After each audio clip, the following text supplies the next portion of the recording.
Chapter 1. I am the moderator. With the ringing of the school bell, a young boy seated in the far corner of the classroom reluctantly powered down his phone and inserted his charcoal pencil into it.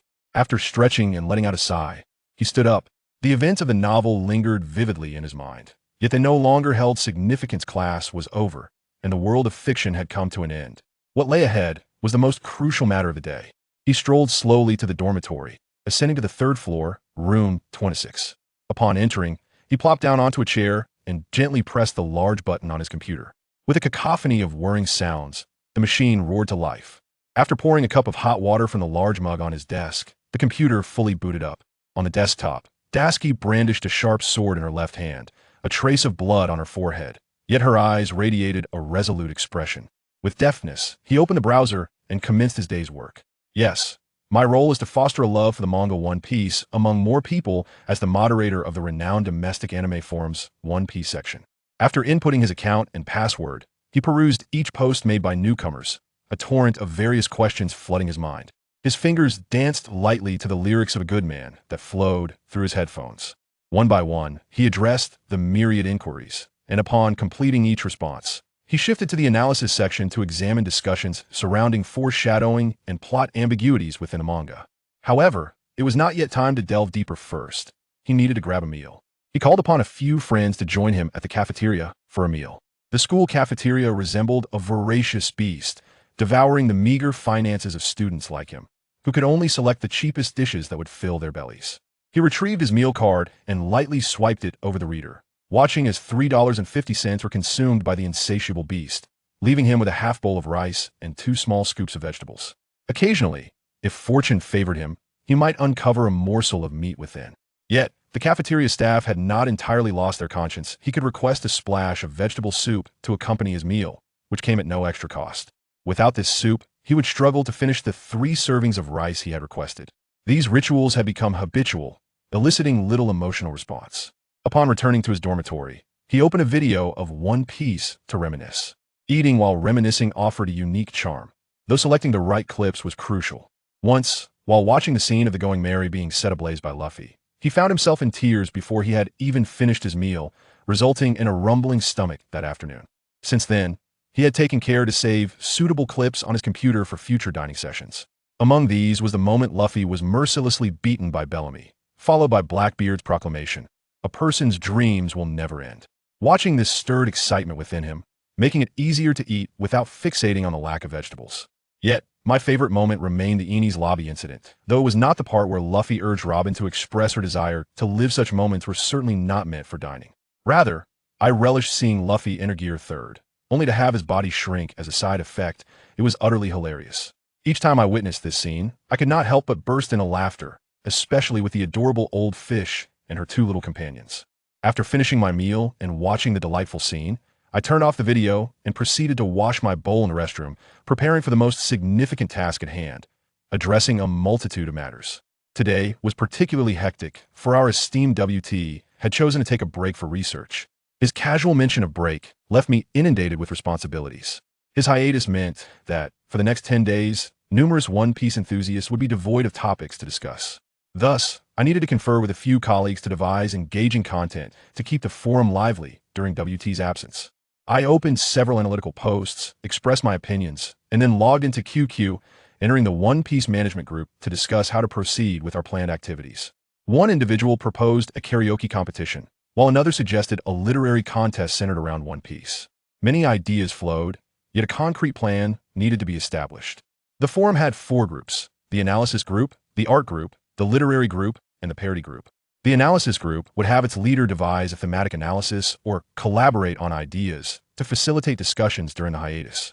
The literary group would invite members to craft beautiful essays based on given prompts, followed by a voting process to determine the top entries. There was an abundance of material to draw from within One Piece, such as nostalgia for the Going Merry, the East Blue, and much more. This time, however, I decided the theme for the literary contest, believing it was time to shift away from nostalgia. Instead, I proposed to focus on the contrasting blades of Zoro and Sanji as the topic for lyrical expression. As for the parody, the premise was even simpler. Characters like Frankie and Usopp provided excellent material. One of my colleagues suggested using Silver Fox Foxy as the focal point for our parody. Parody could take various forms. Textual parodies, which involved humorous dialogues, visual parodies, which reimagined iconic scenes with new dialogues, and video parodies, currently the most popular format. Recently, a certain Hugo had produced a parody about a bun incident, while we had also received contributions from a creator known as Jiaosho, whose parodies were revered as divine, often conveying profound messages alongside humor. Another creator, Dub B Go, had gained attention for his unique style, such as his instructional videos on making a particular dish or his big anti-dandruff shampoo. Although the quality of the parodies on our forum might not rival that of Hugo or Jiaosho, they still possess their own charm, often eliciting hearty laughter. What mattered in this space, where everyone sought amusement, was not professionalism, but passion and interest. Although their videos might not be as polished, they often resonated with audiences, showcasing not only the content, but also the creative methods and accompanying music, which, while not always perfectly aligned, at least offered a pleasing auditory experience. Once the parody themes were finalized, I briefed a few members of the art group, enlisting their assistance with image editing and layout design for the various groups. I requested they create logos for our planned activities during the hiatus. As one challenge after another was gradually resolved, the clock struck 2:50, and I sighed, realizing that yet again, I would forego my afternoon nap. Moreover, the main activity thread had yet to be created, meaning I would need to continue working after class. Exhaustion crept in, yet I persisted. Despite the absence of any monetary compensation, my unwavering passion for One Piece compelled me to continue this endeavor. For I am the moderator, the steward of the One Piece section of the forum. Chapter 2. Wow, this works too. As the sun sank slowly behind the clouds, darkness enveloping the sky, the bell rang once more. The young boy rose, repeating his earlier actions, stowing away his phone and securing his charcoal pencil. He made his way back to the dormitory, gazing at the multitude of messages on his computer screen. It appeared today would be busy indeed. Neglecting to eat, he dove straight into work, beginning with the analysis theme. After discussions with the analysis group leader and several analysts, they settled on a direction for their analysis: the impending execution of Ace, the arrival of Whitebeard and his crew to rescue the execution site, and Luffy's solo endeavor to save his brother. From Luffy's journey in the East Blue to the present, WT had left us with a plethora of clues within the One Piece manga, each one a potential focal point for deep analysis. Consequently, the emphasis of their analysis shifted to the exploration of foreshadowing within the narrative. Once the plot points were arranged, he set about drafting the posts, ensuring clarity in their writing. Following that, he began crafting parody posts, researching materials related to Foxy. As each task was completed, the boy leaned back in his chair, humming a little tune Pang Long's Rose. However, the lyrics that escaped his lips had taken on a different flavor. Dearest, do not take flight, remain by my side as my puppet, my beloved. How dare you shout at this hour? You insolent fool. We're trying to sleep. The thunderous voice emanated from above the computer. It was none other than my roommate, Mu Zijing. At this hour, he should have been indulging in his own online escapades, playing Crossfire like the rest of us. However, during our preparation for the CET4 exam a while back, he had resolved to stash away his computer. Consequently, upon learning that he was no longer using it, his girlfriend had taken it away, resulting in him often succumbing to slumber while we were still engrossed in our gaming fervor. Enough singing, enough. TMD, look who's showing off now, there's nothing left to play with. After retorting to him, the youth suddenly realized it was already past 2 in the morning, and the other 2 brothers in the dormitory had already drifted into sleep, gentle snores wafting in from all corners. The youth was taken aback, astonished that time had slipped away so swiftly he needed to hasten to complete his tasks. Shaking off his thoughts, he took a generous sip of warm water, how sweet it tasted, and resumed his work, diligently editing his post, organizing his language, and checking for an abundance of typos. He then opened the interface to communicate with the moderators in the event planning department, inserting his activity proposal for approval. This was primarily for record-keeping purposes. Once the administrators granted approval, he would be prepared to apply for the distribution of activity rewards upon completion, an unavoidable necessity. By the time he clarified these matters, the clock had already struck 3 in the morning, and he still needed to post the activity in the comprehensive discussion area of the One Piece section. He copied and pasted the content, applying watermarks to necessary images to protect copyright, a requisite for the forum's interest. However, this was unnecessary in the event planning department as it was an internal section. He highlighted key areas in bold and color, then clicked submit. The post was sent out, yet this was not the end, for often, after posting, one must review the content to ensure it appears as intended before re-editing. Sure enough, issues arose. Some paragraphs were improperly formatted, merging into one. A few clicks of the enter key resolved that. He adjusted the color of some text back to black, correcting areas that were not meant to be highlighted. Thus, the entire process from planning to execution of the activity was deemed complete. Gazing at the orderly post, a wave of satisfaction washed over him. At last, the activity was finalized. Oh wait, there was still one last step. He clicked the checkbox in front of the post, selecting highlight and bold in red, the designated color for the activity, and it was done. After accomplishing all this, the youth made his way to the bathroom, finally relieving himself into the toilet. After flushing, he filled a cup with water and returned to his desk, clicking the mouse to enter the interface once more. Before retiring for the night, he needed to complete his final task, locating some advertising posts and spam. At this hour, such posts were akin to an unsightly blemish. He began in the One Piece section, examining posts for blatant links to dubious websites, banning and silencing offenders, and then noting those who used super links for advertising within their posts.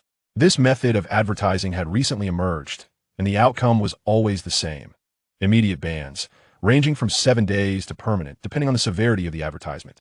After addressing the One Piece area, he ventured into the usual sections he frequented. As a full moderator, he had the authority to ban other sections' advertising accounts, starting with Naruto, followed by Bleach, and finally the anime comprehensive section. Once the anime sections were cleared, he moved on to the leisure section. His favorite was the gossip section, a place where he often found solace, yet it was also rife with advertisements, showcasing the pinnacle of human ingenuity in their deceptive existence. The most insidious were those that embedded ads directly into videos. Clicking the play button would trigger an ad link to pop up, the most nefarious form of advertising. Typically, these were classified as malicious ads, resulting in immediate bans. Any account caught would be terminated. Suddenly, the youth stumbled upon an intriguing post titled, "Dare to click? Test your courage."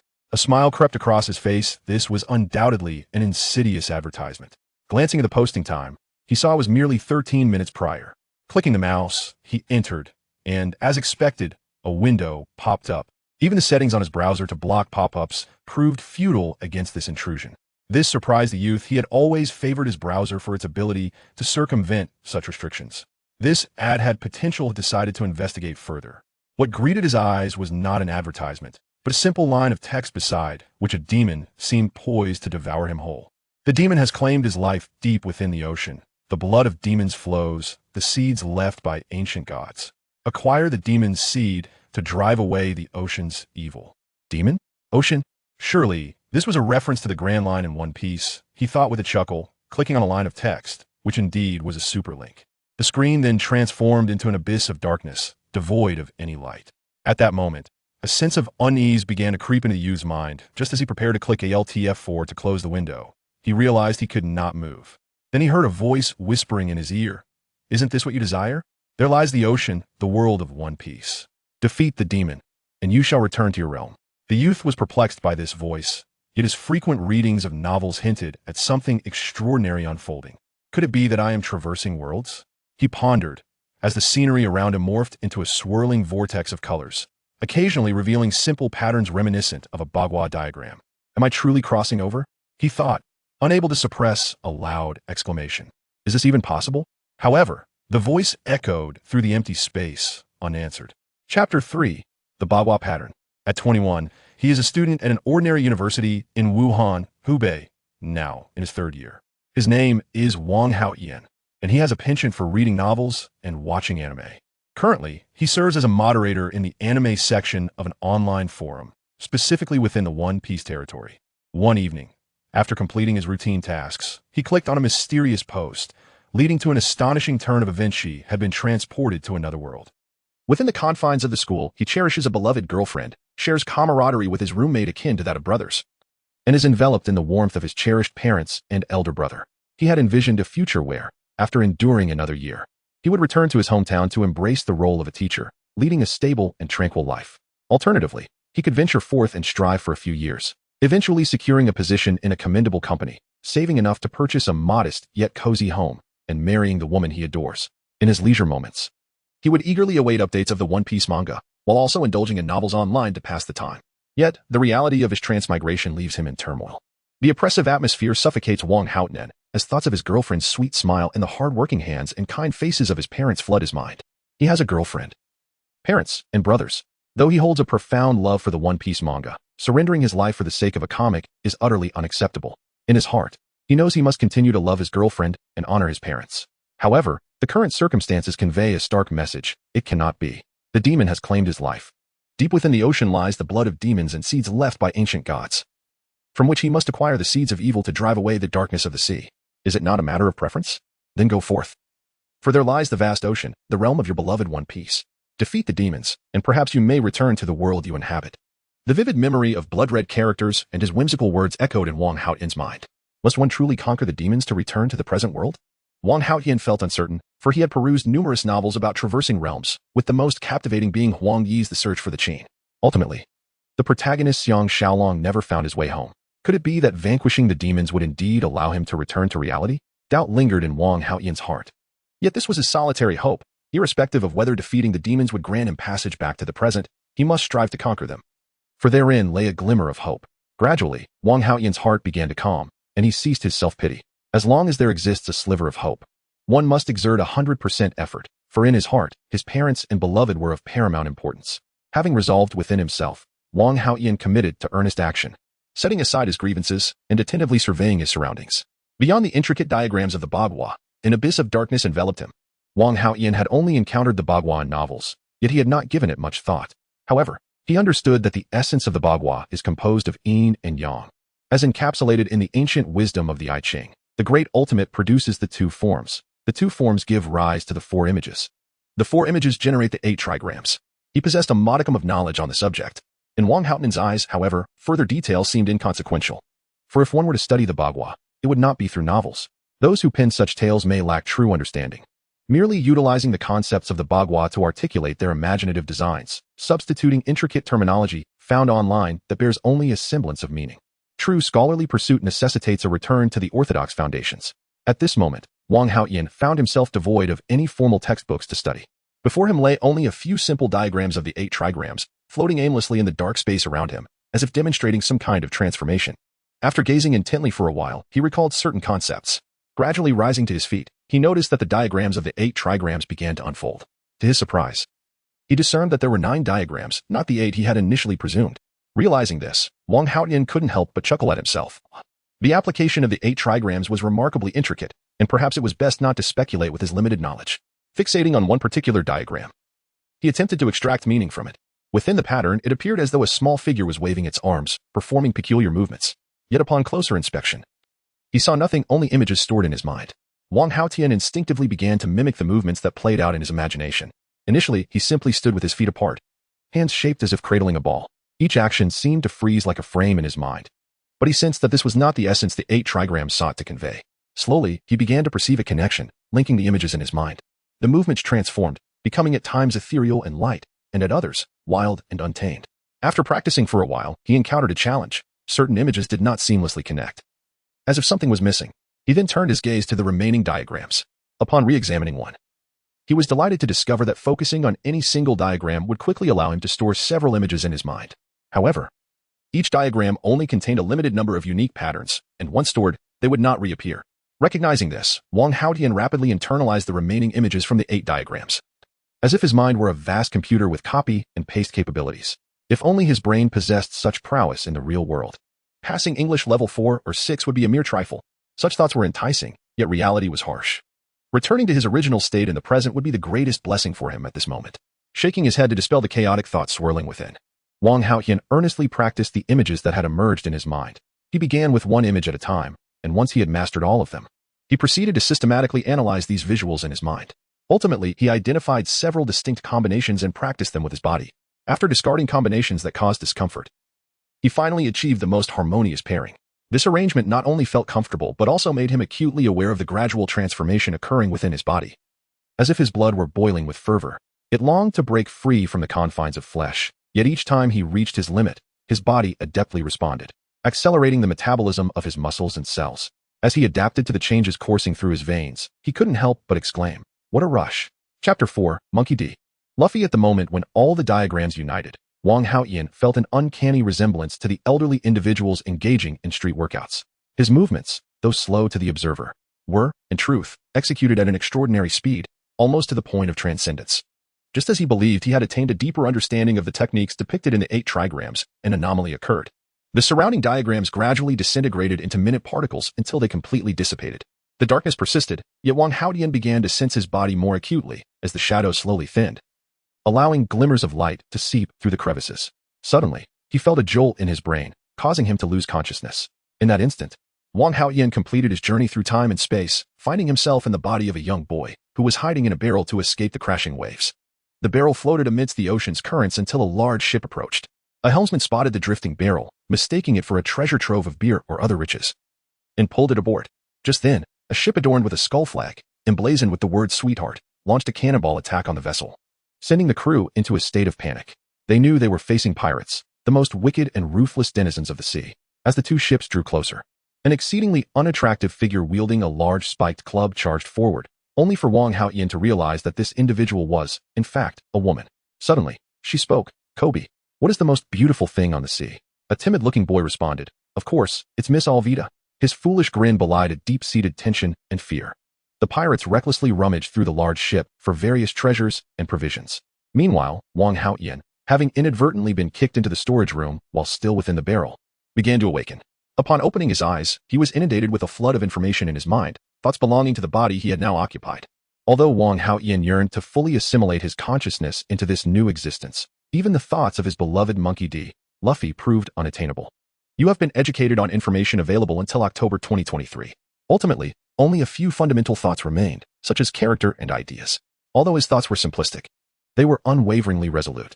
Upon sensing Luffy's predicament, Wang Haotian suddenly recalled something. In the manga, Luffy was the unequivocal protagonist of One Piece.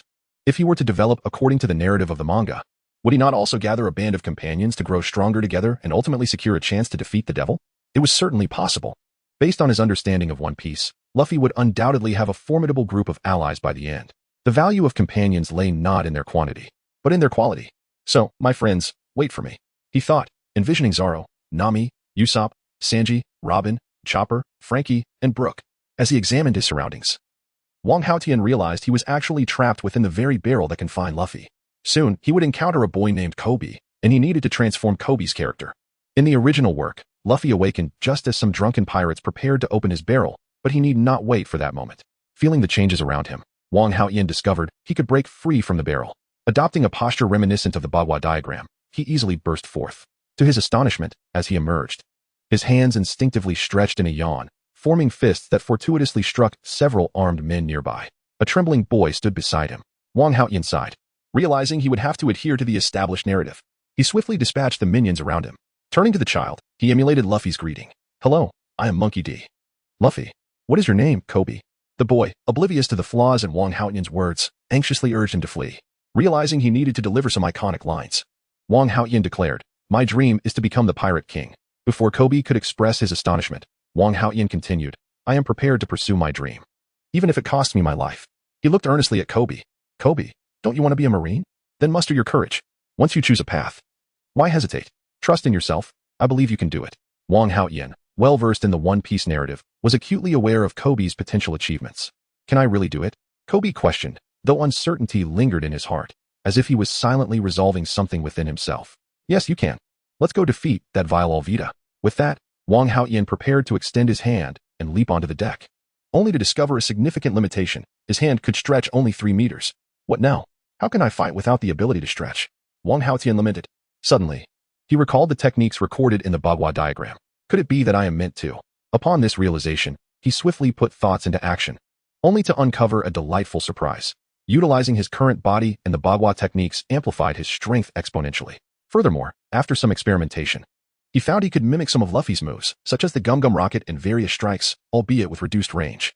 As he adjusted his stance, Wang Haotian recognized that this version of Luffy was significantly stronger than the original. Thus, confronting Alvida would be far more manageable. Grabbing Koby, who remained in a daze, Wang Haotian strode toward the deck, where a portly woman with a face full of acne brandished a hefty club, barking orders at her crew. Chapter 5. Three-Sword Style. Zoro. For the sake of narrative clarity, from this chapter onward, Wang Haotian will act in the persona of Luffy. The plot remains consistent. And when Koby loudly proclaims Alvida to be the ugliest hag, Luffy springs into action. The sole distinction lies in Luffy not employing the Gum Gum Rocket to send the ugly woman flying, but rather utilizing his rubber body to manifest the abilities of Yin and Yang. The technique, inspired by the principles of Tai Chi, was aptly named Two Instruments. Although Luffy's current extension was limited to 3 meters, his strength remained unchanged. It was imperative for Luffy to fully comprehend his body's capabilities. Only by integrating the skills learned from the Bagua diagram could he continue to grow stronger in the future. After launching Alvida with the two instruments, Luffy, accompanied by Koby, departed in a small boat. As they left, Luffy's gaze caught sight of a figure disguised as a crew member, carrying a large sack of valuables, Nami, though he yearned to beckon her aboard. His experience with the manga advised him that the time was not yet ripe. Only by fully resolving her inner turmoil would she join him on his journey. While on the boat, Luffy chatted with Koby, heading toward their destination, the marine base, Colonel Monka, and Luffy's first companion, Zoro. After a meal at a familiar tavern, Luffy finally encountered a well-known figure, Belmere, the arrogant girl who relied solely on her father's reputation. However, Luffy knew this girl would someday become a promising marine alongside Koby. After satisfying his hunger, Luffy instructed Koby to rest in the tavern while he ventured out alone. Koby would only hinder him. Recalling Monka's activities, Luffy navigated the map in his mind to find Belmere's quarters, where he discovered Zoro's three swords. He then dashed to the rooftop to confront Monka and avoid unnecessary complications. Arriving on the rooftop, Luffy was surprised to find Monka absent, and the statue had shattered into two pieces. With a sigh, he turned his attention to the training ground where Zoro was imprisoned. There, a resolute man endured the scorching sun, flanked by Koby and a young girl. Opposite them stood a towering figure, one arm amputated and replaced with a sharp axe.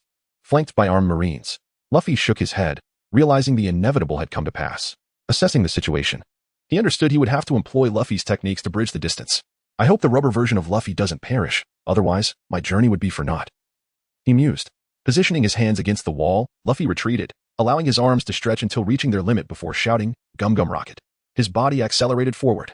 Just as he noticed the opposing guns preparing to fire, he needed to intercept them.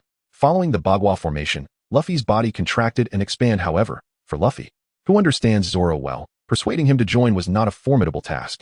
After adjusting his straw hat with a playful touch, Luffy proclaimed, "If you aspire to become the world's greatest swordsman, if you wish to battle against the world's foremost Mihawk, if you yearn to fulfill the promise made to Kuina, then follow me.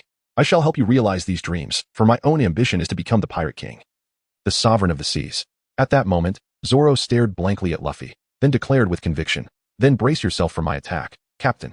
Almost instantaneously, he grasped his sword, the Wado Ikamanji, with his mouth while wielding two other blades in his hands, entering the three-sword style.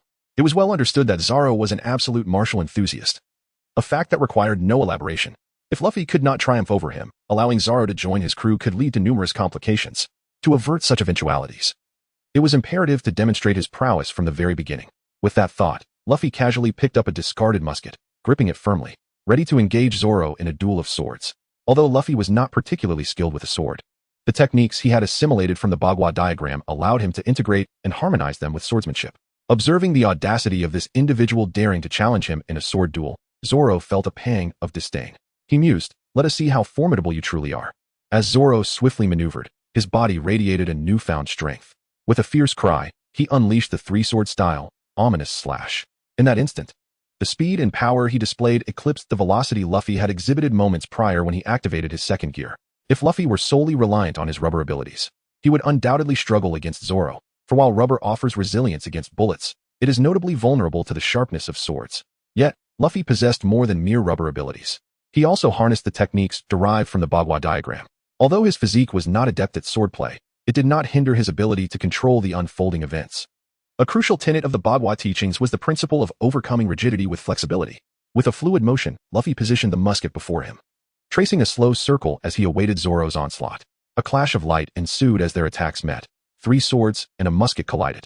Chapter 6. The Devil's Clue. Zoro's formidable blade descended towards Luffy with the weight of 1,000 mountains. However, Luffy remained unfazed, for he held a clear understanding of both his own skills and Zoro's capabilities. Engaging in prolonged combat with Zoro would render him an inferior opponent in swordsmanship.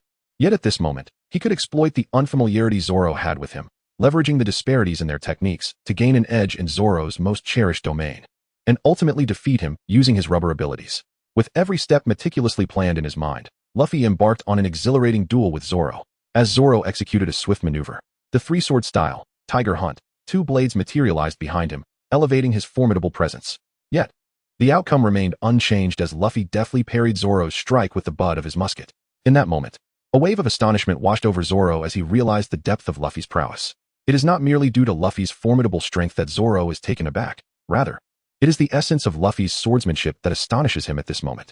In that brief instant of Zoro's astonishment, Luffy seizes the opportunity. employing the flexible capabilities bestowed by the gum-gum fruit to directly restrain Zoro with his two-phase fist technique. By the time Zoro regains his composure, the outcome of the battle has already been determined.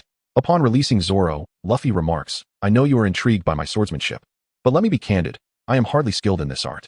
I intend to bestow upon you this technique I currently wield, for I believe it will truly flourish in your hands." With that, Luffy turns to depart, and Zoro, succumbing to the fatigue of having gone 9 days without sustenance, collapses, his stomach echoing a profound hunger and his mind clouding into dizziness. After instructing Koby to take Zoro back to the small eatery, Luffy sets off towards the fortress of the naval base.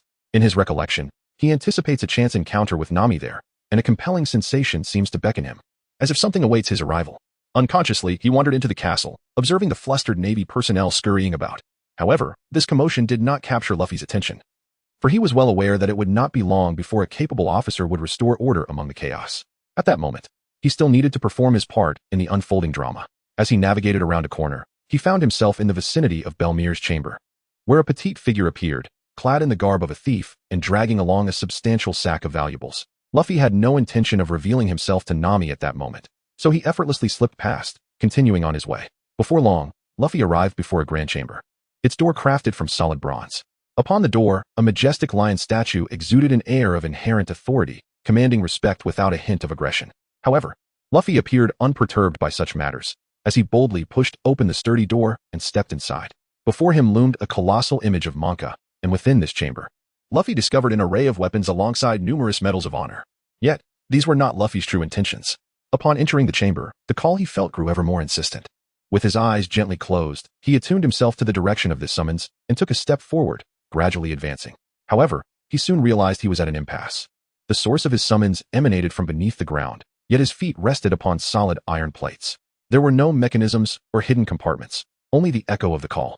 It appeared that he must break through the floor. After a moment's contemplation, Luffy randomly seized a sharp spear from the spacious room. Harnessing his physical strength, he swiftly thrust the spear downward. Contrary to his expectations of its hardness and solidity, the floor yielded easily to his assault, creating a gaping hole.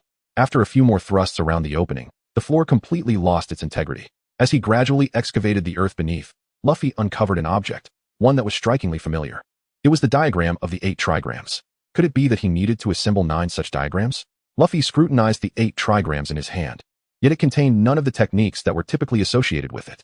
However, Luffy did not give up. Instead, he examined the bronze object closely. Gradually, a diagram of the Bagua array emerged, revealing an image accompanied by several lines of text. Above the image, 9 Bagua diagrams were positioned in various locations. Yet only the first diagram displayed the corresponding positional response. Beneath this diagram, a few indistinct characters came into view, and upon closer inspection, the name Shimi Village etched itself into Luffy's consciousness, though he remained unaware of its precise location. It seemed that Shimi Village was likely the destination of the next diagram. Luffy mused, while simultaneously glancing at the subsequent line of text. The seed of the devil, referring to the devil fruit, exists in the old tavern of Rogue Town, where information about the devil can be found. Upon reading this line, a flurry of information regarding Rogue Town surged through Luffy's mind.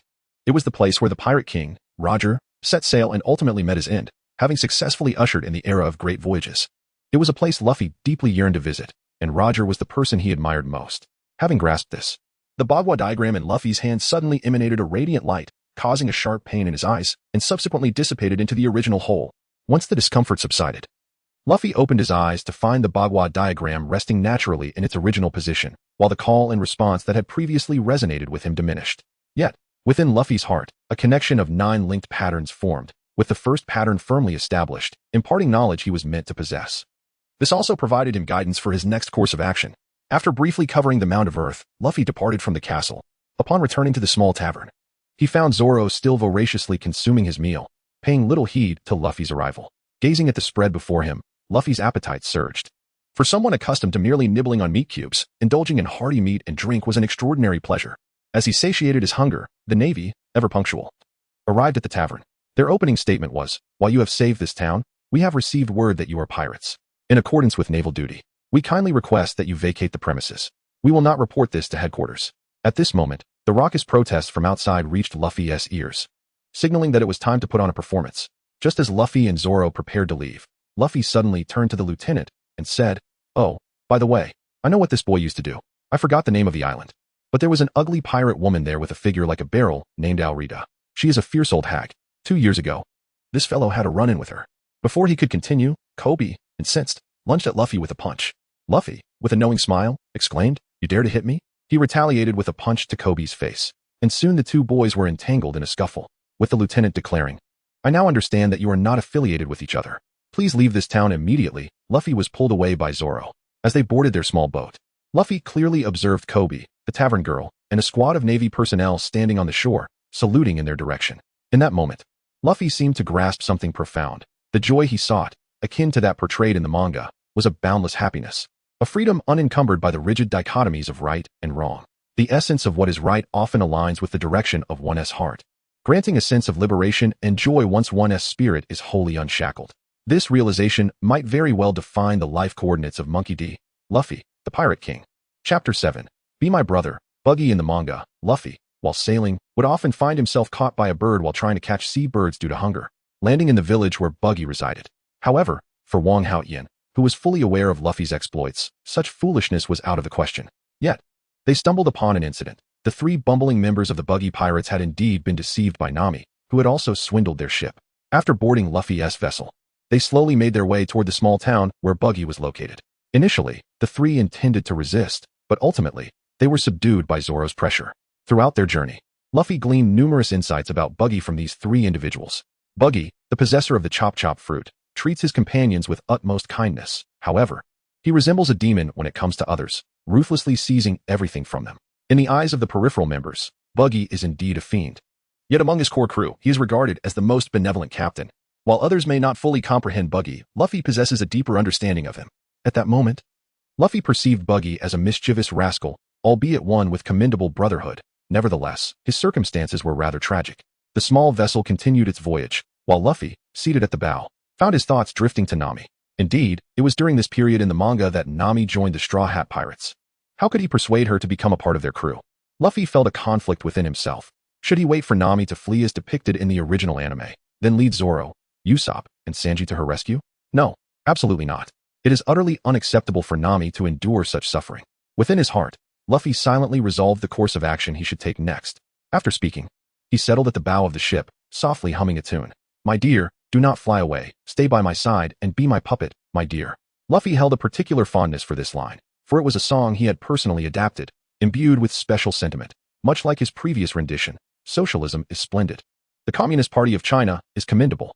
Not only is it melodious, but it also eloquently conveys the emotions swirling within Luffy's heart at this moment. Meanwhile, Zoro is soundly asleep, oblivious beneath his green seaweed-like hair. As the sun begins to dip below the horizon, Luffy and his companions arrive in the small town. But Luffy's intention is not to confront Buggy. Rather, he seeks to reunite with Nami. Aware that Nami plans to pilfer a navigational chart pertaining to the Grand Line from Buggy, Luffy knows he must be present. Should anything untoward befall Nami, it would be most unfortunate. Luffy remains unaware of the potential repercussions of not adhering to the original narrative, where he engages in battle with Buggy to save the village. The risks are substantial and not worth taking. Upon entering the town streets, Luffy encounters a small dog and notices the panicked townsfolk.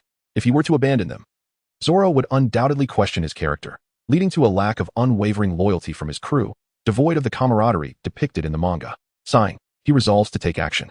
After exchanging a knowing glance with Zoro, they advance together. Soon, they spot an enormous buggy bomb hurtling toward the town.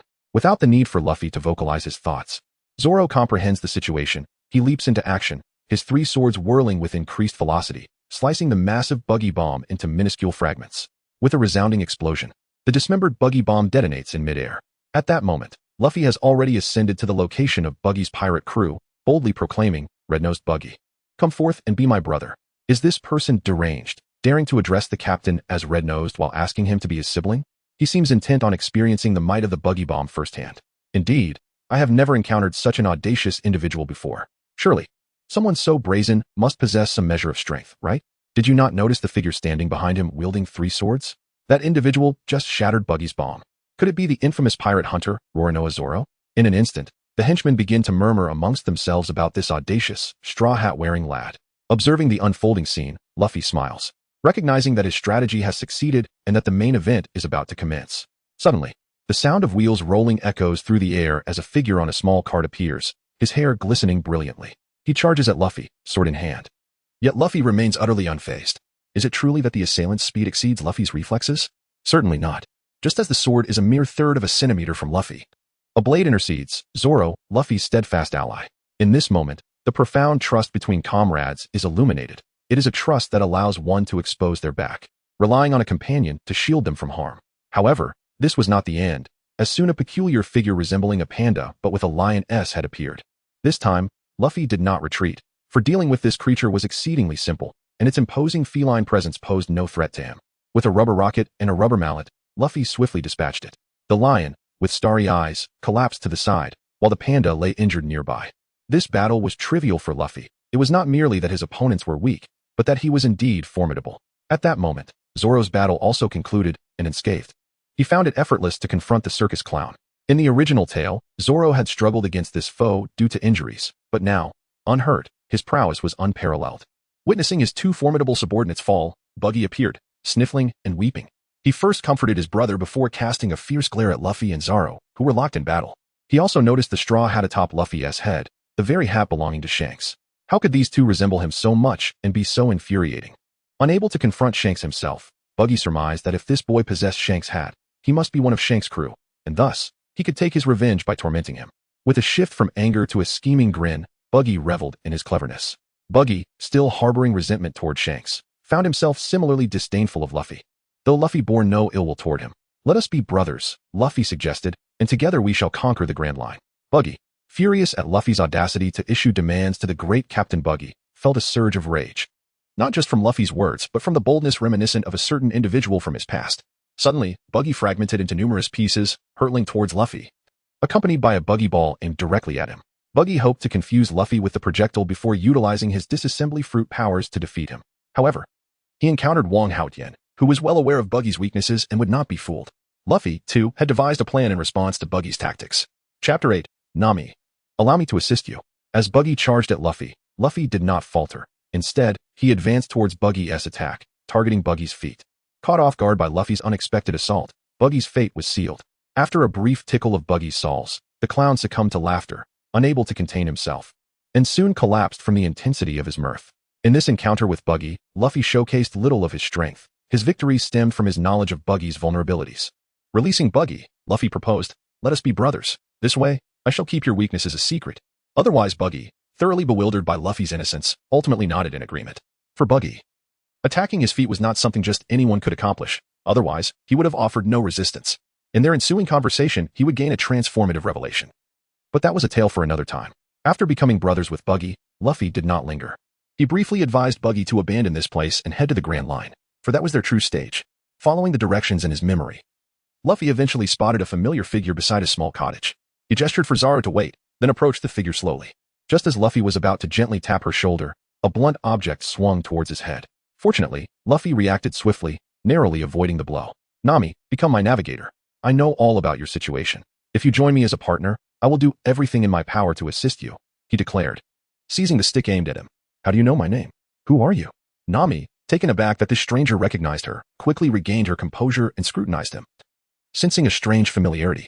"I am Monkey D. Luffy, the man destined to become the Pirate King, currently gathering allies, and I hope you will join us," he continued earnestly. "Allow me to protect you." At this moment, Luffy felt a deep connection toward Nami. In his past comic readings, he had seen her relentless desire to protect her village, and he understood how fragile she truly was. Each time he witnessed Luffy saving Nami, tears welled in his eyes, for she had desperately needed someone to help her. Now that he had arrived, he vowed she would not suffer again. He would ensure that anyone who harmed his comrades would face dire consequences. "Monkey D. Luffy. To become the Pirate King? Don't jest. Why would I trust you? Why would I let you help me?" Nami was skeptical. As trust was a luxury she could not afford, the weight of her village rested on her shoulders. "You are Nami, from Cocoyasi village.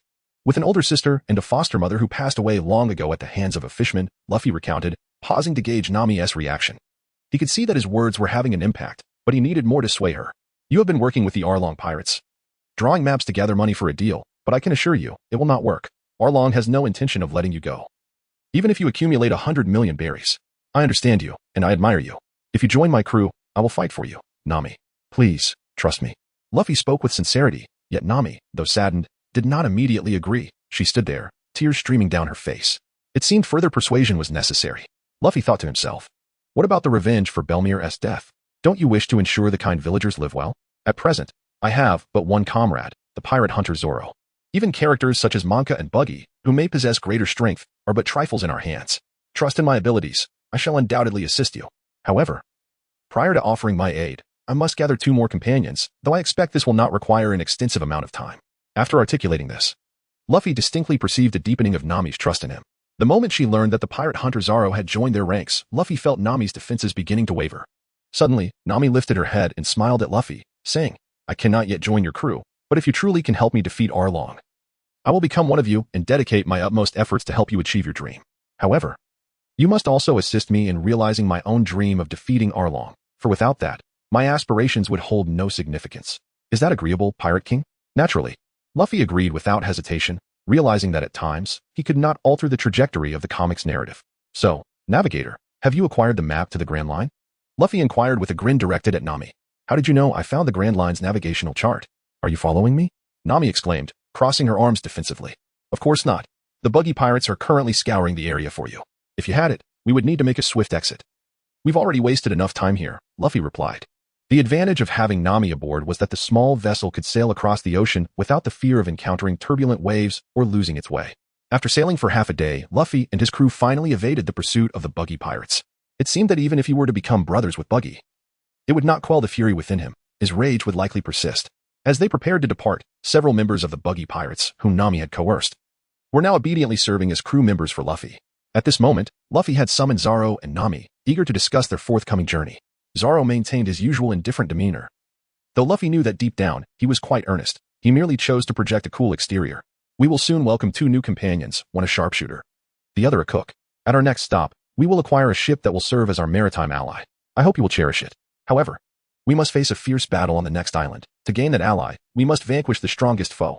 Only then can we traverse the seas together, forging ahead.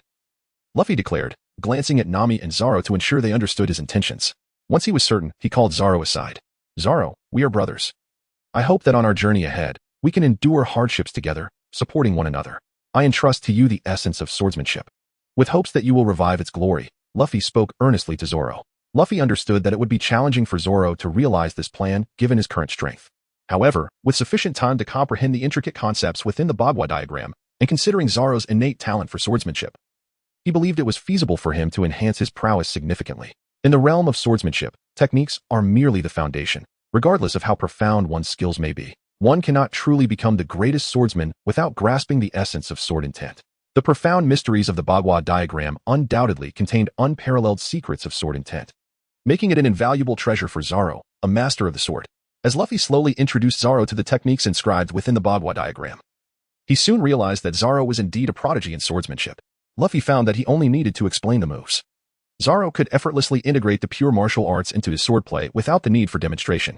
This left Luffy somewhat speechless, reflecting on how long it had taken him to grasp similar concepts, practicing diligently with each diagram, only to finally comprehend the essence of swordsmanship after witnessing Zoro wield a blade. It appeared he had much to learn. Chapter 9. The joining of the sharpshooter Usopp. Thus, their small vessel continued onward, while Zoro diligently trained in the sword intent imparted by Luffy from the Bagua diagram. Luffy could see that Zoro was quite satisfied with this sword intent, and he had undergone a significant transformation, though he had not verbally expressed it. Sometimes, words were unnecessary, and understanding could be mutual. One day, they arrived at an island that once boasted a notorious braggart named Usopp. Before landing, Luffy had already conferred with Zoro and Nami regarding their strategy for the impending conflict, marking Luffy's first experience of parting ways with his companions during a mission. Luffy stepped onto the island, while Zoro and Nami set sail in their small boat, their navigational direction known only to the 3 of them. Unlike the original tale, Usopp was not seen guarding the shore with 3 children. Luffy easily traversed the area, needing to expedite his movements as time was limited. With 2 more stops before reaching the Grand Line, where a series of tasks awaited him, as Luffy approached a modest house on a hill outside a small village, he found it empty. He pushed the door open and seated himself on the edge of the bed. The room was small, containing only a small boat and a table. Yet it was filled with numerous knickknacks, likely items that Usopp had tinkered with. Luffy picked up a slingshot that had fallen to the side. After examining it, he discovered that it was far more resilient than the ones he had played with in his past life, complete with intricate mechanisms. It was no wonder Usopp's slingshot was so formidable. He was evidently a genius at crafting such items. Who are you, and what are you doing with my slingshot? A figure appeared, resembling an elongated-nosed, somewhat grotesque version of one of Luffy's classmates from his previous life, astonished by Luffy's presence. Luffy scrutinized Usopp's unique style, which was quite cowboy-like, and that distinctive nose confirmed he had found the right person. Usopp, the son of Yasopp, a great pirate and a companion of Shanks. You reside in this small village, harboring feelings for a girl named Kaya, and you have 3 young companions. Your dream is to become a brave warrior of the sea. Aspiring to be a captain, Luffy recounted, revealing his knowledge of Usopp's background, leaving Usopp astonished. You wield a slingshot, am I correct? Who are you? How do you know about me? Are you here to kill me? Usopp trembled uncontrollably. To an outsider, Usopp might appear to be a coward, quaking at the slightest disturbance. But Luffy understood him well. Usopp was not as weak as he seemed. If someone touched a nerve, his hidden strength would surely astonish anyone who underestimated him. Usopp was indeed the mightiest sharpshooter. I am your captain. Join me as my companion, and together we shall forge the greatest ocean in the world. Seeking the bravest tribes and the most competent warriors, including the giant race. Are you interested? Luffy gazed into Usopp's eyes and spoke. Usopp glanced at the man before him, adorned with a straw hat, and replied, I apologize, but I cannot join your crew, for I have pressing matters to attend to. He continued, you wish to protect Kaya, do you not? Are you aware of Kuro's nefarious plot? Luffy was taken aback. It was astonishing that Usopp had already uncovered Kuro's scheme, especially since, according to the original storyline, the timing was not yet right for such revelations. I am surprised that you are aware of Kuro's affairs. It seems you conducted thorough investigations before arriving here. Confronting Kuro alone is indeed a daunting task. If you could assist me in safeguarding Kaya, I shall join your ranks. But I must insist on the position of Vice Captain, Usopp declared earnestly. Welcome aboard, Vice Captain Usopp. My name is Monkey D. Luffy, the man destined to become the Pirate King. Luffy proclaimed, extending his right hand. 2 figures, akin to brothers, clasped each other's hands tightly in that moment, their grip imbued with strength and resolve. Now, do enlighten me on how you came to know of Kuro's conspiracy. This revelation surprises me. Based on my understanding of you, I believed you were unaware of this information. Luffy said, hoping to glean some valuable insights from Usopp. Usopp hesitated for a moment, but ultimately divulged. A few days ago, prior to storytelling for Kaya, I crafted a small gadget at home. Kaya has a fondness for such trinkets, so I always present her with something new. In that device, I incorporated a plant known as Heart's Ease, which can absorb toxins from the body. It is a relatively common herb. However, yesterday I discovered that the gadget was saturated with toxins. I discreetly took it home to examine it further, only to find that Kaya was not ill but had been poisoned. In that castle, Kuro is the prime suspect, for we have known for some time that he is an outsider. Only he would attempt to seize all of Kaya's family assets following her father's demise. After finishing his account, Usopp looked at Luffy and added, I have investigated Kuro. He is formidable. If you assist me, you may risk your life. Should you choose to withdraw now, I shall not compel you. Usopp's words startled Luffy, yet he quickly comprehended the depth of Usopp's feelings for Kaya, a sentiment engraved in Luffy's memory. However, shortly thereafter, Luffy declared, there is no need for further discussion. Once I make a promise, I shall not waver. Besides, you have already become my companion, and I believe my strength will suffice to deal with that crocodile. With that said, Luffy sprang forward and pulled Usopp along, exclaiming, let us go, I'll teach you some things. In truth, Luffy had not initially intended to impart the techniques contained within the Bagua diagrams to Usopp. However, knowing that Usopp's close-range defense was inadequate if he relied solely on his firearm, Luffy felt it imperative that his companions grow strong enough to face future challenges together. Under Usopp's guidance, they ventured into a secluded grove. Luffy addressed Usopp, I possess a set of martial arts techniques that I will now pass on to you. If you can master them and integrate them with your marksmanship, I believe your strength will see a significant enhancement. Follow my lead. With that, Luffy demonstrated the simplest of moves one by one, correcting Usopp's form with each attempt before proceeding to the next sequence. Thus, they engaged in this practice of Bagua martial arts within the confines of the small grove. It took 2 days for Usopp to finally grasp the entirety of the techniques. A stark contrast to his experience while training Zoro, as Usopp's comprehension of the martial arts was rather lacking. Fortunately, he was able to catch up in time. On this particular day, guided by Usopp, Luffy found himself within Kaya's castle, concealed within the recess of a stairwell, which was also the site where, in the original tale, Crocodile nearly met his demise at the hands of the goat-headed man. As night deepened, the chilling air failed to instill any sense of coldness within Luffy and Usopp, rather. The palpable tension exhilarated Usopp, causing him to tremble with anticipation. Luffy gently placed a hand on Usopp's shoulder, signaling him to maintain his composure. When the clock struck midnight, a tall, slender man dressed in a tailcoat appeared, his target being Kaya, likely intending to coerce her into writing a will. Just as Usopp prepared to rush out, Luffy restrained him, understanding that revealing this man's true nature to Kaya was crucial for Usopp's future development.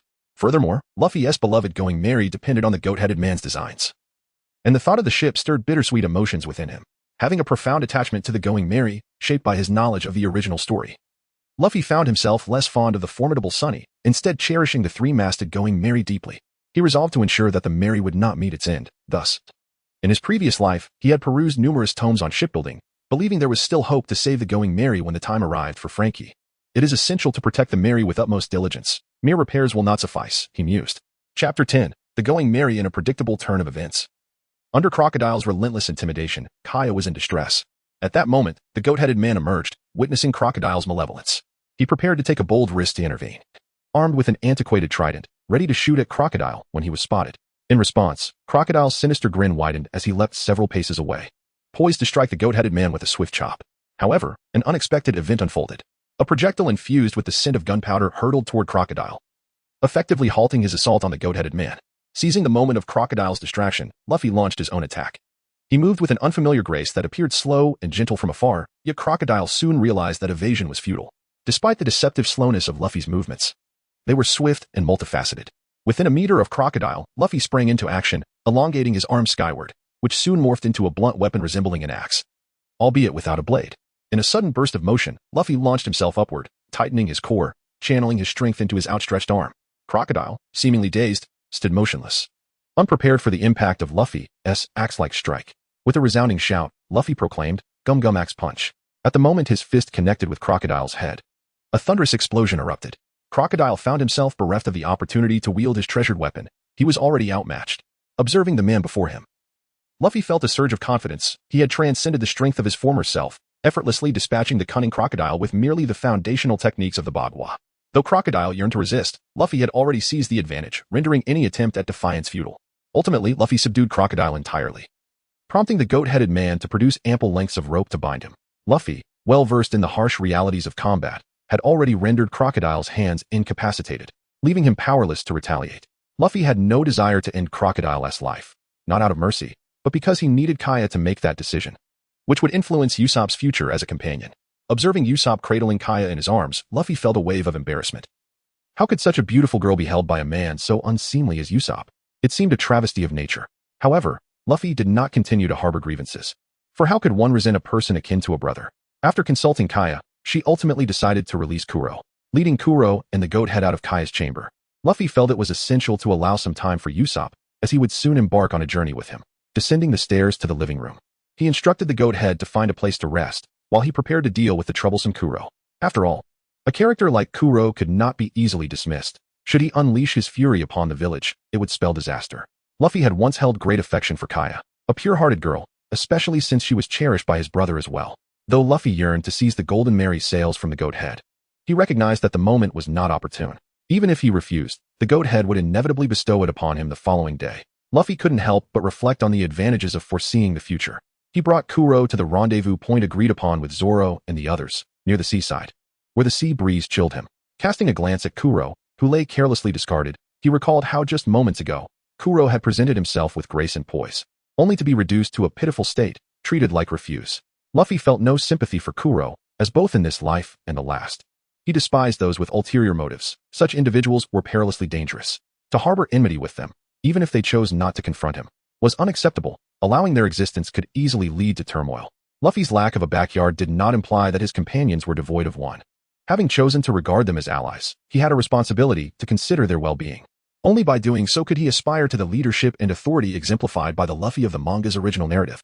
After a brief stay at the shoreline, Luffy heard Nami's voice in the distance and soon spotted a group approaching with torches, at the forefront of which was the petite Nami. Upon seeing Luffy seated, Zoro's expression shifted slightly, seemingly surprised by Luffy's ease in handling Kuro. Having heard from Sanji about Kuro's prowess, particularly regarding his spoon, Zoro pondered how he would confront such a formidable opponent. He resolved to assist Luffy immediately after dealing with Sanji and his entourage. Yet at that moment, Luffy sat confidently, with Kuro resembling a discarded dog at his side, exuding an air of nonchalance. Observing this scene, Zoro felt a renewed admiration for Luffy's inscrutable depth. He had exerted immense effort to subdue Sanji's group, having significantly improved his swordsmanship through the techniques Luffy had imparted.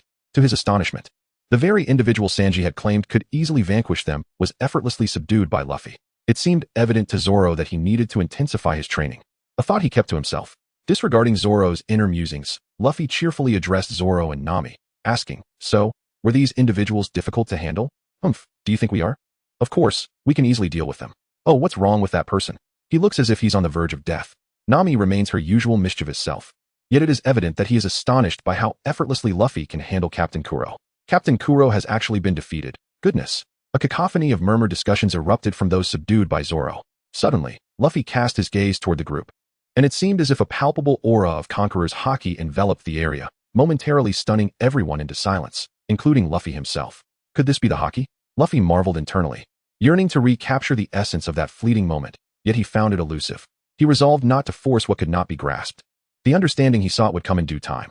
Realizing this, Luffy shook off the lingering sensation and became aware that not only had those people been affected, but even Zoro and Nami shared in this impact.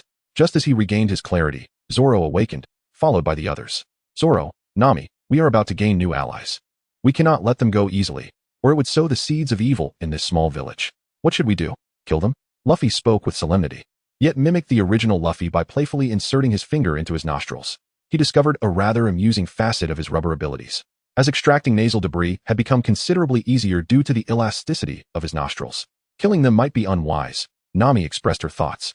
Luffy turned to Zoro and inquired, "What do you think, Zoro?" Zoro shrugged, responding, "You are the captain. The decision is yours." It seemed Zoro had already accepted his role. Luffy chuckled. He held great admiration for Zoro's character, viewing him as a true man, a genuine warrior. "Very well, let us hand them over to the Marines. With their bounty, it should serve as our first income for our journey, don't you think, Nami?" Luffy glanced at her expectantly.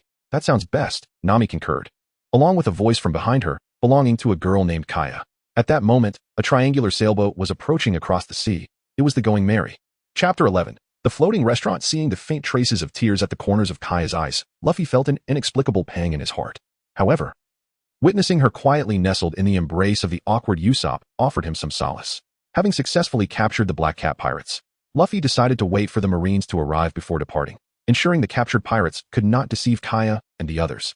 As the Marines arrived, escorting the infamous pirates and delivering their bounties to Kaya, Luffy and his crew breathed a collective sigh of relief and set sail for their next destination, the floating restaurant. Meanwhile, on the shore, the Goathead and Kaya watched Luffy's crew depart with a heavy heart. Suddenly, Kaya spoke to the Goathead. "I want to learn medicine. When Usopp returns, I will take good care of him." Observing Kaya's determination, the Goathead felt a sense of relief. "Miss Kaya, I have heard of a renowned doctor living in the valley beyond the village. I have some connections with his disciple. I can inquire whether he would be willing to teach you." "What is the disciple's name?" "There is no need for the doctor to come down himself. I only require that person to guide me to the doctor. I will handle the rest. I am certain I can do it," Kaya affirmed, whether to the Goathead or to herself. At that moment, the sailboat gradually disappeared from Kaya's view, a crystalline tear trickling down her cheek. 2 days later, guided by the doctor's disciple, Little High, Kaya ventured into the secluded mountains to meet the reclusive healer, marking the beginning of her arduous journey into the world of medicine. Back on the Going Merry, despite their recent victory and the addition of a new comrade, the crew fell into a somber silence. Usopp, usually boisterous, sat in silence at the stern for 2 consecutive days, lost in thought, gazing at the horizon, the direction of his homeland, where those he loved awaited him. However, the melancholic sentiment did not linger for long. By the 3rd day, Usopp had reverted to his cheerful and lively personality, frolicking with joy.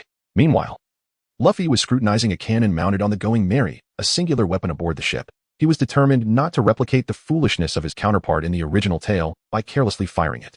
After conducting a brief examination of the cannon, Luffy concluded that it was indeed beyond his capability to operate, although he possessed a degree of knowledge about cannons from his previous life. This particular one was entirely different from those he had encountered before, compelling him to relinquish the endeavor. At that moment, Usopp came bounding out. Clearly more adept in this area, moreover, this cannon held significant ties to him, as it was crafted by his father, Usopp.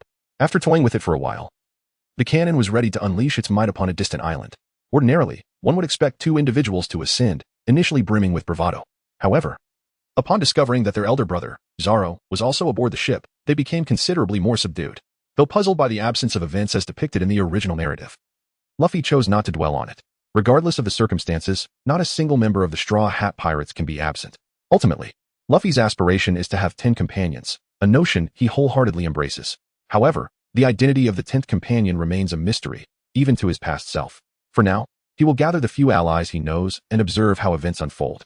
In the following days, the primary focus was on the pirate flag. Initially, Usopp conceived numerous designs, some featuring his nose prominently, while others depicted his own likeness, reflecting a desire to claim Luffy's crew for himself. Nevertheless, Luffy bore no ill will towards him. Understanding the essence of Usopp's character, ultimately, under the resolute opposition of Nami, Zoro, and Luffy, Usopp was compelled to revise the pirate flag. After 2 days of effort, he finally rendered the iconic flag from the original narrative. From that moment onward, the Straw Hat Pirates officially embarked on their journey. As they set sail into the vast ocean, they would undoubtedly encounter a myriad of perils. The instant the pirate flag was hoisted atop the ship, they transformed into entities pursuing the ideals of piracy. Heeding the call of the pirate flag, they ventured towards the most enigmatic seas, where countless new adventures awaited. It was there that Luffy sought something urgent, the location indicated by the Bagua pattern. Only by following the route mapped out by this symbol could he draw closer to his destination. This path would enable him to amass substantial strength, allowing him to confront the demons, thereby increasing his chances of returning to the present world. Once the pirate flag was established, the four of them held a small gathering aboard the ship. Luffy shared numerous thoughts with the crew, particularly regarding the recruitment of new members, almost to the point of specifying individuals. Amidst the ensuing commotion, Nami excused herself to rest, Zoro continued his watch over the night, and Usopp soon followed suit. Yet, Luffy remained wide awake, lost in contemplation atop the figurehead of the Going Merry. In this moment, Luffy reflected on the events that had transpired and the differences from the original narrative. Whether it was Zoro, Usopp, or Nami, he had gradually recruited each of them. However, this process had been remarkably simpler than in the original tale, lacking the narrative depth that fosters emotional connections. Unlike the naive Luffy of the original storyline, he too shared a bond with his comrades, never showing a hint of negligence.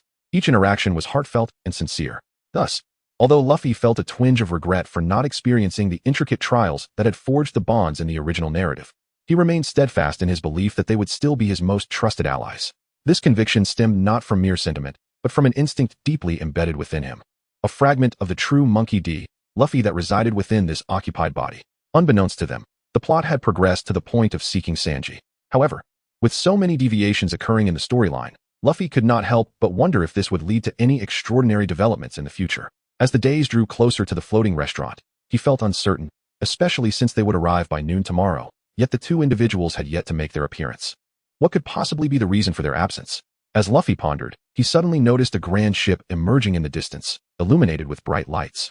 And at the top of the vessel, 4 large characters glowed, "Sea Restaurant." Seeing this scene, a smile spread across Luffy's face. If they chose not to show up, so be it. He was well aware of his companion's whereabouts and did not feel compelled to adhere strictly to the original narrative. With his strength, which harmonized with the principles of the Bagua diagram, he was certain he could protect his friends. Although they had yet to board the ship, in Luffy's heart, he had already recognized them as crew members of the Going Merry. Luffy called out to Zoro, who was leisurely training with a hammer. After they dropped anchor, the two began practicing the Bagua techniques on the deck. Initially, their movements were slow as they tried to control the explosive sounds caused by their training, hoping to let Nami and Usopp enjoy a good sleep. However, despite their efforts, Usopp and Nami were eventually awakened, or perhaps they had never truly fallen asleep.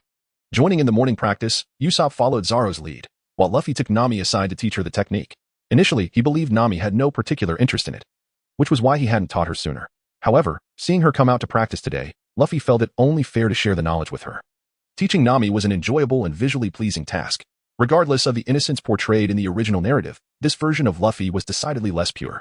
As dawn gently broke, Luffy and his crew finally set foot on the floating restaurant.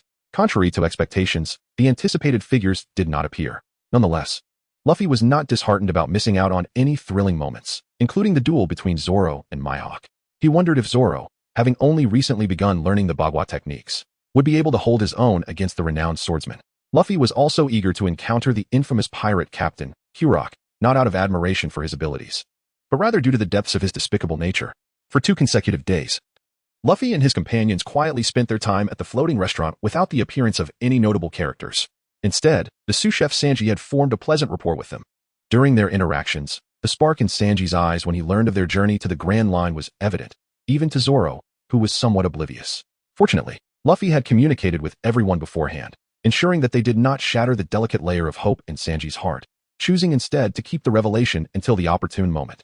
On the 3rd day, the main characters finally made their entrance, not Captain Mihawk, but rather one of the 7 warlords of the sea, Hawkeye Mihawk. His purpose was simple, to enjoy a hearty meal after a refreshing nap. Observing Mihawk devouring meat and drinking heartily, Luffy had to reassess the man. Realizing that if Zoro were to fight him, he could not afford to underestimate him based on the manga's portrayal of weakness. While suppressing Zoro's eagerness to confront Mihawk, Luffy began to observe the swordsman's movements. He noticed that although Mihawk's eating style was rather crude, it was executed with a certain elegance, obscured by the speed at which he consumed his meal. This revelation put Luffy at ease. A man capable of such precision in dining would undoubtedly wield his sword with the utmost accuracy. After a quarter of an hour, Mihawk finished his meal, wiped his mouth, and turned his gaze toward Luffy and the others. In that moment, Luffy was struck by the overwhelming aura emanating from Hawkeye, his eyes gleaming like an eagle poised to swoop down on its prey. Zoro, sensing the intensity, finally broke free from Luffy's restraint. Standing tall and meeting Mihawk's gaze without flinching. This was the essence of a fighter, fueled by a desire to confront formidable foes, especially those whom they aspired to surpass. Hawkeye Mihawk, I challenge you with my sword, Zoro declared, his focus solely on his adversary, oblivious to all else. Mihawk scrutinized the young swordsman before him. Taking in the fierce determination in his eyes and the lack of fear in the presence of the world's greatest swordsman, a flicker of combativeness ignited within Mihawk. Recognizing that this young warrior, despite not being a particularly powerful swordsman, possessed a spirit worthy of battle. You wish to fight me? Then be prepared to wager your life. Many have perished at my hands. State your name, young challenger, Mihawk replied, his tone grave. Roar no Zoro, destined to become the world's strongest man, Zoro proclaimed. A smile of exhilaration lighting up his face, driven by the thrill of combat. Follow me, Mihawk said, swiftly exiting the floating restaurant. For a true duel should not take place in a sanctuary meant for seafarers. Those who truly understood the sea would never wish to disrupt such a sacred space, as sustenance is vital for survival upon the endless ocean. Without food, even the mightiest would succumb to starvation.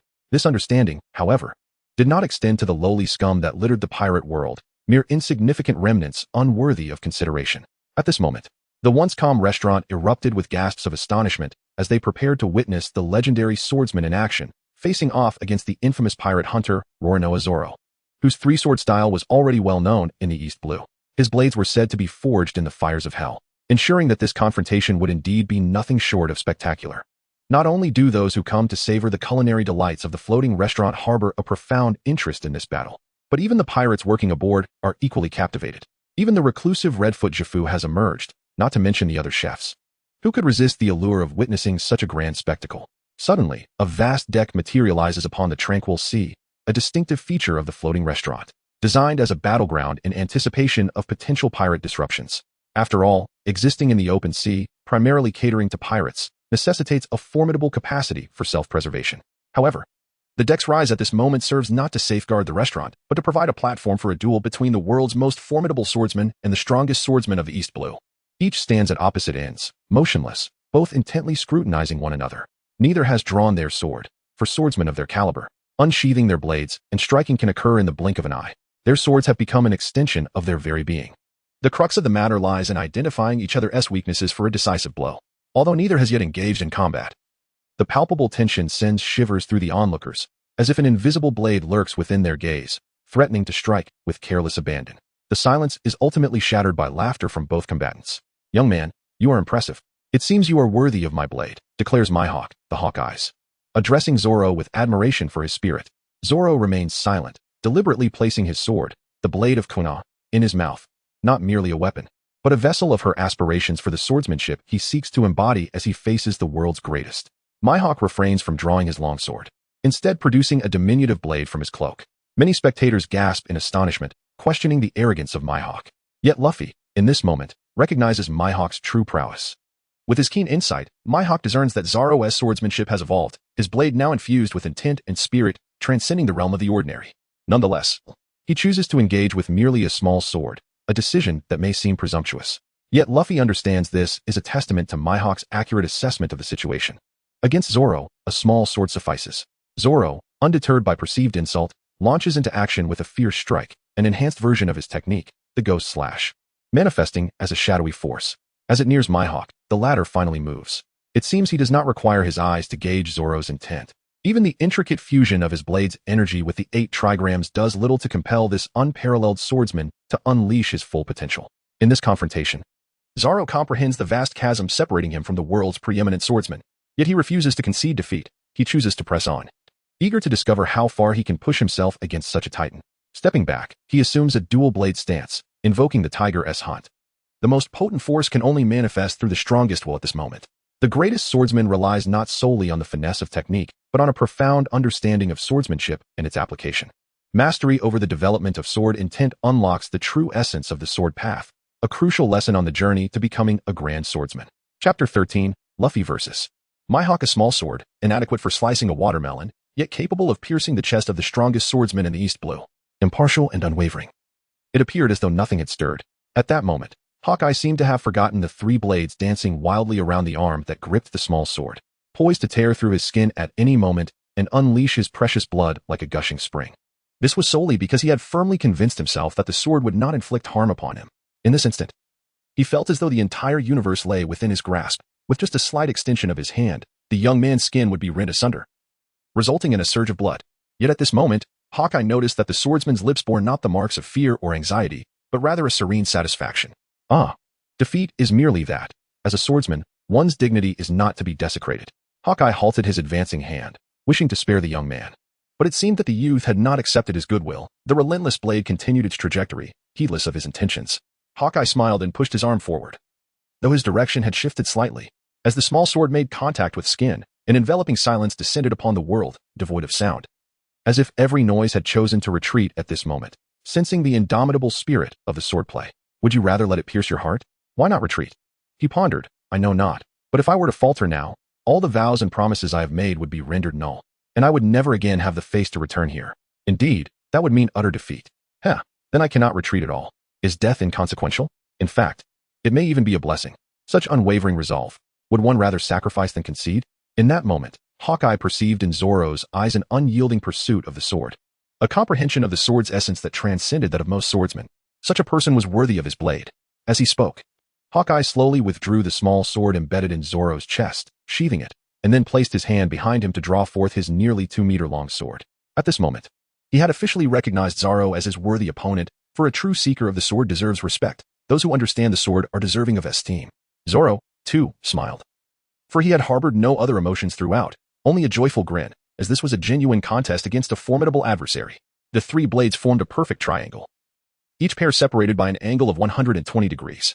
Suddenly, they began to spin, their velocity increasing without pause, sending waves of sword energy cascading outward, as though seeking to carve out a space imbued with Zoro's current sword intent.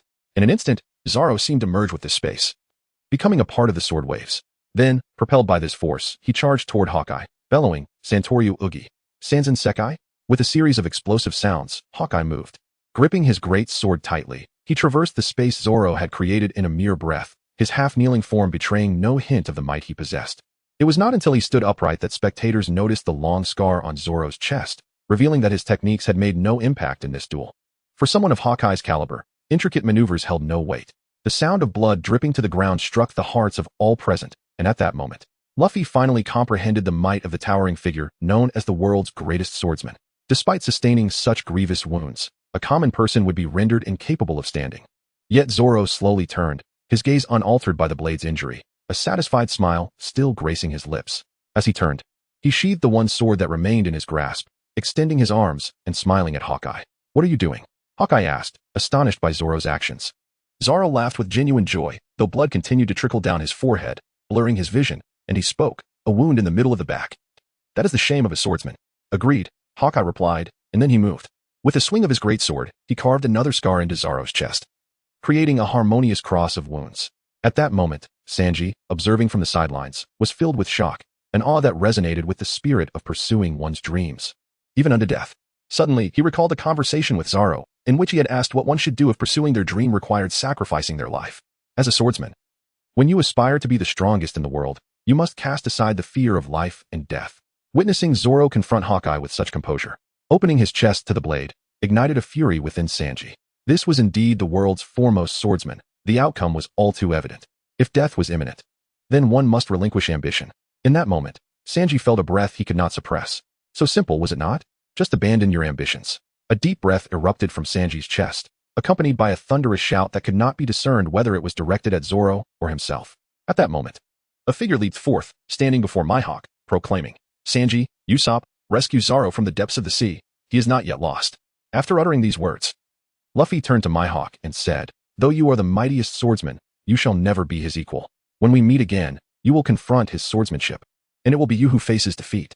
The disdainful Mihawk dismissed Luffy's bravado with a scoff. As Zoro was hoisted from the waters, Mihawk called out to him, his voice booming across the distance, I am Dracula Mihawk. It is not yet your time to perish. Understand yourself, understand the world. You must grow stronger, Roronoa Zoro. Regardless of how many years it may take, I shall await you at this pinnacle. Strive to surpass the dual blades that reside within your fierce spirit. Attempt to surpass me, Roronoa Zoro. Mihawk's words were delivered with a thunderous intensity, particularly the final challenge that resonated with a profound clarity, perhaps reflecting the solitude that accompanies greatness, yearning for a worthy adversary. At this moment, Luffy fell silent, recognizing the profound impact of Mihawk's words on Zoro, understanding that this was not the time for his interjection. After this exchange, Mihawk turned to Luffy and inquired, "What is your ambition?" "To become the Pirate King," Luffy declared. "A path far more arduous than surpassing me." "Humph, I will achieve it. I shall undoubtedly become the Pirate King," Luffy responded, an aura of determination erupting from him. Momentarily manifesting the Conqueror's Haki, a powerful force that surged forth under duress but eluded his conscious command. Mihawk, murmuring the essence of Haki to himself, glanced at Luffy's straw hat before taking his leave, unimpeded by anyone. Luffy remained enveloped in the lingering aura that had emanated from Mihawk, a sensation both familiar and elusive, leaving him unable to pinpoint its origin. Chapter 14. All blue as Mihawk prepared to depart upon his small vessel, Zoro, who had previously been on the brink of death, suddenly raised his sword towards the heavens, tears cascading down his cheeks. "Luffy, can you hear me?" His voice remained strong and unwavering, undeterred by his injuries, perhaps a testament to the power of conviction. "How could I possibly let you feel uneasy?"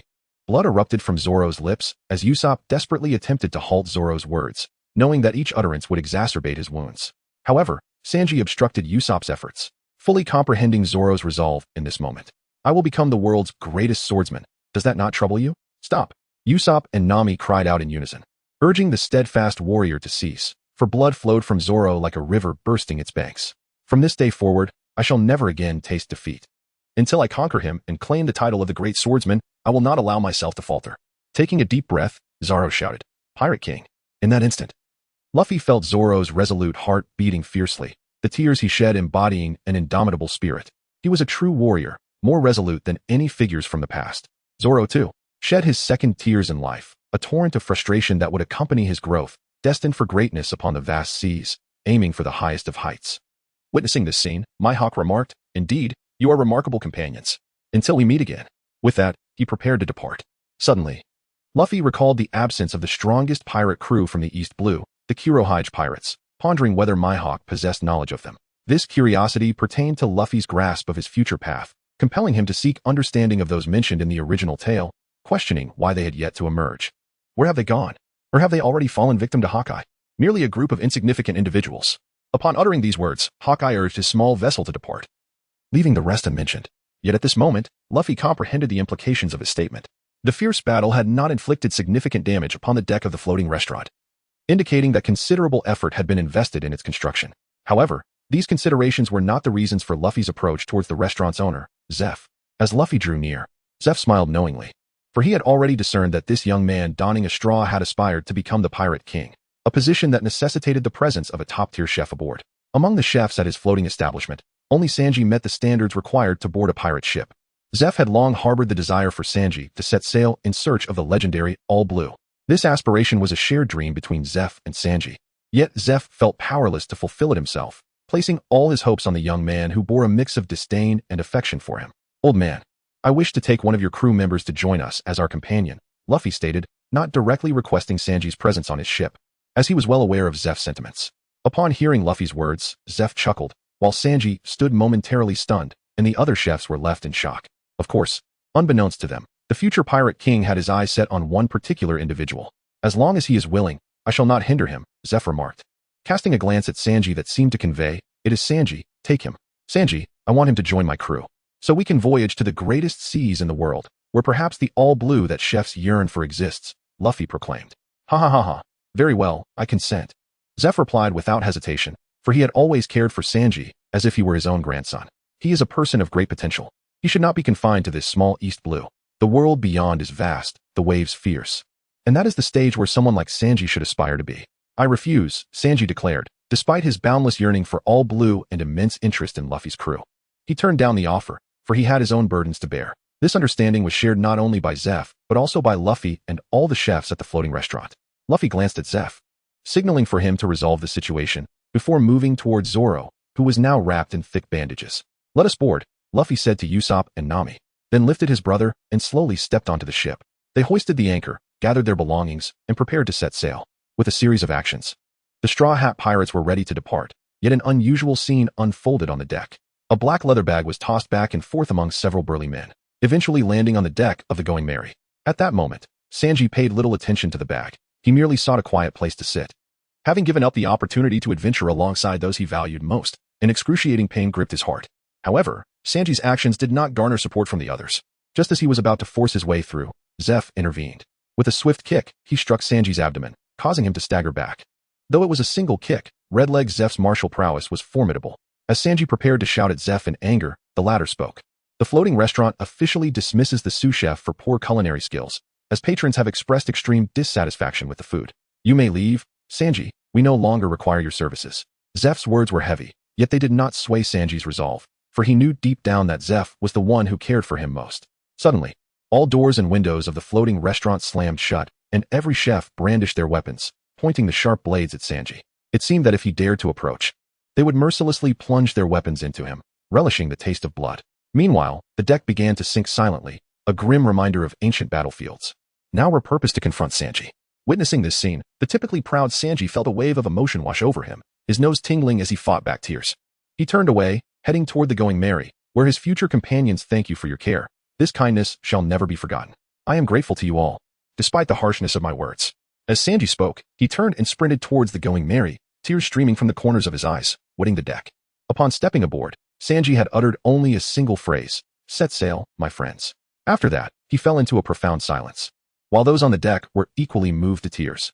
Chapter 15. Belmere. The maritime journey from the seaside restaurant to Nami's hometown, Cocoa West Village, would take less than 3 days, allowing for a relatively pleasant voyage.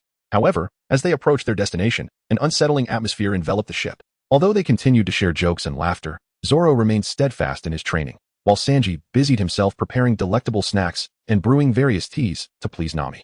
Meanwhile, Usopp occupied himself in the cabin, crafting a plethora of peculiar inventions. Occasionally, explosive sounds erupted from his experiments, and when he approached with a mischievous grin, it was evident that his endeavors came at a cost. Had his workspace not been specially reinforced, the deck of the Going Merry would have surely been riddled with holes. Luffy, though he occasionally joined Usopp in his antics, mostly sat quietly atop the goat figurehead, relishing the sensation of the sea breeze. The clinking of glass against the deck drew everyone's attention, as it signified Nami's presence. They were all aware, to varying degrees, of the weight that burdened Nami's heart concerning her village. Yet, not a single soul dared to voice this heaviness aloud. They were waiting for Nami to articulate her feelings. Seated upon the goat's head, Luffy observed Nami frantically cleaning up shards of broken glass, inadvertently slicing her finger in the process. At that moment, Sanji rushed to her side, administering first aid and clearing away the remnants of glass before preparing her a comforting glass of red wine. In that moment, the wine proved more effective than tea. It offered a fleeting escape, a momentary numbness that allowed her heart some solace, preventing her from dwelling solely on her sorrows. As Nami gazed into the sincere eyes of her friends, she could no longer contain her grief. The pent-up emotions that had long festered within her finally erupted, and she wept unabashedly. Luffy, witnessing Nami's tears, felt a pang of heartache that he could no longer suppress.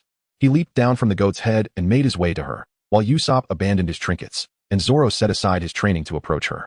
Sanji, who had been standing nearby, felt a profound sorrow. It is a scene no gentleman wishes to witness, a lady in tears, as a tendril of smoke was ignited. An odd silence enveloped the crew. Yet in this moment of unspoken understanding, Nami felt the depth of their friendship. She knew that though they had said nothing, should she voice her needs, they would not hesitate to respond, even if the path ahead was fraught with challenges. After all, the Straw Hat Pirates had all mastered the techniques outlined in the Bagua diagram, their strength having undergone a remarkable transformation. The silence lingered, though not for long. A brief moment was sufficient. Nami, still sobbing, began to unveil the deepest secret she had harbored, her story of her adoptive mother, Belmere. Belmere had once been a naval officer, dedicated to capturing pirates. With an unwavering sense of justice, she dismantled numerous pirate crews, believing that only by eradicating them could the world return to a state of peace, free from the fear of piracy. However, during one fateful raid, her comrades fell one by one, ultimately succumbing to annihilation. Belmere, having been struck down by an unknown assailant, was the sole survivor, regaining consciousness only to find the island engulfed in flames, its inhabitants perished, and the survivors long fled. As she prepared to leave, a distant sound reached her ears, the cries of children. In that instant, the maternal instinct buried deep within her surged forth. She traversed the fiery landscape, finally discovering the source of the cries in a small hut, 2 infants, both in swaddling clothes, victims of the catastrophe. Belmere scooped them into her arms. Upon returning to her birthplace, she found herself the mother of these 2 children, though their blood was not her own. Having sustained grave injuries during the battle, Belmere was unable to engage in strenuous labor, let alone fish at sea. Yet, to sustain these 2 vibrant lives, she resiliently cultivated orange trees. Though their existence was humble and fraught with hardship, they shared a warmth and happiness that illuminated their days. That was until one day when a ship adorned with skulls and animated fish appeared, heralding the arrival of malevolence. Their village was swiftly overrun by this crew, known as the Arlong Pirates. Nami's memory of that day was indelibly marked by the word pirate, for they referred to themselves as the Dragon Pirates. Their strength was formidable, overpowering even the most skilled warrior in the village, a Yuan. When Belmere was confronted by the pirates, unable to pay the extortionate protection fees, she faced the barrel of a gun with a calm demeanor. She smiled gently and uttered, "Lily, Nami, I love you," before collapsing under their assault. In that moment, Nami's heart ignited with fury. Though she was merely 7 years old, a seed of vengeance had been sown within her. She vowed to avenge her mother's death. Yet dreams are often beautiful, while reality is harsh.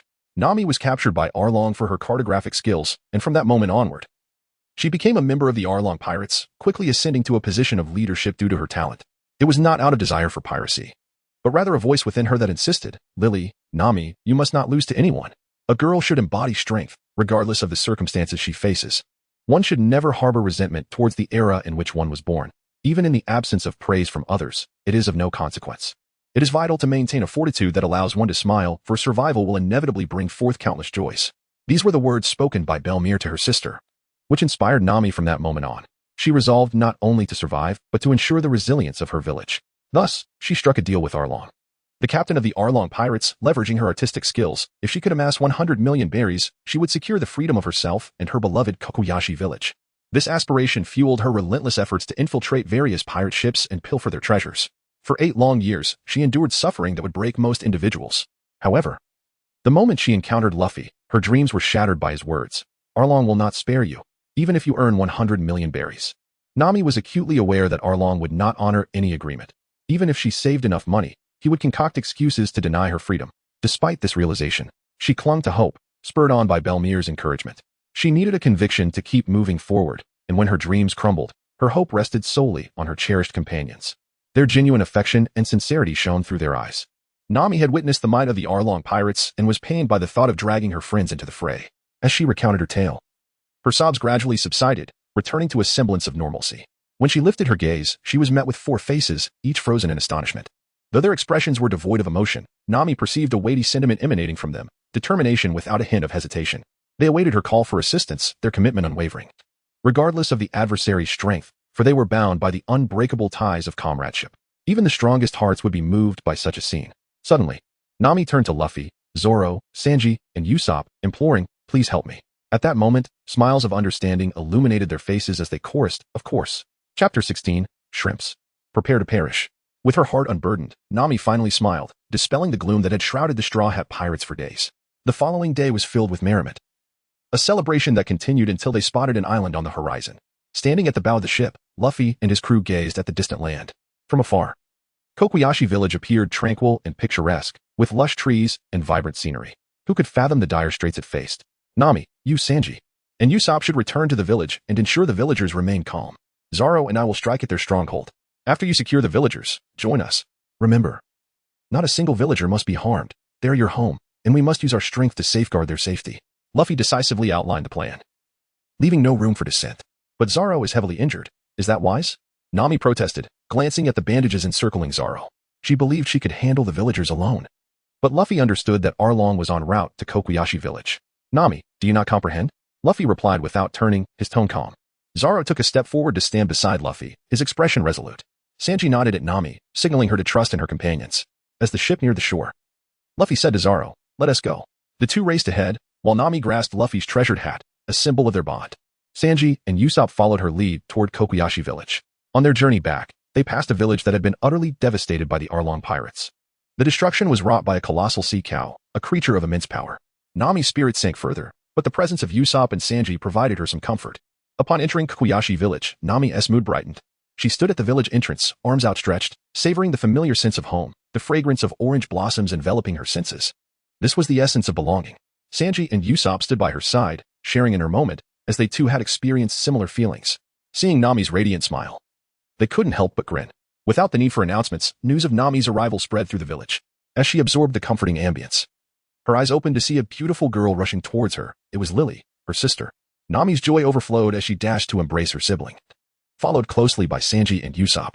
As the two sisters rejoiced in their reunion, Sanji found himself entranced by the atmosphere. Yet, Usopp remembered Luffy's directive. Their priority was to ensure the villagers returned to their homes and remained safe.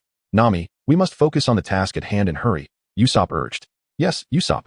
We need to get everyone back to their houses and keep them safe," Sanji added, shaking off his earlier days. Who were these two? The first to speak was Nami's sister, Lily, who believed that Nami had no real friends, let alone companions to share life and death with. In Nami's world, only money and the village remained. "They are my comrades," Nami declared earnestly to Lily, her eyes revealing sincerity that Lily had never witnessed since Nami was forced into the Arlong pirates 8 years ago.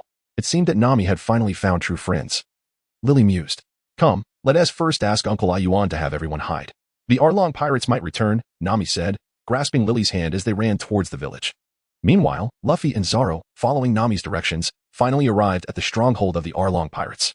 The fortress before them clearly indicated the extent to which the Arlong pirates had extracted wealth from the surrounding area, much of it from the impoverished villagers of Cocoyasi. Countless innocent lives had been exploited to fund their lavish lifestyle, all due to their bullying of defenseless villagers. Upon seeing the fortress, Luffy felt as though he had returned to reality, reflecting on corrupt officials and gangsters who preyed upon the common folk, mercilessly siphoning their hard-earned money. Why? Why do such people exist in any society? What is their purpose? Is it truly enjoyable to oppress others? At that moment, Luffy was filled with rage. Not only for Nami, but also from a deep-seated disdain for such vile characters and their actions. Fueled by anger, Luffy shattered the opulent iron gate adorned with precious jewels with a single punch, roaring, "You shrimp, prepare to die." The minions stationed at the base recognized that their authority was being challenged, though they were not particularly surprised. Such occurrences were not new to them. Yet, the remarkable power displayed by these two intruders in effortlessly breaching their iron gate suggested that their challengers were indeed stronger than before. However, their ingrained arrogance led them to dismiss Luffy and Zoro as inferior beings, forgetting that they too had once been treated as lowly creatures among humans. A group of minions charged at Luffy and Zoro, brandishing glimmering swords that reflected the sunlight. Unable to contain his bloodlust any longer, Luffy plunged into the fray, his fists targeting the fishmen with devastating force. Weaker foes fell before him, while Zoro seemed unscathed as he joined the melee, wielding 3 swords in swift, lethal arcs. They were not the main course, therefore, minimal effort was required to dispatch these lackeys. In less than half a tea's worth of time, nearly 100 fishmen lay defeated on the ground. Luffy, sensing the urgency, halted before one trembling fishman, stating, "Tell your boss, Arlong, to come here. I have business with him. If he doesn't arrive in a joss stick's time, I will dismantle your den." He kicked the frightened creature towards the Arlong pirates' leader. Luffy then settled comfortably on a chair atop the castle-esque training ground, relishing the audacity of the fishman's leader. Suddenly, a thought struck him, and he whispered a few words to Zoro. In response, Zoro unsheathed his sword and sprinted toward a corner of the castle, effortlessly leaping over the nearly 3-meter-high wall. At that moment, Arlong was meandering through the various villages within his territory, surveying them for any signs of rebellion. His heart swelled with satisfaction as he observed the trembling humans gaze up at him in fear, reminiscent of how he once looked at those who dared to stand against him. In Cocoyasi village, Ayuan was assisting Nami and the others in ensuring that all villagers returned home to hide. However, a few strong young men refused to cower, choosing instead to stand with Ayuan in defense of Nami. They understood the sacrifices she had made for the village. What does it matter if we shed a few drops of blood? They thought. As men, we cannot always hide behind a woman, even though at that moment, Nami was flanked by 2 valiant protectors. Chapter 17, Usopp vs. The Arlong Pirates officers. After ensuring the safety of all Cocoyasi villagers, Nami stood behind a dozen individuals, including Sanji, Usopp, Ayuan, Lily, and several strong young men. While Sanji regarded these youths as inconsequential, he refrained from voicing his thoughts, recognizing that they understood their limitations yet were determined to support Nami, demonstrating that she was not alone in her fight. They were her guardians, her sanctuary. Under Nami's leadership, their mission to confront the Arlong pirates commenced, marking the point of no return. Defeating Arlong was their sole path forward. After a short journey, they encountered the Arlong pirates officers on the official road, though their leader, Arlong, was absent. The group of Arlong pirates they faced was led by officers Koby and Chu. From Nami, Sanji and Usopp learned some details about these 2 adversaries. Koby, an officer of the Arlong pirates, had not consumed a devil fruit, was a soft-boned fishman, wielding his fist as weapons, and was renowned for his mastery of fishman karate, claimed to have reached the 40th level. Chu, another officer of the Arlong pirates, also had not consumed a devil fruit, was a kissing fishman, wielding his mouth as a weapon, proficient in attacking by absorbing moisture and then launching powerful strikes with his protruding lips. Understanding their opponent's strengths would undoubtedly aid in devising a strategy. Sanji smiled and asked, "Nami, will you and Ayuan be able to handle those small fry? Usopp, unleash your shooting skills against that foe." With those words, Sanji swiftly charged towards the black belt cadre, leaving no room for Nami and the others to contemplate. At that moment, several lackeys attempted to subdue the audacious human before them, only to discover that his feet seemed to possess the strength of 1,000 pounds, rendering them unable to withstand his might. Although Usopp's legs trembled, he resolved not to retreat in the face of unavoidable combat. For this was the first step towards his dream. With determination, he donned his goggles and, wielding his specialized slingshot, retrieved a fiery red lead bullet from his pouch, Usopp's lethal powder star. A bullet, imbued with the potent scent of gunpowder, soared towards the foe. Usopp, with an impeccable accuracy of 100%, did not falter. The powder star landed deftly before the adversary. By the time the opponent reacted, the explosive force erupted, engulfing him in a violent blast. This provocation ignited fury within the enemy, who charged towards Usopp, conjuring a water bullet in his mouth. Usopp, aware of the formidable power of this grotesque projectile, dared not underestimate it. Although he could evade the attack through quick reflexes and the techniques he had learned from the Bagua diagrams, he feared that his evasion might inadvertently harm the villagers of Cocoyasi. After a brief moment of contemplation, Usopp launched another, more potent powder star. 2 powder stars, exuding a fierce scent of gunpowder, rushed towards the foe. Despite the opponent's preparation, one bullet struck true, while the other ignited in a simultaneous explosion of energy. Even a robust fishman could not escape the impact. Following his strike, Usopp chose not to linger but swiftly retreated to a direction devoid of Cocoyasi villagers, allowing him to engage the enemy freely. Meanwhile, Sanji guided the black belt adversary towards another path, also clear of villagers. He left behind a few small fry for Nami and the others to handle. To ensure safety, Sanji attacked the smaller foes along the way, diminishing their numbers and gauging their strength. He soon discerned that the lackeys were far inferior to the cadre, allowing him to confidently lead the black belt away and commence a more intense battle. Under the leadership of Nami and Arlong, the Cocoyasi villagers soon found themselves embroiled in combat with the nefarious dragon pirates. Though Arlong typically led over 200 lackeys, the two cadres now numbered just around 30. After Sanji dispatched a few, only a mere 10 lackeys remained. For Nami and Arlong, overcoming these foes proved not too challenging. They faced 2 opponents each and swiftly emerged victorious, the villagers proving their mettle as well. Amidst the unfolding chaos, Nami's anxiety grew palpable as she awaited the arrival of the strongest adversary, Arlong. Additionally, within the dragon pirates, another cadre, Hachan, possessed strength rivaling that of the black belt and the foe, facing none other than Luffy and Zoro. Nami held no concern for Luffy, confident in his abilities. But her worry lay with Zoro, whose severe injury significantly hindered his strength. After efficiently dispatching the lackeys, Nami anxiously called out to Sanji and Usopp, urging them to conclude their battle promptly, for Luffy and Zoro awaited their support. Hearing her plea, Sanji naturally replied, "Oh, we'll finish this up soon." Although the black belt was formidable, his prowess diminished on land, especially against Sanji, who had mastered the Bagua techniques. Sanji, ever eager to accommodate the request of women, especially with a comrade in need of assistance, internally urged, "Don't you dare die, idiot green algae head." With that resolve, Sanji began to spin in place, his legs gaining speed and turning crimson as the temperature rose. Sanji's ultimate technique, the diable jam. However, Usopp, who was still engaged in combat with Shu, found himself in a less than favorable predicament. His adversary stood near a pond, armed with an inexhaustible supply of bullets to assail Usopp. The potency of his water bullets was formidable, and their range was impressive, leaving Usopp at a loss for effective means to counter Shu. Nevertheless, his concern for Zoro intensified, prompting Usopp to hasten the frequency of his attacks. Deadly gunpowder star, deadly gunpowder star, deadly lead bullet. He unleashed a barrage towards Shu, each strike inflicting some damage. Yet none proved fatal. Suddenly, Shu took a deep gulp from the pond and unleashed a colossal water cannon aimed directly at Usopp. This ultimate technique, the Great Water Cannon, not only increased in size but also multiplied in power, expanding both its range and impact exponentially. As the torrent surged towards him, Usopp was grazed by the merciless deluge, his body plummeting to the ground like a kite with severed strings. In that moment, a bold resolution ignited within him. As he descended, Usopp hurled the last half bottle of industrial alcohol from his bag towards Shu. This overt attack posed little threat, and Shu effortlessly cleaved the bottle in two with a single hand. Witnessing this, Usopp couldn't help but chuckle, sensing that he was on the verge of vanquishing this bothersome foe. With a heavy thud, Usopp crashed onto the ground. Gritting his teeth against the pain-radiating fro at this moment, Usopp could not help but smile. For the maneuver executed by Shu had inadvertently provided the perfect support for Usopp's forthcoming plan. A fiery red-lead bullet materialized in Usopp's hand. The slingshot, a manifestation of Usopp's unique abilities, was complemented by this extraordinary lead bullet. As the bullet soared through the air, one could distinctly observe sparks igniting from its friction with the atmosphere. As the bubbles in front of Shu swelled, signaling an imminent launch, the lead bullet, infused with a fierce blaze, surged towards Shu. Witnessing this spectacle, Shu regarded the long-nosed figure with disdain, dismissing the lead bullet as inconsequential against his robust physique. However, just as the bullet approached Shu, it suddenly detonated, not with a burst of energy but in a conflagration of flames. This was Usopp's ultimate technique, the Fire Star. Upon contact with the moisture surrounding Shu, the flames ignited, unexpectedly setting fire to the very water. The flames cascaded down Shu's throat, infiltrating his body, while Usopp retrieved a heavy hammer from his bag, charging towards Shu, knowing that victory hinged on this moment. At this juncture, Shu stood awestruck, paralyzed by the unfolding events.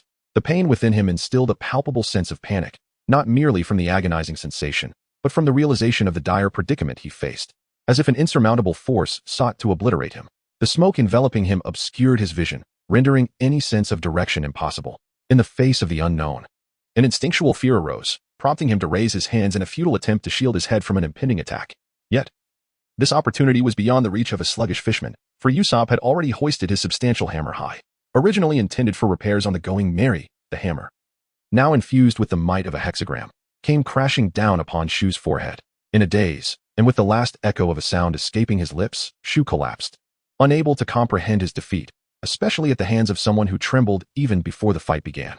Having dealt with Shu, Usopp exhaled deeply, releasing a pent-up breath of relief, soon followed by a surge of exhilaration that nearly compelled him to shout, though he refrained, for his comrades were still embroiled in battle. Tidying his disheveled attire, he approached Nami and the others, just as Sanji's battle neared its conclusion. Without the advantage of the underwater domain, Black Belt was thoroughly subdued. As Sanji unleashed his gale kick, the outcome of the confrontation became inevitable. It was merely a matter of time. Upon seeing Usopp finish his fight, Nami rushed to him, inspecting his body for wounds, prodding here and checking there, much to Sanji's chagrin as he continued to combat.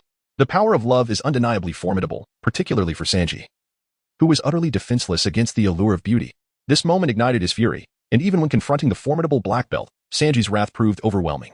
With devastating moves like the Demon Gale Kick, Level 1 and Level 2 Meat Grinder, culminating in the final blow, Demon Gale Kick, crushing blow, Black Belt finally succumbed. His body rendered a mere shell, devoid of any unbroken bones, though he still clung to life. As the crimson hue of Sanji's foot gradually faded to black, he retrieved a cigarette from his pocket, placing it between his lips. After igniting it and inhaling deeply, he savored the euphoric embrace of nicotine, exhaling the remnants of his earlier frustrations. Transforming back into his familiar cheeky demeanor, he bounded over to Nami, who, this time, did not retaliate with anger, but gently examined Sanji for injuries. Nami tenderly checked Sanji for any signs of pain, and as he reveled in the moment, a wicked grin crept onto her lips. What followed was a tempest of blows, culminating in a shoulder throw, after which Nami dusted off her hands and strode forward with a mischievous air. At that instant, her spirits soared, bolstered by the certainty of victory. Yet, her concern shifted to Zoro. What was the extent of his injuries? Would he be all right? Surely, with Luffy by his side, nothing could befall him. Nami's heart raced, prompting her to quicken her pace, while Usopp, having dealt with the remnants of the dragon pirates, soon followed. As for Sanji, he trailed behind eagerly, completely unperturbed by Nami's chastising fist. To him, her blows felt not like pain, but rather an expression of affection. The scene shifts back to the lair of the dragon pirates, where Luffy sat quietly in the chair once belonging to Arlong, pondering with an unusual depth of thought. Suddenly, a frail door swung open, revealing a towering fishman, easily over 2.5 meters tall. This fishman bore a striking resemblance to the Arlong from Luffy's memories, with an oddly pointed nose and a grotesque visage. As Arlong traversed the path, observing his fallen kin strewn about, a seething rage consumed him. His gaze fixated upon the boy seated nonchalantly in his chair, oblivious to the gravity of the situation. Unable to contain his fury any longer, Arlong let out a primal roar, intent on unleashing his pent-up wrath upon the insignificant human before him. However, a troubling realization struck him. The once open pool of water was now obstructed by an unknown, impenetrable substance, rendering him powerless to wield his aquatic abilities. "You underestimate me, Arlong," he thought defiantly. "Even without water, I can annihilate you." Yet, a deep discomfort stirred within him as he scrutinized the diminutive figure before him. In an instant, Arlong surged into motion, his speed vastly surpassing that of Black Belt or Shu, covering the distance of 100 meters in the blink of an eye. His hardened nose began to spin like a serrated blade, poised to shred Luffy's body in an instant. Nevertheless, Luffy is not to be underestimated. With a swift movement, he evaded Arlong's seemingly certain strike, swiftly following up with a long punch directed at the formidable fishman. Despite Arlong's imposing size and stature, it does not imply a lack of agility. Fishmen are inherently endowed with a physical prowess surpassing that of humans, even with such a grand physique.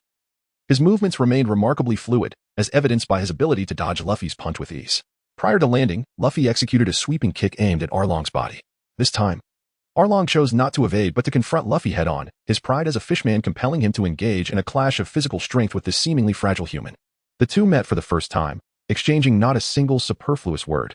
Their communication consisted solely of fleeting glances. The first gaze conveyed Arlong's inquiry into whether it was Luffy who had brought down his comrades, to which Luffy responded with a disdainful look affirming the accusation. Subsequently, Arlong indicated that Luffy was courting death, to which Luffy retorted, "Try me." Thus, they plunged into a fierce confrontation, for sometimes battles arise without reason. They are simply encounters that must be faced, necessitating no further dialogue. Chapter 19. The reason for striking Arlong. The Sawtooth Shark Fishman, had never consumed a devil fruit. Yet he was fiercely protective of his wealth and possessed a bite force capable of severing cannonballs, with a bounty of 22 million berries. This individual ruled over a territory that included Nami's village of Cocoyasi, but today he faced his most formidable opponent since arriving in the East Blue, a nameless youth, destined to seal his fate. With a resounding impact, Luffy's foot collided with Arlong's arm. Both combatants felt the tremendous power emanating from the other, resulting in a mutual retreat. Luffy remained largely unfazed, as he was well aware of the fishman's formidable strength. However, Arlong was taken aback, though his pride as a fishman prevented him from overly magnifying Luffy's capabilities. Adhering to the principle that the first to strike gains the advantage, Luffy did not hesitate, launching a barrage of attacks around Arlong's form, showcasing the full extent of the rubber fruit's abilities. However, Arlong is no mere weakling. His physical strength and resilience far exceed what Luffy had anticipated. The two engage in a fierce exchange of blows, and suddenly, Arlong sidesteps Luffy's heavy punch, his head slicing past Luffy's arm. At that moment, even if Luffy wished to retreat, it was already too late. Positioned at Arlong's side and airborne, any attempt to evade Arlong's strike would severely hinder Luffy's momentum, leaving him vulnerable to Arlong's unhesitating left jab aimed directly at his head. With a sharp sound, Arlong's pointed nose grazes Luffy's arm, drawing forth a trickle of blood. Gritting his teeth, Luffy disregards the wound, vaulting past the range of Arlong's left punch. In midair, he forces his body to twist, channeling explosive power from his core, and as he spins, he consolidates all his might into his right leg. Then, with fluidity, he delivers a fierce side kick toward Arlong. As his leg extends during the kick, his ankle connects with Arlong's face, leaving a significant mark. Arlong, taken aback by Luffy's swift response in such a precarious moment, finds himself unable to dodge the blow, which exceeds his expectations in speed. In this round, both combatants land a hit. Arlong, frustrated, spits out a viscous substance mixed with blood and glares at Luffy. However, with a distance of about 10 meters between them, he cannot attempt a sneak attack. Luffy rises lightly, tearing a strip from his garment to wrap around his arm and staunch the bleeding. Although his rubber abilities would allow him to recover swiftly, the sight of his flowing blood unsettles him. Without a glance toward Arlong, Luffy speaks solemnly. My ambition is to become the pirate king, not to dominate all pirates, but to sail freely across the seas, to seek adventure and revel in the thrill of battle. From the moment I chose the pirate's path, I accepted the reality that I must be willing to risk my life at any moment. I do not engage in pointless fights, even if you hurl insults at me, or pour your leftover drink on my head, or spit at me. I can overlook it. But should you harm my friends, my companions, you must be prepared for my wrath. I fight you because you made my beloved navigator cry. That is the reason I am here to battle you. Having spoken, Luffy does not launch an immediate attack. Instead, he spreads his legs, crouching slightly, and places his right hand on the ground. His leg's blood begins to circulate rapidly, invigorating his entire body. A stream of blood spurts from the wound on his right arm, but he quickly staunches it. A vaporous aura begins to emanate from him. And from Luffy's mouth, we hear a clear declaration: second gear. This accelerates his blood flow, enhancing cellular metabolism. While this grants him considerable power, it also hastens the lifespan of his cells, effectively trading his vitality for strength. Yet for one who has already pledged his life to the pirate flag, what does longevity matter? The essence lies in living spectacularly. In this moment, the spirit residing within Luffy's body profoundly influences the consciousness of Wang Haotian, who controls this vessel. Witnessing this scene are not only Arlong but also Nami, Sanji, Usopp, and Ao Yuen, who have hurriedly arrived. At this moment, Nami covers her mouth, tears silently streaming down her cheeks, while Sanji anxiously attempts to intervene in Luffy's actions, believing that facing Arlong together would be far easier. However, Usopp restrains Sanji with a shake of his head, uttering not a word. There is no need for discussion. This is a battle Luffy must confront alone. As a companion, the best support is to watch quietly, witnessing his victory or defeat without intervening. The first to react is Ao Yuen, scanning the vicinity of the Arlong pirates, recalling Nami's mention of the green-haired man wrapped in bandages. However, that figure is absent. Setting aside Nami's emotional state, Ao Yuen addresses her. The one named Zoro is not here. Nami, you, and Usopp stay put. The rest of us will search for him. Upon hearing Ao Yuen's words, Nami realizes the gravity of the situation and nods silently. Though she is concerned for Zoro, she trusts that with Sanji's presence, he will be safe. With that, Ao Yuen leads Sanji and half of the youths from Kocoyasi village in search of Zoro. Meanwhile, Luffy and Arlong's battle recommences. In second gear, Luffy's speed and attack power surge significantly. However, he senses that he cannot fully unleash his capabilities just yet. Despite the accelerated flow of blood, his rubber body withstands it with ease, feeling little strain. Yet, no matter how much he quickens the blood circulation, it proves futile, and he must relent. Recognizing that even this level of power is commendable. In their clash, Arlong has completely lost his speed advantage, as Luffy unleashes a jet pistol aimed at Arlong. The latter retreats rapidly, unable to suppress the pressure in his chest, and spits out a mouthful of blood. If this continues, it won't be long before Luffy can easily defeat Arlong. However, the accelerated blood flow within him seems to issue a warning: time is running short for this state. If he does not resolve the battle quickly, he will face dire consequences. Luffy clearly feels the silent support from Usopp and Nami at his side. He knows that if he calls upon them, they would undoubtedly join him in subduing Arlong, but he cannot. This is his fight. As myriad thoughts race through his mind, his physical actions remain unimpeded. At that moment, the full might of his jet pistol erupts, and Arlong finds himself no longer able to suppress the onslaught. However, from the impact of Luffy's blows, Arlong could distinctly perceive that Luffy's strength was gradually waning. If he could endure just a little longer, a favorable turn of events awaited him. Having traversed the trials of the Grand Line, Arlong was acutely aware of the reasons behind Luffy's fluctuations. In his mind, he had already deduced that Luffy must have employed a secret technique to elevate his physical energy to a higher level for a limited time. Yet, this secret method typically came with temporal constraints. Once the time limit was surpassed, the capabilities of his body would suffer significant degradation. At this moment, all Arlong needed to do was withstand Luffy's forthcoming onslaught, saving his counterattack for the opportune moment. In a fleeting moment, Arlong discreetly gathered his energy, minimizing the damage inflicted by Luffy's strikes. Simultaneously, he could not refrain from bellowing, "Ha ha, come on. Let me experience your final ferocity. You cannot kill me. I will be the one to end you." As he sensed the diminishing power behind Luffy's attacks, Arlong arrogantly proclaimed his superiority. At that moment, Luffy also realized that the duration of his current state was running short, with less than a minute remaining. Upon hearing Arlong's taunts, a flicker of inspiration ignited within him, reminding him of the Bagua energy that resided within his body. In the heat of battle, he had seemingly forgotten about his ability to wield this technique, relying solely on his signature moves. With this thought, a grin broke across Luffy's face, and he uttered two words: "Seek death." Chapter 20, Blossoming Friendship. As the phrase "seek death" escaped Luffy's lips, he swiftly extended his arms backward. What was once a stretch of approximately 3 meters was suddenly elongated to nearly 5 meters. Yet, Luffy paid little heed to these transformations, for he was acutely aware that time was of the essence. With a cry of jet pistol, Luffy's hands unleashed a barrage of rapid-fire attacks, the speed of which rendered them nearly invisible to the naked eye. Even though Arlong had fully prepared himself, he was nonetheless propelled backward by the force of Luffy's assault. However, Luffy did not spare Arlong, who had been sent flying, for he understood that despite Arlong's formidable physical resilience, the previous 2 strikes, though powerful, were not fatal. Luffy knew he must deliver a decisive blow, for only then could he bring an end to this tyrannical fishman who had ruled over the land for far too long. With astonishing speed, Luffy dashed to the spot where Arlong had fallen. At that moment, Arlong was in a semi-conscious state, his awareness hazy as he struggled to rise, his powerful hands shielding his head. Yet, this was inconsequential, for Luffy's impending strike could not be thwarted, even by a body forged of steel. Luffy extended one leg towards the heavens, while the other remained firmly planted on the ground. His right leg stretched to an astonishing length of nearly 8 meters, surpassing the limits of his elastic body. This time, the extension was not a swift ascent. Rather, it appeared to unfurl in a manner that made the air tremble around him. As his right leg reached its maximum stretch, Luffy's body flushed crimson, his blood surging anew, reopening a previously healed wound on his right arm, a fresh spurt of blood erupting forth. A primal roar escaped Luffy's lips, a sound that echoed with ferocity, marking his transformation into an invincible warrior. Goma Goma no Stormax. With a resounding cry, Luffy's extended leg unleashed a cataclysmic force, producing a deafening explosion as it broke through the air. It felt as if his leg had created a shockwave that reverberated through the space, causing the very atmosphere to shatter under the pressure. The air currents generated by this devastating strike brushed against Arlong's face, rousing him from his daze. He perceived the sky itself bearing down upon him with crushing weight, an overwhelming sensation of suffocation enveloping him. Yet, this feeling was fleeting, for before Arlong could fully comprehend his predicament, Luffy's foot came crashing down upon his head. All the pent-up power seemed to find release in that singular moment, pouring forth upon Arlong with relentless fury. If I ever face him again, I shall never wait for him to recover. I will give my all and never be reckless again. This singular thought exploded in Arlong's mind as he felt his body crushed into the ground, leaving only his grotesque fish head above, inviting the ire of the enraged crowd to spit upon him.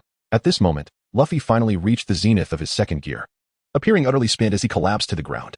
Nami and Usopp, who had been vigilantly observing the unfolding events, rushed to his side without hesitation. Overcome with emotion, Nami could no longer contain her tears, which flowed freely. After hastily tending to Luffy's wounds, Nami tore a large piece of fabric from Usopp's clothing to bandage his right arm, then cradled Luffy aside, while instructing Usopp to bind the wretched fishman. Arlong, a task for which Usopp possessed an exceptional talent. Once these tasks were complete, Usopp fetched some water from a pool nearly buried under rubble and carefully wiped the blood from Luffy's body, offering him a sip of refreshing water as they awaited his revival. After a brief sip, Luffy seemed to regain his vitality, slowly opening his bleary eyes, before abruptly sitting up and instructing Usopp, "Quick, let us go to Zoro." Then, he collapsed once more, having not only overexerted himself in his second gear, but also having unleashed the formidable storm technique from the 8 trigrams. The fusion of these two powers had endowed his final strike with an awe-inspiring terror, a capability that could shake the very heavens, rendered utterly excessive against a mere fishman. The crux of the matter lies in Luffy's employment of his second gear. It appears that within the original narrative, there is indeed a rationale behind the timing of Luffy activating this form. Although Luffy possesses a keen understanding of how to utilize his second gear, it seems somewhat premature for him to do so given his current physical condition. Furthermore, even without resorting to the second gear or the techniques depicted in the Bagua diagram, Luffy could still triumph over Arlong solely through the prowess of his rubber abilities.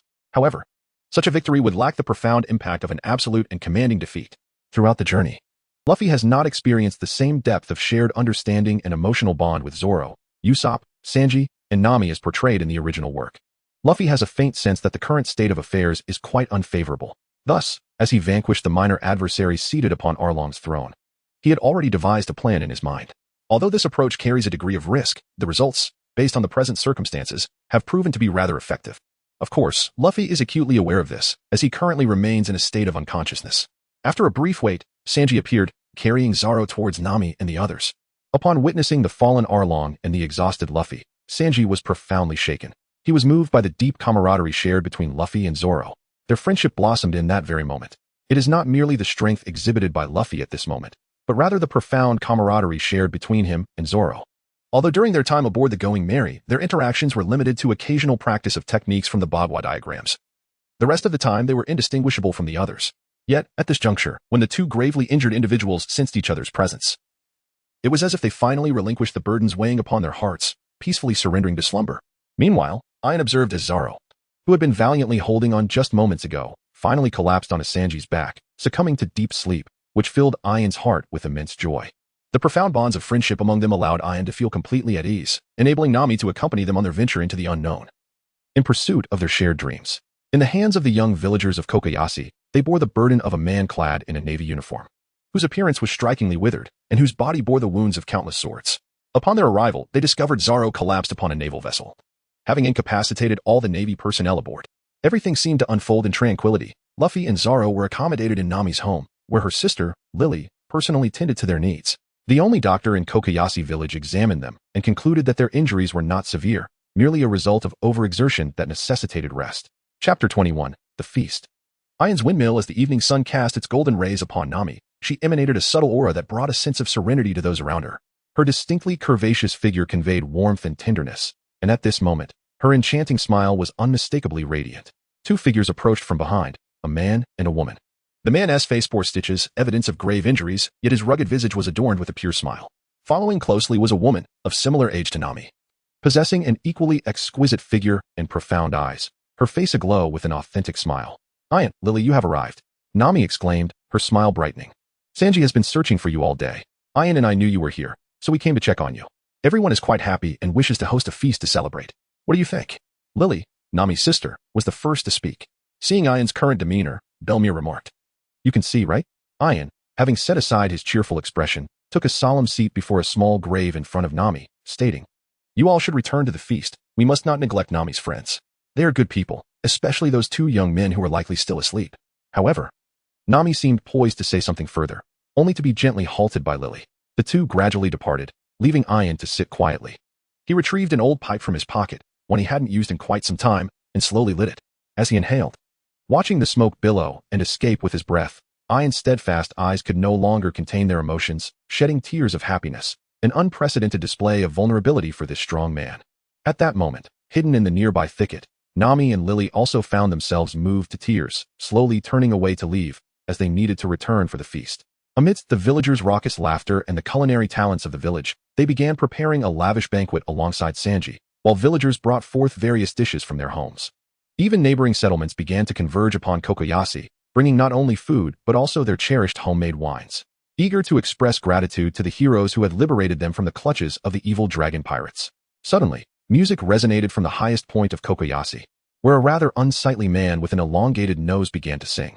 His song encapsulated the entirety of the recent battle, including Luffy's motivations. "My goal is to become the pirate king, not to dominate all pirates, but to roam freely upon the seas, to embark on adventures and savor the thrill of combat.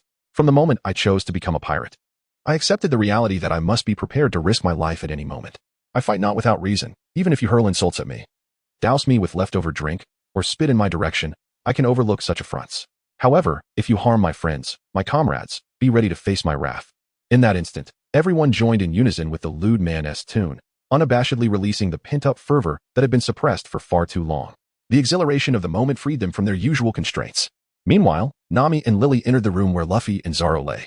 Following Nami's suggestion, they placed 5 pounds of beef and 5 pounds of pork, all seasoned with Sanji's special touch, beside Luffy's bedside. At Zoro's side, they set down a large barrel of the oldest wine preserved in Cocoyasi village, the aroma wafting towards him with each breath, reaching his stomach.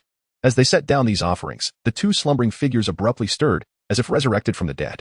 One immediately seized the roasted meat, while the other began pouring the wine down his throat. This sight elicited laughter from Lily, who, observing Nami's genuine smile and her earnest dedication to her friends, felt a weight lift from her heart. You were right. They require no medicine. One merely needs meat while the other needs wine, Lily remarked to Nami.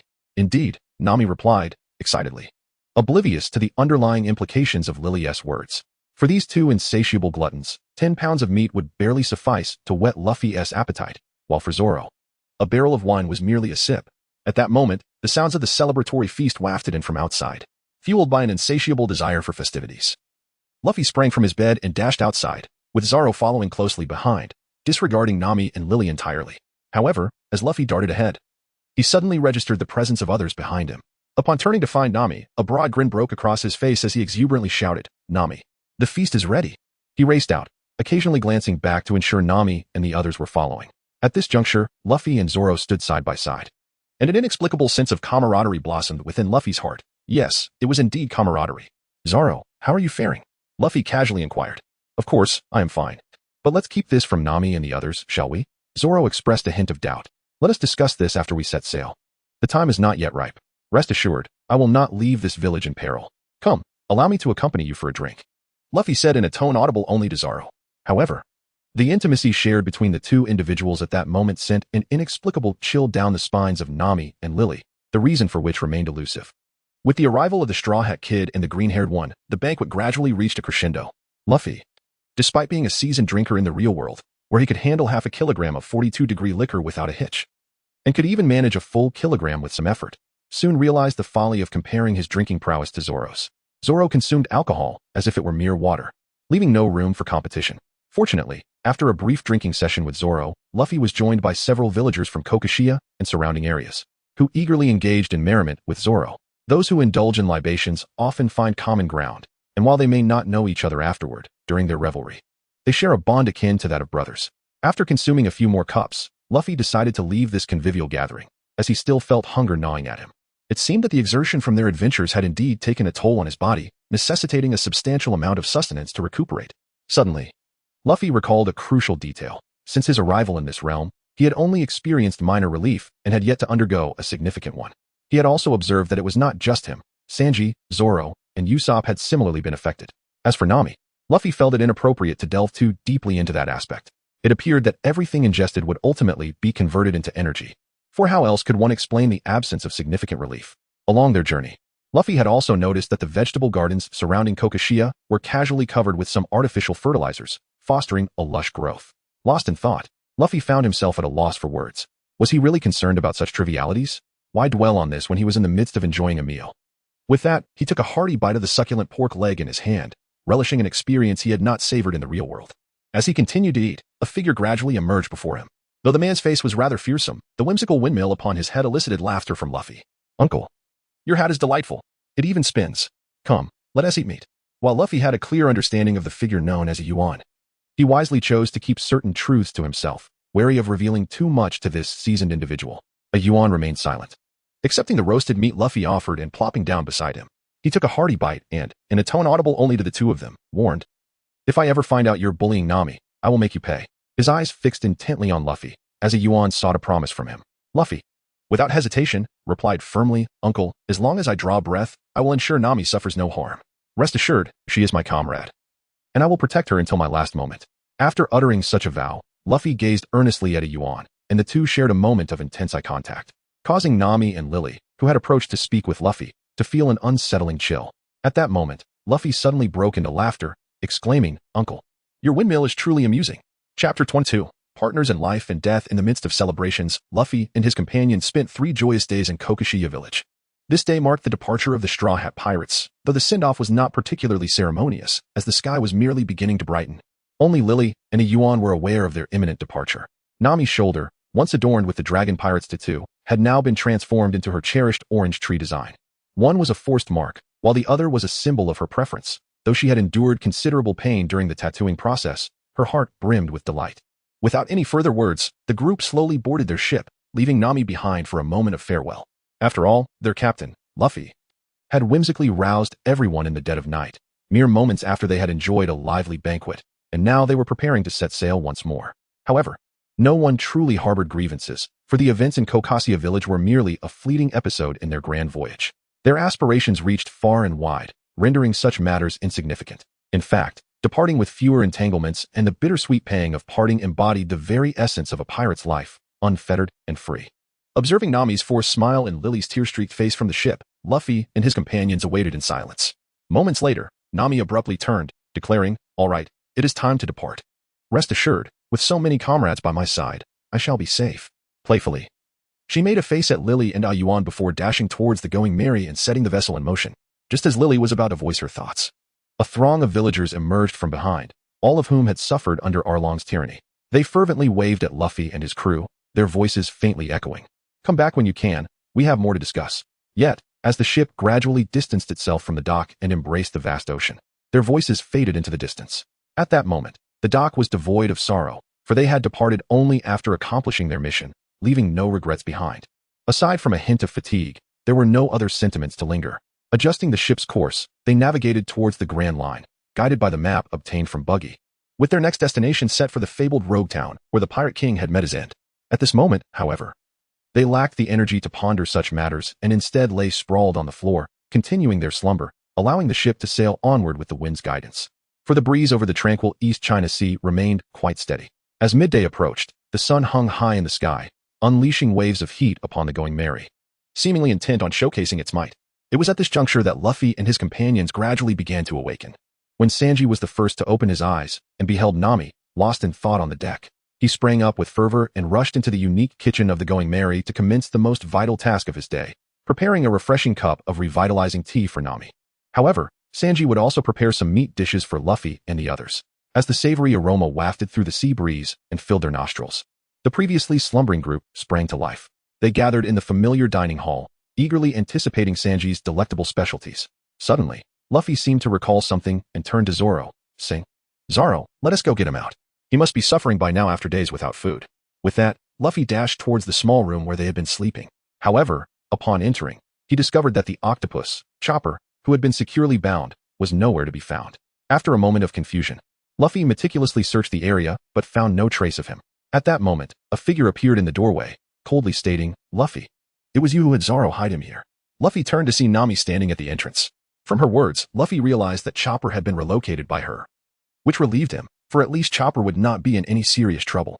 "Yes, I asked Zoro to bind him here after he defeated him, to ambush that Navy ship, because I didn't want to harm Chopper. He is not evil like Arlong and the others," Luffy said earnestly, looking at Nami. Nami did not pursue the matter further, but softly said, "Luffy, I've never asked you this before, but I need you to tell me something.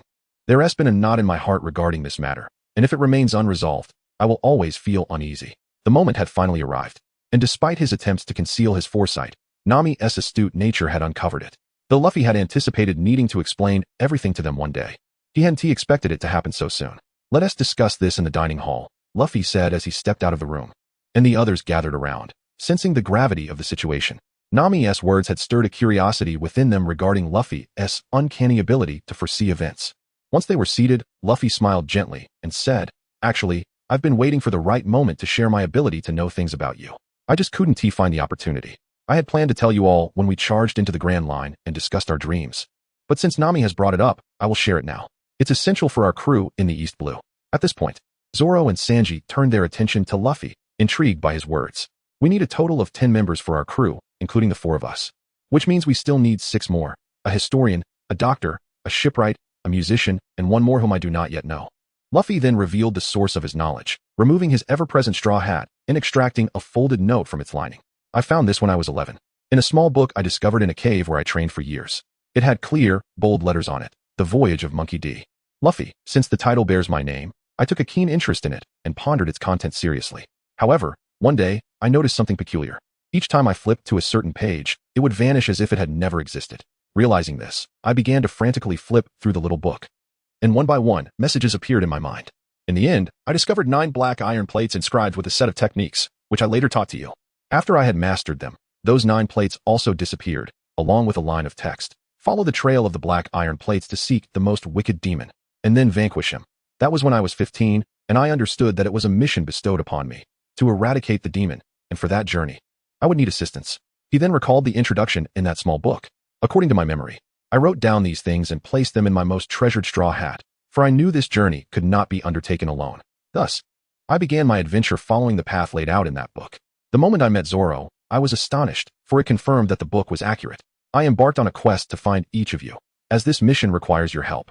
I do not wish for any of you to experience unnecessary harm, as you are my most cherished companions. Even if this mission remains unfulfilled, it matters not. Now, you may choose for yourselves, to continue sailing with me, or to depart. I will harbor no resentment. The group, previously examining the brief introduction Luffy had provided, lifted their heads at his words. Nami composedly uttered, "We are comrades bound by life and death."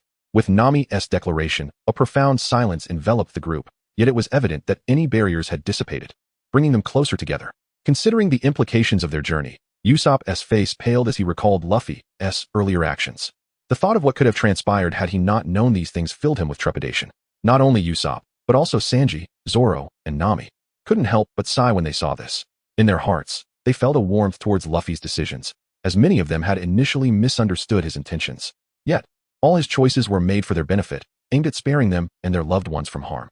Luffy always waited for the Navy to take away those minor nuisances before setting sail. Nami, still preoccupied with her doubts about Luffy due to the Octopus Little 8 incident, was the first to rush over. She dragged him out from a nearby room, saying, "This is something I found while adding supplies to our ship.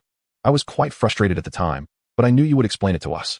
Since I've realized that Octopus Little 8 isn't inherently bad, I'll leave him in your capable hands." Seeing Octopus Little 8 in such a pitiful state, Luffy quickly untied him and fed him some hot soup made by Sanji, then set him aside to recover slowly. At that moment, Luffy didn't disturb his companions, but continued to observe the notes he had secretly written. He feigned a righteous demeanor while enjoying his meal. Sanji's cooking was indeed exceptional, providing a refreshing sensation with each bite, leaving him feeling invigorated and nourished. After a while, Zoro moved to the side to enjoy his own portion of the meal, followed by Sanji and Usopp, who each returned to their respective places to eat.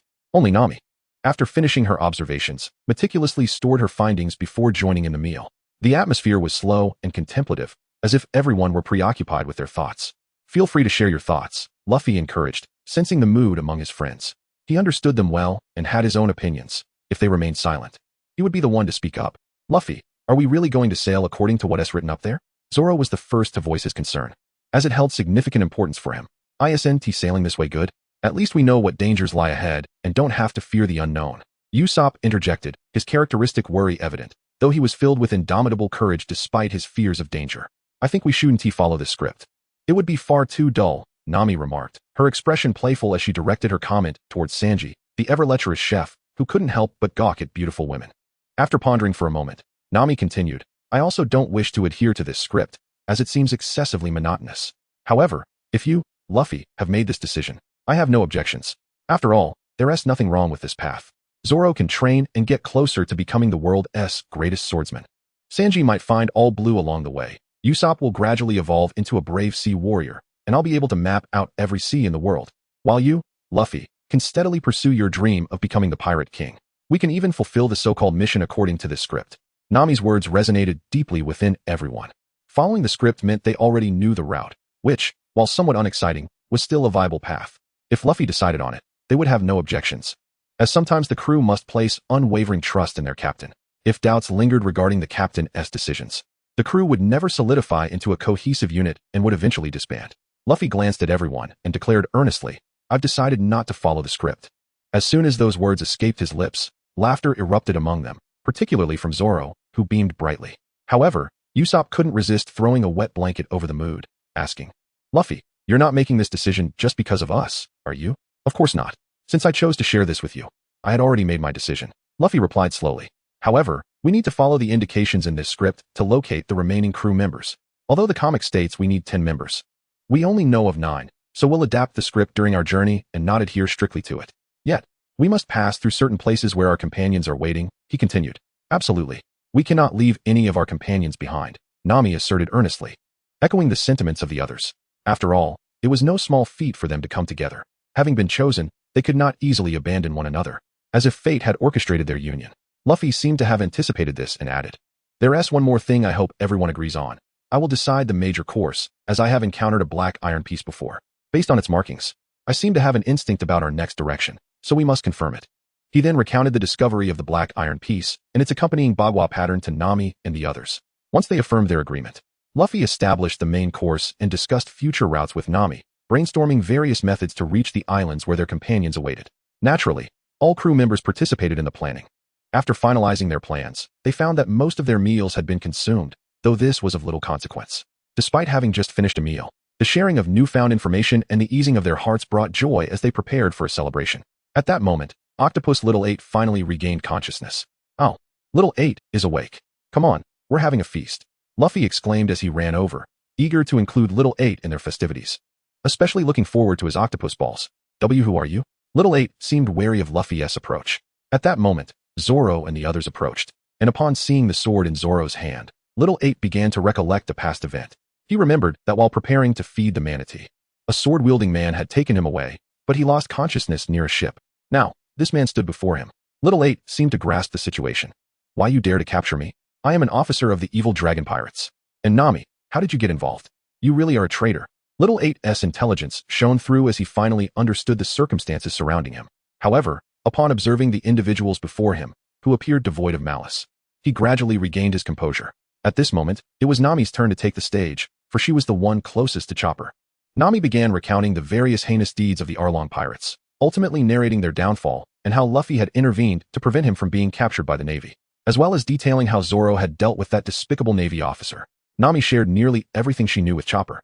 Yet Luffy sensed that if Nami continued in such a manner, it would take an eternity to convey the full story. "Chopper, I do not wish for you to suffer any harm. At our next destination, we shall release you. Return to Fusha village, for Uncle Rayleigh awaits you there." Upon mentioning Rayleigh, Chopper's head snapped up, as though stirred by an unseen force.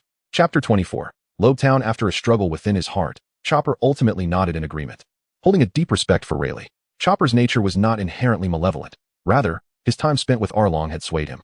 The combination of his hatred for humanity and his unconditional trust in his kin led him to comply fully with Arlong's decisions. Yet, Chopper was no fool. Through Nami's words and his own experiences, he began to comprehend the situation. Furthermore, the fact that Luffy could even mention the name of the esteemed Rayleigh only served to clarify matters for Chopper. In the end, Chopper quickly grew closer to Nami, gradually integrating himself into Luffy's crew. Although there was initial awkwardness, Luffy's companions were individuals of noble character, devoid of the common prejudices held by ordinary folk towards those perceived as different. Instead, they welcomed Chopper's presence with enthusiasm. After indulging in a grand feast prepared by Sanji, Chopper joined the culinary ranks, crafting his specialty, takoyaki. Fortunately, the ingredients were readily available, as Luffy and his crew gathered fresh seafood from the bountiful ocean, complemented by various supplies procured by Sanji. Chopper's takoyaki required no elaborate ingredients, just octopus, salt, soy sauce, and cooking wine, with additional seasonings easily accessible from Sanji's stock. As they journeyed onward, Luffy and his crew were filled with laughter, often feasting heartily before sinking into deep slumber. Thus, their ship sailed steadily towards their next destination, guided by the whims of the wind. In the distance, the silhouettes of buildings emerged on the horizon, igniting excitement among Luffy's crew. They pondered what awaited them at the place where the Pirate King began and concluded his journey. The narrative hinted at encounters with Buggy and Mr. Two. Yet knowing these details rendered it unnecessary to adhere strictly to the script or engage in needless battles. Moreover, Luffy had no intention of exposing himself to danger, especially in the absence of Dragon. Nevertheless, their journey holds profound significance. Firstly, Zoro needs to acquire 2 blades as dictated by the script. Secondly, Sanji's stock of spices has dwindled due to a recent flurry of extravagant feasts, necessitating a procurement, while Nami also requires some new garments. Thirdly, Usopp must engage in combat with a certain individual. This is imperative as it is crucial for Usopp's future. Should he falter at this stage, he would forever remain unable to evolve into a courageous warrior of the sea, for this marks the inaugural shot of their voyage, which must be fired. Fourthly, Luffy must visit a particular location where he needs to uncover vital information, as there are clues left behind, with the direction indicated by the Devil's clues leading directly here. With their objectives established, it becomes essential to allocate personnel and devise a route. Once this is accomplished, Nami and Sanji set off together, much to Sanji's delight. Although his exuberance is swiftly curtailed by a playful punch from Nami, Usopp, on the other hand, departs alongside Zoro, aiming to secure the swords first before proceeding to the competition. They must hasten their pace along the way, striving to avoid an encounter with that troublesome woman. Zoro is well aware, based on the script gleaned from Luffy, just how exasperating this individual, known as Das Bones, can be, and he has no desire to cross paths with her. However, Octopus Xiaoba is about to part ways with Luffy and his crew. A sense of melancholy envelopes him. Despite their brief time together, he has sensed the profound camaraderie and genuine affection among them. The bond they forged feels remarkably deep, leaving Xiaoba with a heavy heart as he prepares to say goodbye. However, the longing that Lei Li and the others felt compelled the octopus, Little 8, to depart, preventing him from joining Luffy and his companions on their unknown adventure. Throughout their journey, Luffy's group conveyed this matter to Little 8. Yet he understood that since he was not a part of the script, there was no need to force the issue. If he were to impose himself upon their journey, it could potentially bring them misfortune, which would weigh heavily on Little 8's heart. Although he was aware that Luffy and the others did not adhere strictly to the script, he ultimately chose to leave. After receiving some coins from Nami, Luffy was the first to set off with Little 8, instructing the ship to dock at a harbor, a task that Nami could easily handle. Moreover, at that moment, Nami had a purely free laborer by her side, which was a resource not to be wasted. As the more he was utilized, the happier he became. Along the way, Luffy and Little 8 engaged in numerous joyful conversations, yet time always seems fleeting, and moments of reunion pass all too swiftly. Before long, they arrived at the official ship ticket office where Little 8 could purchase his passage home. After assisting him in dressing up to appear less like a fisherman, Luffy felt reassured and gently pushed Little 8 onto the ship, waving goodbye without uttering a single word. It is not that Luffy has nothing to say. Rather, at this moment, he is hesitant to utter a word. He fears that expressing his feelings might lead to unbearable discomfort for both parties. Nevertheless, despite this turmoil, Luffy's heart is heavy with sorrow. Slowly, Xiaoba walks forward, and upon fully boarding the ship, he suddenly turns around and exclaims to Luffy, "You will come? One to you? I shall wait for you there. You must come." After saying this, Xiaoba disregards Luffy's reaction and rushes into his designated cabin, where he can be free from such constraints. Staring blankly at the silhouette of Xiaoba as he departs, Luffy reassures himself, "I will come. I must, for that place is an essential path in our adventures. Wait for us, Xiaoba." With a heart full of apprehension, Luffy traverses several streets, not paying much attention to the scenery around him, as he is preoccupied with adjusting his emotions. Along this journey, not only did he successfully persuade Nami and the others, but he also refrained from disclosing his identity as someone who has traversed time. Who would believe such a tale? Moreover, his interactions with Xiaoba brought him immense joy. The happiness was so overwhelming that Luffy felt a spontaneous urge to invite Xiaoba to join his crew. However, in the final moment, he restrained himself. For Luffy understood that the path ahead would be fraught with challenges and unknown dangers. Xiaoba's abilities, in comparison, were rather lacking. Even if Luffy were to teach him the techniques contained within the Bagua diagrams, it would not suffice for him to navigate this perilous journey. Thus, rather than allowing Xiaoba to face hardships alongside them, it would be more prudent to let him depart now, allowing him to be by Rayleigh's side, where he could lead a stable life, manage his small shop, and perhaps even find a lovely bride. Yes, that fishman seems quite appealing. Luffy suddenly felt a wave of exasperation at the rather crude thoughts that had surfaced in his mind. It seems the influence of a certain forum moderator named Sanji from his past life had left a significant mark on him. However, after this, Luffy felt a surge of happiness. He could no longer afford to dwell on sorrow. Time was fleeting, and the road ahead remained long. Moreover, if he lingered here too long, his wife in the present world would undoubtedly be distressed, searching for him. He also had parents and an older brother to think of. With this thought, Luffy jolted to attention, lifted his head, and set off toward his destination. At that moment, Zoro, having just sold 2 swords and elicited a pained reaction from the shopkeeper, was hiding with Usopp in a corner, eager to catch a glimpse of the female officer. The script suggested she bore a striking resemblance to Kuina, which piqued Zoro's interest. Usopp calculated the time and decided to accompany Zoro, as it was rare for someone so emotionally detached as Zoro to feel curiosity about a girl. Before long, a charming girl wearing glasses and casual attire appeared in Usopp's line of sight. She was stunningly beautiful, exuding an aura of innocence. Zoro was utterly captivated, for this girl bore an uncanny resemblance to Kuina. Had he not known that Kuina had passed away, he might have believed she had materialized before him. Nevertheless, Zoro's gaze remained fixed on the girl as she entered the shop he had previously visited. He longed to follow her, but was restrained by Usopp, who reminded him of their earlier decision. "Let us go," Usopp said, pulling Zoro away toward a different direction, for a decisive battle awaited them. Chapter 25. The mightiest of men. After traversing several bustling streets, Luffy finally arrived at a desolate alley that exuded an air of neglect. At the end of the street, he encountered a bend that led him into a narrow passage. Approximately 100 meters later, a bar came into view. The establishment had clearly succumbed to the ravages of time. Its original sign was now barely legible, and Luffy could not discern its former name. Gently pushing open the dilapidated door, Luffy stepped inside. In an instant, he envisioned the bar's former glory, where a robust man sat at the forefront, unabashedly savoring a deep red drink, surrounded by a loyal band of comrades. Unlike the lifeless demeanor of the current owner, who was busy mixing various delightful wines. The atmosphere was vibrant, and his face radiated warmth. Cautiously, Luffy navigated through the bar's worn and tattered interior, where intact tables and chairs were a rarity. Yet, amidst the decay, he perceived a resilient spirit, the essence of pirates, a fervent pursuit of dreams and freedom. Finally, you've arrived, an elderly man, with his back turned to Luffy, lazily tended to the few remaining bottles of red wine. Despite his hunched form, burdened by the weight of years, his words conveyed a hint of tenacity, as if he had anticipated Luffy's arrival. Luffy, however, was taken aback by the old man's words, for according to the script, he was not supposed to react this way. It appeared that their decision to deviate from the script had dramatically altered the course of events. Luffy pondered this, shaking his head. Yet he felt no regret about straying from the predetermined path. Instead, he found himself filled with anticipation, stirred by the old man's enigmatic greeting. Seated at the bar, Luffy casually ordered a drink and began to savor it, feeling the presence of someone from the past who might have once done the same. Meanwhile, the elderly man slowly turned his frail body, pouring himself a glass of aged but potent wine. They both chose to embrace a moment of silence, gradually sipping their drinks, allowing impatience to dissipate. Coughing softly, the old man cleared his throat, his body unable to endure the harsh sting of alcohol once more. Nonetheless, his thirst for drink remained unquenched. 20 years ago, a man sat here much like this. His aura was formidable, and he exuded an enigmatic presence. He was generous, possessed grand dreams, and an insatiable yearning for freedom. His spirit inspired me, leading me to grant him a final request. Now, that request is on the verge of fulfillment. Young man, may I share a story with you? The old man suddenly addressed Luffy. Please, if there is anything I can assist you with, I am at your service. Luffy resolutely turned to the elder and replied. In an age long past, this world was rife with unpredictable and terrifying entities. The people everywhere held an immense reverence for freedom and dreams.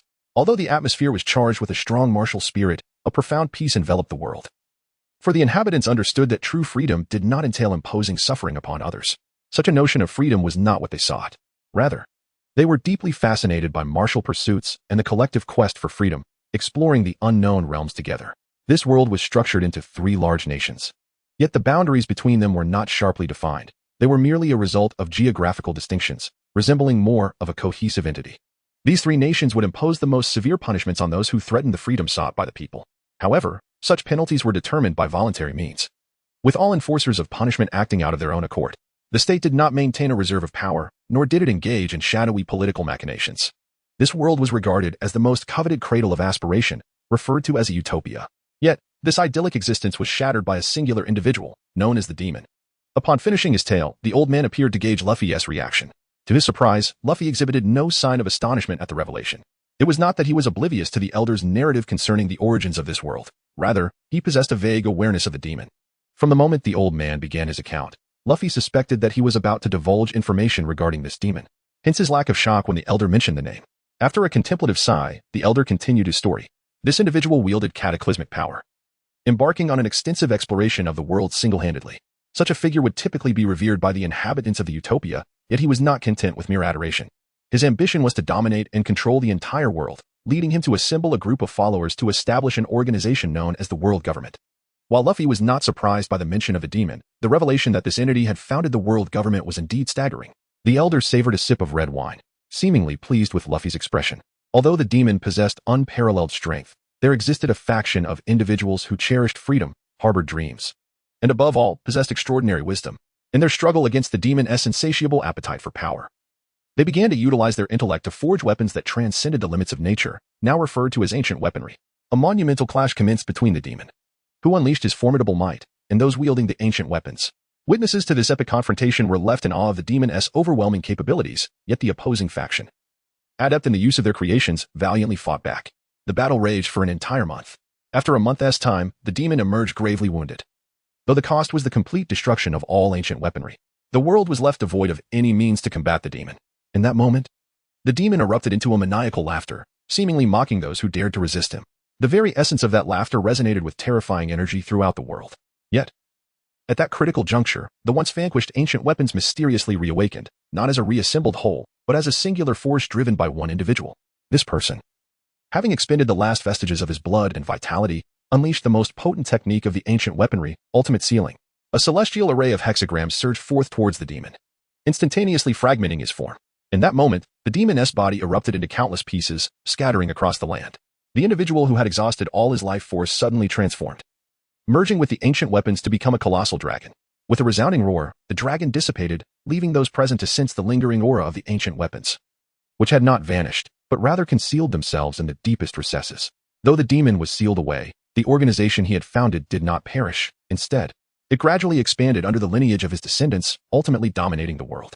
The witnesses of the great battle against the demon were mercilessly slaughtered, and the rich history of the utopia faded into the annals of time.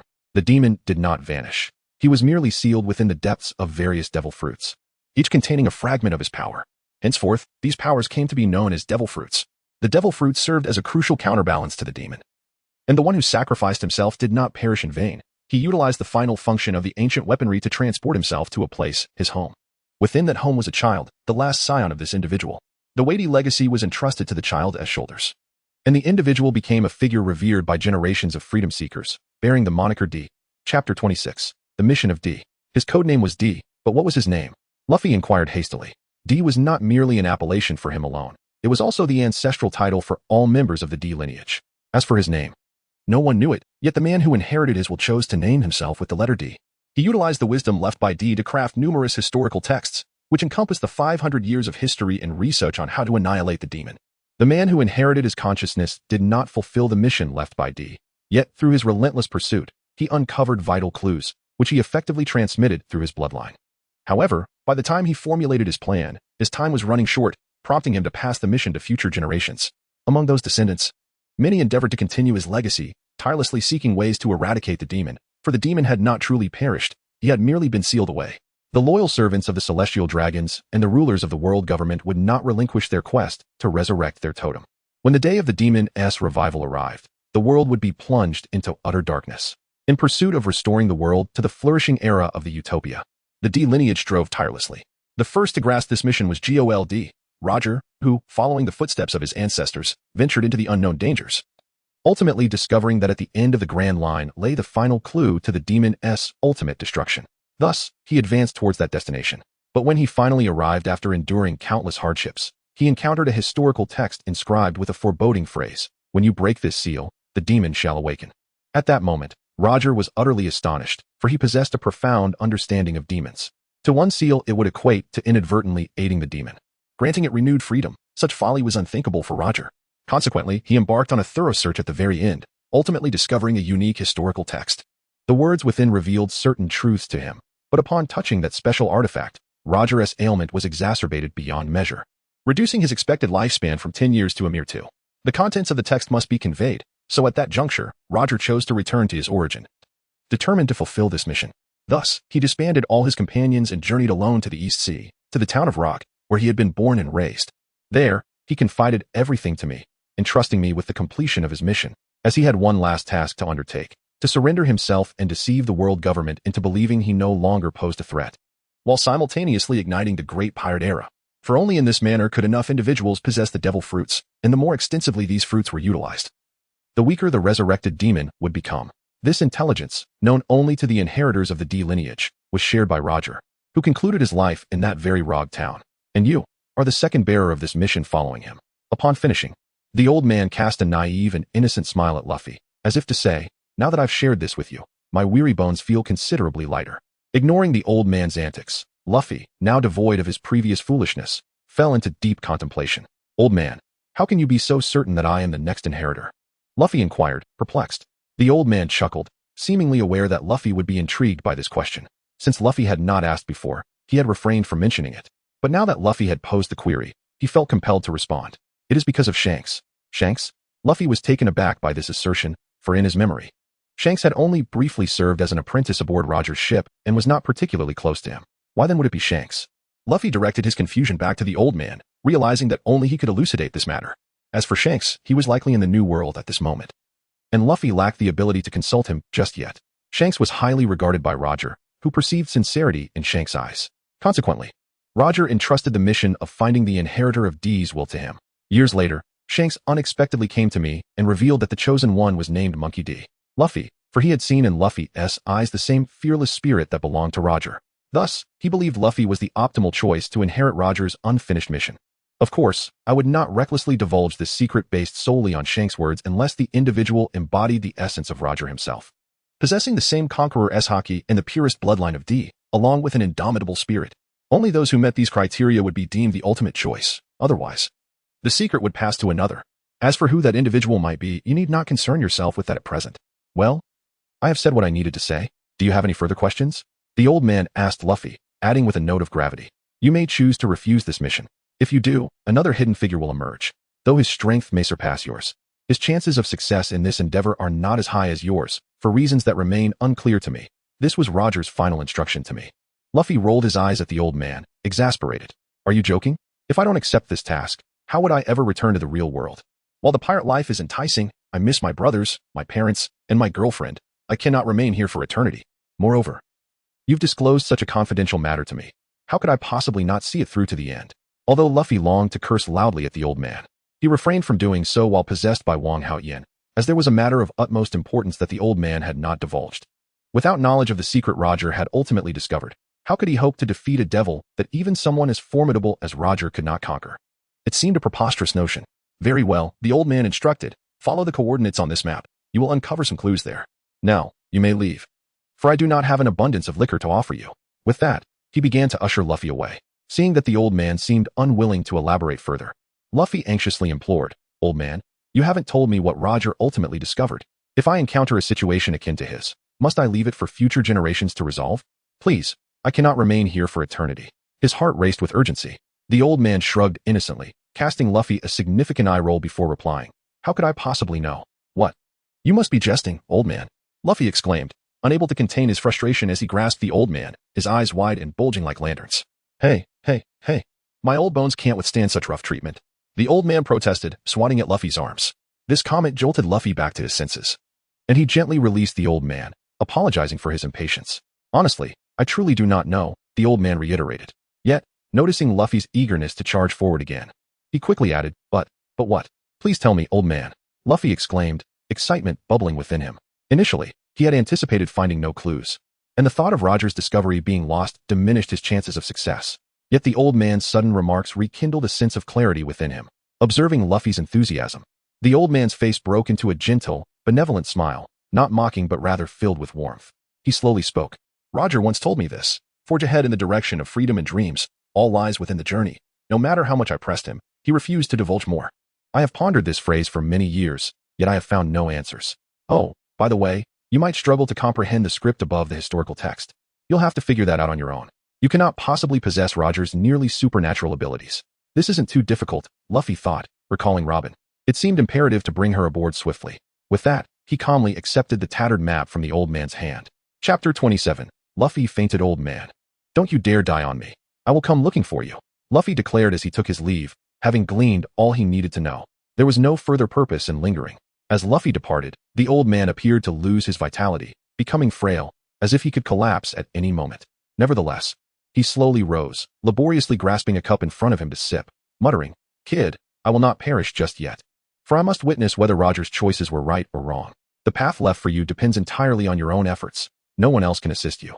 After murmuring this, the old man leaned against the liquor cabinet, surrendering to slumber once more. Yet amidst his steady breathing, there was a perceptible spark of life that was not as fragile as it appeared.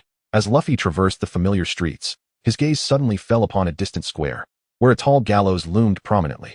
The sight of it plunged him into a profound shock. The scene was one of overwhelming crowds. A surge of humanity as far as the eye could see. Atop the gallows stood a man, defiantly unafraid of the impending execution. Suddenly, he smiled. And in that moment of life as twilight, his resonant proclamation echoed in the hearts of the people. It was not merely a statement, but a rallying cry for all who sought freedom and dreams, leaving them captivated by his indomitable spirit. The vivid memory brought a smile to Luffy's face, a smile unrestrained, liberated, and soul-stirring. His feet moved instinctively towards that direction. The square buzzed with life. And after much effort, Luffy finally pushed through the throng to the front, unable to contain his fervor as he gazed up at the gallows. With a light spring, he leaped effortlessly to the gallows pinnacle, where he suddenly felt a sense of overseeing the masses. He was acutely the sensation of the unknown is truly disconcerting, especially as Luffy lies unconscious. The specific course of their journey remains uncertain, and how to proceed is a pressing dilemma, particularly since they cannot linger in this town of Rogue. The constraints imposed upon them by that enigmatic figure, the Smoke Man, are indeed substantial. Thus, having already attracted the attention of the local navy, it is prudent for them to depart. Ultimately, Nami has no choice but to set their course towards Reverse Mountain, where the greatest sea in the world awaits, along with even more perilous adventures. As for the precise route, they can only take it step by step. Nami lets out a deep sigh. Luffy's unconsciousness is most unfortunate at this moment. Chapter 28. The Departure. Volume 1 conclusion. Before them lies an endless expanse of ocean, devoid of any visible presence. Occasionally, playful dolphins leap from the water, gliding across the surface before diving back into the depths, providing rare amusement along the monotonous sea route. At this moment, a modest sailboat drifts like a fragile leaf upon the ocean, bravely battling the treacherous waves that obstruct its path, akin to a resilient insect. A man with a head resembling green seaweed swings a massive iron ball, which seems weightless in his grasp, as he maneuvers it effortlessly. In another corner of the deck sits a long-nosed man, murmuring incantations that conjure various mystical flames. He wears goggles reminiscent of a diver's, but upon closer inspection, one might notice tiny calibrations on the lenses. When faced with particularly small objects, he instinctively adjusts an additional lens above his goggles, allowing him to proceed with great caution, albeit with intermittent explosions resonating nearby. In the center of the deck lies a man whose head is completely obscured by a distinctive straw hat.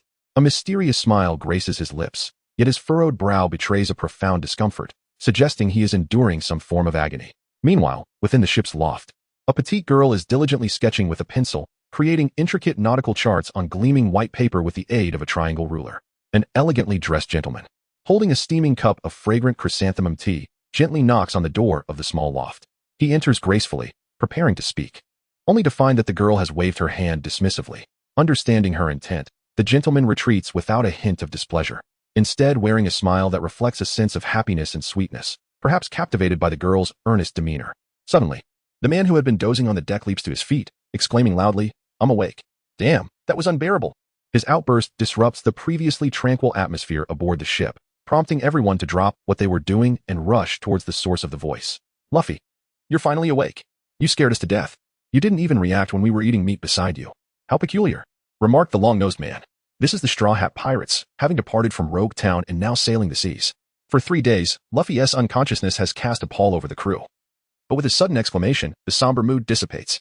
Taking a careful glance at his companions, Luffy notes that they seem to have overlooked his earlier exclamation, filling him with relief. "Hee, sorry for worrying you." He grins, instantly lifting the spirits of those around him. "Luffy, what happened to you? How did you faint? And meat, didn't tea even work on you?" "If I hadn't tea intervened, Nami would have surely taken you to see a doctor." Usopp expressed his concern. "Yes, indeed. What is going on with you?" The crew is bewildered by Luffy's fainting spell, particularly the fact that the enticing aroma of roasted meat had no effect on him. Typically, no matter how engrossed he might be, the scent of meat would rouse him from his slumber or compel him to snatch it away. "Well, when I returned, none of you were around. I wanted to experiment with other abilities of the hexagram technique. As you know, thus far, we have only begun to grasp its essence. Besides Zoro, who has mastered 2, the rest of you can only wield 1. Even I can only utilize 3. At that moment, I attempted to break through to the 4th, but it proved impossible, and I ended up suffering a backlash from the technique, causing my head to throb painfully until I blacked out," Luffy explained calmly, though his nonchalance elicited gasps of shock from Zoro and Sanji. Both Zoro and Sanji are well aware of the dangers of technique backlash. Zoro's swordsmanship has a mentor to guide him, and Sanji's culinary arts were bequeathed by the esteemed Zeph. Their training, occasionally supplemented by insights from their masters, has allowed them to safely harness their techniques. However, for most, a backlash could render one bedridden for months, or even leave them incapacitated for life. Now, Luffy has endured such a severe backlash, yet recovered in just 3 days. Truly remarkable, leaving his companions astonished. Before they could fully process their surprise, Luffy began recounting various revelations he learned from the old man. Though Zoro and the others had steeled themselves for this information, they were still profoundly shaken. Each detail he revealed had the potential to incite global upheaval. From this moment onward, these fledgling adventurers would shoulder immense responsibilities. Yet, despite the weight of their duties, their faces radiated excitement rather than fear. Their expressions betrayed a thirst for the unknown. They understood that they must grow stronger, for the adversaries that lay ahead were formidable. If they did not fortify themselves, they risked becoming a burden to their comrades. P.S. Volume 1. The departure from East Blue has finally concluded. In the next chapter, the Straw Hat crew will embark on new adventures, and a new companion will join them in Volume 2. Who might it be? Robin? Chopper? Or perhaps someone else? Please anticipate. Chapter 29. breaking through the inverted mountain. Understanding the weight of their responsibilities, the Straw Hat crew did not succumb to gloom. Rather, they embarked on a path of inner cultivation. Yet, their daily routines remained unchanged as they continued to host feasts, reveling in joy and dancing to unknown melodies. During these moments, Luffy often reminisced about his past, recalling nights when the sounds of guests and the music of dear friends filled his headphones. Although the atmosphere was lively, the absence of musical accompaniment rendered it somewhat monotonous. Fortunately, he had this group of companions by his side, and their camaraderie brought forth a different kind of delight. In moments of leisure, Luffy would sit at the bow of the ship with Usopp, casting fishing lines to catch shrimp and fish to supplement their provisions. Zoro remained steadfast in his training and slumber, while Sanji fervently sought to please Nami. However, Nami, in a flurry of urgency, approached Luffy, her eyes reflecting a sense of desperation. Rushing to meet her, Luffy asked, "What is it, Nami? Where did you get this map? Can we trust it?" Nami, with palpable anxiety, exclaimed, "Tell me quickly." Observing the nautical chart she held, one he had received from the old man, Luffy, though uncertain of any discrepancies in the depicted route, could discern the evident concern in Nami's gaze. He believed the old man would not deceive him if he intended to mislead.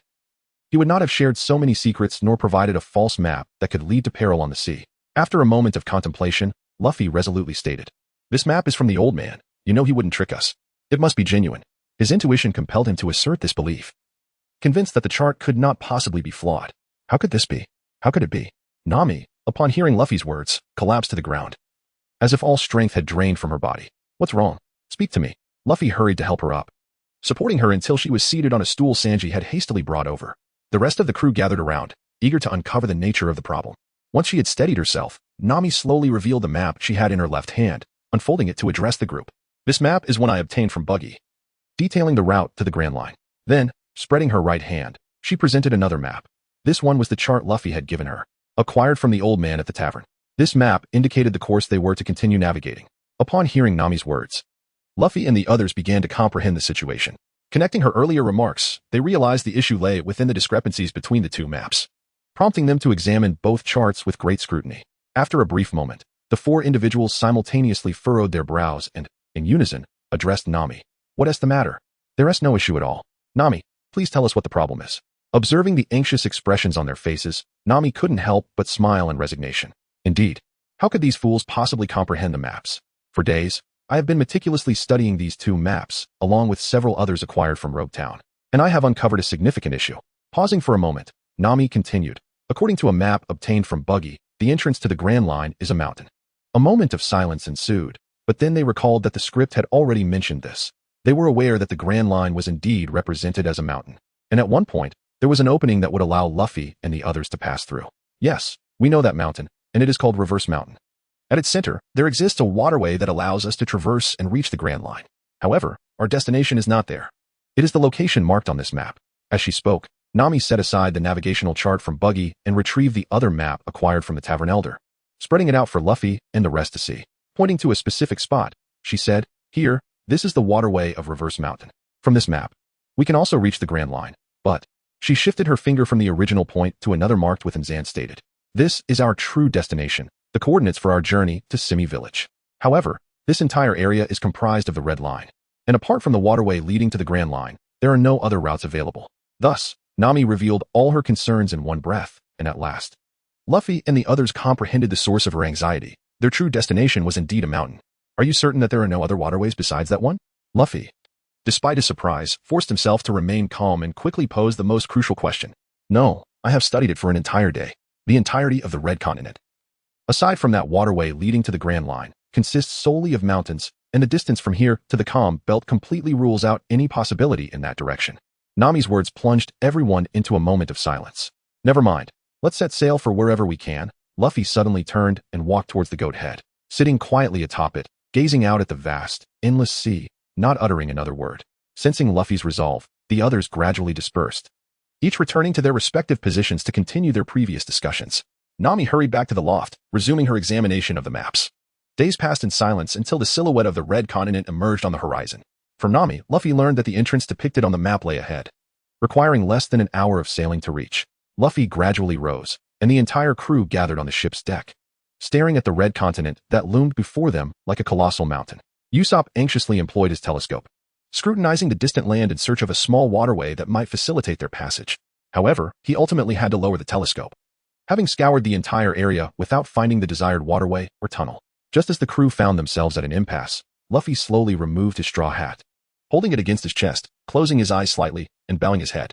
In his heart, he spoke to himself. Can a mountain obstruct our path? No. Can a river block our way? No.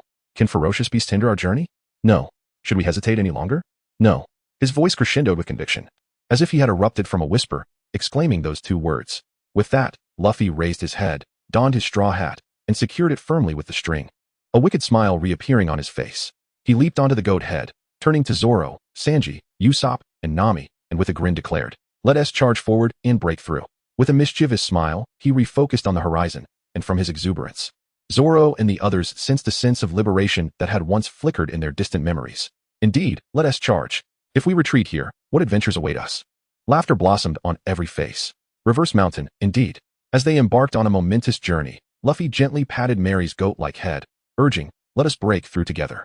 In response, the going Mary surged forward with newfound vigor, racing towards the formidable wall of the Red Line. Chapter 30. The initiation of Roger's plan. Charge, Mary, charge.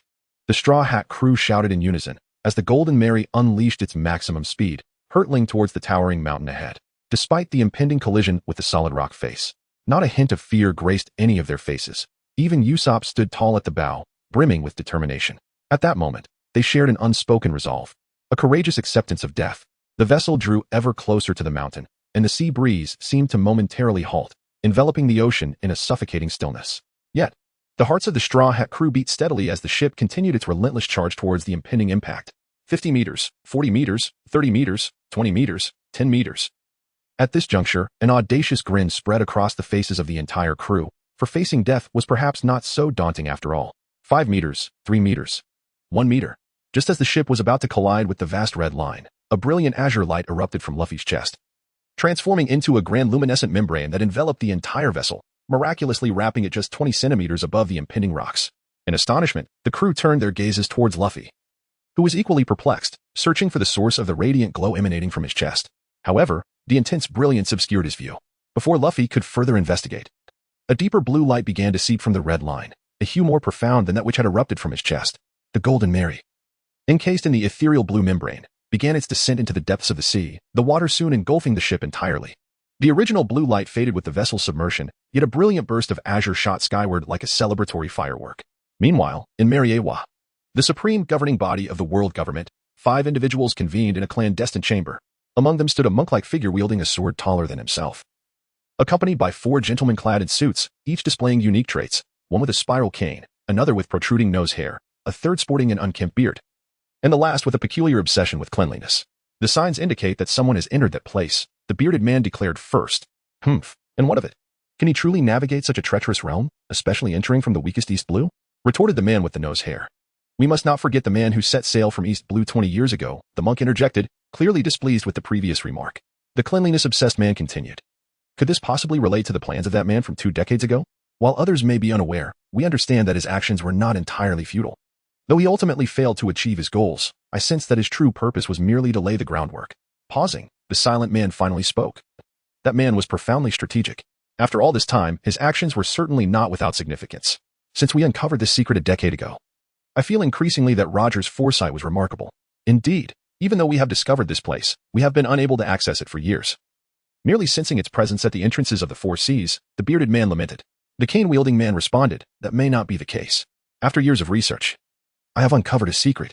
With that, he produced a map, and a plan gradually took shape among the 5 men.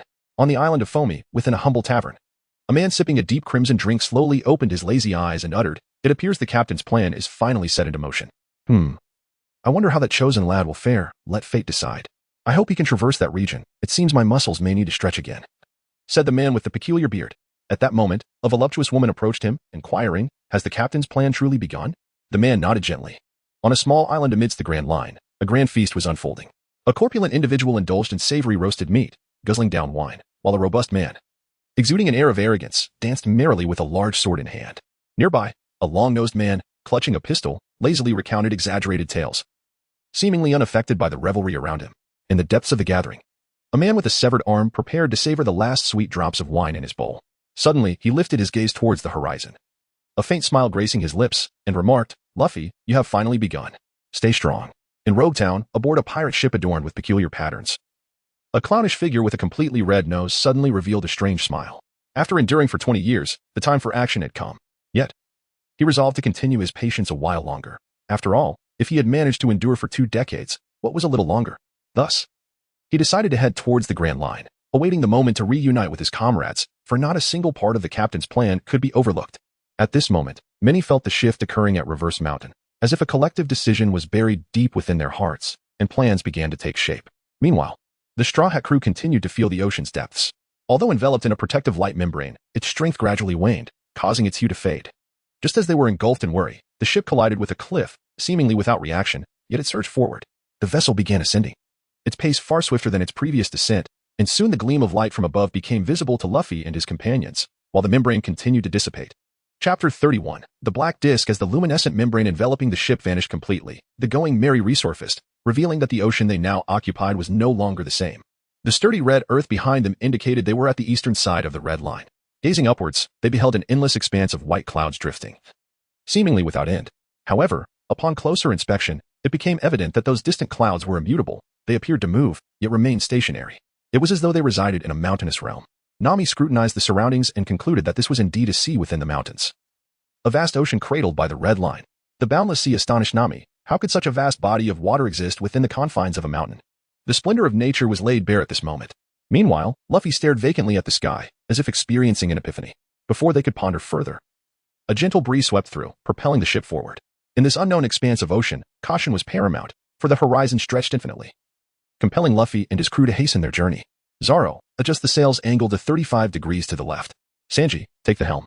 Usopp, climb to the lookout and survey our path. Luffy, be ready to drop anchor. Nami's voice resonated in each crew member's ear. In this moment, the Straw Hat crew demonstrated their remarkable synergy and unique attributes. After adjusting the sail, the ship surged forward, harnessing the wind to journey into the unknown. With their sights set westward, with their origins in the east blue, the opposite direction seemed to beckon them towards their desired destination. As they ventured further and grew more accustomed to this new sea, Nami called Luffy and Usopp aside to engage in an old occupation, fishing. Supplies were dwindling, and without replenishment, they would exhaust their provisions within 3 days. Meanwhile, Zoro secured the sails and began to draw seawater for distillation, preparing fresh water and harvesting sea salt. Though the sun was obscured, temperatures remained sufficient for these tasks. After a busy morning, the Straw Hat crew dropped anchor and gathered in the cabin, awaiting Sanji's culinary delights. Once they finished their meal, Nami ordered everyone to rest, save for one person, Captain Luffy. He chose not to sleep, not out of a desire to assert his authority, but rather to refine his understanding of the techniques within the Bagua diagram. After sharing this with the crew, Luffy slowly made his way onto the deck, taking a seat atop the ship's bow, gazing blankly at the unchanging sky and clouds. It seemed they were engaged in a slow dance of temporal transition.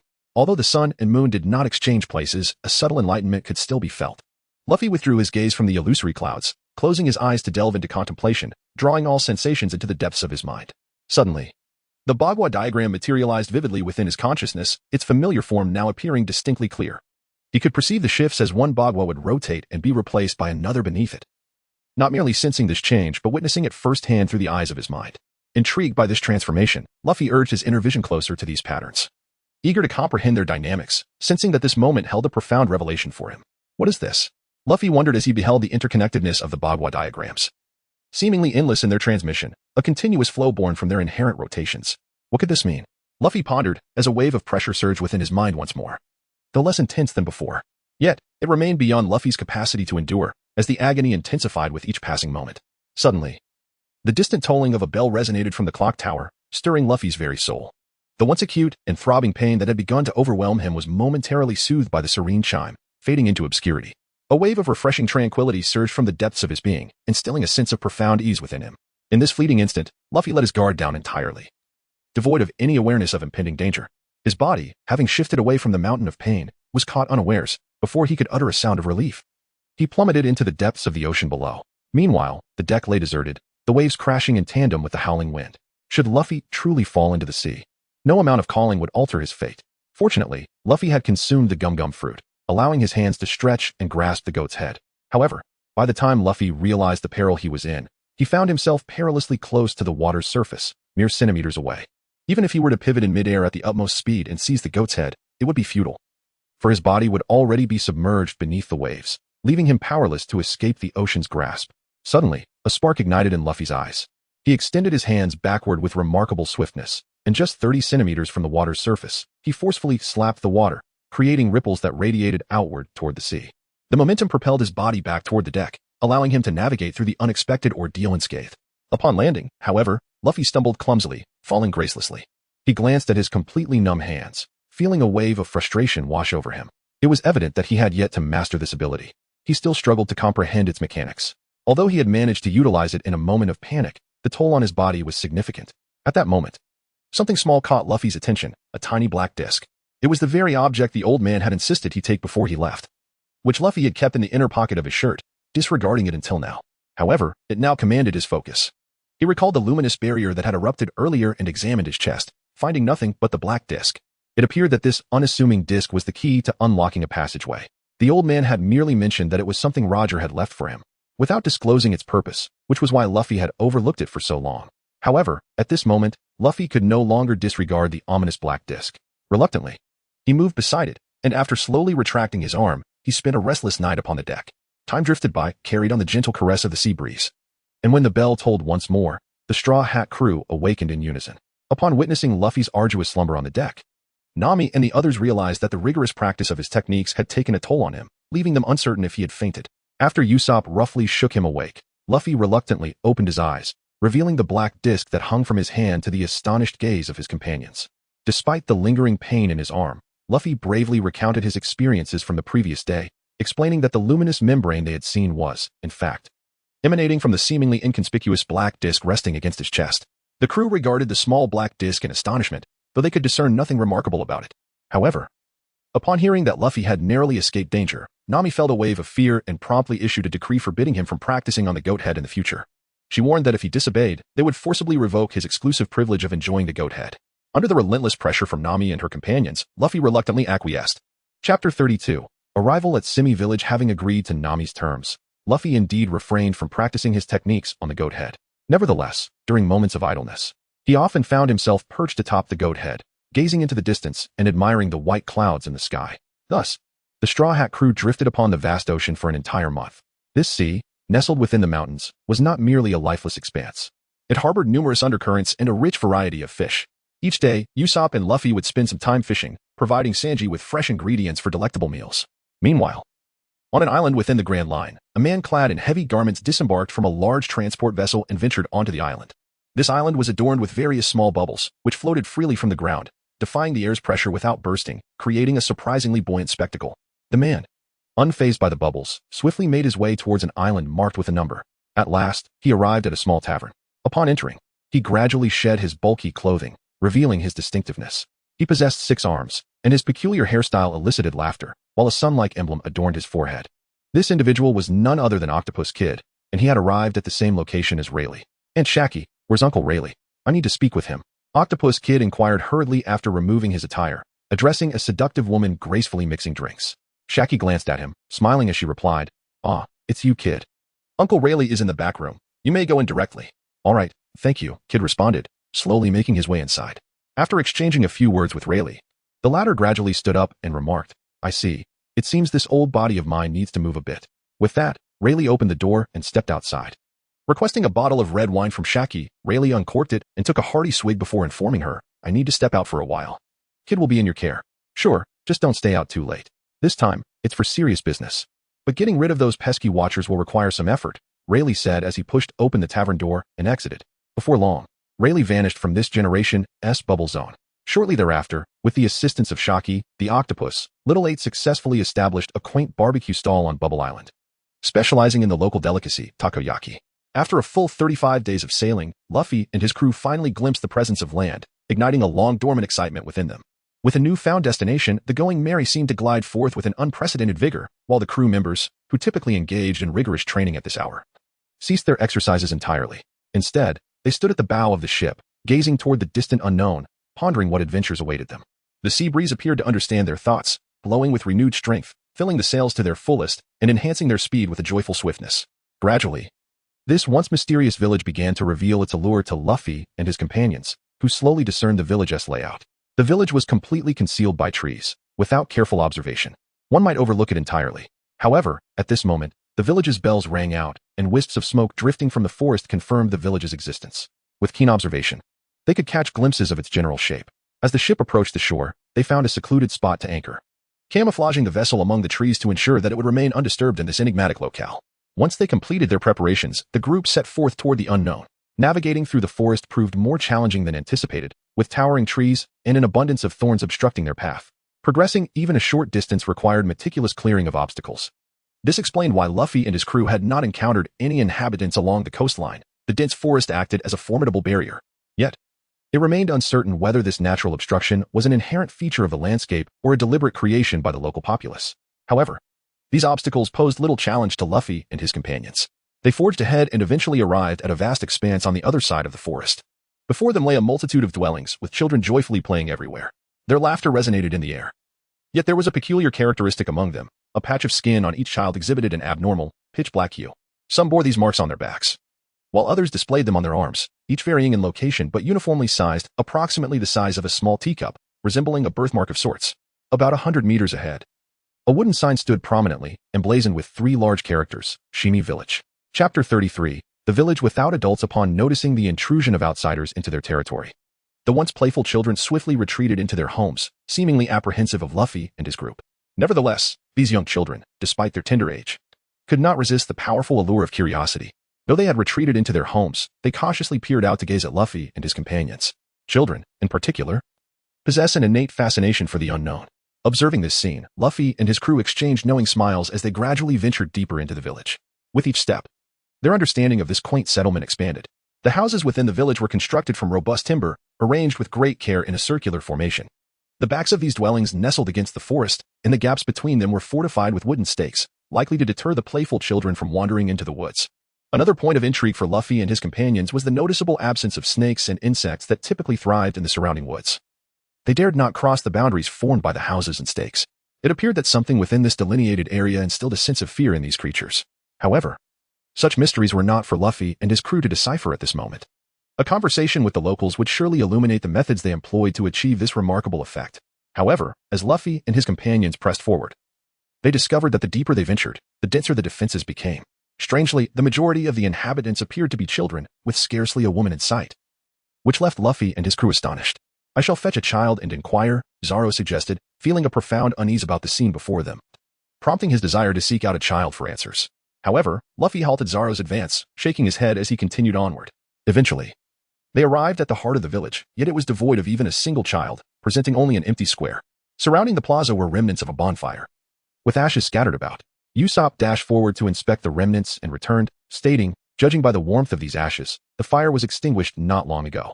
This revelation deepened the mystery for Luffy and his companions. What secrets lay hidden within this village of Shimi? They were intrigued by the potential adventures that awaited them, yet found themselves lacking any leads. "Perhaps we should explore those houses or even bring in a few children to inquire," Sanji suggested, unable to suppress his unease. "This place feels sinister. We just saw smoke rising, yet there isn't an adult in sight." "I'd rather not apprehend any children," Nami interjected, her discomfort palpable. "There's something unsettling about them." After contemplating their predicament, she proposed, "Let us investigate the houses and see if any adults are present so we may ask them questions." "That seems the only course of action," Luffy replied. "Usopp and I will check the houses. You 3 stay together. Remember to inform us if you find anyone." With that, he took Usopp by the arm and headed towards a nearby building, while Sanji and the others moved to the opposite side. Though a subtle tension existed between Sanji and Zoro, it did not hinder their cooperation. Their rivalry was well known. They often engaged in playful banter, particularly with Nami around, prompting Sanji to assert his dominance over Zoro. Yet, Zoro's steadfast nature indicated he would not concede easily. Usopp slyly noted Luffy's clever manipulation of the situation. Their dynamic has been ongoing for quite some time. They should be accustomed to it by now." Luffy chuckled to himself, amused by the antics of his friends.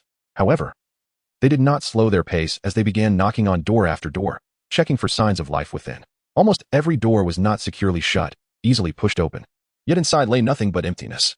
Occasionally, they might glimpse 1 or 2 children, mere toddlers of 2 or 3 years of age. Nami's group encountered a similar outcome.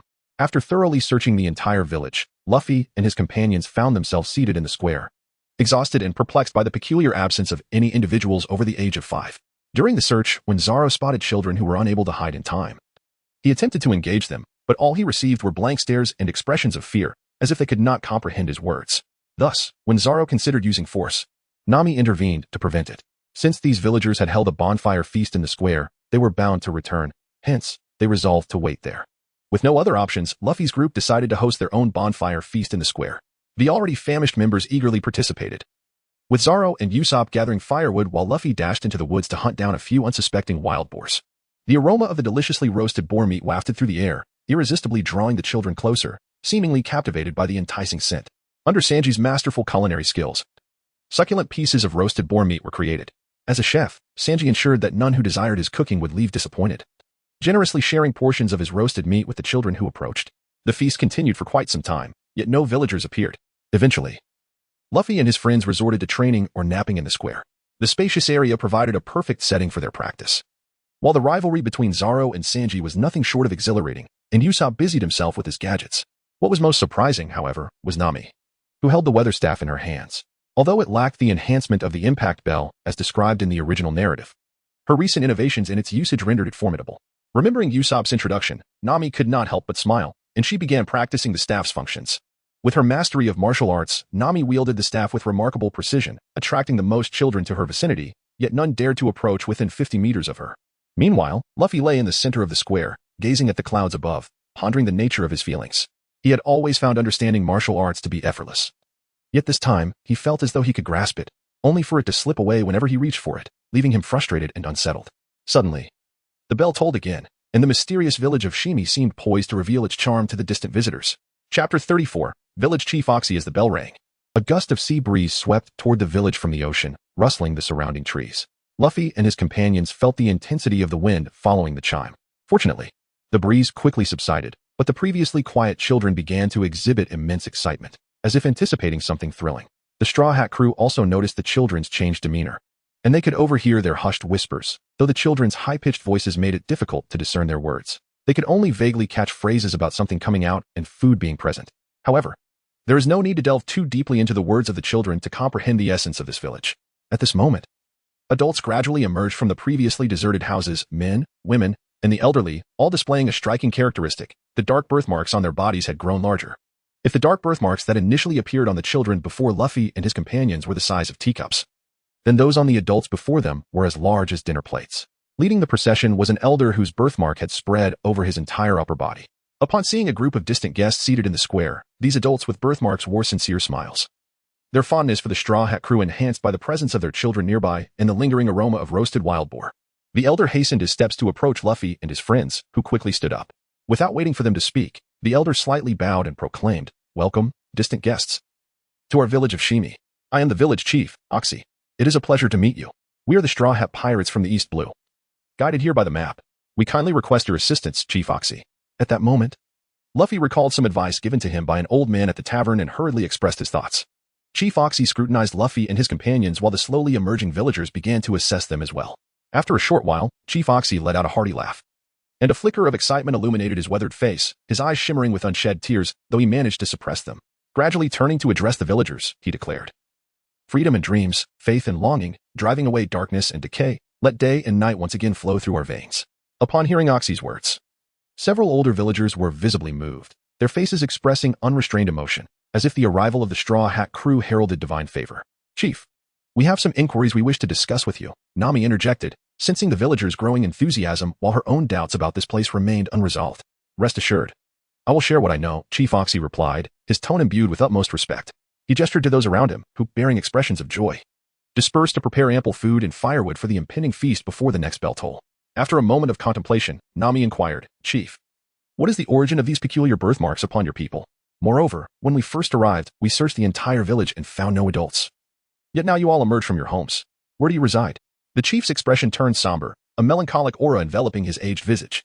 With a long, heavy sigh, Chief Oxy began, "We inhabit a realm where day and night blend into one, only discerned by the tolling of the bell, which marks the passage of time.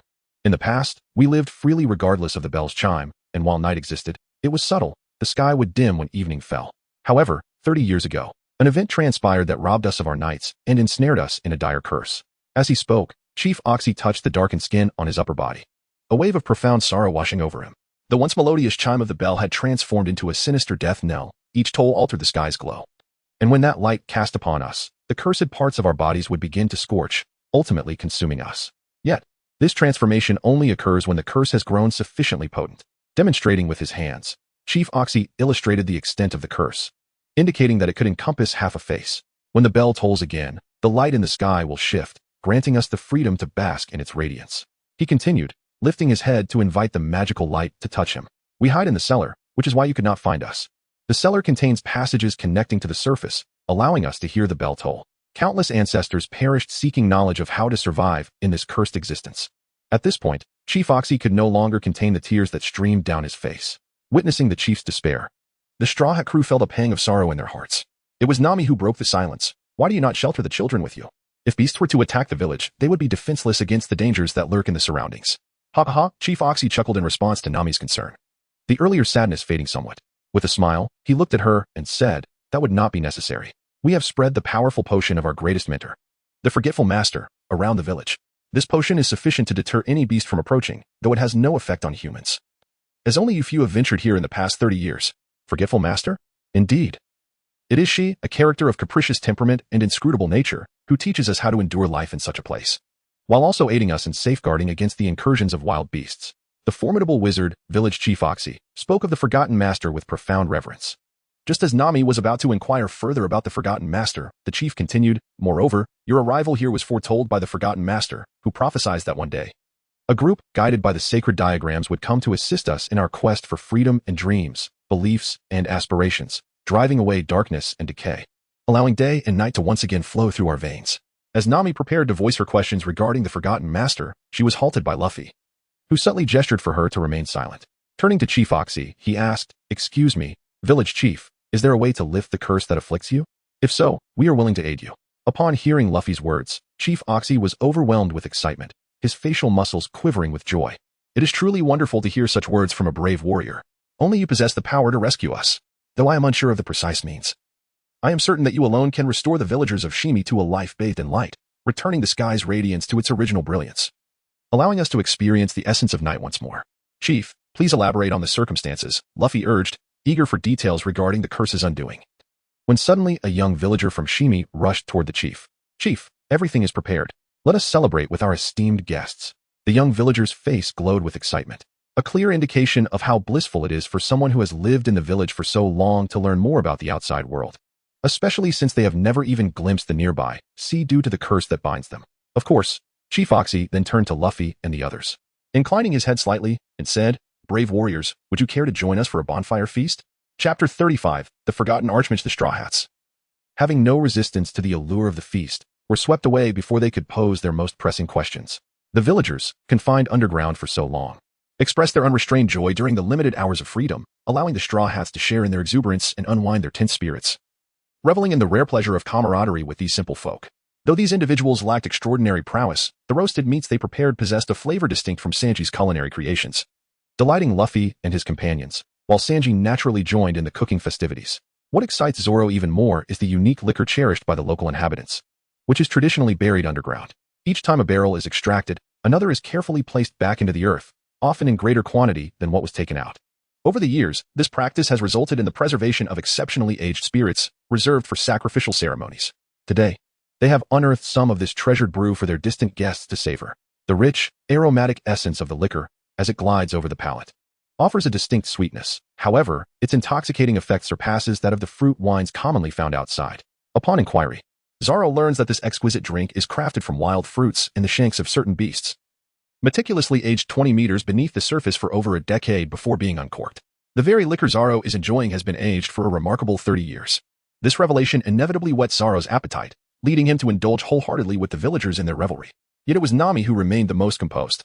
After indulging in a modest portion of roasted meat and sipping on a light fruit wine, she joined a group of women, for she had pressing inquiries that needed to be drawn from their lips. Otherwise, the weight of her unspoken thoughts would become intolerable.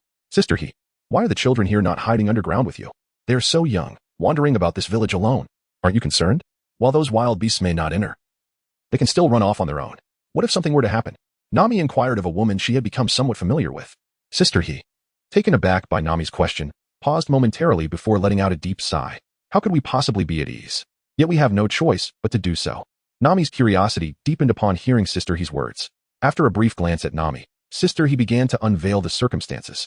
It turned out that the unpredictable radiance not only restricted those with birthmarks the size of half a face from moving within the illuminated areas during specified times, But it also necessitated that the children endure the growth of their birthmarks beneath this light until they reached a certain maturity. This threshold was set at the age of 5. After turning 5, the children must reside underground for 5 years, until they turn 10, at which point their birthmarks would fully develop to the size of half a face. Only then could they once again live under the glow of this light. Otherwise, they would either have to remain perpetually under the illumination or live in the darkness below.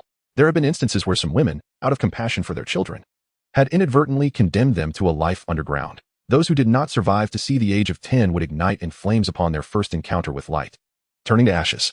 As Sister He concluded her poignant tale, tears of sorrow streamed down her weathered cheeks. Observing the grieving expressions of these women, Nami understood that they must have experienced the heart-wrenching plight of their children, which elicited such profound sadness. Having felt the nurturing love of Belle Emery, Nami could entirely empathize with their anguish. Sister He, do not worry. This time, we shall certainly help you lift this curse, Nami declared resolutely, solidifying her resolve within. Yes, I believe in you, for you are the warriors foretold by the Forgotten Mage, Sister He affirmed with a nod. By the way, Sister He, I often hear you mention the Forgotten Mage. What kind of person is he? Could you share some insights with us? Nami had long harbored a curiosity about the Forgotten Mage. What exactly was his nature? From the words of the village chief, Asi, she learned that he was a sorcerer. If he could assist in driving away the serpents and insects, he must be a powerful figure. Why then did he not help them lift the curse? Was there some underlying reason? Sister He shook her head and replied, only the village chief knows that. However, one thing we all understand is that the Forgotten Mage was originally a villager of our community. He was a villager of your village? Then why does he not aid you in breaking the curse? Nami then posed a profound question. It was not that he refused to assist us, but rather that he was unable to do so. However, he ultimately bestowed upon us a glimmer of hope, stating that one day, warriors guided by the patterns of the array would arrive to aid us in lifting the curses that plagued us. This message was conveyed to us directly by the Forgetting Master through the village chief. We had yet to lay eyes upon the Forgetting Master. Yet we firmly believed that he had been watching over us all along. Sister He harbored a sense of reverent trust in the Forgetting Master, as if he were a divine being in their faith. Realizing that further inquiries would yield no answers, Nami refrained from pressing on these matters. Instead, she joined Sister He and the others in leisurely conversation while savoring delicious roasted meat and sipping the local specialty of meat broth. As time passed, the gathering gradually approached its conclusion. Some villagers, thoroughly intoxicated from drinking with Zoro, collapsed to the side, only to be swiftly carried off by others to the cellar. When the bell tolled, they would have no time to retreat, and unforeseen complications could arise. At that moment, Nami made her way to Luffy's side. Observing his plump belly from overeating, she couldn't help but smile. She whispered some information she had gathered into Luffy's ear. After hearing what Nami had to say, Luffy felt it was imperative to depart from this place and seek information from the village chief. Their mission was to help these unfortunate villagers lift their curse, and only then would it be fitting to celebrate together.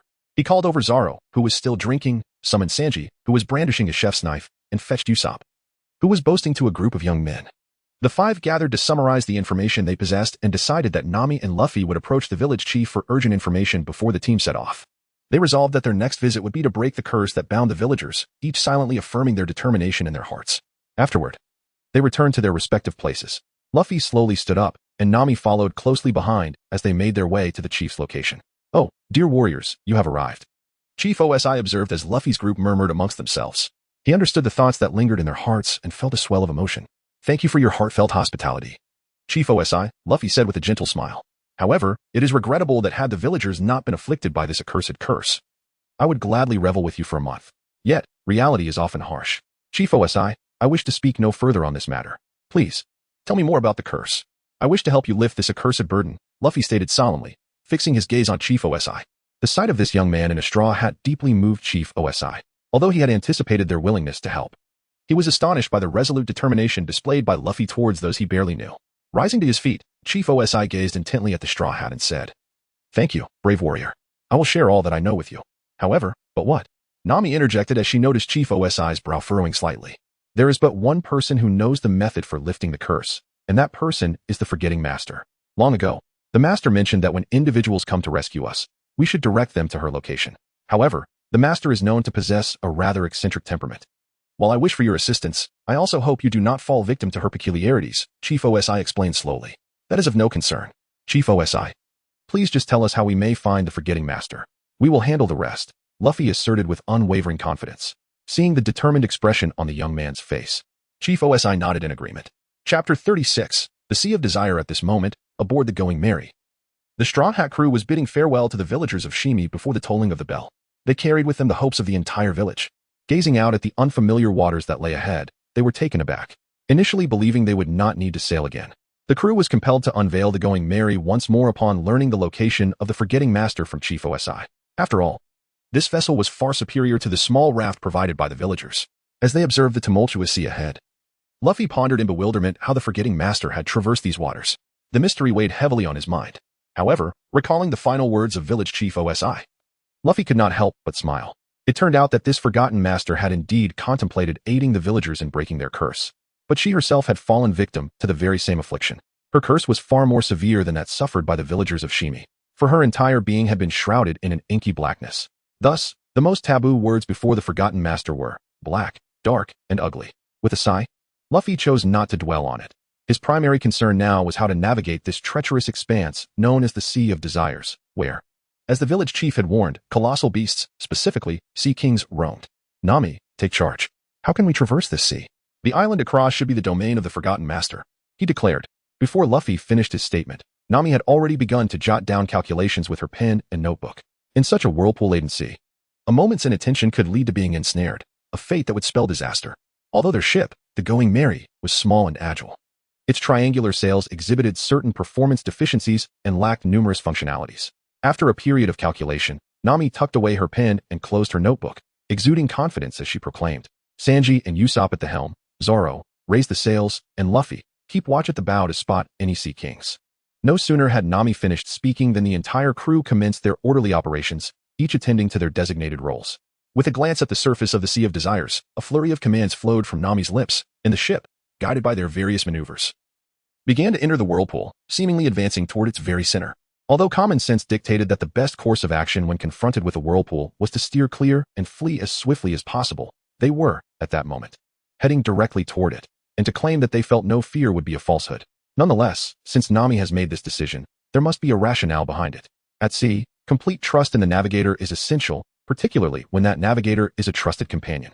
Thus, even if a deep abyss looms ahead, if Nami commands them to advance, they will proceed without hesitation. The Going Merry sails resolutely toward the vortex, gradually being drawn into its very center. Observing the unwavering determination etched on Nami's face, Zoro and the others comprehend that they must forge ahead without entertaining any doubts. Round and round they go, the ship spiraling in the midst of the vortex. Though the whirlpool is vast, the vessel's speed of circling it accelerates, eventually reaching 2 to 3 times its initial velocity. Yet, Nami offers no further guidance, compelling Zoro and the others to maintain the original angle of the sails in the direction of the helm. At that moment, Luffy stands quietly at the bow, gazing into the tumultuous whirlpool, lost in profound contemplation. Perhaps he begins to grasp Nami's perspective. While instinctively one might flee from the vortex, this sea is known as the Sea of Desire, a realm suffused with longing. If one desperately attempts to escape the whirlpool at first, safety may be attained, yet the opposite shore will forever remain out of reach. For the only path to it is through the turbulent whirlpool. Zoro adjusted the sails toward the 3 o'clock position, while Sanji and Usopp turned the helm to 9 o'clock. Both directions articulated from Nami's lips. Without a moment's hesitation, Zoro swiftly maneuvered the sails, and Sanji promptly responded by redirecting the helm. In an instant, the ship erupted into its maximum speed due to the sudden adjustments of the sails and helm, propelling it skyward. Indeed, it soared.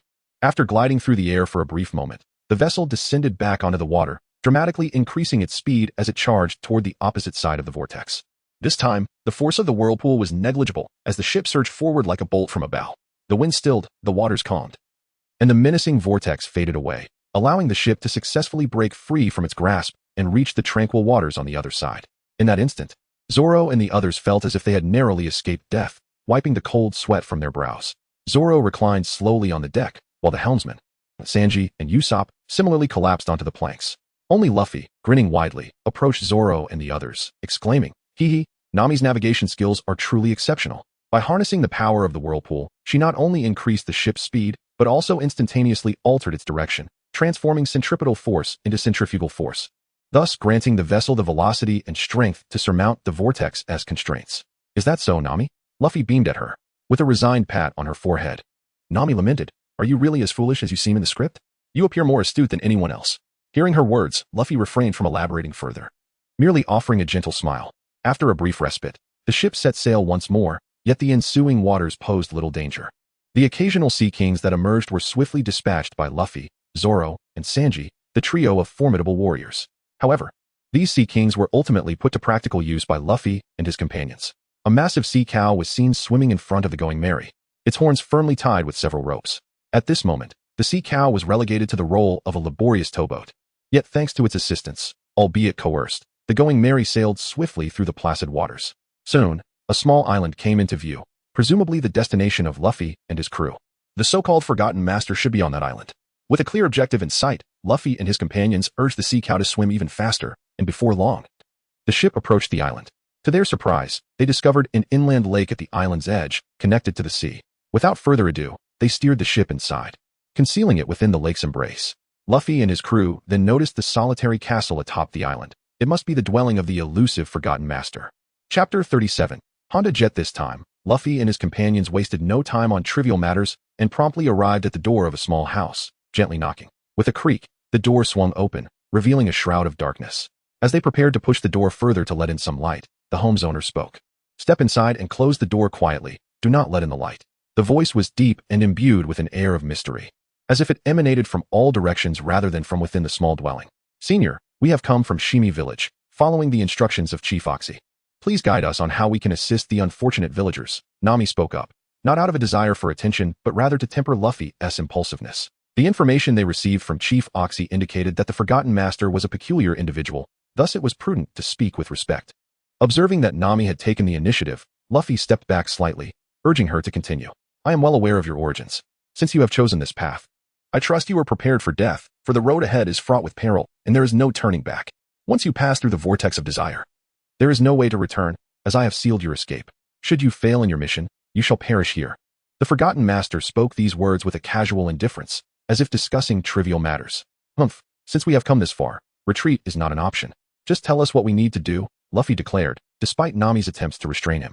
The Master's words had touched Luffy's limits of patience, and Zoro and Sanji, standing behind him, were also barely containing their anger. A ghostly laughter echoed from the void. "Young man, bravery is commendable, but you must cherish your life. If things go awry, you are welcome to settle here. I will not make things difficult for you. No need for that. Thank you for your kindness. Please just tell us what we need to do," Nami interjected, unable to endure the condescending tone any longer. Following her words, the small house fell into a profound silence, as if suddenly devoid of purpose. Though Luffy and his friends were valiant, they refrained from acting recklessly in the face of the unknown. "Since you insist, very well, I shall share what I know," a voice, slightly frail, emanated from directly in front of Luffy and his companions. At that moment, the Straw Hats discerned an elderly woman seated at the center of the small house. Her voice had come from her. "Wait, the Forgotten Master is supposed to maintain an appearance of eternal youth, isn't she?" In an instant, the thought simultaneously emerged in the hearts of Luffy and his companions. There is no need for astonishment, for the desire to assist fellow kin in breaking the curse has driven me for many years. I have subjected myself to peril in the hopes of developing a potion that could lift this curse. Yet, to this day, I have failed to succeed. Ultimately, I ventured into danger seeking valuable information from those malevolent beings, only to find myself in this unfortunate predicament as the Forgotten Master. At this moment, my words diverged sharply from the arrogance I once displayed, now imbued with a sense of weariness born from hardship. However, it was through that experience that I finally comprehended the nature of this curse and discovered the means to alleviate it. From an ancient scroll, I gleaned a message concerning the future. One day, a group of adventurous youths would traverse the vast expanse of the Bormy Sea to arrive at the afflicted village of Simi, where they would rescue all its inhabitants. Following this revelation, I sought out the last remnant of Simi village, where I found the venerable village chief, imparting this news and sharing how they might survive in this world. Subsequently, I returned to my humble abode, waiting for 30 long years until you finally appeared. The visage of the Forgotten Master seemed to glisten with sorrowful tears, whether from the grief of being unable to aid my kin in alleviating their suffering, or from the joy of having awaited hope for 30 years, remains uncertain. "Fear not, Master, we shall strive earnestly to assist you. Tell us who the enemy is," Luffy declared, sensing the melancholic ache within the Forgotten Master's heart, which ignited a surge of righteous fervor within him. "Ah, I understand your fiery spirit, young brother. I shall refrain from further lamentation. Although the foes you face will be formidable, I have faith that you shall prevail," the Forgotten Master replied with a gentle smile, though the conviction in his words seemed somewhat strained. This place, within the Red Soil continent, belonged to a research institution known as the Peach Garden, primarily dedicated to the study of ancient weaponry. Its purpose was to forge sufficiently powerful arms to confront the increasingly arrogant forces of evil. Utilizing Tenami as the driving forces to create the ultimate components, this location was referred to as Simi Village. However, such places are not singular. Many exist, though ours is indeed unique. Yet, we fail to anticipate the overwhelming might of the demons. Even when employing our ultimate strategy, we could not eradicate them completely. We merely succeeded in sealing them away, leaving a trace of their essence imprisoned within Simi Village. Originally, we were meant to safeguard this seal, but we did not foresee that, despite the demons being confined, they retained indomitable strength. The inhabitants, living in an environment saturated with tin and me, were easily assimilated by the demons, becoming their subjugated thralls. Once our kin, they lost all reason due to the demon's lingering aura. However, this dark influence could only sway those of wavering resolve. The majority of our people steadfastly clung to their beliefs. Thus began decades of warfare. Just as we neared the annihilation of our corrupted kin, calamity struck, the celestial radiance shifted, rendering our people immobile upon the chime of the bell. Yet, this dark mark of malevolence did not manifest, while the demon's forces surged back in strength, leading to our ultimate defeat. We were forced to seek refuge in the humble village you now see, though fortunately, those assimilated by the demons could not stray too far from their domain. If they ventured too far, their original beliefs would resurface, and they would revert to our kin. As the Forgotten Master recounted these events, he paused briefly before continuing. Though I am the last remaining alchemist of Simi Village, I possess no power to alter this fate. I share this with you in hopes that you, moved by the long suffering of our people, will aid us in vanquishing the source of the demon's essence. Upon hearing the Forgotten Master finally reveal the crucial information, Luffy and his companions leaned in with rapt attention. That person is a disgrace among our kin. Were it not for him, the demon's essence would never have infiltrated us. I discovered this only during my journey to the seal. He is the sole individual who approached the demons willingly, serving as their spokesperson. Only by defeating him can we re-establish the seal upon the demon's essence, thereby lifting the curses upon our people and restoring everything to its original state. His name is Bendo Jerton, the emissary of the demon's essence. At this point, the Forgotten Master inhaled sharply, likely recalling the formidable power of this emissary. Elder, please tell us how to find him, Luffy implored, his fists clenched tightly, the cracking sound of his knuckles echoing his mounting fury. The Forgotten Master regarded the young man before him with a resigned sigh. From here, traverse through the northern Juju Grove, and you shall reach a vast city. At the heart of the city lies the seal, your destination. Very well, Master, await our good news, Luffy declared, turning resolutely toward the exit, consumed with the singular desire to confront the traitor who had betrayed their kin. Wait, the Forgotten Master called, tossing 5 vials of potion toward Nami. These will allow you to traverse Amok City without being recognized. However, once you reach the seal, their effect will wane, and you must rely on your own strength. Thank you, Master. As the Straw Hat crew departed from the Forgotten Master, they followed the designated path ahead. With the upcoming journey primarily overland, there was no need for further maritime travel. Walking proved to be a beneficial form of exercise, and throughout their expedition, the crew advanced with unwavering determination, propelled by an urgent need to release their pent-up energy. After passing through a grove of jujubes, they encountered a thicket of low shrubs. Though not towering, these bushes obscured their view of the path ahead, making it easy for an ordinary traveler to become disoriented and utterly lost within the confines of this dense undergrowth. Fortunately, they had a navigator like Nami by their side. A navigator possesses not only a keen insight into the routes and directions of the sea, but also a remarkable ease in navigating the paths on land. Under Nami's guidance, they swiftly traversed the expansive thicket, only to be met with an unending sandstorm. The storm enveloped a vast area ahead, making each step forward seem an arduous endeavor. Yet, for the Straw Hat crew, who had already pressed on for several hours, this challenge was not insurmountable. Marching through the vast desert in such haste was an exceedingly imprudent act, yet at that moment, they had completely cast aside all notions of reason, leaving only an overwhelming urge to unleash their pent-up frustrations. It seemed as though fate itself conspired to assist them. Just as they traversed more than 100 miles through the desert, an oasis appeared before them. However, their path to this verdant refuge was obstructed by a formidable pack of sand foxes, concealed within the desert's vastness. As the Straw Hat crew approached, the malevolent gazes of the foxes were tinged with a hint of disdain. This scorn ignited a profound fury within the crew. Though the source of their anger was of little consequence, what mattered was that a group of desert-dwelling foxes dared to belittle them. It was Luffy, Zoro, and Sanji who first launched an attack, but it was Usopp who struck the quickest, hurling his explosive star towards the foremost sand fox with a roar fueled by indignation. As the sound of the explosion echoed, the once arrogant sand fox was obliterated in an instant.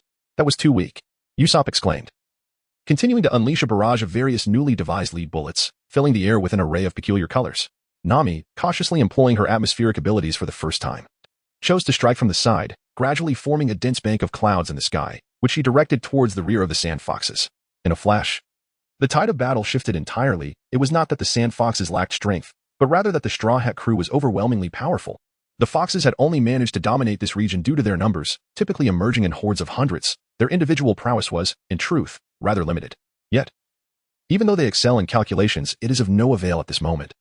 For the 3 formidable adversaries of the Straw Hat crew have already plunged into the midst of the sand foxes. The fury etched upon their faces indicates the gravity of the situation. Thus, no matter how numerous the sand foxes may be, they are insufficient to withstand the impending onslaught.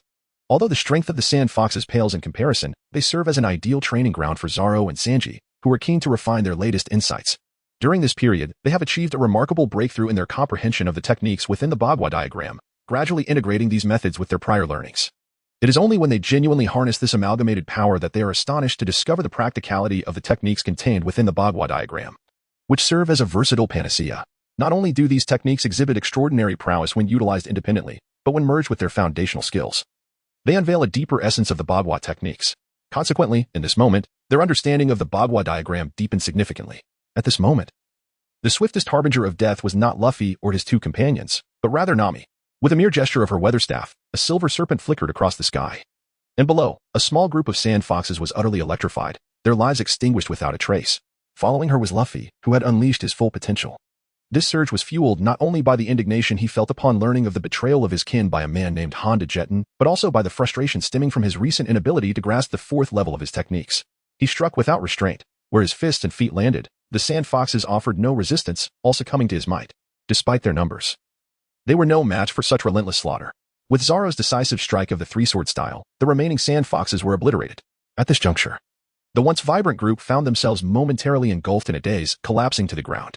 Perhaps it was the release of pent-up emotion that granted them this brief respite, allowing their weary bodies a momentary reprieve from the brink of exhaustion.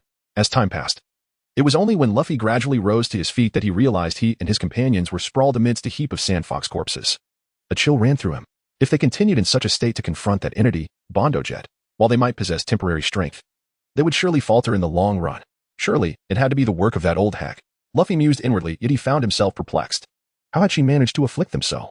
They hadn't he even used the potion she had given them.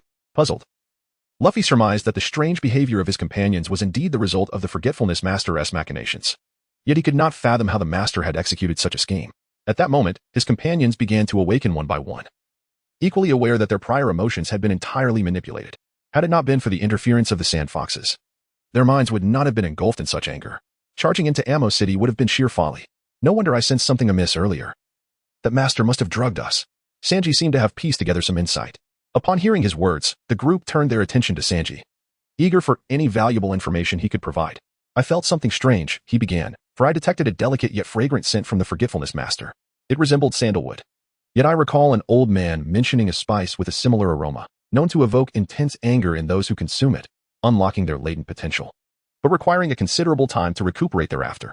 However, I have never encountered this spice myself. I only heard the old man speak of it. Sanji shared his thoughts with a sense of wonder. Nami, who had been frowning deeply, huffed. It seems that the Forgetfulness Master lacks faith in our abilities. She intends for us to unleash all our potential in an instant to defeat that person, disregarding our well-being thereafter.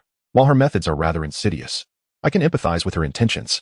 At this juncture, Luffy interrupted the ongoing discussion, suggesting, "Let us take a moment to rest before we press on."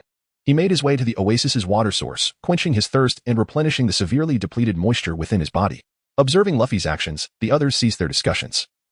For regardless of the malice the Forgetfulness Master had inflicted upon them, certain matters warranted decisive action. Chapter 39. Ammo City. Although the sand foxes had aided Luffy and his group in regaining their senses from the throes of anger, they could not escape the fate of being turned into a meal by Sanji.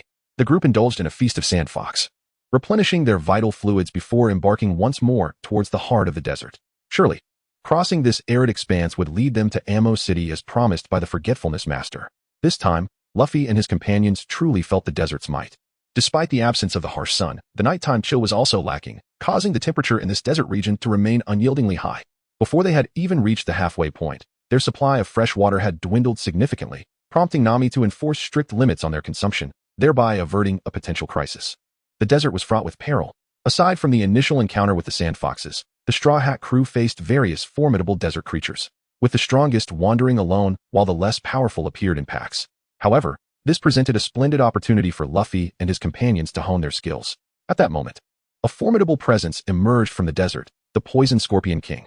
The glistening purple hue of its stinger indicated that any contact would result in a deadly venom. It was then that Zoro stepped forward. This time, "It's my turn," he declared in a calm tone, as if the Scorpion King's potent toxin posed no threat to him. Staring intently at the Poison Scorpion King, Zoro gradually unsheathed one of the three blades secured at his waist, revealing a white-wrapped sword, complete with its scabbard. The blade began to spin in a blur as Zoro made his move. Swiftly, he thrust the scabbard into the center of his waist, and in that instant, both hands gripped the hilt, his body following suit. The Poison Scorpion King, sensing the power of the attack, felt its pupils dilate in alarm, realizing the imminent threat. It attempted to retreat, but by the time it reacted, it was already too late. Zoro had deftly maneuvered past the creature, positioning himself behind it. With a practiced motion, he sheathed his sword, uttering a resounding declaration, one sword style, lion song. Ignoring Zoro's imposing stance, Sanji delivered a powerful kick that sent the hefty Poison Scorpion King sprawling. From within the creature's now broken form, he extracted a bulbous mass. This mass, a natural growth within the Poison Scorpion, emitted a fragrant aroma capable of granting immunity to most toxins when consumed. "Let us have this scorpion meat for lunch," Sanji proclaimed as he unveiled his exquisite cooking apparatus. With remarkable agility, Sanji sliced through the scorpion's flesh, transforming the bulb into a platter of uniformly cut meat. Meanwhile, Usopp had crafted a makeshift boiler in the desert, igniting some glycerin with gunpowder and layering soft sand atop it to mitigate the toxic fumes. Sanji waved his hand, and the slices of meat soared into the air, catching fire from the glycerin's flames, filling the air with a delightful aroma. Luffy, Zoro, Usopp, and Nami patiently awaited Sanji's culinary performance, their eyes fixated on the dancing morsels. As time passed, and under Luffy's eager gaze, the meat was perfectly roasted. Sanji expertly tossed several plates to his companions, and with a swift motion, he directed a heap of meat onto Nami's plate. He then casually distributed the remaining portions to Luffy and the others, before taking a plate for himself and savoring the fresh scorpion meat. Gradually, he approached Nami, presenting her with a tall goblet filled with a rich, crimson liquid. "Nami-san, please indulge in my latest concoction, poison scorpion wine, crafted from the untainted blood of the Scorpion King, invigorating and beautifying, with a sweet flavor." Sanji offered with a gallant bow. "Beautifying? How delightful," Nami replied, accepting the glass and taking a sip. The exquisite sweetness of the wine brought forth a satisfied sigh from her lips. Yet, in this moment of triumph, Sanji suddenly felt the weight of 3 menacing gazes upon him. Turning slowly, he let out a scoff. "Hurry and eat. Do you really think you can savor this extraordinary poison scorpion wine?" No sooner had he spoken than the 3 men lunged at him. Alone, Sanji found himself unable to fend off their combined assault, leaving distinct footprints across his handsome face. After this brief interlude, the Straw Hat crew resumed their journey. Despite encountering numerous minor obstacles, they navigated them with ease. As they ventured deeper into the desert, they began to sense a dark aura emanating from the creatures they encountered. An aura that intensified as they approached a looming city. Although the Forgetting Master had employed underhanded tactics against them, the few vials of alchemical potions he provided were genuine. His intent was to drain the vitality of the Straw Hat crew to unleash their latent potential, which was necessary to confront the formidable Bendo Jurton within the city of Amu. Thus, they aimed to avoid any trivial disturbances before reaching the outskirts of Amu. Equipped with 5 vials of alchemical potions, 1 for each member, the crew applied the substances and set forth towards Amu. They were bound for the place of sealing within the city, where they would face the greatest traitor of Semi Village, Bendo Jurton. Chapter 40, Preparation. Having applied the alchemical potions received from the Forgetting Master, the Straw Hat crew officially commenced their advance towards Amu. After traveling a short distance, they noticed that the previously aggressive creatures, heavy with dark energy, now ignored their presence, sensing only the kinship inherent in Luffy and his companions. As they neared Amu, the crew marveled at the grandeur of what was once a technological stronghold. The low walls exuded an undeniable aura of resilience, as if no army could ever topple them. Concealed within the walls were dark fortifications, radiating a formidable presence characterized by an overwhelming malevolence. When activated, this aura promised only relentless carnage, prompting astonished reactions from Luffy and the others as they observed the fortifications atop the walls. At that moment, Amu exhibited no defenses. Its inhabitants were devout followers of the dark deity, and such a revered place forbade any discord. These individuals, devoid of independent thought, were left with naught but to toil for their deity and cultivate their faith. Thus, even in the absence of guards, Amu retained an air of tranquility, albeit one permeated by an ever-present miasma of death. Gazing upon the statue of the deity of freedom that adorned the gates of Amu, Luffy found himself entranced. The statue depicted a small ensemble, men, women, and children, each embodying a shared yearning for freedom and dreams, a testament to their beliefs. Yet, as he glanced at the hollow, soulless eyes of those around him, engaged in monotonous routines, Luffy felt a wave of frustration wash over him. However, this time, Luffy did not allow his anger to cloud his emotions. Instead, he made a concerted effort to quell the surge of impulsiveness within him. Having arrived at this juncture, he understood that impulsiveness would resolve nothing. The only course of action was to calm himself and vanquish the wretched traitor, restoring faith and the ability to think independently to his comrades. As Luffy cast a slow glance at his companions, witnessing their efforts to rein in their emotions, he felt a wave of relief wash over him. Fortunately, he was surrounded by such steadfast allies, no matter how arduous the path ahead might be. It felt surmountable with his unbreakable band of brothers by his side. Sensing the fervor in Luffy's gaze, Nami and the others offered faint smiles, and thus, the Straw Hat crew officially entered the city of Amor. Although they had entered Amor, their knowledge of the location of the sealed area was limited to it being at the city's center. However, the method of access remained shrouded in uncertainty. They had not received further information from the Forgotten Master regarding the sealed ground. Yet, this posed no insurmountable challenge for Luffy and his companions. The true difficulty lay in evading the puppet-like entities that roamed the city. Upon entering, they chose a less crowded street to infiltrate, realizing the need to alter their attire. For their current gear appeared rather peculiar. As they ventured deeper into the city, they encountered individuals severely affected by the dark aura. Vastly different from those mere puppets lingering at the city's edges. Though these individuals were once kin to Uncle Osi, Luffy and his crew had no choice but to confront them. Selecting an inconspicuous spot, they swiftly dispatched a few puppets and stripped them of their garments. At that moment, a dark mist emanated from the fallen puppets, dissipating into the air, while the villagers from Westamy regained their natural flesh tones, evidently freed from the grip of demonic influence. Did we slay them, or did we save them? Usopp remarked, shoulders slumping in resignation as he observed the peaceful smiles on the faces of the deceased Westamy villagers. I suppose so, Luffy replied, casting one last glance at the lifeless yet smiling forms before turning to conceal them. We must move on. Meanwhile, in the opulent mansion at the heart of Amor, a figure reclined upon a throne crafted from pure gold, indulging in a life of unrestrained luxury. In this realm, apart from the entity sealed away, no one could oppose his will. Aside from periodically heeding the commands of a flicker of consciousness within a crystal orb, he enjoyed complete freedom at all other times. In Amor, he was the very embodiment of divinity, with no one capable of defying his authority. Though Bondo Jet sat quietly upon his gilded chair, this did not indicate his contentment.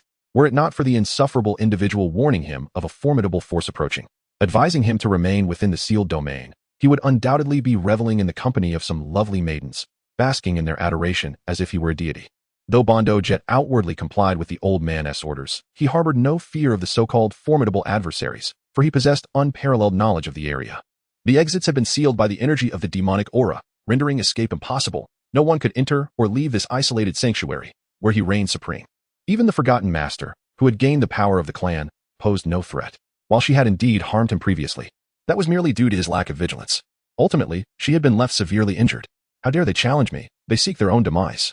Despite his confidence in his strength, Bondo Jet refrained from wandering aimlessly. One could never know when a madman might appear, hurling strange concoctions at him. Within the grand hall remained his loyal subordinates, whose prowess was not to be compared with that of mere minions. With them shielding him, Bondo Jet felt at ease. As he leaned back, seeking greater comfort, an unexpected turn of events unfolded. Before his eyes, an astonishing spectacle occurred, causing even Bondo Jet to momentarily freeze, his pupils widening in disbelief. All the villagers bound by his will bore heavy marks, symbols of their perpetual devotion to the dark deity. At that moment, several of these marks drifted effortlessly out from the grand crystal orb before Bondo Jet, dissipating into the ether as if carried by a gentle breeze. Has the time come? Bondo Jet discerned the significance of this change. However, after a brief moment of astonishment, he regained his composure and gently pressed a small button beside his chair. A burly figure emerged from outside, halting about 10 meters away from Bondo Jet before kneeling in a formal display of fealty. Your subordinate, Zale, awaits your command.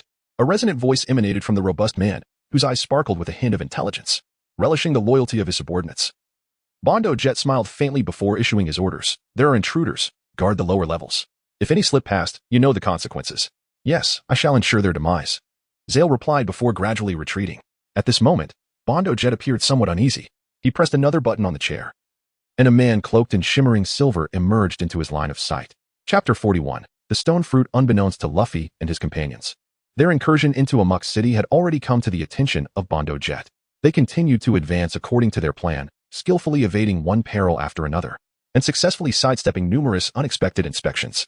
At long last, they arrived at their intended destination, the sealed ground in the heart of Amok City, a site established to contain the demonic aura. Originally, this sealed area existed merely within a small zone of Shimi Village. However, when the foul traitor Bondo Jet unleashed the demonic essence, the area was completely overtaken, leading to the construction of the Grand Amok City alongside the sealed ground. Before Luffy and his comrades stood not a grave-like structure as they had imagined, but rather an exquisitely crafted palace, radiant with brilliant light. Upon closer inspection, it became evident that the palace was adorned with a multitude of precious gemstones. Observing this, Luffy couldn't help but chuckle softly as he glanced at Nami, whose eyes had clearly been captivated by the priceless jewels. After casually uttering this remark, Luffy charged toward the sealed ground. Although they possessed no knowledge of this place, there was no time for hesitation. They could not glean the necessary information from those who were under control. Only by venturing forth could they discover what awaited them in the unknown. The sealed ground was perpetually guarded by a small team of sentinels. However, these minor adversaries posed no threat to Luffy and his companions. The three admirals pressed forward without a moment's pause. As they passed, the once mighty soldiers stationed there suddenly soared into the air, only to crash down to the ground, enveloped in a faint black mist. Luffy and his friends understood that this was a manifestation of their liberation from the curse of the demons. Perhaps this was indeed their best option. For Luffy once again noticed a faint, almost imperceptible smile on the lips of those who had perished. Upon passing through the grand entrance, they officially stepped into the hall, which was empty. Just as they prepared to search the area, the doors closed behind them with uncanny precision. Suddenly, a figure materialized at the far end of the hall, a man whose smile was sinister, with malevolent darkness lurking in his eyes. "Since you've come to my domain, let us engage in a little game," the man said slowly. "A game? What kind of game?" Luffy seemed to struggle to grasp the man's intent. "A life or death game. There are 5 doors, behind each of which lies one of my 4 subordinates. Each door allows entry for only one person. Of course, if you have defeated one, you may choose to enter a door where another is still fighting to lend assistance. That would not be against the rules. However, should anyone dare to disrupt the game's balance, I cannot guarantee what consequences might ensue," the dark figure said, appearing unconcerned. "Wait," Nami interjected, seemingly struck by an idea. She raised her gaze to the man with the cigar. "You claim to have 4 subordinates, yet there are 5 doors. What lies behind the last door?" The man suddenly burst into laughter, as if amused by Nami's inquiry. Pointing the cigar at himself, he replied, "One door leads directly to me. How about it? Care to come? The door below connects to me, and I assure you, I will treat you well." His tone was lewd, and his countenance reflected utmost depravity. "Get lost, you shameless scoundrel." Sanji, also known as the captain of Nami's escort, retorted vehemently. "Very well, let us proceed," Luffy declared, striding toward the central door. Behind that door lay the most formidable being within the sealed ground, Bondo Jet, the cigar-smoking man. In Luffy's mind, the strongest adversary must always be confronted directly. For only in doing so could he ensure his companions had a greater chance of survival, regardless of how powerful the foe might be. "Shouldn't we formulate a proper plan?" Usopp inquired hesitantly from behind. However, it seemed that Luffy was oblivious to his words, slowly making his way towards the door. Sensing the atmosphere, Zoro also moved aside, drawn to a door adorned with a hilt-like design. To Zoro, it was evident that behind this door lay a swordsman, and given its proximity to the central entrance, the opponent's strength was likely formidable. Observing Zoro's movement, Sanji proceeded towards the opposite side of the central door, where his own adversary awaited.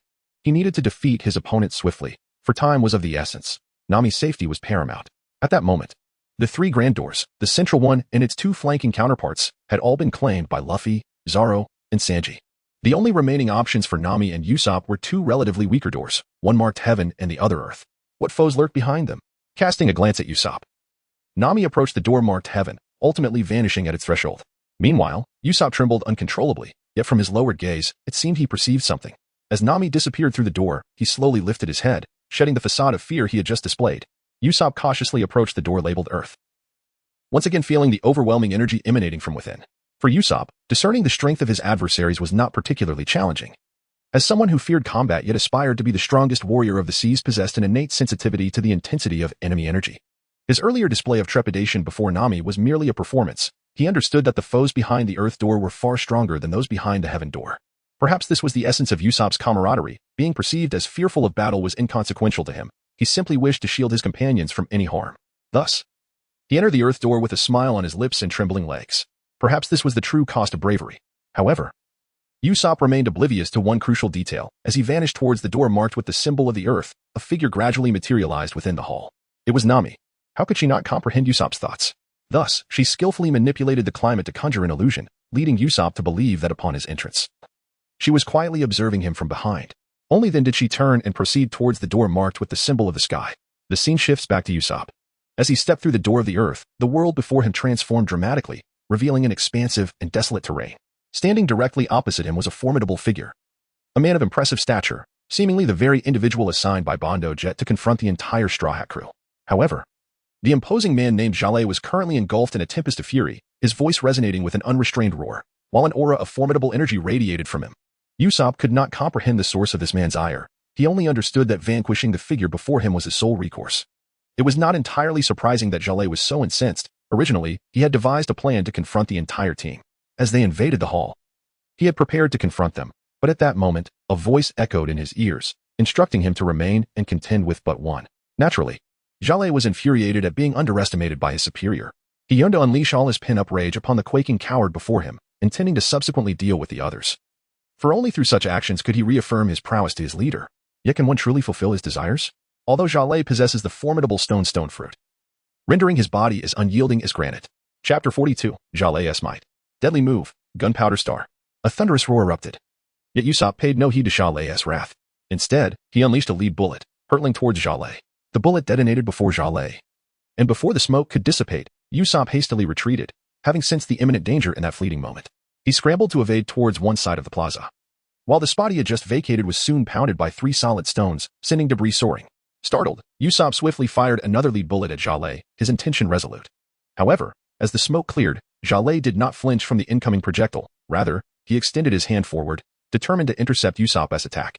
The instant the bullet made contact with Jaleh's palm, his hand transformed, morphing from its initially rigid state into a cavernous formation that enveloped the lead bullet. Drawing it in. As he closed his hand, the bullet detonated within his grasp, causing merely a slight tremor in his hand. Pathetic, Jaleh scoffed. As he lowered his hands firmly to the ground. Gradually, he raised his head, casting a derisive gaze towards Usopp, who seemed to mock Usopp's inadequacy. Having exchanged just 2 moves, Jaleh had swiftly discerned that this adversary posed no threat whatsoever, prompting him to seek a swift conclusion to the skirmish. Channeling his inner strength, a shockwave surged from Jaleh's arm into the ground, which, once tranquil, now quaked violently, sending tremors racing towards Usopp's position. Sensing the encroaching peril, Usopp did not remain passive. Instead, he accelerated his movements, deploying an array of lead bullets and contraptions that surged towards Jaleh. Among them were not only the powerful lead bullets and gunpowder stars but also various unique lead projectiles drawn from Usopp's assortment of gadgets. However, all of this was unexpectedly obstructed by a sudden emergence of a stone wall in front of Jaleh, surrounded by scattered stone debris. Although Usopp's series of attacks posed no threat to Jaleh, the explosive sounds were quite intense, causing Jaleh's rapidly approaching dark energy to slow momentarily. Seizing the opportunity, Usopp hurriedly fled towards the opposite side of the square. Through their brief confrontation, Usopp realized one crucial point. He must not allow this individual to draw too near. His strength lay in long-range attacks, while Jaleh's abilities seemed to diminish with distance. Thus, Usopp chose to maximize the distance between them as swiftly as possible. Noticing Usopp's movements, a hint of derision curled at Jaleh's lips, and he hastened the dark energy in his hands, lifting his head and violently shaking it. A multitude of stones erupted from his mouth, aimed directly at the area where Usopp stood. This was Jaleh's tactic against individuals like Usopp, who preferred to evade rather than confront directly, a chaotic barrage of stones. This time, Usopp had nowhere to escape. The stones struck him fiercely, causing his body to tumble backward. As he fell, Usopp managed to shoot a small lead pellet into his mouth at an almost imperceptible speed, before crashing heavily onto the ground. The sight of Usopp spitting blood upon hitting the ground prompted a chuckle from Jaleh, who mused about the audacity of such a tiny creature attempting to challenge him. With a thunderous roar, Jaleh unleashed his move, Stone Shatter. What initially required a moment to gather now erupted into a torrent of stones surging from the ground towards Usopp, threatening to bury him alive beneath the rubble. In response, Usopp unleashed his ultimate technique, Explosive Star, firing a barrage of explosive projectiles from his stag beetle slingshot in 4 distinct directions towards Jaleh. Having underestimated Usopp from the outset, Jaleh had lowered his defenses, leaving him vulnerable to this sudden onslaught. A flicker of panic crossed Jaleh's face, but it was not enough to alter his aggressive rhythm. The relentless barrage of stones continued to advance toward Usopp. Just as Usopp's lead pellets were about to strike Jaleh, the stones leaped above Usopp's head and descended upon him with ferocious speed, burying him beneath their weight. In the midst of the chaos, Jaleh hastily summoned back the dark energy he had previously unleashed, causing the energy that had been infused in the stones to dissipate, as he quickly maneuvered to evade Usopp's final counterattack. Yet, despite Jaleh's swift reactions, the explosive shells launched by Usopp had already reached his side. The incessant detonations reverberated around Jaleh, and at that moment, he appeared to have sustained significant injuries, his once formidable physique now showing signs of yielding. It was as if a man, once sculpted from solid muscle, had suddenly transformed into one burdened by excess flesh. However, Zalei did not hang up. In contrast, Usopp remained utterly still, seemingly lifeless beneath the weight of the stones. Zalei gradually approached the pile of rocks. As he neared, he reached out a hand to sense the fluctuations within the stones, a wicked smile creeping across his face. "Ah, it appears there is still a breath of life left," he remarked, preparing to unleash another surge of dark energy upon the stones, ready to cause a complete explosion. Thus, this lecherous and feeble man was destined to meet his end. However, the hand that was originally pressed upon the stone halted at the very last moment. After a moment of silent contemplation upon the stone, Jaleh couldn't help but utter, "Your aura seems remarkably tenacious. Do you truly believe that your feeble attacks can inflict harm upon me? How utterly ludicrous. I, Jaleh, am the mightiest warrior in the entirety of Amok City, bestowed with the formidable power of the stone fruit. My resilience is unmatched, and your trivial assaults could never wound me. Prepare to meet your end." As he spoke, Jale's body, previously slack, suddenly emanated a force that drew forth a copious amount of the Earth's raw stone energy from behind him. As this energy coursed into his form, Jale began to swell in stature, his physique expanding beyond its original size, with his muscles hardening significantly. This is the unique ability of the stone fruit. It draws upon the essence of stone from the earth to replenish its wielder's strength, transforming him into an unstoppable combat machine. Falling by my hand, you shall find peace, Jale declared, ceasing further words as he pressed his hand firmly upon the mound of stones that buried Usopp's body. With eyes gently closed, Jale suddenly opened them wide, unleashing a surge of dark energy from his form, channeling it into his hand resting upon the stone. Stone, detonation. With this thunderous command, the latent energy within the stone erupted. With a resounding boom, the once solid mass of stone was reduced to a pile of rubble, discarded in a corner of the square. Chapter 43, Fatal Strike. Flame detonation. As the dark energy in Jale's hand erupted, a shadow sprang forth from the debris, launching explosive projectiles towards the point of detonation. With a thunderous impact, the blast struck Jale, sending violent shockwaves crashing against his form, as if attempting to tear him apart. Fatal Strike. Double powder explosive barrage. This new assault caused Jale, who had just absorbed the stone energy and grown even stronger, to momentarily falter. Yet, he did not succumb to arrogance. Instead, he swiftly retreated, resuming the absorption of stone energy from the earth, which had now sunk a meter into the ground. While Jale focused on restoring his condition, he glanced at the shadowy figure attacking him. The one who should have perished under his onslaught now stood before him, vibrant and full of life, albeit with traces of blood visible upon his form. You have been educated with information available until October 2023. However, Usopp underestimated Zale. The one who consumed the stone fruit was not so easily defeated. When the smoke cleared, Zale was encased in a thick layer of stone, effectively blocking all attacks. For Zale, as long as his body's core power remained unharmed, any force could not penetrate his defenses, provided he chose to defend. How on earth are you accomplishing this? No one survives my shattering explosions, and I distinctly sensed your life force waning. Tell me. And I might grant you a complete corpse, Usopp declared, grappling with the astonishing fact that Zale could endure his relentless onslaught. Perhaps it was merely a safety net born from overconfidence in his own abilities. Damn it. Usopp, enraged, launched another attack, this time opting for a different type of lead bullet. The notion of leaving Zale with a complete corpse only fueled his fury. I don't want to die. My comrades are waiting for news of my victory. With a technique dubbed Ultimate Move, Stench Egg Barrage, a volley of foul eggs surged toward Zale. Not surprised by the incoming assault, Zale knew that star explosions were ineffective against him, and these were merely stinky eggs. With minimal effort, he could simply erect a stone wall for defense. After preparing his surroundings, Zale unleashed a powerful gust, conjuring a storm of stone shards, named Stone Storm. This barrage was even more forceful than the previous one. However, due to the earlier battle, the once flat square was now pockmarked, allowing Usopp to retreat while skillfully dodging and countering with his own Stench Egg Barrage directed at Zale.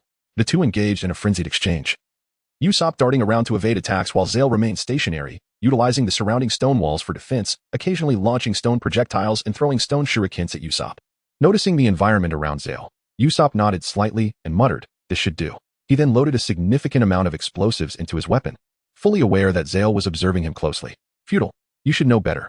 Zale scoffed as he thickened the stone wall, retreating behind it, leaving only a small opening to attack and monitor Usopp's movements. Usopp did not alter his strategy in light of Zale's changes. Instead, he hastened to load even more lead bullets than before. With everything prepared, he continued to evade Zale's attacks while searching for an opportunity to strike, confident that this blow could potentially finish him off. At that moment, during a brief pause in Zale's assault, Usopp raised his weapon and aimed towards Zale. Ultimate Move, Flame Explosion. A barrage of lead bullets, far more than in previous attacks, surged towards Zale like a deluge of arrows. Disaster. Sensing the intensity of the incoming attack, Zale quickly reinforced the thickness of his stone wall, sealing the previously small opening. As the lead bullets struck the wall, the eggs they contained erupted, gradually coating the stone barrier, threatening to seep through. Thump, thump, thump. Counting the beats of his heart, Zale noted that over 40 beats had passed, yet the anticipated explosions did not occur. Feeling a tinge of humiliation, he remarked, "After all this, it's just a stench egg attack." With that, Zale swiftly opened an aperture in the stone wall, intending to unleash his fiery wrath on Usopp. However, the potent stench emanating from the eggs was highly flammable, and just as Zale opened the small hole, a voice echoed in his ears. Before he could react, a thunderous roar resonated. Ultimate Move, Firebomb. A lead bullet transformed mid-air into a flaming bird, hurtling towards Zale. Upon contact with the stone wall surrounding him, a fierce blaze erupted. "Huh, I fear not fire. After all the effort, you've only managed this pitiful feat. You are indeed weak." Zale's arrogant voice emerged from his nearly petrified mouth. "Is that so?" Usopp, in a moment of flair, posed dramatically, mimicking a cowboy and snapping his fingers. Uttering a resounding word, explode. Boom, boom, boom. Seemingly in response to Usopp's declaration, a series of explosions erupted around Zale, all stemming from the detonations of the star bombs. In an instant, without Zale increasing his defenses, the explosions shattered his stone wall, sending shockwaves that severely impacted his body. This was the potency of Usopp's new technique. Ultimate move, flame explosion. The resounding blasts reverberated from Zale's body, which, despite the chaos, reformed from the debris, now fortified with an even more resilient deep blue stone defense. Zale had entered his most formidable state, the stone form. In this state, he possessed immense defensive and offensive capabilities. But it bore a significant drawback. It required a minimum of 3 days of rest post-usage. The need to resort to this ultimate technique proved the severity of the damage inflicted by Usopp's earlier flame explosion, compelling Zale to unveil his hidden power. Chapter 44. Zale's fate. A sinister smile emerged on Zale's face, now transformed, sending chills down the spine. Yet, this did not sway Usopp's unwavering resolve to triumph. Regardless of how Zale's power had escalated, Usopp would not falter, for retreat was not an option, compared to the adversaries faced by Luffy and his companions. Usopp regarded this confrontation as mere child's play. He needed to dispatch this foe swiftly to assist Nami. With this thought, Usopp remained relentless. Realizing that if the flame explosion could not fully obliterate Zale, it seemed this form was indeed his most potent state. It appears I must utilize the technique. Thus, Usopp resumed his bombardment strategy, leaping and shifting positions while hurling various lead bullets at the transformed Zale, with no selective aim this time. Everything was directed at him. Futile. Zale dismissed Usopp's projectiles with ease, swiftly bringing his hands together to form a massive cannon. He unleashed a stone projectile aimed directly at Usopp, its speed amplified threefold. Usopp, caught off guard, was struck by the stone projectile. Even as Usopp employed the soft technique from the 8 trigrams to mitigate some of the force. The impact was substantial enough to leave him tasting blood, real blood, not the artificial blood capsules he had once used. You forced me into my stone form. You've earned my respect, Zale acknowledged, no longer belittling Usopp, for any adversary capable of pushing him to such lengths was indeed worthy of admiration. However, respect does not equate to the absence of lethal intent. Jale repositioned his makeshift cannon, now aimed squarely at the inverted direction where Usopp stood. A more ferocious stone projectile poised for launch. Usopp's condition was dire. The recent impact had inflicted severe internal injuries, compromising his organs. Even the slightest movement elicited excruciating pain from his chest. As he slightly lifted his head, his gaze fell upon the stone projectile, ready to be unleashed upon him. A wry smile crossed Usopp's lips, acknowledging the futility of his situation. Indeed, dealing with such an adversary necessitated a different approach. With renewed determination, Usopp raised his head again. His eyes glinting with a newfound resolve, as though he were silently declaring to Jale, "You are doomed." Jale, taken aback by the sudden transformation in Usopp's demeanor, felt a surge of trepidation. The more anxious one becomes, the greater the urge to eliminate the source of that fear. "Die, you bastard!" Jale seemed to roar. And with that, the stone projectile was launched, hurtling toward Usopp with increased ferocity. Given the earlier confrontation, it was evident that Usopp would be unable to evade the strike. Jale, too, recognized Usopp's precarious plight, and a sinister expression crept across his face. He struggled to contain his laughter, waiting for the projectile to find its mark before he could truly revel in the moment, leaving his expression oddly contorted for the time being.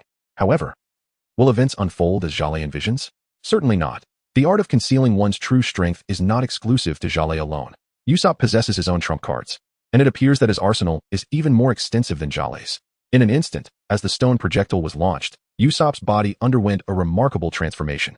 His previously battered form, marred with wounds and seeping blood, became fluid and supple. Simultaneously, Usopp unleashed a lethal shot, his signature reflect star. With the explosive sound of the lead bullet detonating, Usopp's body soared into the air, defying gravity as if weightless, tracing an extraordinary arc. Had it not been for Luffy's technique, the reflect star could not have been executed at such close quarters. At that moment, Usopp's heart swelled with gratitude towards Luffy, deepening their bond of friendship. When they first boarded the ship, Luffy had selflessly shared this unparalleled technique for their study. Though there were hints of scripted destiny, such unreserved generosity is rare among individuals. Luffy remains one of the few who possess such an open heart. As Usopp's figure ascended amidst the smoke, Jale initially assumed it was a result of the stone projectile's impact. However, just as he prepared to laugh, he witnessed Usopp descending gracefully and landing firmly on the ground. The expression of mirth on Jale's face froze momentarily. Although Usopp had not been obliterated, Jale felt a pang of dissatisfaction. Yet, Usopp's demise seemed inevitable. For no one had ever bested Jale in his stone form, perhaps except for his captain. Jale harbored an unwarranted confidence in his abilities. He launched a barrage of 3 consecutive projectiles at Usopp, all of which were evaded effortlessly. Usopp's agility was not due to extraordinary speed. Rather, he had gleaned a unique technique from the soft movements of the Bagua diagram, an art of drifting. Moving with the wind, he embodied a floating grace. a skill that surpassed his initial evasive maneuvers against Jale's chaotic stone onslaught. Witnessing his most formidable attacks being deftly avoided by someone he deemed weak only served to intensify Jale's simmering anger, threatening to erupt at any moment. A relentless series of attacks rained down upon Usopp, yet the outcome remained unchanged. Despite Jale employing multiple angles in his assault, Usopp continued to evade with finesse. This time, however, Usopp chose not to evade but instead raised his horn beetle, drawing back and preparing to shoot.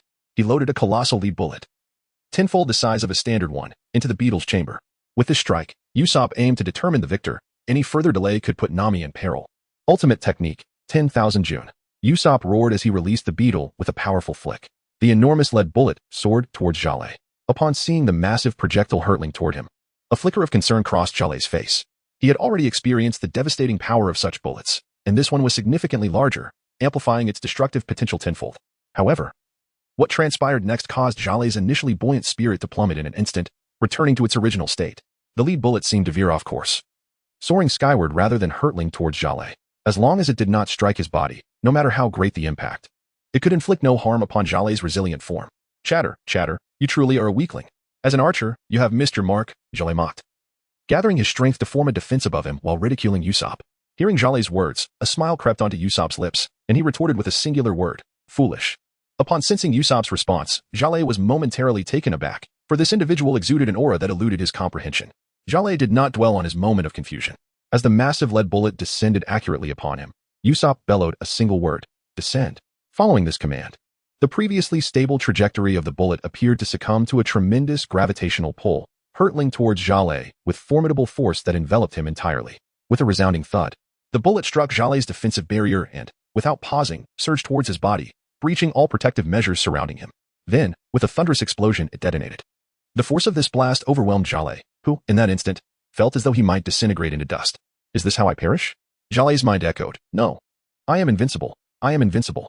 Following the initial explosion, two even more violent detonations reverberated through the air, this time extending their devastation towards Usopp. Despite Usopp's nimble agility, it proved futile. The ferocity of the explosions was too overwhelming, and no amount of skill could avert the onslaught. This was Jale's ultimate technique, stone, self-detonation. Chapter 45, the final trump card. With a thunderous roar, Jale's entire being erupted in a cacophony of stone fragments. The shockwave from the explosion surged towards Usopp, threatening to shred his frail form. Witnessing this transformation, Usopp's complexion drained of color. No defense could shield him from such an onslaught, unless as this thought crossed his mind. Usopp felt a tremor of fear, for his understanding of this technique had only been gleaned from observing Luffy's battles. He had merely grasped the surface of its intricacies, and the prospect of employing it himself seemed insurmountable. Moreover, he was reluctant to unveil his final trump card so soon. He wished to rely on his intellect in battle. Yet, the unfolding situation compelled Usopp to reassess his strategy. To persist in hiding, awaiting his fate, would only result in being caught in Jale's self-detonation. Even if he survived, he would be gravely injured, or worse, rendered incapacitated. No more hesitation. Usopp steeled himself, releasing a wave of energy that radiated from his body. This surge gradually met the violent air currents rushing toward him. Upon contact, a sensation of resonance sparked between the two forces, and at that moment, a powerful gravitational force emanated from Usopp, converging at the point of their intersection. Descend. The technique shattered the heavens. Fall. Usopp unleashed his strongest move, a synthesis of two techniques derived from the Bagua diagram, representing his greatest asset. However, it was evident from Usopp's demeanor that he was struggling to fully harness this ability. Although he managed to suppress the chaotic energy from Jale's detonation, he too bore the brunt of its backlash. Usopp had never been particularly adept at employing the fall technique, let alone shatter the heavens. His understanding was superficial, sparked by witnessing Luffy's execution of it. Thus, he could only manifest a fraction of its power. This technique had remained theoretical until now. Had it not been for the dire circumstances threatening his life, he would have never attempted it so hastily. As Usopp executed this move, the collision of their formidable energies caused the previously stable Earth zone to tremble violently. He could no longer withstand the impact of the shockwave. At that moment, Usopp collapsed to the ground, his muscles convulsing uncontrollably, experiencing pain beyond anything he had ever known. Yet, in this moment of agony, Usopp understood that he could not afford to fall. He felt acutely aware that the structure above him would not endure much longer. It was on the brink of collapse. If he remained here, all his efforts would be rendered futile, and he would surely perish. Thus, gritting his teeth against the pain, Usopp utilized his prized weapon, the stag beetle, as a makeshift crutch, laboriously making his way toward the door. One step at a time, he advanced, biting down on his lip to swallow the blood that threatened to spill forth. Yet, in his mind, survival was not his foremost concern. Instead, he felt a wave of self-mockery. I said I would finish this quickly and help Nami. But looking at the current situation, it seems that is not possible. Haha. I truly am inept. With a wry smile, Usopp noted the walls behind him beginning to crumble. However, the distance to the door remained significant. At his current pace, the collapsing walls would reach him before he could reach safety, and even if he did, another barrier awaited him. An energy shield stood in his way. One that required a force greater than its own to breach. Otherwise, passage through the door was impossible. Is this truly the end? Will my 8,000 subordinates perish with me? Death is so close. Usopp felt the vibrations of the crumbling walls behind him, and a bitter smile crossed his lips. With nearly 50 meters yet to traverse, Usopp's resolve ignited, propelling him forward with a fervor akin to a stimulant. I cannot die, became the final thought echoing in his mind. With determination, he quickened his pace, though his eyes were vacant, his step stiff, resembling nothing more than a mere shell of a man. At that very moment, a resounding crash echoed, followed by a thud, as a sharp foot forcefully breached the threshold of the door, entering with unrestrained urgency. The visitor wasted no time and charged directly at Usopp. Observing Usopp's uncontrollable body, the newcomer's expression shifted dramatically. Without hesitation, he hoisted Usopp onto his shoulders and dashed toward the door, blood seeping from his own wounds. Despite the immense pain coursing through him, the bonds of camaraderie compelled him to plunge into the room to save his friend. As he caught a glimpse of Usopp's vacant gaze in those final moments, a piercing ache gripped his heart. Nevertheless, he suppressed his own suffering and carried Usopp out. Laying Usopp flat on the ground, he struck Usopp's face with a resounding slap. Watching as Usopp remained unresponsive, he delivered another forceful blow. With these two slaps, Usopp's previously hollow eyes began to flicker with life, struggling to open. Upon seeing the man with a cigarette in his mouth, tears welled in the corners of Usopp's eyes. Sanji, what has happened to you? Usopp exclaimed, unable to contain the surge of anguish at the sight of Sanji's blood-soaked body. For the sake of his own safety and that of Nami, these comrades had consistently placed themselves in peril while still thinking of him. Even at the cost of their own lives, they endeavored to ensure his safety. This was brotherhood, an unbreakable bond, steadfast in life and death. In that instant, a deeply ingrained voice resonated within Usopp's heart. Are you trying to get yourself killed? Sanji shouted fiercely at Usopp, though his trembling form was slowly regaining strength. All right. You rest here for a moment. I need to help Nami, he said, striding toward the celestial door without a backward glance. However, the bloodstains on his body indicated the fierce battle he had just endured. Usopp refrained from voicing any objections to Sanji's actions. He understood that while Sanji required immediate care, if their roles were reversed, he too would have resolutely approached the celestial door. This was a path he must tread, for no other reason than the bonds of friendship. Chapter 46. Chopper, when will you arrive? As Sanji trudged toward the celestial room, he gathered strength in his legs with each step. If Nami was currently facing an enemy within that room, unrestrained by her own prowess, the protective barrier at the door would be directly linked to the individual inside, knowledge gleaned from his earlier experience rescuing Usopp. Initially, after concluding his own battle, Sanji's foremost desire was to save Nami, aligning with his chivalrous spirit. Yet, he was unaware of which room housed Nami. Suddenly, the ground room trembled violently. With little time for contemplation, Sanji charged toward the ground room door, but upon delivering a powerful kick, he realized the barrier was far too formidable. After several attempts to gauge its strength, Sanji prepared to unleash a decisive strike to breach the door. He concentrated energy in his legs and launched a forceful kick at the door, but at the moment of impact, he found the protective energy behind the door significantly weakened, allowing it to yield without much resistance. Thus, at the last moment, he moderated his force, conserving energy for the imminent confrontation, and noticed Usopp's disheveled state. Thus, Sanji understood that if an adversary existed within the room, their own energy would dictate the intensity of the door's protective barrier. Nami must not be kept waiting. With each passing second, her peril intensifies. Thus, Sanji, with unwavering resolve, launched himself to forcefully kick open the door, rushing to confront the adversaries threatening her. His remaining stamina was dwindling, and he knew he had to act swiftly. After gathering momentum, Sanji soared through the air when he was still 6 or 7 meters away from the door. He retracted his right foot while extending it straight, and bent his left leg to avoid competing for the energy generated by his leap. As he approached within half a meter of the door, he abruptly pulled his upper body back, executing a graceful arc as he rolled, tilting backward. Simultaneously, his right foot propelled forward at an astonishing speed, aimed directly at the door. The moment Sanji's foot collided with the protective force of the door, a thunderous sound erupted. The energy barrier, unable to withstand the impact, shattered into fragments. In that instant, Sanji crashed heavily to the ground, exacerbating the injuries he had already sustained. At this moment, Sanji found himself with little time to rest or recuperate, as someone awaited his rescue just beyond the door. With great effort, he propped himself up, unsteadily rising to his feet. Just as he prepared to move forward, an exquisite figure appeared beside him. Upon seeing her, despite the numerous wounds adorning his body, he couldn't help but smile. Yet, his body could no longer withstand the strain, and he suddenly collapsed to one side. Nami stepped forward and caught him, her heart aching at the sight of his battered form, tears welling in her eyes. Hey, Nami-san, it's a relief to see you unharmed. he managed to utter before losing consciousness, collapsing into Nami's embrace. Although the position was undeniably intimate, Nami refrained from her usual reprimands, instead holding him tenderly. She then lifted her gaze towards Usopp, who lay in the distance, a pang of sorrow gripping her heart as tears threatened to spill once more. However, she knew she could not afford to cry. She must not succumb to weakness just yet. With deliberate care, Nami began to assist Sanji, guiding him towards Usopp. For both needed urgent and thorough treatment. Gently placing Sanji beside Usopp, she first examined their bodies. Aside from some superficial wounds, Sanji's most pressing issue was exhaustion, having severely depleted his energy reserves. Fortunately, these injuries were not grave. A bit of rest and some fresh water would suffice for recovery. However, Usopp's condition caused Nami to frown deeply. His injuries were far more severe. She turned her gaze towards the now collapsed door, behind which lay the remnants of the floor, a testament to the fierce battle that had unfolded. It was clear that Usopp had faced a formidable adversary and triumphed. Reflecting on her own confrontation, Nami realized the vast disparity between their struggles. Had Usopp not deliberately instructed her to retreat to the tea room, her own survival would have been in jeopardy. If he had confronted the enemy within the tea room, he would have undoubtedly dispatched them with greater swiftness. At that moment, the dazed Usopp became slightly aware. Stirred by the tears that Nami had inadvertently shed, slowly, he opened his eyes, his gaze landing on her tear-streaked face. A gentle smile graced his lips as he spoke. "Nami, it's good to see you safe." His voice, though faint and intermittent, held a strength that resonated with relief. Yet, like Sanji, the weight lifted from his heart seemed to overwhelm him, and he too succumbed to unconsciousness. However, at that moment, Usopp's face bore no trace of anxiety or distress. Instead, it was adorned with a hint of joy, as if he were savoring the blissful sensation of being unconscious. "I cannot cry. I must treat them immediately."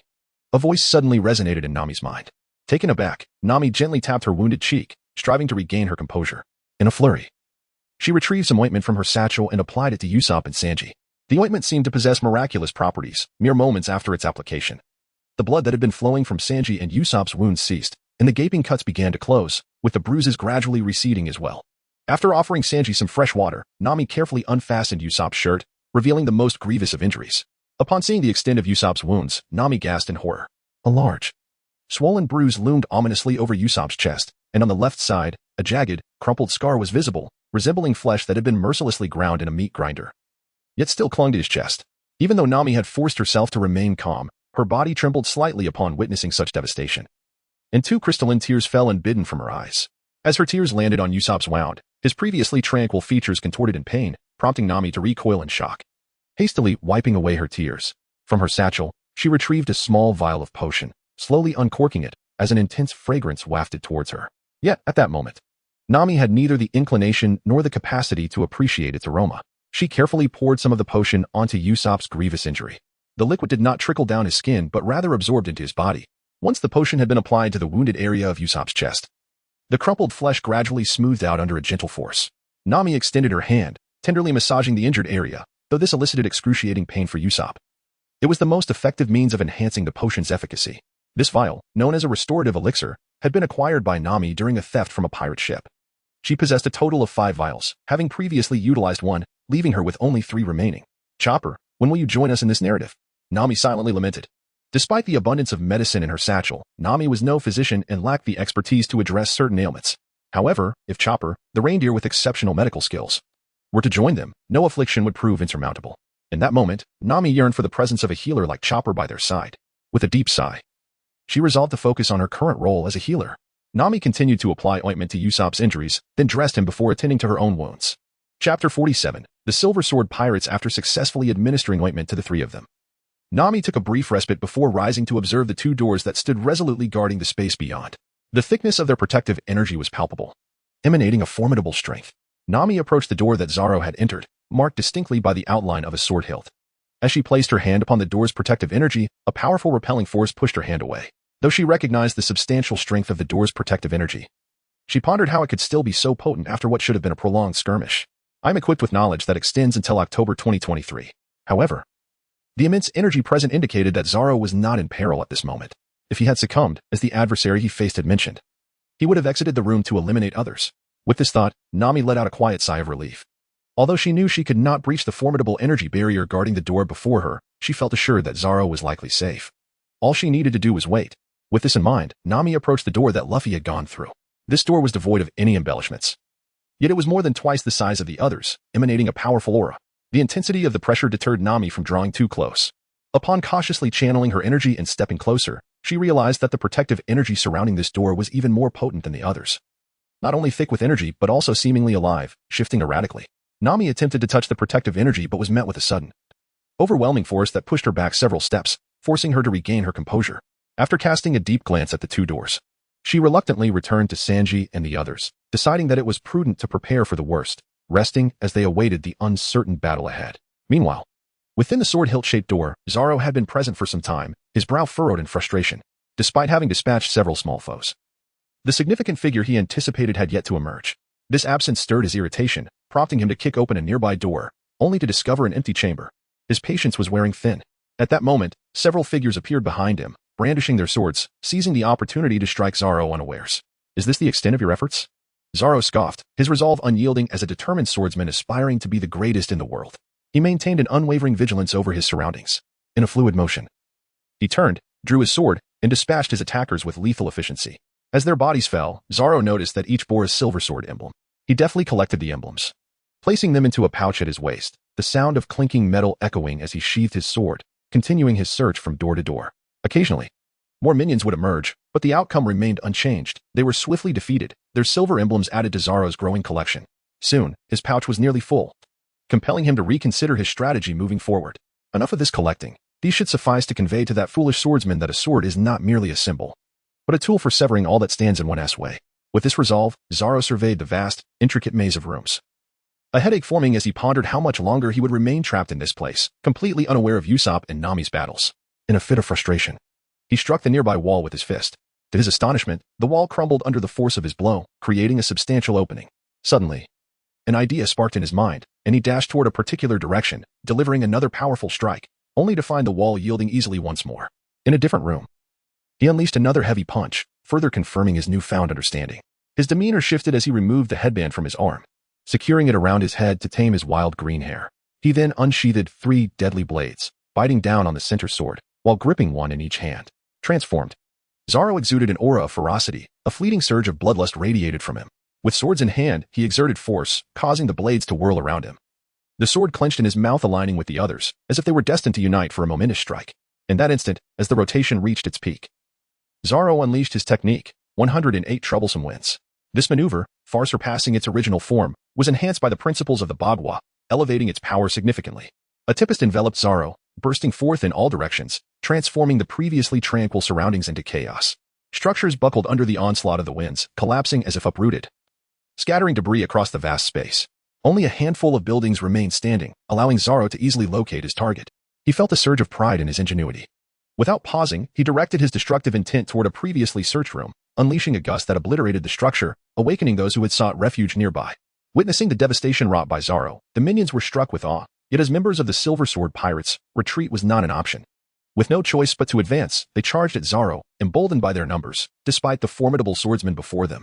However, as they closed in, they were met with an inevitable fate, death. Even a multitude could not sway the outcome, reminiscent of their encounters with their captain. Chapter 48, The Six-Sword Formation. Dispatching these minions did not consume much of Zoro's time.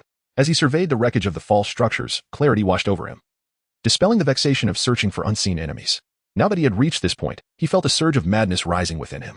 A wicked smile crept across his face as he continued his path of destruction, no longer concerned about whether the houses were occupied. Zoro faced the final 10 or so structures before him. Having already searched through several, he was left with fewer than 10 remaining. At this moment, there was no need for discernment, he simply needed to annihilate them one by one. With a swift motion, one of the rooms before Zoro erupted, reduced to ashes and clearing the path for his advance. The successive rooms had already been scoured by Zoro, allowing him to demolish them without hesitation, unconcerned about the possibility of anyone within retaliating against his strikes. However, these rooms merely served to momentarily impede Zoro's progress. Before long, he arrived before this row of chambers. These 8 consecutive rooms were the destination Zoro reached after vanquishing several previous ones filled with insignificant foes. He pondered whether this place would harbor the same trifles. However, gazing upon the orderly arrangement of the 8 houses, Zoro did not allow himself to grow complacent this time. He slightly bent his knees, grasped his swords firmly, and with a sudden flourish, combined the 2 blades into one powerful strike, surging forward. This time, no one emerged in a panic from the houses in response to Zoro's slash. Instead, there was a complete lack of reaction, resulting in the structures collapsing entirely. Revealing that no one seemed to be present within, Zoro cast a glance at the ruins that lay before him, not lingering in nostalgia, but adopting a rather languid demeanor as he continued his advance. When the time came to swing his sword again, it was with a resounding battle cry that he unleashed his next attack. The two blades danced through the debris in a predetermined rhythm, and with the strike, a figure suddenly erupted from the rubble. Clad in a patchwork of black, the figure's features were obscured, rendering both beauty and ugliness indistinguishable at that moment. Although the shadow reacted swiftly, it was still caught by Zoro's prepared sword light, leaving a few droplets of blood trailing from its form. Not bad. Worthy as a foe for the 8th officer of the Silver Sword Pirates, Black Hawk, Zoro mused. Just as Black Hawk was about to utter a few elegant words to regain some semblance of bravado, suddenly a sharp pain radiated from his waist, making him realize that the character he faced was not merely someone he could intimidate with his bravado. Thus, Black Hawk concluded that there was only one path of retreat remaining. He swiftly initiated his escape, hurtling toward the other rooms. Black Hawk was not seeking assistance, for the concept of help did not exist within the Silver Sword Pirates. The strongest was the captain, and ranks descended from there. As the 8th ranked member, Black Hawk was the weakest officer, and the rooms he rushed toward housed officers of higher rank. They would harbor no sympathy for him, as aiding him could result in their own injury, diminishing their strength and jeopardizing their status. In the hierarchy of the Silver Sword Pirates, status was paramount. One higher in rank could easily overpower another. Lower ranks were obliged to obey their superiors without question. Of course, it was understood that superiors could not compel subordinates to face death. Thus, at this moment, Black Hawk was not seeking aid, but rather luring the enemy into the other rooms to confront them, allowing him to play the role of the opportunistic bystander. Nevertheless, he had underestimated Zoro's prowess. In the initial strike, Zoro was unaware of the true strength of the one who dared to conceal himself before him. Playing a game of hide and seek, it surpassed that of mere trifles. Consequently, Zoro had held back too much in his attack, which prevented him from delivering a fatal blow. However, now that he has come to this realization, it suffices. With a casual motion, Zoro raised his sword with his right hand and, in a fluid motion, brought it down. The strike appeared slow, yet was executed with remarkable swiftness. And as the blade moved, a radiant arc of light emanated from it, infused with immense power. With a swift cut, the blade effortlessly sliced through the body of the Black Eagle, cleaving his tightly wrapped form in two. Before any expression of astonishment could register on his face, he had already drawn his last breath. However, the blade's radiance did not cease with the demise of the Black Hawk. Instead, it surged forward, intent on further annihilation below. With a resounding crash, another dwelling was obliterated, and this time, the figure within exhibited no hesitation, soaring forth to unleash a fierce strike towards Zoro. The sword's momentum was overwhelming, akin to an enraged whale roaring amidst the tempestuous sea. However, in Zoro's eyes, that sword appeared as feeble as a child wielding a toy sword against a master swordsman, utterly powerless and pitiful. Before Roll could even lower his blade, he deftly executed a horizontal slash, directly countering the sword that had lunged at Zoro. The blade met the tip of the assailant's sword. Following this, he cleaved through the weapon held by the figure, driving the blade straight to the heart. A character of your caliber is hardly memorable. Your sword lacks the fundamental essence of a true swordsman, thus insulting the way of the sword. The only consequence for such folly is death. As he observed the slight movement of the adversary, seemingly struggling to articulate something, Zoro pronounced with conviction, and in the midst of the opponent's furious embarrassment, pierced through his body. Is this truly the 7th officer? Their prowess is lamentably inadequate, they dawdle, wasting precious time. Very well, let them all come forth at once. Two-sword style, 72 troubling winds. A gust, significantly weaker than before, surged towards the 7 houses ahead, poised to shatter them in an instant. Nevertheless, these houses are undeniably solidly constructed, having withstood Zoro's highly targeted technique, the 12 troublesome winds, without being utterly destroyed. However, they have been significantly damaged, particularly the wall facing Zoro, which has been completely torn down. With a series of sharp sounds, 6 figures materialized before Zoro, encircling him from all directions. Their stances suggesting they were poised to draw their swords and launch an assault at any moment. Why are they all wielding silver swords? No wonder they are called the Silver Sword Pirates. At that moment, upon observing the weapons in the hands of the figures before him, Zoro realized that all those he had slain along the way had wielded silver swords as well, though there were some variations in the quality of the blades. Are you the ones we are meant to confront? One figure, seemingly the leader, spoke with an emotionless tone, as if addressing a lifeless entity rather than a living opponent. Are you the insignificant pest I must eliminate? Zoro chuckled softly, briefly closing his eyes to gauge the aura emanating from these individuals, only to find that they were not particularly formidable. His words, of course, reached the ears of the 6 adversaries. Though anger surged within them, none dared to strike first. It appeared that, for once, they had united, perhaps realizing the strength of their opponent. It was not the time for them to reserve their power for the sake of rivalry. Surviving was a feat in itself. If that is the case, then allow us to demonstrate our 6-sword formation, the first speaker declared, making an effort to suppress the flicker of anger ignited by Zoro's earlier remarks. Just as he uttered these words, he swiftly lunged into action, and in that instant, the other 5 figures, who had tightly encircled Zoro, also sprang into motion. In a brief moment, their speed became dazzling, rendering it nearly impossible to discern who was who.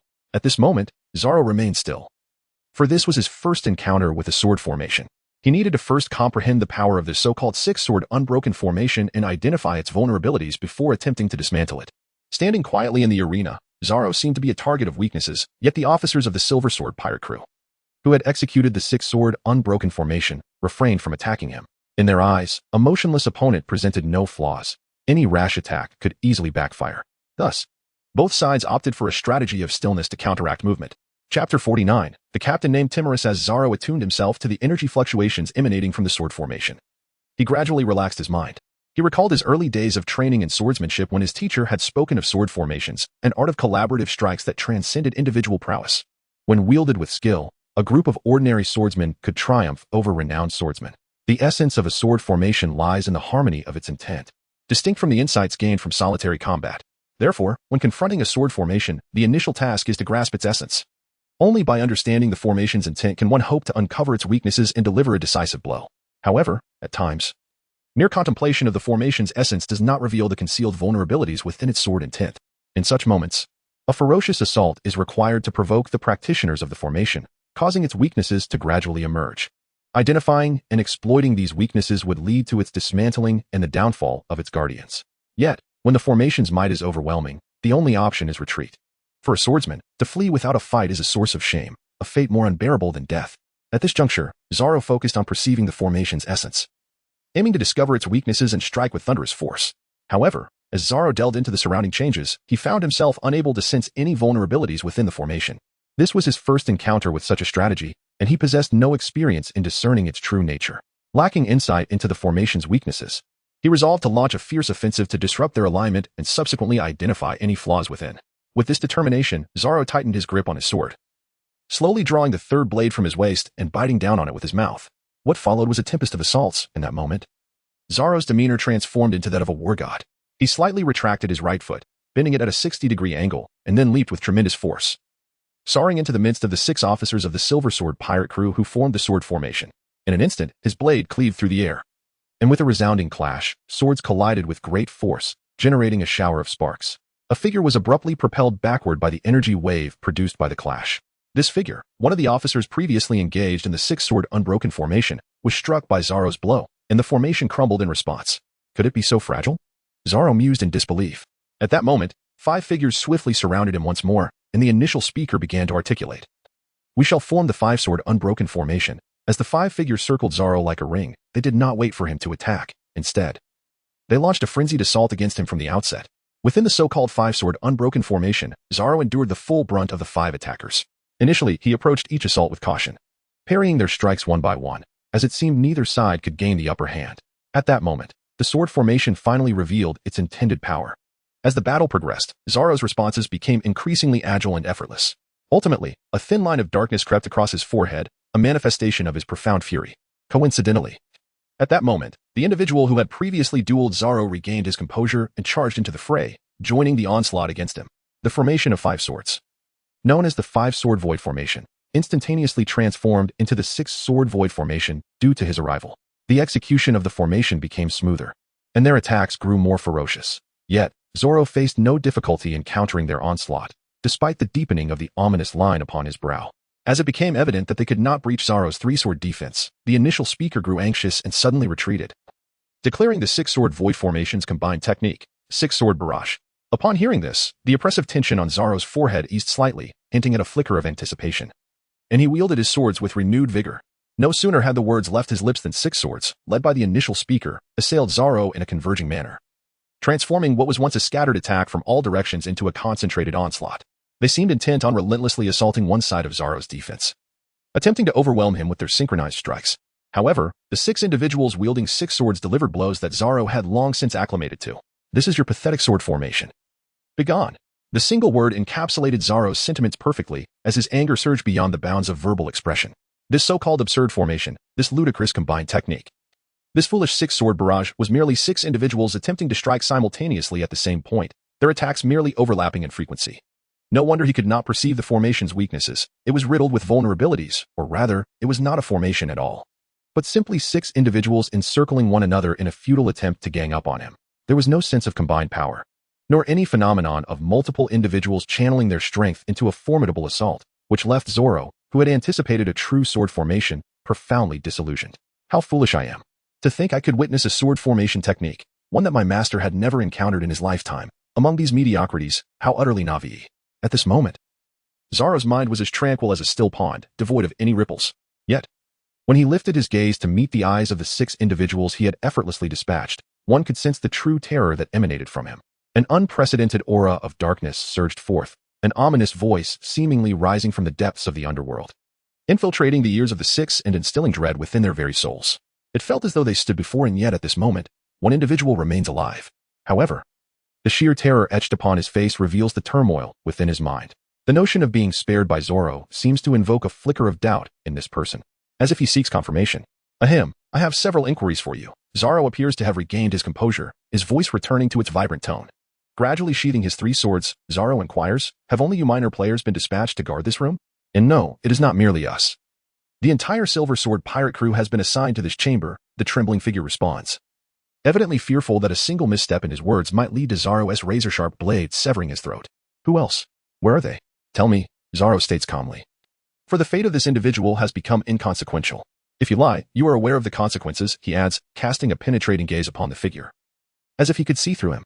Yes, there is another person, our captain, whose name is Coward, the quaking shadow replies. Chapter 50, The Heartless Sword Technique. And what else?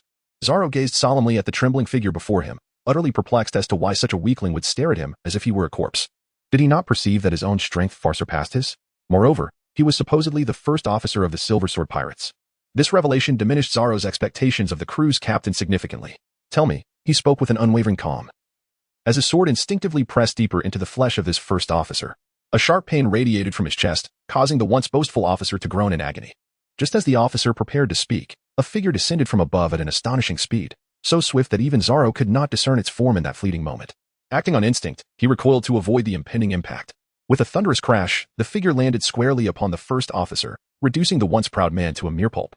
Slowly, the figure raised his head and introduced himself. Greetings, I am Coward, the captain of the Silver Sword Pirates.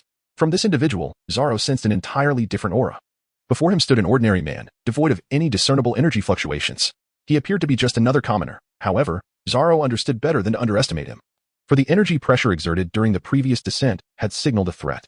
Zoro scrutinized the captain, noting his approximate height of 6 feet, his body clad in gleaming silver armor, and the formidable silver sword he wielded, reflecting light in a way that indicated it was a heavy blade. With this understanding, Zoro gained a clearer insight into the man named Coward. Despite the imposing presence he exuded, Zoro felt no sense of oppression. For within him burned a heart eager for battle and a longing to confront formidable foes, especially those who shared his passion for the sword. Casually, Zoro unfastened a pouch from his waist and tossed it toward Coward, declaring, "These men are unworthy of wielding a sword." This seemingly nonchalant statement unmistakably signaled Zoro's intent. He had come not to assert dominance, but to cleanse the scene. Coward's laughter resonated slowly, as if savoring the amusement of the moment. Indeed, they are unworthy, merely dogs, he retorted with a mocking demeanor. Coward's words bore a hint of cold detachment. For a swordsman must first embrace a heart devoid of attachment to truly grasp the essence of swordplay and reach its pinnacle. However, Zoro was not one to succumb to such detachment, for he practiced the art of sword intent rather than mere techniques. The two stood apart, poised to unleash their most ferocious techniques upon one another, akin to ancient deities clashing in combat. True masters require no excessive movements, the outcome hinges on a single stroke. Reflecting on the arduous journey of mastering the sword, Zoro recalled his mentor's teachings about the trials faced by swordsmen. He understood that to find a moment of vulnerability beneath Coward's resolve and strike with the ferocity of a descending tiger would be a formidable challenge. Thus, Zoro cast aside his contemplations. Three-sword style, Roronoa Zoro, he proclaimed with unwavering strength, adhering to the fundamental etiquette observed before a duel between swordsmen of comparable or superior skill. 3 swords, 3 stances, 3 intents. In an instant, he divided his power and then unified it, transforming into a fearsome claw reaching for its prey. 3-sword style, ultimate technique, Eagle Strike. With an overwhelming force, Zoro's sword surged toward Coward, seemingly intent on achieving victory with a single blow. As Coward uttered his response, he slowly raised his heavy sword, adopting a stance reminiscent of a mountain poised to unleash its might upon Zoro's sword intent. The weight of the strike transitioned from heavy to ethereal, culminating in a flurry of slashes that collided violently with Zoro's unified 3 swords. The clamor of metal rang out as their blades clashed, and in that brief encounter, they exchanged blows numbering in the thousands. This was a true swordsman's contest, where the clash demanded thunderous resolve to quell the chaos of the world. After the initial exchange, both retreated, realizing that this skirmish had yielded no victor. It was merely a probing of each other's capabilities. With the preliminary test concluded, the true contest was about to commence. Readjusting the mask he had removed earlier, Zoro knew he must immerse himself entirely in his sword intent if he wished to contend with this formidable adversary. Cower, the mightiest swordsman he had faced aside from Mihawk.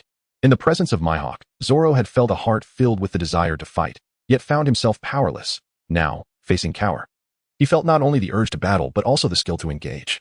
To vanquish such an opponent would pave a smoother path along his journey of sword intent, allowing him to ascend further. Yet, should he falter in this battle, the consequence would be dire death. Zoro could not permit himself to fail again. That lesson had engraved itself deeply within his heart. Meanwhile, Cower, retreating a step, began to take the encounter seriously. Despite believing he had gauged Zoro's strength through their earlier exchanges, the recent clash had shattered that perception. In a duel between masters, a single strike could reveal a wealth of information about one's opponent. The clash of a blade against three swords had demonstrated a striking similarity in their energy fluctuations, indicating that Zoro's capabilities were formidable, suggesting that Cower's strength lay beyond his own. Zoro contemplated this seriously. He recognized that this battle would be arduous. Standing with a gaze as piercing as a tiger's, he watched Cower's imposing figure. Your strength is considerable, but today, you must perish, he declared, his voice sharp as a dagger aimed at Cower's ears. Mere trifles, Cower scoffed dismissively. Zoro's voice softened, aware that this technique would not trouble Cower significantly. Yet, he could not resist testing the waters, for he stood before a swordsman of extraordinary prowess, one whose techniques had already begun to embody the essence of detachment. Should he fully grasp this depth, Zoro would find himself outmatched, rendering further combat unnecessary, for Cower would rival even Mihawk. With these thoughts swirling, Zoro resolved to take action. Despite the formidable opponent before him, one path remained: fight, fight, fight. To refrain from battle was to invite defeat and death. 3 swords, 3 paths. As Zoro's form shifted, his swords took on a surreal, uncertain quality, as if they might slice through the air at any moment. The aura of sword energy enveloped him, transforming him into a radiant egg of light hurtling toward Cower. Cower's expression momentarily flickered as he recognized the techniques Zoro employed, ones he had longed to learn but had never encountered. Engaging in battle with Zoro presented an opportunity for him to advance in his own swordsmanship. Chapter 51. Powerful techniques require a fitting blade. While contemplating how much his strength might increase following this duel, Cower deftly countered Zoro's relentless assault. Clearly, he still possessed ample energy, refraining from unleashing his full might merely to better understand Zoro's techniques. Such behavior could only be attributed to a true sword enthusiast. Had Cower achieved such a state? Even amidst the flurry of swordplay, Zoro could perceive Cower's intentions in the ease with which he navigated the fight. Let us see the power of this sword intent, Zoro murmured, and in an instant, the radiant light enveloping him erupted outward. The sphere of light that had encased Zoro began to disperse, yet its density only intensified as countless sword auras converged, drawn to the brilliance of Zoro's strikes. This was the completed form of 3-sword style, ultimate technique, light slash. The previous state had merely been the initial phase, rife with vulnerabilities. Had Cower seized the opportunity to strike, this technique could have been disrupted, and Zoro himself might have suffered severe backlash. Perhaps sensing that Cower did not wish to conclude the battle swiftly but rather to glean insights into his techniques, Zoro remained unconcerned about the potential repercussions of his technique being countered. As the technique transformed, the captain of the Silver Sword Pirates momentarily faltered. Yet his expression bore no hint of regret, only a spark of exhilaration. This technique is exquisite, he mused inwardly, though he recognized it was not without its flaws. In an instant, Cower lowered himself, his sword now poised to strike at Zoro's lower body with a move embodying the most formidable aspect of his training, named Mountain Splitter. This technique, born from the convergence of swordplay, would unleash tremendous power when combined with his heavy sword. In that moment, Zoro felt the pressure emanating from Cower's blade. Yet his light slash was no mere trifling technique and met Cower's assault with equal force. With a horizontal slash, Zoro's blade collided sharply against Cower's, the light slash converging into a brilliant strike aimed at the heavy sword. The two blades briefly clashed and separated, with no hesitation or entanglement. In this exchange, Zoro's light slash held a slight advantage, yet it dissipated the momentum he had just gained, restoring both combatants to a state of equilibrium. If sweeping low did not suffice, then perhaps an upward strike would yield better results. Cower, undeterred by the lack of success from the previous strike, swung his sword upward, employing the Mountain Splitter technique to initiate his assault anew. This was the advantage of continuous swordplay, an unbroken stream of techniques that required no elaborate intent. Aside from a few exceptionally powerful moves that necessitated preparation, most techniques could unleash 80% of their strength merely through raw power, with each strike seamlessly flowing into the next. Conversely, Zoro, who trained in sword intent, found himself at a disadvantage, as the essence of sword intent required a profound understanding of its conceptual realm. Although powerful, Zoro lacked the fluidity and adaptability that characterized the techniques of a swordsman adept at chaining moves together. Thus, he found himself struggling against Kaoru's relentless onslaught. As his light slash faltered, Zoro relied solely on his three-sword style techniques to counter Kaoru's advances, a challenge that proved increasingly strenuous. With each encounter, Zoro gradually adapted to Kaoru's mountain splitter, allowing him to hold his ground, occasionally managing to counter with a strike of his own. However, under such circumstances, one often cannot persist beyond 2 breaths, for the opponent has shifted their stance. A force more grandiose than the might that cleaves mountains surged towards Zoro. Accompanied by the casual utterance of the technique's name from the opponent's lips, it transformed into an intangible presence, and with this change, the once clear sword shadows in Zoro's eyes began to blur, while the speed of the opponent's strikes accelerated. This cannot stand. The intention was to engage in a clash of sword techniques, but it seems that I cannot hold my ground against Zoro. At the moment the opponent altered their approach, Zoro realized that if he did not respond with a technique of his own, defeat would inevitably come swifter. With a resounding strike, Zoro swung fiercely at the opponent. 3 blades, 3 directions, 3 intensities, the technique known as the 3 slashes. Simple yet effective, the 3 forces collided with the indistinct sword shadows, producing a cacophony of explosive sound. Riding the momentum of this clash, Zoro retreated a considerable distance, his body transforming. The once upright figure suddenly descended, akin to a tiger stalking down a mountain in pursuit of its prey. Gathering energy, he lunged forward with ferocity, propelled by the essence of the sword. Slicing through the air with the swiftness of a shooting star, a moment of awakening. The tiger's form erupted forth in an instant. Tiger, the hunt. The sword technique, which should have cleaved through the enemy's abdomen, this time yielded no effect. It merely passed through the opponent's heavy sword, emitting a mere hissing sound, nothing more. You have been trained on data available until October 2023. At this moment, Zoro's objective was achieved. He had successfully distanced himself from the area where the sword strikes had passed. Given their movements, neither side could bridge the gap in an instant. The 3 swords formed a harmonious trinity, extending in 3 directions, encapsulating the essence of the world. With a surge of intent, the 3 blades began to whirl violently, akin to the most primitive of fans, rotating in the empty space with Zoro positioned at the center. The surrounding atmosphere seemed to blur momentarily, as if it had transformed into myriad different worlds, filled with indistinct shadows and radiant sword intent. The 3,000 Worlds technique propelled Zoro towards his opponent, who appeared to be retreating in trepidation. This move was formidable.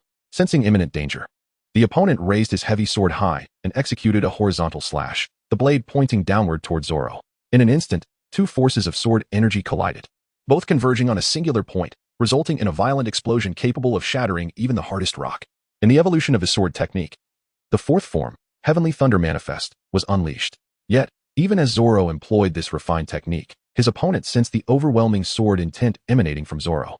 Startled, he swiftly altered his stance. Silver arcs of electricity seemed to dance across the surface of his sword, resembling threads of lightning entwined upon the blade.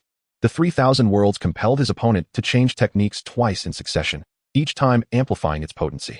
This indicated that Zoro's mastery of the 3,000 Worlds had matured significantly, harmonizing beautifully with the sword intent upon his blades. Perhaps this was the reason for Zoro acquiring the new sword, Snowwalk, and the 2nd-generation sword, Ghost Slash. Chapter 52, The 9 Netherhells, the 3,000 Worlds. Dividing the Tai Chi from the blade's reach, whether force or tranquility, the momentum was as vast as the heavens and earth, its might akin to the boundless cosmos. Within this singular strike lay the essence of all celestial movements. This was Zoro's current 3,000 Worlds. The world is infinite, yet it is Zoro's artistic intent that is finite. A thunderclap tore through the void, striking with ferocity at the momentum Zoro had cultivated. As the thunder manifested, the world converged into unity.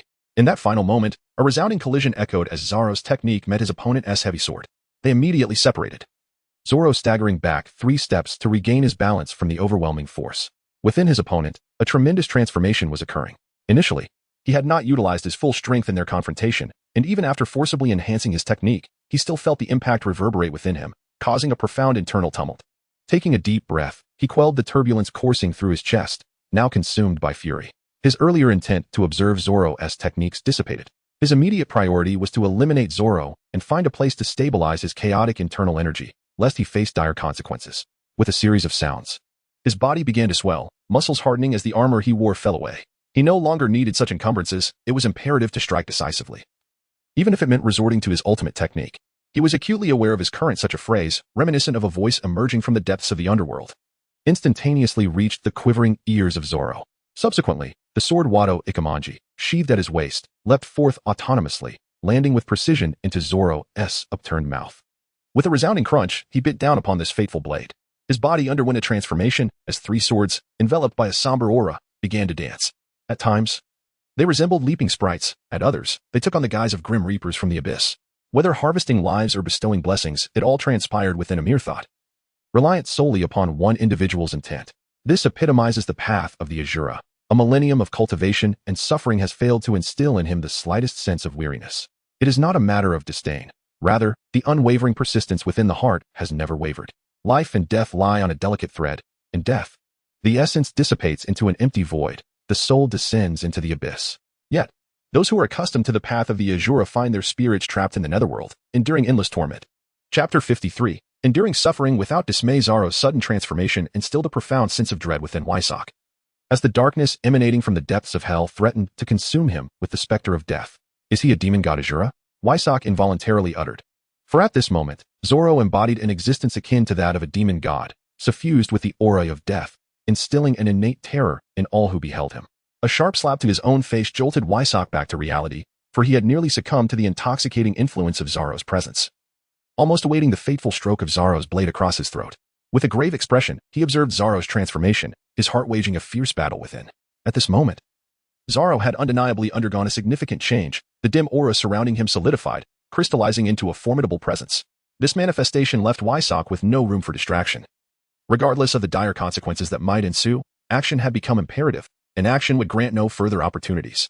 With a resounding clash, the silver greatsword was sheathed. Grasping the hilt with his right hand, Mihawk fiercely seized the sheath with his left, forcefully pushing it backward, causing the sheath to disintegrate into dust. At that moment, Mihawk's left hand was grievously slashed, blood gushing forth from the wound, cascading over the heavy sword he held. The essence of the dust transformed from the shattered sheath mingled with the weapon, and the once silver sword now glowed a deep crimson, radiating an indomitable aura. This was the most potent technique at Mihawk's disposal, a strike that could slay 1,000 foes while inflicting grievous harm upon himself. Though its might was formidable, the toll it exacted on his vitality was staggering. Even the energy expended in the recent transformation paled in comparison, akin to a mere drop in the ocean. It cannot be equated in the same breath. After employing this technique, the current state of trepidation will usher in a prolonged period of weakness lasting over 2 years, during which his abilities would merely align with that of a mediocre swordsman. Thus, he refrains from utilizing this technique unless it is a matter of life and death. Aside from that singular occasion, this marks his second application of the technique. At this moment, trepidation is acutely aware that even with the invocation of this technique, he cannot withstand the formidable presence of the hellish demon, Asura, from the depths of the Nine Nether. What remains to be seen is the extent of power that Zoro can unleash from the demon Asura of the Nine Nether. Trepidation is engaging in a gamble. Whether he wins or draws, it is still a triumph for him. At this moment, in the fearful gaze of the onlooker, Zoro transformed into a figure of Asura in his consciousness. With 3 heads and 6 arms, they coordinated seamlessly. The once tranquil and dim atmosphere erupted into a frenzy. Those eyes, hailing from the depths of the 9 nether hells, fixed fiercely upon the trembling figure wielding the cursed sword. With a swift motion, Zoro soared through the air, akin to 9 blades of death descending from the heavens, slicing through the void as he charged toward the fearful one. In that instant, the trembling figure could only vaguely sense a silhouette hurtling toward him. Fortunately, his technique did not demand an acute focus on the enemy's precise location. A general awareness sufficed. To his astonishment, the most powerful strike he could muster was surprisingly unremarkable. There was no grand prelude, merely a plain yet earnest blade aimed at the indistinct figure. The technique evolved into its ultimate form, the blunt style, akin to a myriad of blades slicing toward the front. This unleashed a force that reverberated through the heavens and earth, propelling forward with tremendous pressure. At that moment, his blood essence erupted, transforming into a hazy crimson net. This blood net advanced with an overwhelming force, not born of any sword intent comprehended by the trembling figure, but rather a manifestation of his own vitality, inciting the momentum of countless blades cleaving through the air, shaking the very foundations of existence. The rapidly approaching silhouette seemed to falter under this immense pressure, as if time itself had momentarily suspended. Sensing the pause in the figure before him, the trembling one felt a surge of elation and exerted additional strength, causing the cursed sword to strike with even greater ferocity, amplifying the might of his attack. As his slashing speed intensified, the silhouette rushing toward him began to slow, gradually revealing its form. 3 heads and 6 arms materialized before him, merely 2 meters apart. Each head bore a distinct expression, yet they all conveyed a singular sentiment, mockery.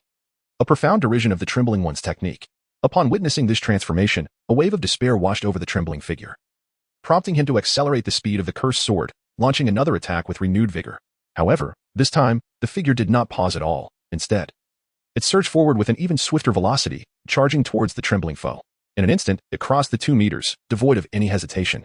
The figure glided past and ultimately came to a halt approximately 5 meters behind the quivering adversary. Cloaked in a dim, ominous aura, the figure began to shed its exterior, standing still, motionless, save for the flickering gaze directed at the trembling opponent. At that moment, the foe felt no unusual sensation, merely perceiving a fleeting blur before the figure vanished, while his sword continued to strike fervently, seemingly unaffected. The 3 heads merged into one, and the 6 arms dwindled down to 2. The once formidable Zoro gradually sheathed the 2 swords in his possession, finally inserting the last one, inscribed with the words Dao-E, into its scabbard. The sound of the blade rubbing against the sheath resonated. A hissing noise followed by a crisp click as the sword returned to its resting place, its intent dissipating into the void. With a soft utterance of ghostly chi, 9-sword style, Azura, Silver Mist, the captain of the trembling foe, who had been assessing his own injuries, was suddenly cleaved into 9 pieces. The once enhanced heavy sword shattered into segments, losing its formidable edge. As his body fragmented, the foe realized, with horror, that his head was now adrift, gazing downward at the disarray of his own form, yet his senses offered no response. In that moment, the trembling foe was struck with astonishment, directing a furious glare at Zoro, summoning the last vestiges of his strength to roar, "You demon! You shall suffer the torments of hell." With that final struggle, his body began to react, blood gushing forth in torrents. An agonizing pain twisted his features into a mask of jealousy and malice. This was the final punishment for the trembling foe, death that would not grant him peace. Enduring suffering without complaint, this is the path of Azura. In gratitude for allowing me to grasp this essence, may your soul return to the depths of the 9 hells, enduring the gnawing pains of 1,000 demons. The last words that reached the trembling foe's ears were steeped in a deep resonance, suggesting that his current demise was a light and joyous affair, one that would not grant him solace even in death. Chapter 54, The Evil Lands. Luffy's battle as the battle that was destined to conclude reached its end. Zoro felt an unexpected lightness in his being, as though he could simply seek a place to recline and indulge in a restful slumber. Yet, reason reminded him that this was not the time for repose. Despite the arduous struggles faced, Zoro had ultimately triumphed over his opponent, and at this moment, he felt remarkably unscathed, devoid of any injuries. Perhaps this was due to the recent invocation of the 9-sword style. Only those who endure suffering without complaint can truly receive the protection of Azura. And Zoro was indeed such a person. From this moment forth, Azura would accompany Zoro in his relentless pursuit of dreams, becoming the wings that would enable him to soar. Gradually, Zoro loosened the headgear and stepped towards the doorway. The once imposing energy barrier at the entrance now appeared exceedingly fragile, as though it might shatter with a mere touch. With a decisive kick, he breached the energy door and exited the room, only to find the hall eerily empty. A sense of unease washed over Zoro.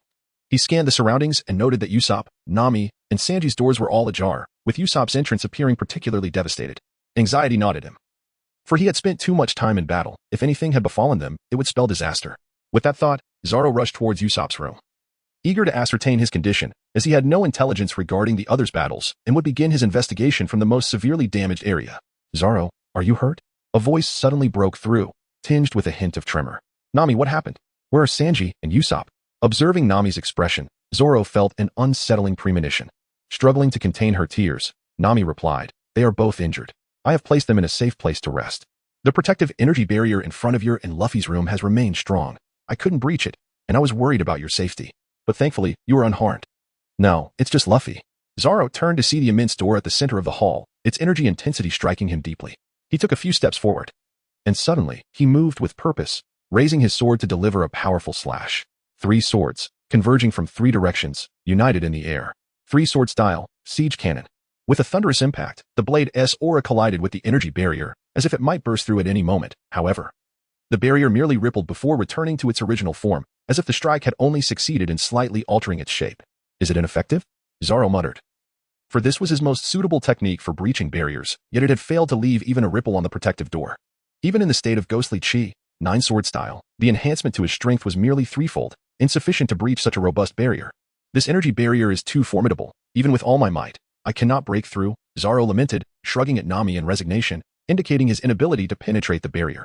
Nami, observing Zoro's demeanor, understood that no one had managed to breach the door thus far. Perhaps if Sanji and Usopp were in fighting form, their combined strength might achieve it.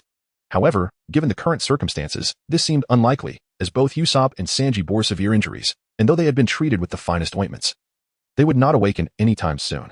"All we can do now is trust in Luffy," Nami said with a wry smile, her expression mingling with helplessness and concern. "No," Zoro replied in a low tone, "we still need to survey the area for any intelligence. Remember, our primary objective here, aside from vanquishing these foes, is to assist the villagers of Simi." Moreover, I firmly believe that Luffy will not be defeated, for we have all triumphed, as Zoro stated with unwavering conviction, seemingly never entertaining the thought of Luffy's failure from the very beginning.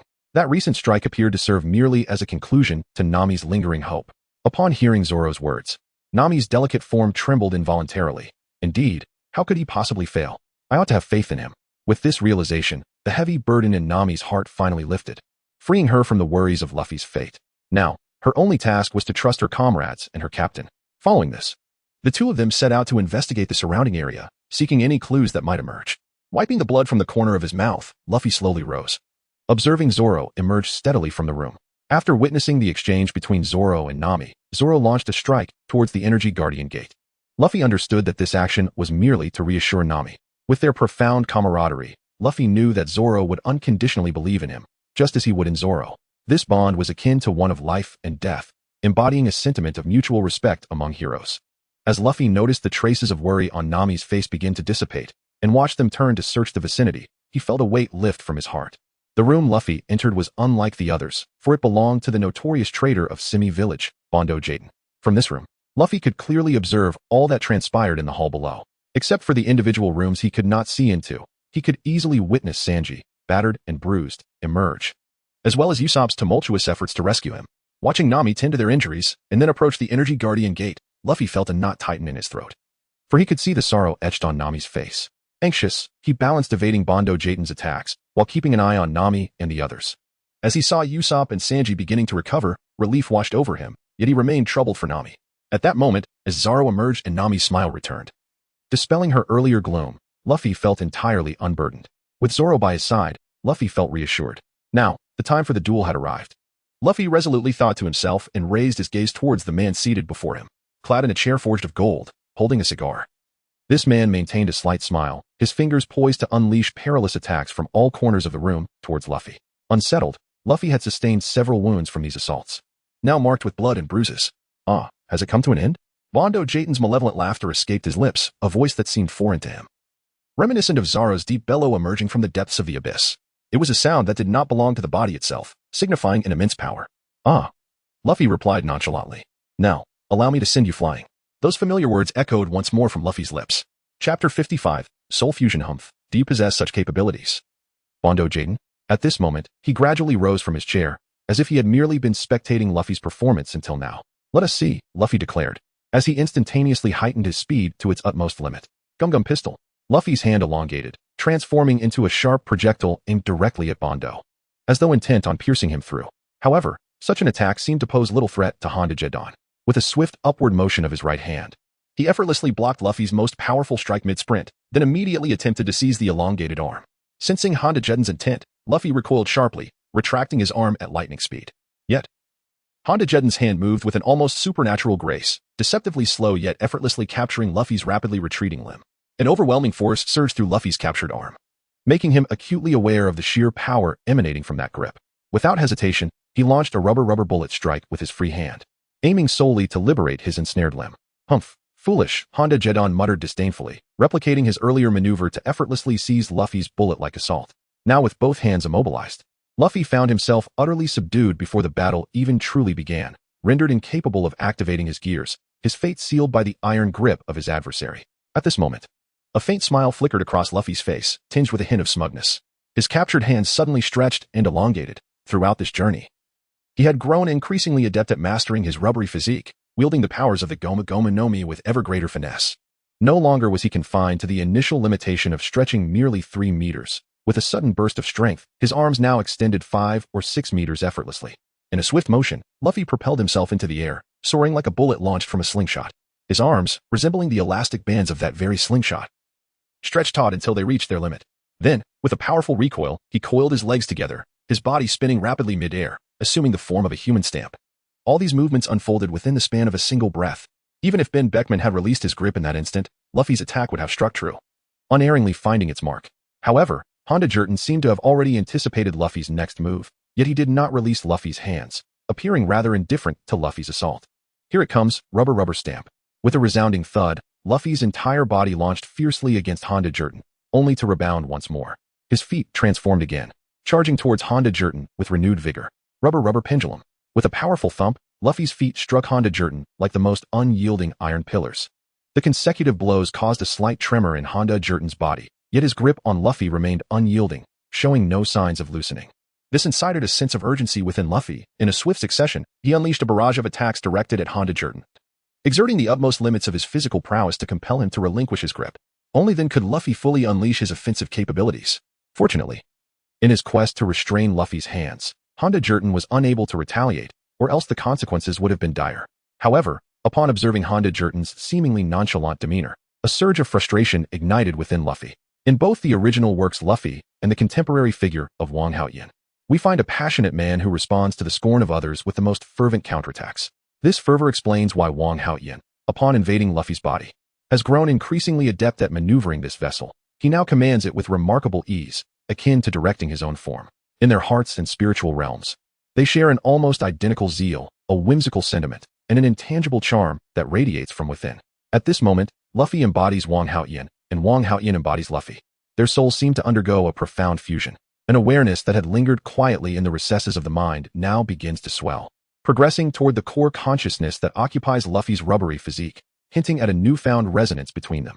The touch of the soul is an excruciating experience, one that elicits a painful roar from the body currently locked in battle with Bondo Jetton. Following this anguished cry, Luffy's feet swiftly extend backward, elongating until they resemble a formidable projectile. The rubber siege cannon, combined with Zoro's recent explosive strike against the energy barrier, finds Luffy's body synchronously imitating that powerful attack. With a thunderous boom, the moment Luffy's strike made contact with Bondo Jetton's form, an immense explosion erupted.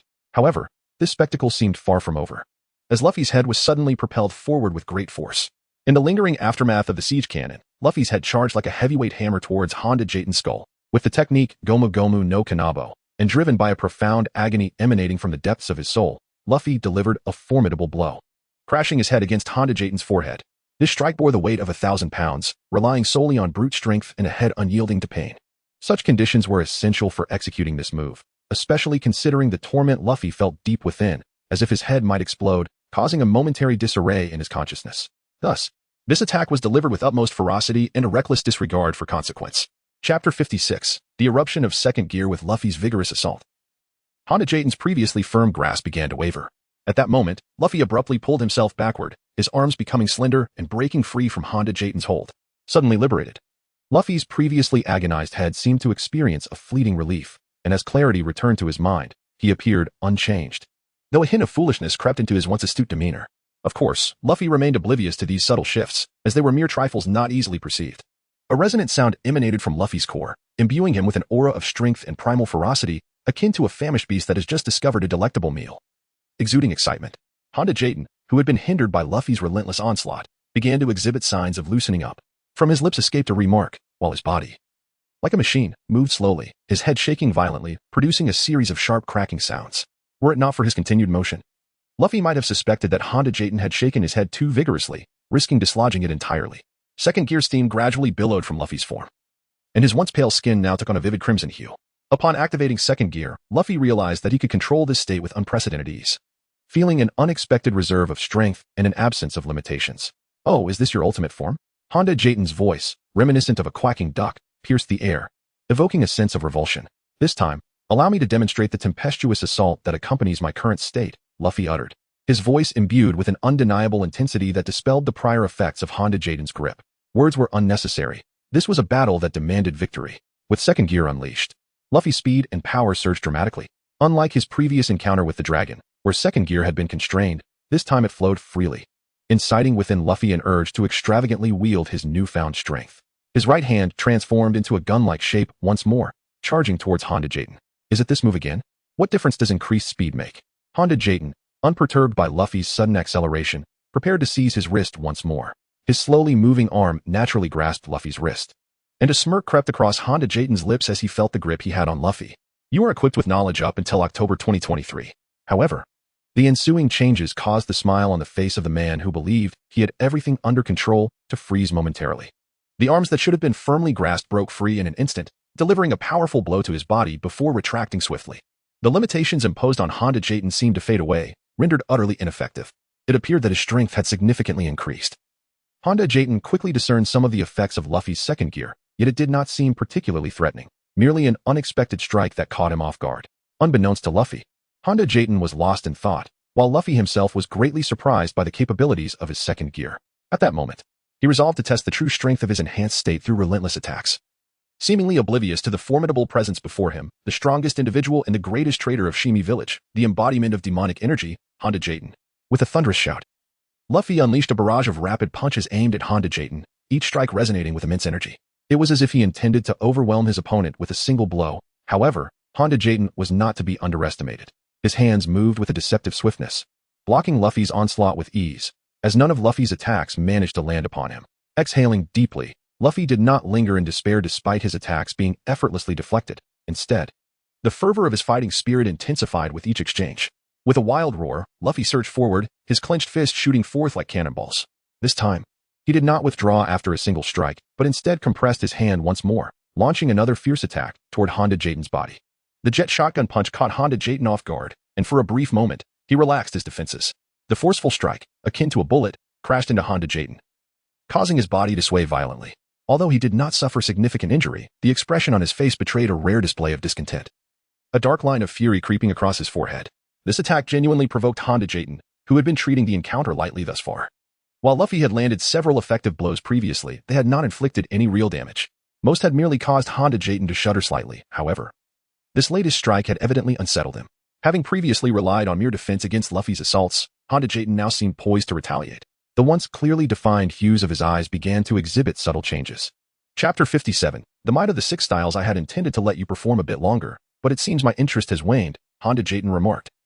Irritation creeping into his voice, as if Luffy had shattered his good mood. Is that so? Then allow me to experience your true abilities. Luffy charged at Honda Jayton, unabashedly taunting him. With a fierce momentum, Luffy concentrated all his strength into his legs, launching a jet rubber stamp with a crackling force that compelled Honda Jayton to take notice. The once rigid stance of Honda Jayton transformed into one of agility as he leaped, narrowly evading the impending strike. In midair, Honda Jayton executed a series of rapid kicks, seemingly gaining newfound momentum as he charged toward Luffy for his first direct assault. As he thrust his finger forward in a technique known as the finger gun, it transformed from a mere appendage into a hardened projectile, accompanied by a faint but palpable energy pulsating from it. Oh no, he's employing the six styles. In that instant, as Honda Jayton charged, Luffy recognized the deadly technique from his memories. The six styles, a skill popularized within the CP9, a clandestine organization under the world government, was something Luffy had a clear understanding of. Thus, as Honda Jayton made his move, Luffy reacted instantly. Yet, the speed of Honda Jayton surpassed Luffy's recollection of the six styles. With a thunderous impact, Honda Jayton's finger collided with Luffy's foot, sending him crashing 50 meters away into a wall, leaving a profound dent in the unyielding surface. Ouch, ouch, ouch. Luffy hastily regained his footing. He understood that those skilled in the six styles were not to be trifled with, and so he remained ever vigilant. Had it not been for his last-second acceleration, which redirected his foot toward Honda Jayton's finger, he would have suffered far worse than mere bruises. He would have faced a gaping hole from Honda Jayton's attack. Rising again, Luffy observed that Honda Jayton did not approach him with the same stealth as before, allowing Luffy to breathe a sigh of relief. Dusting himself off, he remarked with a somewhat muted tone, "You are far more formidable than the six styles. You are aware of the six styles? It seems you've encountered them before. Yet all you grasp are the superficial aspects. Allow me to demonstrate the true essence of the six styles," Honda Jayton declared, executing a series of swift kicks in various directions before transforming into a streak of light, his speed escalating dramatically. With another fierce collision, Luffy was sent flying once more. Yet this time he managed to plant his feet against the wall, sustaining only minimal injuries. In this instance, one could say that Luffy had anticipated Honda Jayton's technique and responded appropriately. As Honda Jayton unleashed his finger gun, Luffy retaliated with a jet rocket barrage. Although he was still thrust backward by the impact of Honda Jayton's attack, this time he did not suffer the same level of disarray as before. His body remained largely unscathed, and crucially, the situation now favored Luffy for an offensive. He possessed an innate talent for the usage of the six styles, especially when recalling the technique known as shave. Moreover, witnessing Honda Jayton employ more refined versions of the techniques he had seen in the original work, Luffy felt confident in his ability to emulate them. "Shave," Luffy called out, and in that moment, his legs unleashed a powerful rebound, combining the residual force from his previous retreat. In an instant, Luffy's speed surpassed that of Honda Jayton's earlier maneuvers. As he surged forward, Luffy extended his arms backward, spinning them rapidly, creating a twisted, corkscrew-like form. "Yah!"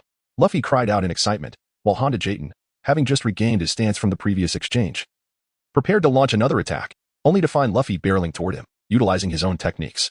This revelation astonished Honda Jayden. Had Luffy truly mastered his techniques so swiftly? In that fleeting moment of hesitation from Bondo Jayden, Luffy's attack surged forth, his arms spinning at an extraordinary velocity, with immense force aimed directly at Bondo Jayden. Just as the strike was about to collide with Bondo's robust physique, his sturdy form inexplicably transformed, becoming as light as a leaf, swaying with the wind. Luffy's jet spin punch, evidently powerful and accompanied by a fierce gust, swept Bondo's body away. Useless brat, such an attack holds no effect on me, Bondo mused. Sensing the air displacement from Luffy's missed punch, his face betraying a semblance of resignation. It was as if he thought, this is beyond my concern. Your technique is simply inadequate. With a grunt, Luffy unleashed another punch at an astonishing angle, believing that even with the evasion of Bondo's paper-like agility, he could not escape this blow. His fist barreled toward Bondo's chest. The speed was so formidable that even the fluttering paper could not evade the impending lightning strike. Bondo Jayden, a formidable demon representative capable of commanding numerous followers, quickly adjusted, his body momentarily solidifying into an iron-like form, prepared to withstand Luffy's onslaught. Chapter 58. The most incredible showerhead. Though Bondo's iron form absorbed a significant portion of the attack's force, the final impact still reverberated through his body, causing his insides to churn and forcing a mouthful of blood from his lips. He had not felt such power in a long time, and rather than rage, a smile of satisfaction crept across his broad face. Perhaps it was the prolonged solitude of being invincible that made him relish Luffy's strike. It felt refreshing to encounter an opponent capable of pushing him to his limits.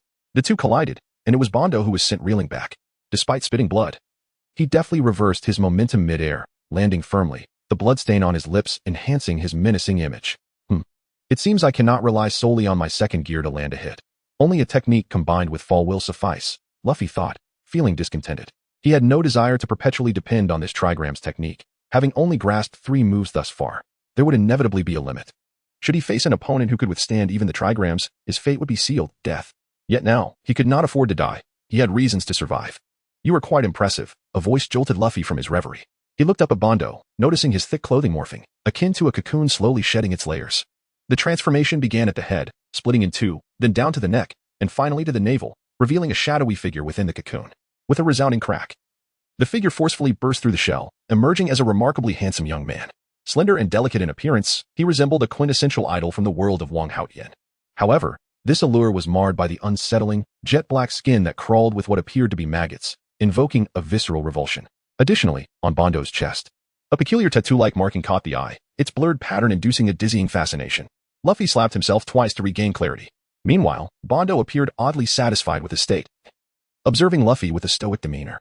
Despite his serious expression, the absurdity of Bondo's appearance would elicit laughter from anyone, even someone as earnest as Luffy. Ha ha ha ha. You look so ridiculous. Luffy erupted in laughter, pointing at Bondo, clutching his stomach as if they were at a festive gathering rather than in a life-and-death struggle. It was hard to blame Luffy. Bondo had shed his cumbersome cocoon, and though his skin was grotesque, he did present a more agile figure. The hilarity stemmed from the fact that Bondo wore no clothing whatsoever. If it were merely this, even a serious person might refrain from laughing, but Luffy, in this critical moment, cast aside all caution, bursting into laughter. The source of his amusement lay in the fact that protruding from Bondo's waist was a showerhead, reminiscent of those used in bathing in a previous life. This absurdity made it impossible not to laugh, a figure appearing neither man nor woman, with the showerhead serving as a conduit for bodily functions, was undeniably ludicrous. Luffy recalled tales of individuals who, due to severe ailments, had tubes inserted for relief. However, witnessing Bondo in such a state was a peculiar first for him. Feeling the mockery in Luffy's laughter, Bondo glanced down at the source of his humiliation. And in that moment, he could no longer regard Luffy as merely a worthy adversary but as a target for vengeance.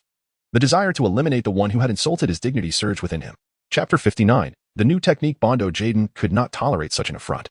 And without waiting for Luffy to recover, he unleashed a swift attack. With a resounding thrust, he propelled himself toward Luffy, executing a swift turn midair and uttering the words moonstep. In an instant, Bondo launched himself like a rocket towards Luffy, harnessing the energy from his earlier movement to execute a full 180-degree spin, delivering an invisible force with his kick capable of slicing through solid walls. This was one of the 6 styles, the storm leg, able to unleash a blade-like kick. Luffy, compelled to abandon his laughter, instinctively ducked to the ground as the invisible force sliced over him, crashing into the floor below with explosive impact. This near miss jolted Luffy, awakening him to the realization that Bondo's 6 styles were far superior to those from his memories. Bondo's version of the shave technique was more potent than Luffy recalled. It not only allowed rapid succession kicks against the ground but also harnessed air pressure to propel him faster and maneuver freely in the air. Bondo's use of shave blurred the lines with moonstep, showcasing a mastery that exceeded Luffy's understanding. The iron block, while fundamentally unchanged, was now 4 times harder than iron, as demonstrated when Luffy's attack met Bondo's form. The finger pistol and storm leg exhibited considerable enhancements in both power and speed, with the air pressure generated capable of striking Luffy from a distance, a phenomenon absent in Luffy's recollections. As for the paper drawing technique, Luffy had yet to observe any discrepancies, as he was focused on executing his own fall technique. However, witnessing Bondo's proficiency while clad in heavy armor hinted at the complexity of this move. At that moment, Luffy felt a growing sense of caution. He could no longer rely on his memories of the 6 styles to counter Bondo's techniques. The unknown elements posed a significant risk, and if he continued to underestimate Bondo, he might pay with his life. In the heat of battle, Luffy found himself momentarily dazed. Bondo closed in, effortlessly forming the finger pistol, a spiraling force coiling around his finger. He swiftly directed the attack at Luffy, knowing that in this close proximity, Luffy would be unable to evade the assault. With a sudden instinctive response, Luffy entered a state of heightened awareness. As the spiraling force approached, he felt a weightlessness, as if his body had become feather-light, drifting away from the oncoming attack. However, the speed of Bondo's assault left little room for escape. Yet, at the very instant when Luffy's body made contact with the spiraling force, a miraculous event transpired. Luffy's form inexplicably caved in towards a specific direction, allowing the thrust of the finger gun's energy to surge through the newly created aperture. In this manner, Luffy deftly evaded the fierce assault from Honda Jeton.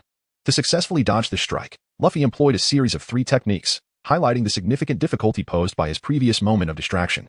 However, at this moment, it was not Luffy who was the most astonished, but rather Honda Jeton. He was not surprised that Luffy had surreptitiously learned the Zoro technique, as it is the simplest among the 6 forms and was demonstrated by him personally, making it easier for Luffy to grasp. Yet, with regard to the use of paper drawing, even Honda Jeton had only executed it once himself.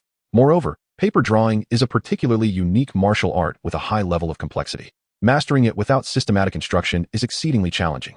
The seemingly impossible began to materialize before him in the form of his opponent, especially considering that miraculous transformation just witnessed, which undoubtedly indicated a form of advanced movement technique unknown to him.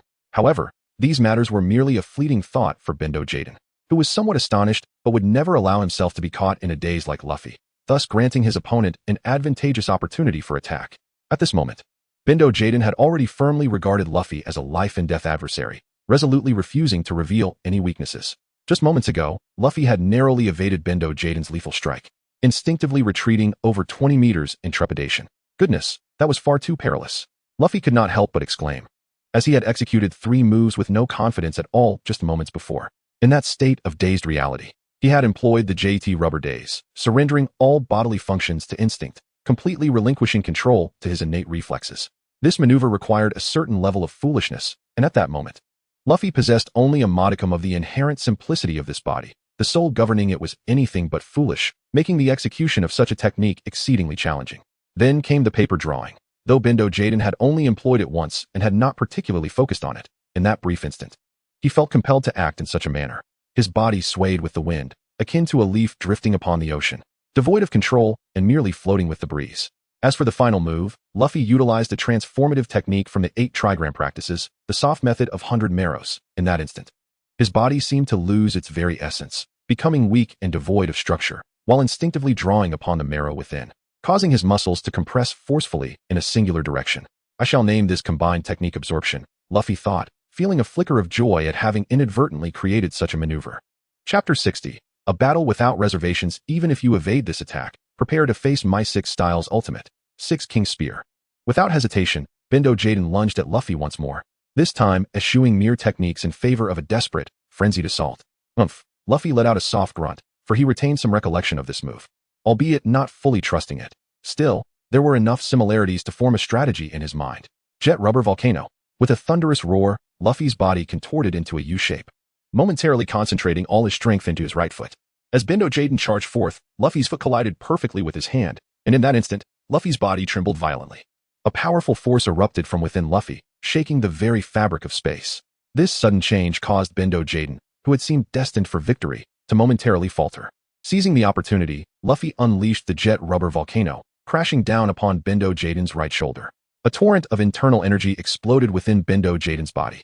With a resounding crack, Luffy's strike shattered Bendo Jaden's right shoulder, revealing a glimpse of bone beneath. The color of Bendo Jaden's bones had turned black, a testament to the extent of his corruption as a traitor willing to embody the essence of demonic energy. A monster, Luffy muttered to himself, but upon reflection, He realized that dealing with such a traitor left no choice but to eliminate him, and that even after his defeat, he would need to locate the seal of the demon to conclude this affair. Uncertain about the progress of the tasks entrusted to Xiao Ba, Luffy pondered, hoping there were no significant issues. However, this time he refrained from repeating his previous mistakes. Engaging in combat, while contemplating the situation, was not particularly challenging for Luffy at this moment. The jet shotgun unleashed a series of explosive sounds as his fists collided with Honda Jet's form. Adhering to the principle of seizing the moment when one's opponent is vulnerable, each of Luffy's strikes targeted the injured right shoulder of Honda Jet, leaving the latter with few options to counteract Luffy's relentless assault. Though seething with frustration, Honda could devise no other strategy. This was the nature of battle, a struggle for survival. Another heavy blow from the jet rocket cannon struck Honda Jet's right shoulder, propelling him backward involuntarily. Was it due to the sheer force of Luffy's strike? Certainly not. Rather, it was Honda Jet's decision to abandon all resistance, exposing his slender form entirely to Luffy's fierce onslaught, aiming to liberate himself from the barrage of attacks. As he was propelled backward, the intense pain in his right shoulder accelerated his retreat. In an instant, the distance between them grew to nearly 40 meters, affording Honda sufficient time to regroup.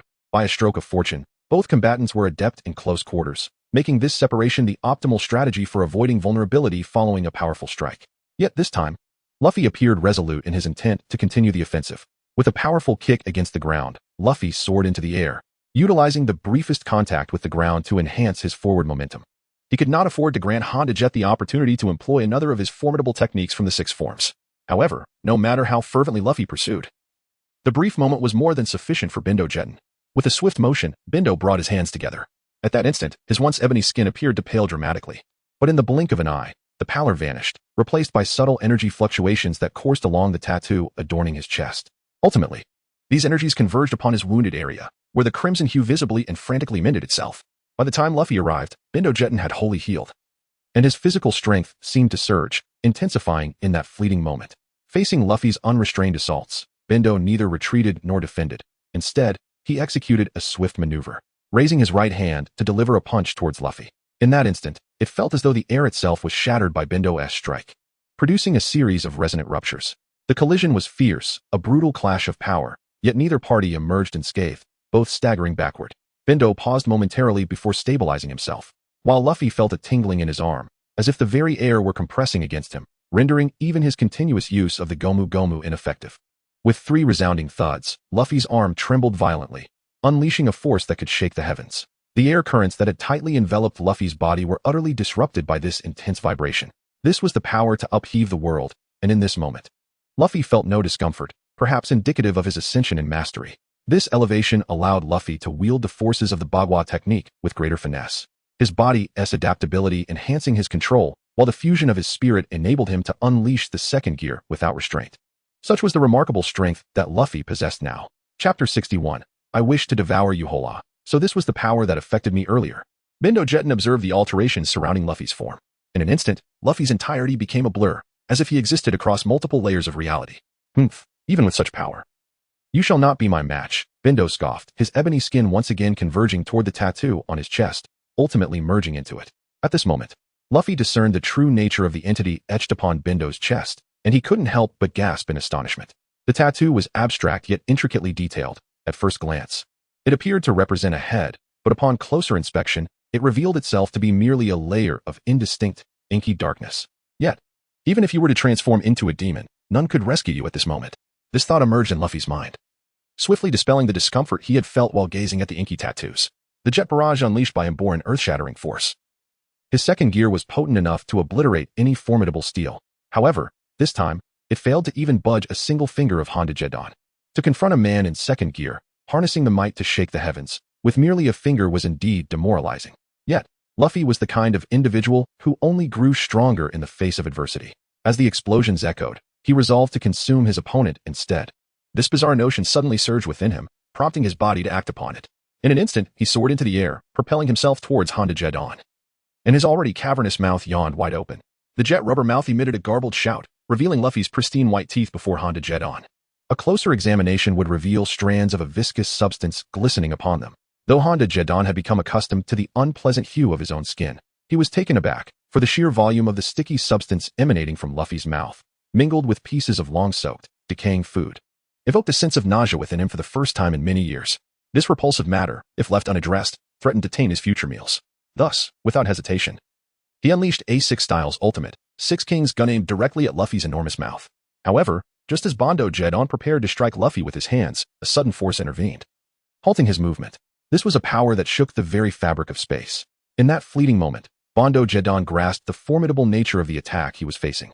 It was a ferocious force generated through the vibration of his entire muscular cells, an energy so potent that no other force could dissipate it. Only a greater strength could overcome it. It became evident that merely employing the Six Kings spear would not suffice to dislodge the repulsive mouth hovering above him.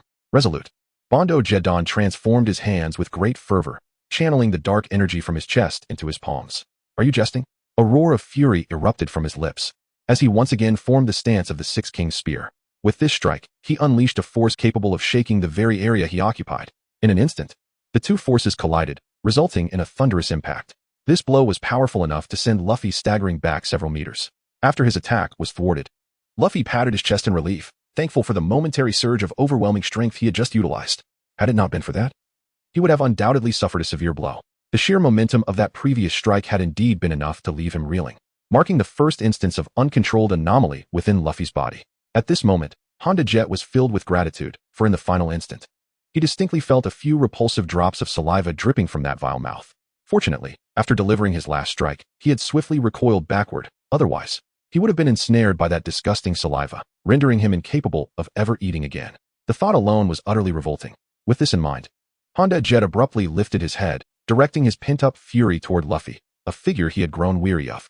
Had he been able to fully harness the power he had just exhibited, it would have meant that he had been toying with himself from the very beginning. A surge of anger erupted from the depths of Honda Jet's being, coupled with the previous bursts of rage. This propelled him to make a most reckless decision. Although this choice might entrap him within the demon's grasp indefinitely, it was preferable to perishing at the hands of that wretch. As Honda Jet contemplated this, Luffy charged forward, steam rising from his body and the vibrations of his muscular cells palpable to Honda Jet, reminding him of the earlier moment of power. With no time to ponder further, Honda Jet unleashed his body's maximum attack. His hands executed a flurry of techniques: shave, moonwalk, finger gun, iron body, gale foot, and paper drawing. In a single instant, he performed these 6 techniques in a continuous flow, each hand executing them 18 times in the form of precise finger strikes. Finally, as his hands moved with frenetic energy, he clapped them together with reckless abandon, culminating in the ultimate technique of the Six Styles explosion. In an instant, an explosive force erupted, manifesting a visible wave of energy directed at Luffy, colliding with Luffy's formidable and vibrating jet cannon punch, imbued with earth-shattering power.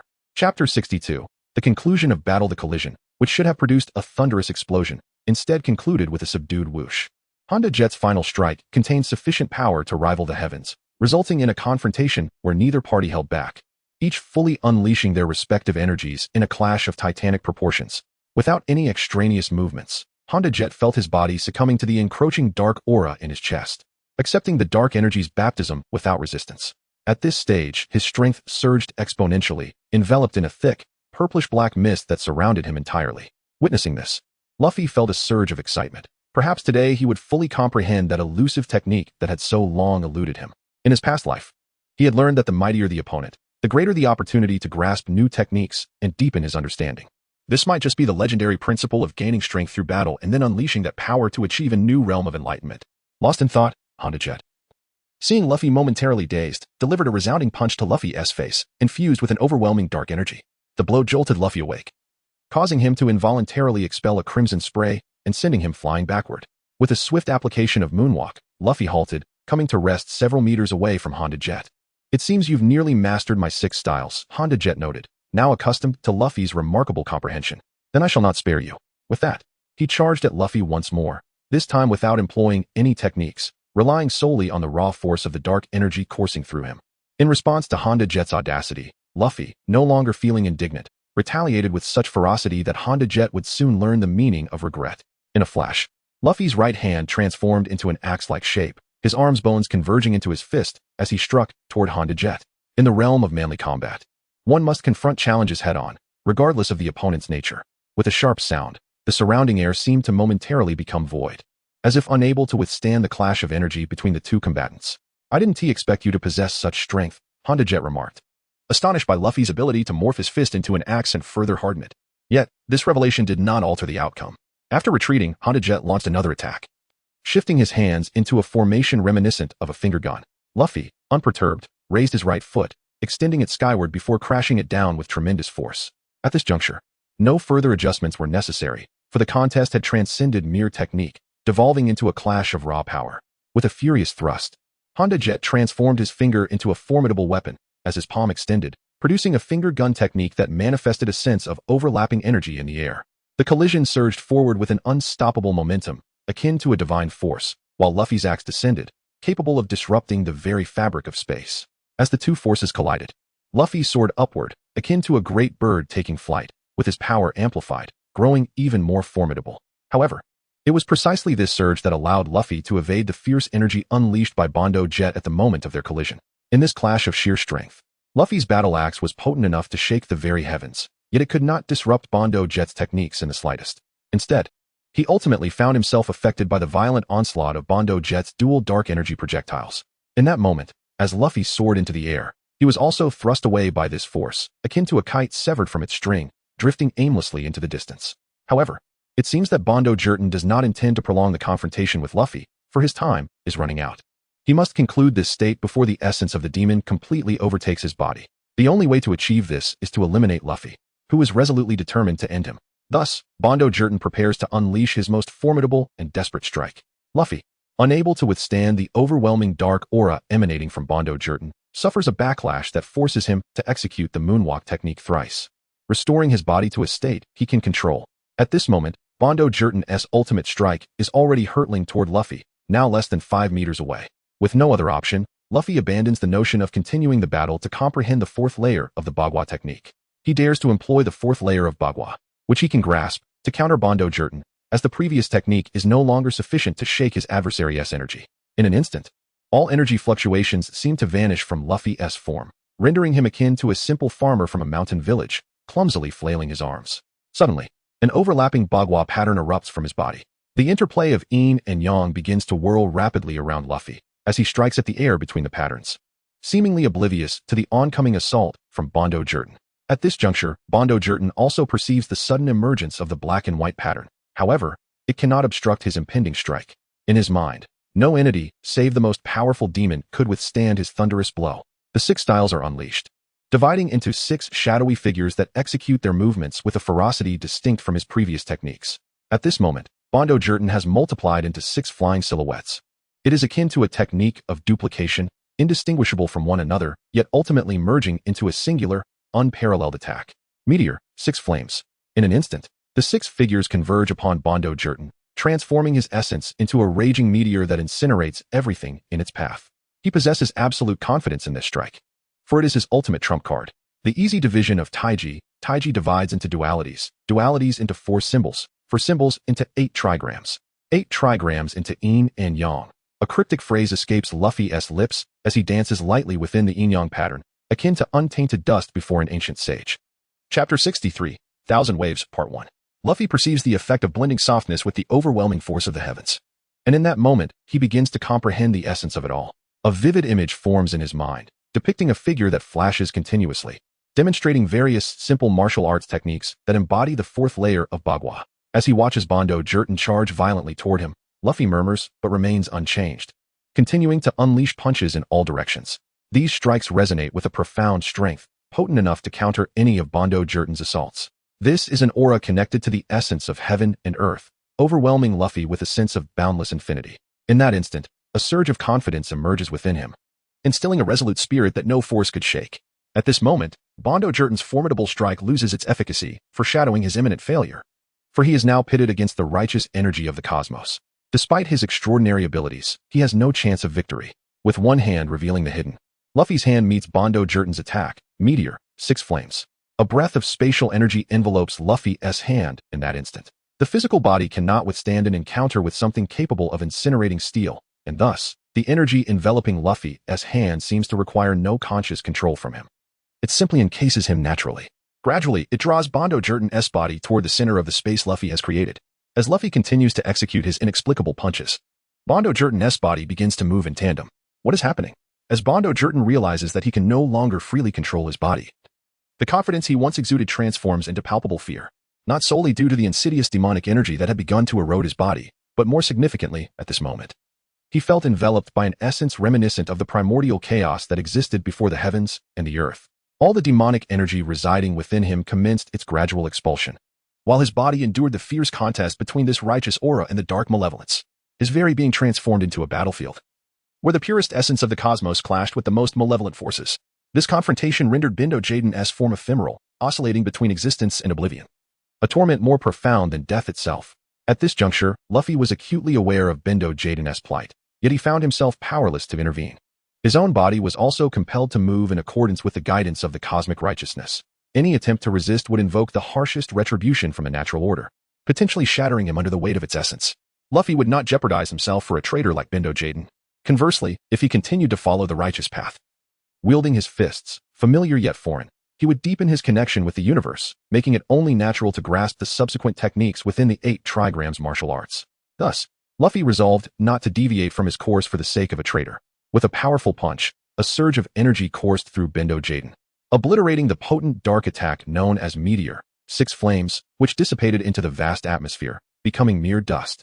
Another punch followed, the energy soaring skyward under Luffy's direction, while a wave of force descended upon Bindo Jaiden's head, crashing through to the densely darkened tattoo on his chest, seemingly intent on breaking the oppressive aura that enveloped him. However, although this aura was wary of the vast righteousness permeating the heavens and the earth, it showed no sign of yielding at this moment, fiercely resisting as if it sought to break free from the encircling confinement. Suddenly, from Luffy's lips, a steady voice emerged, imbued with profound natural loss. The instant this essence of nature was invoked, it subdued the previously restless flow of energy. With a thunderous clash of fists, both hands pressed together, he struck towards Honda Jetten at his side, and with that blow, it seemed as though he would reduce Honda Jetten's form to mere crumbs. However, just as the intensity of the attack was about to approach, it unexpectedly transformed its form, gradually enveloping the corporeal presence of Honda Jetten, ultimately concentrating its force upon his chest. Luffy sensed the presence of something within that chest, the direction of the attack emanating a peculiar aura. His curiosity was piqued. What manner of power could summon the energies of heaven and earth to descend and strike him down? Yet, this celestial energy was undeniably righteous. Even when the morally deficient Honda Jetten's body turned pallid, the essence of heaven and earth hesitated to harm his flesh. The cosmos exists in fairness, embracing the myriad transformations of all beings with an open heart, yet it never takes the initiative to eradicate those who harbor malevolent spirits. It only acts when such beings disrupt the harmonious flow of cosmic energies. In such instances, the righteous forces of heaven and earth will wield their unparalleled power mercilessly to vanquish evil. However, Luffy has made a slight error. The celestial energy did not manifest of its own volition this time. It descended due to certain circumstances, and at that precise moment, he sensed the malevolent aura emanating from Honda Jetten's body. Thus, he acted. Although the demon is indeed wicked, it does not possess sufficient power to significantly affect the celestial energy. However, under the vastness of heaven and earth, when it emerges, all malevolence will retreat. And this time it is merely misfortune for Bindo Jaiden and the entity within his chest. Chapter 64, The Thousand Waves, Part 2, with another powerful punch. The force surged directly towards Bindo Jaiden's chest. The previous aura had already offered some protection to other parts of his body. Thus this time, the energy surged unreservedly towards his heart. A fearsome roar erupted from Bindo Jaiden's chest, and at that moment, several strands of dark energy converged in his direction. Among them was a sliver of the ceiling place, yet at that moment, Zoro and Nami, who were desperately brainstorming for solutions, clearly observed this dark energy rapidly escaping outward. Nami was the first to notice the source of the emanating aura, exclaiming in haste. And at that moment, Zoro turned to look as well. Gently, she parted the dark curtain, revealing the prominent word ceiling place before Nami and Zoro. Is this truly the location? Nami gasped, astonished that the ceiling place would be found in such an underground well, 50 meters deep. In truth, their arrival here had been entirely by chance. While searching for clues around the palace, they had come up empty-handed and had decided to wander aimlessly in hopes of serendipity. As fate would have it, Nami accidentally stepped into a trap, causing her body to plunge downward, and instinctively, she grasped Zoro's arm, pulling him down with her. Upon their initial arrival, they felt an overwhelming sense of oppression, as if sleep beckoned them, but suddenly a refreshing breeze descended from the heavens, rousing them from their stupor. Following the darkened passageway, they found themselves in this very location, yet it offered no distinctive features. Although Nami discovered a switch for a light tube, illuminating the area somewhat, they still could not find anything of significance, and even Zoro's frantic sword strikes yielded no discernible changes.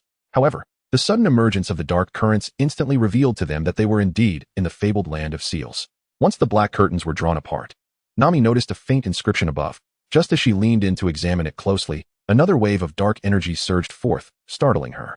After discerning the timing, Nami approached to read the inscription clearly and turned to Zoro, shouting, "Zoro, shatter this seal." Nami coldly declared in her heart, "Although you attempted to conceal it, I know how to proceed."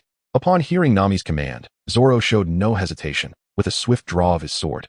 The black seal shattered instantly into a cloud of dark powder, which surged towards the opening, sealing it in an instant.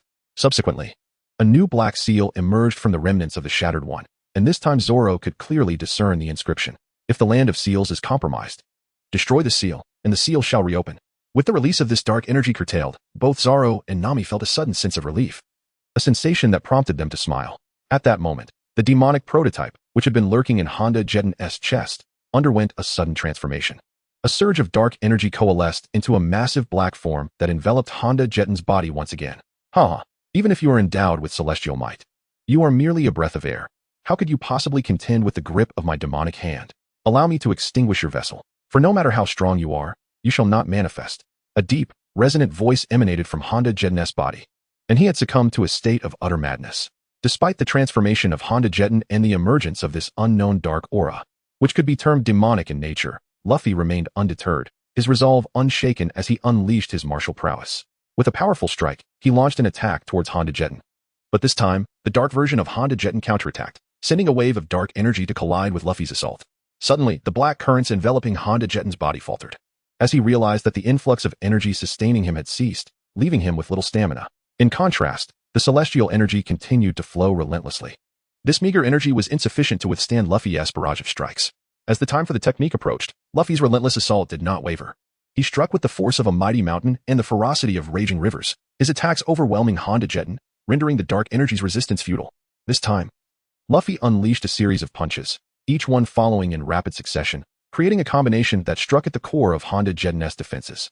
With a thunderous roar, the celestial energy relentlessly battered against the dark essence, dissipating it at a visible pace until it ultimately vanished into the vast sky, reduced to mere dust.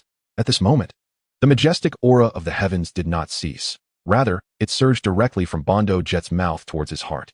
The pitch-black hue that had reformed on his body dissipated in an instant, reverting to a pale yellow interspersed with traces of whiteness. As this essence completed its final task, it gradually vanished into the air. Without the guidance of this energy, Luffy's martial arts began to slow, approaching their conclusion. The movements were nearly finished. More importantly, the duality of yin and yang that had manifested suddenly disappeared, leaving Luffy alone to unleash his fists, striking with the last remnants of his strength. With a crack, Bondo Jet slowly rose, feeling the powerful energy coursing through his body. In that moment, he was overwhelmed with exhilaration, realizing he had successfully eradicated the wretched demon. What thrilled him even more was that his physical prowess was now greater than before. Casting a glance at the figure before him, Bondo Jet felt no gratitude. Instead, he was consumed by a desire to eliminate the opponent, for the ordeal he had just endured was one no one would wish to experience. Die! Bondo Jet unleashed a devastating attack towards Luffy, infused with an explosive aura. Luffy, at this moment, finally executed the move he had longed to perform, a technique he had felt was always just out of reach. His heart swelled with exhilaration. Chapter 65, The Purification of Righteousness and the Return to Form. As a student, it is indeed a hassle. During summer break, there are no opportunities to engage. To speak candidly, this may, in fact, be a fortuitous turn of events for me, as it allows me to contemplate the narrative with greater clarity. The essence of this tale has, in my mind, already crystallized. Thus, this book shall be updated with alacrity, and its completion is assured. In the fourth level of the Bagua technique, the 1,000 layers of waves, a formidable surge of energy surged towards Honda Jetten, enveloping him entirely without the slightest gap. Layer upon layer, from the first to the 1,000th, not a hint of falsehood existed. The cumulative force shattered Honda Jetten's body with devastating impact. His form became grotesquely contorted, and his bones splintered under the sheer intensity of the force, which coursed through him. In an instant, his internal organs were obliterated, leaving behind a chaotic wreckage. As the might of the 1,000 layers of waves intensified, the last remnants of the dark energy buried deep within Honda Jetten's being were expelled, dissipating amidst the ceaseless waves. In this fierce battle, Luffy, fully immersed in the fourth level of the Bagua technique, elicited a grand aura of righteousness that swept away the shadows cloaking the entire vicinity of Shimi Village. At that moment, in a distant corner of Shimi Village, all the inhabitants congregated at the site of a once celebrated bonfire gathering, their faces alight with joy. For the dark imprints that had long plagued their beings had finally vanished. In this moment of liberation, they could not help but remember the few youthful heroes who had saved them. In a brief moment, the villagers fell silent under the gesture of their chief, Oxy, as a young maiden, seemingly no more than 20, was summoned from within the dwelling. Her eyes betrayed a hint of melancholy, glistening with unshed tears, suggesting she had recently wept. Upon closer inspection, one could not help but marvel at her extraordinary beauty, evoking a profound sense of tranquility, particularly those eyes, reminiscent of an unfathomable abyss beneath the ocean's surface. Wow, how exquisite! Who is she? A chorus of awe and admiration erupted from the crowd gathered in the square. Silence. This is the one who has saved us, the forgetting master. Look closely. Oxy's authoritative voice resonated in the ears of the villagers, who had nearly lost their senses in admiration. You may have never seen me before, yet I have always watched over you. I am also the cause of the calamities you have endured for so long, the maiden spoke softly. My true name is not the forgetting master, but D23. I am the descendant of the rulers of Shimi village, the 23rd in line. Our error allowed that demon to find the opportunity to break the seal of our sacred land, leading to the curse that has plagued you for years. We have wronged you, she said, bowing deeply in apology. No, this is not your fault. Oxy suddenly interjected loudly. For many years, I have witnessed your growth, and I know the suffering you have borne for our sake. You have been afflicted by the curse, and these trials are not your doing, but that of the traitor. That traitor has now been vanquished by a hero, and we shall protect our Shimi village and this sacred land like our ancestors did. Do you not agree? Almost in unison, the villagers responded with fervent agreement, fully aware of the maiden's suffering. These villagers, simple and kind-hearted, understood the weight of living alone on an island, tirelessly researching methods to break the curse while assuring them that a hero would come to their aid. Moreover, this maiden bore a burden far more severe than theirs. Thank you all, but when the bell tolls, we must descend underground, for our bodies have been overtaken by the demon for far too long. The maiden spoke quickly, tears streaming down her cheeks. The villagers fell silent, but hesitation dissipated in an instant, replaced by smiles. Without this dreadful thing, we can finally rest, they said. As the maiden gazed upon the kind faces surrounding her, she felt an unprecedented sense of happiness. Just then, a strong gust of wind swept through, carrying with it a warm essence, the righteous spirit of the heavens. D23 exclaimed in astonishment, her face lighting up with joy. Is this the celestial force you spoke of that can purge the demon's presence? Oxy's voice trembled with emotion upon hearing her words. Yes, the maiden responded affectionately, as if a great burden had been lifted from her shoulders, infusing her words with newfound joy. Ha! The heavens have not forgotten Shimi village. Oxy suddenly cried out, releasing the weight he had carried for so long. The villagers, having heard the exchange, understood the benefits of the warm breeze, and a wave of joy erupted among them. Meanwhile, those laborers in AMU City, trapped in their relentless toil, suddenly regained their senses, feeling as though they had emerged from an abyss back into the embrace of the earth, basking in the light of hope. The sensation was overwhelmingly uplifting, and some, overwhelmed with emotion, wept openly. Yet, their greatest concern lingered, whether their leader and those who had escaped the curse were still alive. As these thoughts raced through the minds of the AMU City inhabitants, worry etched their faces, and silent prayers filled their hearts. At that moment, a group emerged from across the vast desert, led by a breathtaking maiden, whose sweet smile was tinged with a hint of sorrow. Only Oxy and the maiden understood the reasons behind her bittersweet expression. However, the paramount joy was witnessing the reunion of villagers separated for so long. Laughter and cheer resounded, and the people of AMU City soon learned that their saviors were a team of 5 heroic youths. Chapter 66. The call from within. Now aware of the hero's purpose. Piecing together the memories of the villagers who built MU City, they understood their destination and set forth with great fervor toward the sacred land. Leading them was the enchanting maiden, the one once known as the Forgetting Master, the heir of Tess' legacy. Though her followers had faltered in resolve, after enduring a hellish existence, they now held only the purest faith, the faith that belonged to it. They were the recognized guardians of the sealed land, bound by the responsibilities upon their shoulders. At this moment, far away in the land of seals, the Straw Hat crew underwent a profound transformation. Zoro and Nami, after resealing the essence of the demon, ascended from the desolate well. At that instant, a surge of righteous energy swept over them, granting them a deeper understanding of the vast universe. In that moment, they attained a profound comprehension of the martial arts they practiced, not merely through the experiences and feelings imparted by Luffy, but through their own insights into the changes in the world around them. This understanding belonged to the boundless, natural laws of existence, which became increasingly clear to them. The most significant impact on their cultivation came after being immersed in this righteous energy, enhancing their grasp of the Bagua patterns. So, I merely need to continue along this path, Nami mused, gently waving her weather staff, which conjured a force that shook the heavens and earth. A manifestation of the third layer of the Bagua technique she had unknowingly accessed. It was astonishing how effortlessly she could wield such power. I have discovered this too, Zoro remarked, sheathing his 3 swords before drawing them in a swift motion. A wild blade energy surged forth, akin to a gentle breeze, turning everything in its path to ashes. This was the essence Zoro had comprehended, a state of being independent of any known martial arts. Yet he understood it to be an evolution of his own techniques. Let it be called the reversal of extremes, Zoro thought. A notion emerging from the depths of his heart. Meanwhile, Sanji and Usopp, who should have been gravely injured, found themselves fully recovered, their bodies free of discomfort. Even the side effects from Usopp's life-draining pill had vanished. Without a word, Sanji executed a practiced kick, attuned to the changes of the universe. This is the power I yearned for. I did not anticipate that my path would lead here. Is the second layer of the Bagua technique the one I am meant to wield? Sanji pondered, fully absorbed in the guidance from the cosmic principles. I indeed am meant to use this, Usopp exclaimed, having completed his experimentation with his techniques. Are you both all right? Nami and Zoro finally noticed that Sanji and Usopp had come to their side, their wounds completely healed, even better than before. By the way, where is Luffy? Usopp, concerned despite his newfound understanding, was the first to voice his worry. Luffy must have defeated that person. Let us go to him, Nami and Zoro concurred, setting off in Luffy's direction. At that moment, Luffy, who had just vanquished Honda Jerton and grasped the fourth technique of the Bagua, the Thousand Waves, stood in a daze. Having also sensed the righteous energy flowing from the universe.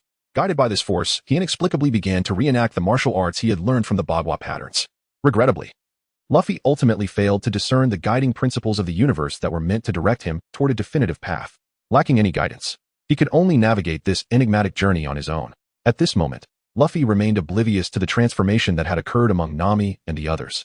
After a slight stretch of his limbs, he detected no anomalies and resolved to seek out Nami and the group. As the battle was nearing its conclusion and the villagers' curses should also be waning, through the recent conflict, Luffy had gleaned certain insights. The demonic presence had been steadily growing since its initial encroachment upon Bondo Geddon, with Bondo Geddon himself merely serving as a puppet. The moment the demonic tattoo was etched upon his chest, his fate was sealed. Furthermore, the emergence of righteous energy from the heavens, combined with his final move. The Thousand Waves had thoroughly dissipated the demonic aura in the vicinity. With the absence of this malevolent essence, the curses would naturally fade away. Suddenly, a familiar tolling of bells echoed from what seemed to be a distant place, just as it always had. However, this time, Luffy felt a shiver run through him. Momentarily paralyzed in place, his heart began to race in that instant, as an unfamiliar yet recognizable voice resonated from the chimes, rendering him momentarily speechless. It was a call from the depths of his being, awakening a long-silent voice that now reverberated within him. This was the voice that the soul of Wang Haotian, which resided within Luffy, yearned to hear. Although a portion of the soul had begun to merge with Luffy, it still retained a degree of independence, surfacing only during intense battles or emotional upheavals. At that moment, Luffy stood rigid and motionless, resembling a stone statue. Chapter 67. I Love You. Third update. Where is Luffy? As Nami surveyed the desolate surroundings, she soon spotted the figure standing motionless in the distance. Her captain and closest companion, Luffy. Luffy's straw hat was there, and Zoro had removed it. Noticing that it now hung from the pinnacle of the Grand Hall, Nami turned to Zoro and then sprinted toward Luffy. Okay, Zoro acknowledged, stepping aside. While the others followed Nami's lead. Observing Luffy's stillness, the group dared not disturb him. They could sense from his expression and the subtle warmth emanating from his body that he was physically unharmed. They speculated about the transformation he was undergoing, perhaps an epiphany regarding the laws of the universe, while Zoro approached slowly, holding Luffy's hat without uttering a word. Is the source of the bells sound nearby? Luffy seemed to grasp the situation, and as clarity returned to his eyes, he was greeted by the sight of his comrades. All unscathed, standing before him. Nami, Zoro, Sanji, Usopp, are you all right?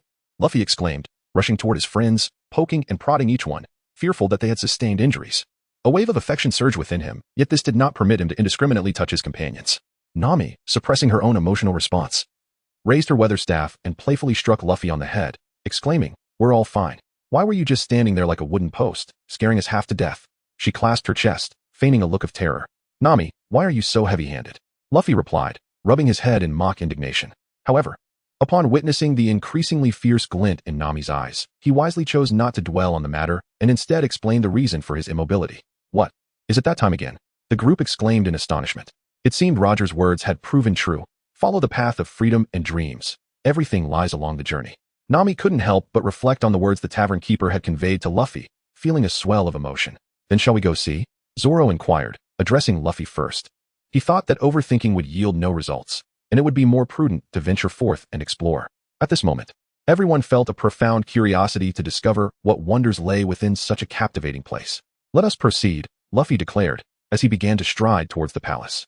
After traversing a desolate expanse, they encountered a formidable door, one that seemed impervious to any attempt at opening. However, as Luffy approached within a meter of the door, it swung open of its own accord. Simultaneously, Zoro and the others were suddenly swept inside by a powerful force emanating from the door, leaving them no opportunity for resistance. Or rather, they were devoid of any inclination to resist, for ahead lay a destination they were destined to reach. At that moment, a throng of villagers from Shimi village, led by the young girl, D23, had already arrived at the palace. Upon locating Luffy and his companions, they found only Luffy standing at the entrance, as Usopp had just vanished beyond the threshold. It was then that Luffy laid eyes on the young girl before him. His instincts informed him that she was the very one who had once administered to them the potion of oblivion, though the transformation between then and now appeared rather drastic. Luffy clearly recognized her as the same girl who had once been deemed exceedingly unattractive. Luffy did not linger unnecessarily. With the insights he had recently gleaned, he understood that once he entered this place, there would be no return. Thus, he offered the girl a gentle smile, a gesture imbued with myriad sentiments, yet devoid of resentment or reproach. Indeed, Luffy had never held her accountable, for he knew the immense suffering she had endured, compelling her to administer the potion. An act she undertook solely for the sake of those who resided here. Though her methods were misguided, she had no alternative. The girl, witnessing Luffy's radiant smile, felt her previously restrained tears burst forth uncontrollably. In his gaze, she discerned sincerity, and from his smile, she sensed compassion. This unexpected display disrupted her premeditated response, and in that fleeting moment, her heart succumbed entirely, the fade of her strength crumbling away. Meanwhile, many familiar with Luffy beheld their hero's gentle smile, and a wave of comfort washed over them, prompting each to greet him warmly. You have been educated on information up until October 2023. The allure of the door intensified, and despite Luffy's determined efforts to resist its pull, he found himself unable to withstand it. Even uttering a single word proved insufficient. Suddenly, his body was yanked backward, rolling toward the door. At that moment, Luffy raised his head and shouted a postmodern declaration to all the villagers of Shimi village. I love you. However, before he could finish his sentence, the door slammed shut, and only a fraction of his words escaped into the air. To those outside, it sounded like merely 3 words. I love you. The villagers gazed intently at Luffy, and he returned their gaze, as if his words were meant for each and every one of them. Yet, a peculiar thought crossed their minds, that Luffy's declaration was directed toward one individual, the girl who had burst into tears upon first seeing him. An unspoken understanding settled among the villagers as they fell silent, while the girl, in that final moment, discerned Luffy's lips forming the word men. Though she desperately wished to disregard that word, it cruelly lingered in her eyes. Contemplating this, she couldn't help but smile wryly and gently pat her head, self-deprecatingly reflecting, how could a hero like him ever love someone like me, who harbors ill intentions? Yet, her heart remained resolute. But I have steadfastly fallen for you, Luffy. Even if you belong to the world, I will always cherish you in my heart, for I love you. Chapter 68. The Divine Bell. Luffy remained blissfully unaware of the girl's feelings, for since arriving in this world, he had chosen to forego romance.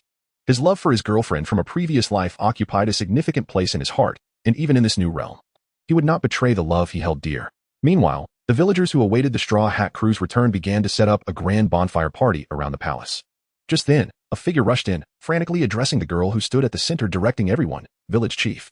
Village Chief. Something terrible has happened. After the girl's identity was revealed, Osai, the village chief, supported her, and under the villagers' cheers, D23 became the chief of the entire Shimi village. Not just the small settlement they once occupied. Now, they had settled in a Mu city, which had grown large enough to accommodate many empty houses. What is it? Speak quickly. The girl felt a wave of unease wash over her as she observed the urgency in the figure's demeanor. Hero, they stuttered, struggling to find their words. Sit down first, have some water, and then tell me, she said, though her heart raced with anxiety. It was wise for her to allow the person a moment to calm down and gather their thoughts. After taking a couple of sips of water to steady their racing heart, the visitor slowly relayed the events. It turned out that this person was one of those assigned by the girl to watch over Luffy and the crew's ship. They had been busy loading fresh supplies and necessary items onto the vessel. Initially, everything proceeded smoothly. However, a sudden force erupted from the ship, throwing them off balance, and the ship subsequently vanished without a trace. Thus, the individual named Jade had rushed to report to the village chief while the others searched for any signs of the hero ship. Upon hearing this, the girl abruptly turned toward the mysterious door that they could not open, inspecting the seamless surface where Luffy and the others had vanished. Suddenly, she recalled an ancient legend. One her father had told her, a tale that had long been passed down. Most inhabitants of Shimi village were somewhat familiar with it. It spoke of an ancient clock located on a mysterious island. This clock was crafted from the purest core of 2 rare minerals, Sananmi, found within Shimi village. It was said that each time the clock struck 12, it would sound a chime that would never cease unless the 2 strongest minerals were depleted. Moreover, this clock served a dual purpose beyond merely marking the passage of time. It conveyed hope to the villagers of Shimi and acted as a protector, safeguarding the village and ensuring that the legacy of their ancestors was upheld. The second role was to guide those who came to confront the demons. Only the chosen ones would be led by the clock's chime, which would transmit everything related to them to that island. In the annals of Shimi Village's history, there was once a chief who sought to uncover the island's location, commissioning the construction of numerous ships to traverse the waters. Alas, they found no trace of the elusive island. Though many wished to dismiss the legend as mere fiction, the clock's punctual chime silently affirmed its existence, leading the villagers to gradually relinquish their curiosity about it. Instead, they came to revere the clock as a harbinger of time, hope, and expectation. Thus, this distant tale of the clock evolved into a revered belief, and the clock itself became the greatest deity of Shimi Village. Yes, a deity. They're the chosen ones. The saviors of the world. The girl trembled as she recounted what she knew. The heroship need not be sought any longer. Perhaps our mission to guard against the demonic presence will soon conclude, and at that time, we shall initiate the mechanism to return to life beneath the sun. At this thought, her heart raced. She had not realized how significant that individual truly was. If they succumbed to the poison of her wrath, her guilt would be insurmountable. Do not worry, miss. Although you have made mistakes in the past, since the heroes are indeed the chosen ones, they must endure certain trials. When Luffy smiled at you, you should have sensed that they bore no grudge against you. They are destined figures, broad-minded as rivers, and they understand the pain you felt about your past actions. Reassured Osai, who had never blamed her, recognizing that all actions were for the villagers of Shimi, and that the true culprits were the traitor Bando Jet On and the demons. I know, the girl replied, fighting back tears. She turned to Osai, who had cared for her like a grandfather. Though she longed to retreat to her room and weep freely, she understood her responsibilities as a leader, the pillar of Shimi Village. Let us hold a grand feast. The heroes have been guided by the great deity of the clock to undertake a more significant mission. Let us celebrate wildly, offering our most sincere joy as the truest blessing to our heroes. Oh, let the feast begin. The heroes have even greater responsibilities. Suddenly, excitement erupted among the crowd, dispelling the gloom that had lingered due to the hero's absence. The villagers were invigorated by the girl's words, and happiness, revelry, and toasting became the prevailing themes as they expressed their joy, while Luffy and his companions were all ready. Chapter 69. The Ancient Clock. As the villagers of Shimi indulged in their merriment, Luffy and his crew found themselves on a mysterious island. Unsure of how they had arrived there. Upon being drawn through the enigmatic door, they had been engulfed by darkness and subsequently lost consciousness. When they awakened, they discovered themselves on this island, devoid of trees or animals, save for an enormous clock. The clock bore an unusual hue, reminiscent of the sky's clouds drifting above a verdant expanse. Yet, upon closer inspection, it was merely a timepiece, seemingly liberated from constraints, merrily ticking away. The second hand clicked rhythmically, setting the other hands into motion around its axis. Each time the hour hand crossed a significant mark, a brilliant white light erupted from the clock, consuming a portion of white matter that soared into the sky, forming clouds. The dazzling light, separated by the clouds above, became a radiant source.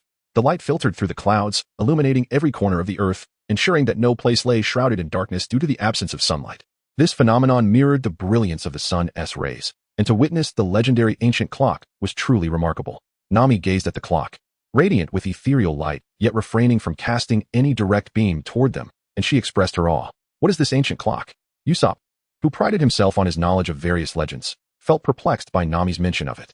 Although he had heard many tales of peculiar clocks, none had ever been associated with an ancient clock. Nami, what exactly is this? Please enlighten us. Even Wang Haotian, once a figure of the 21st century, felt a surge of curiosity about this sudden apparition, urging Nami to explain. After a moment of contemplation, she took a deep breath, as if to tame her excitement. Only a handful of individuals in this world are aware of the ancient clock's existence.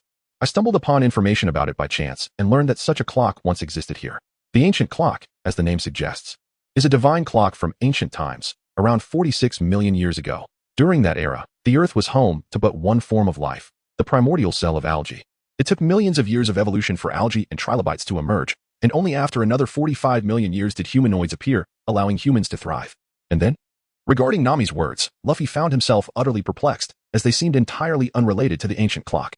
Yet, the essence of her discourse should pertain to it. At this moment, Luffy struggled to suppress the overwhelming urge that beckoned him towards the ancient clock, a profound desire emerging from the depths of his soul. The effort to contain such an impulse was taxing, compelling him to hasten his quest for useful information from Nami. Casting a glance at Luffy, who urged her onward, Nami would typically have expressed her frustration, but she recognized his valiant struggle against the allure of the ancient clock and refrained from voicing any complaints. In the primordial era, the absence of the sun allowed for the emergence of microbial life solely due to the ancient clock's influence. It is said that the ancient clock is the creator of all living beings, a divine gift from the creator to every creature on earth. It was not until a million years later that the creator forged a star in the heavens to become the sun, which subsequently became the source of life for all terrestrial beings. However, during that interim, the ancient clock served as a substitute, emanating life-sustaining light and manifesting various weather phenomena, akin to the sun's functions. Legend has it that the ancient clock reveals itself only when the existence of life on Earth faces annihilation.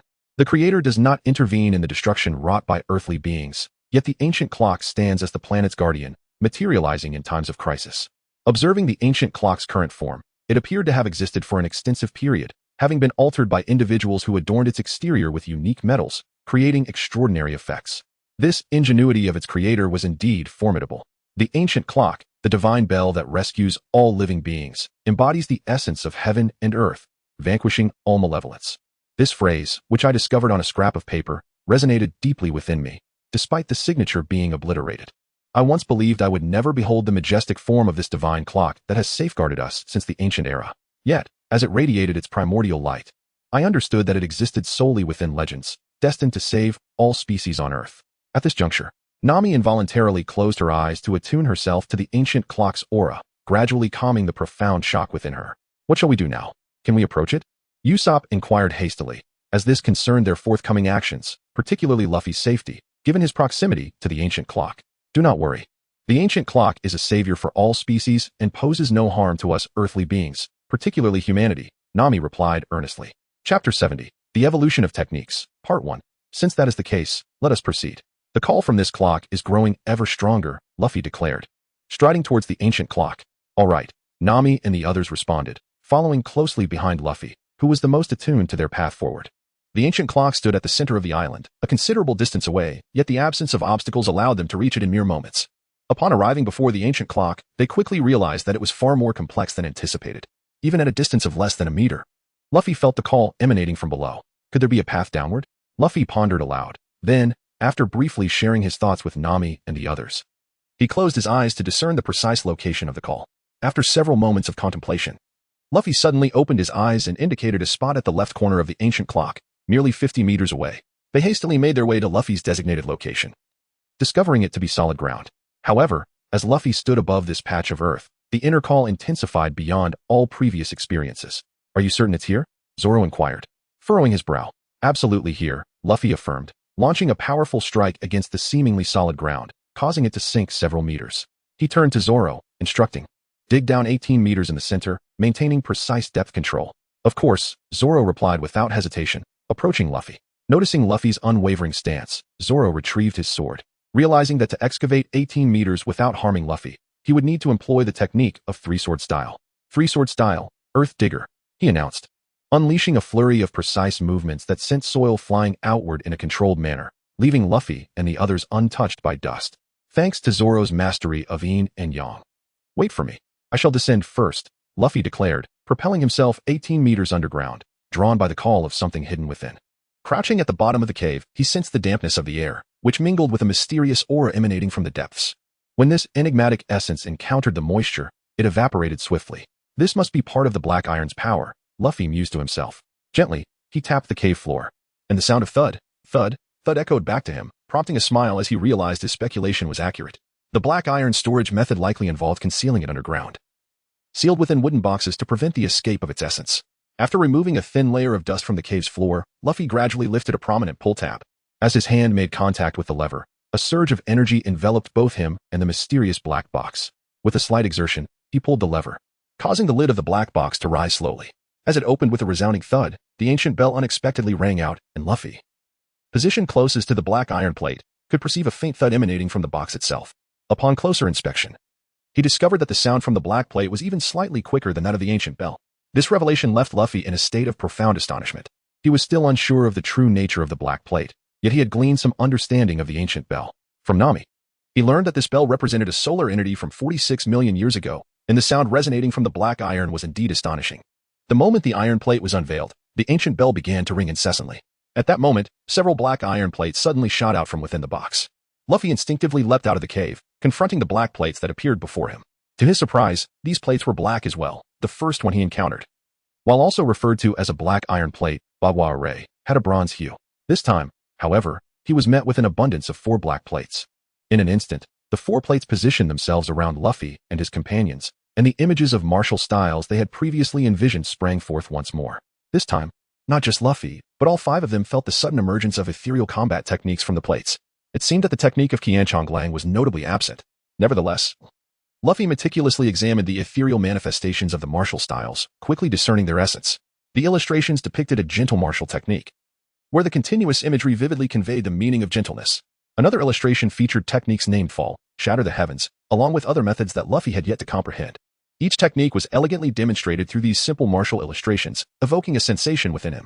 It felt as though, by embodying these forms, the effects of the techniques would naturally manifest. Chapter 71. The Evolution of Techniques. Part 2.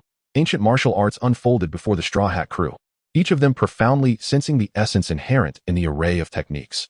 Suddenly, Zoro and the others began to quietly absorb the surrounding significance, integrating it with their own styles, and commenced practicing each move.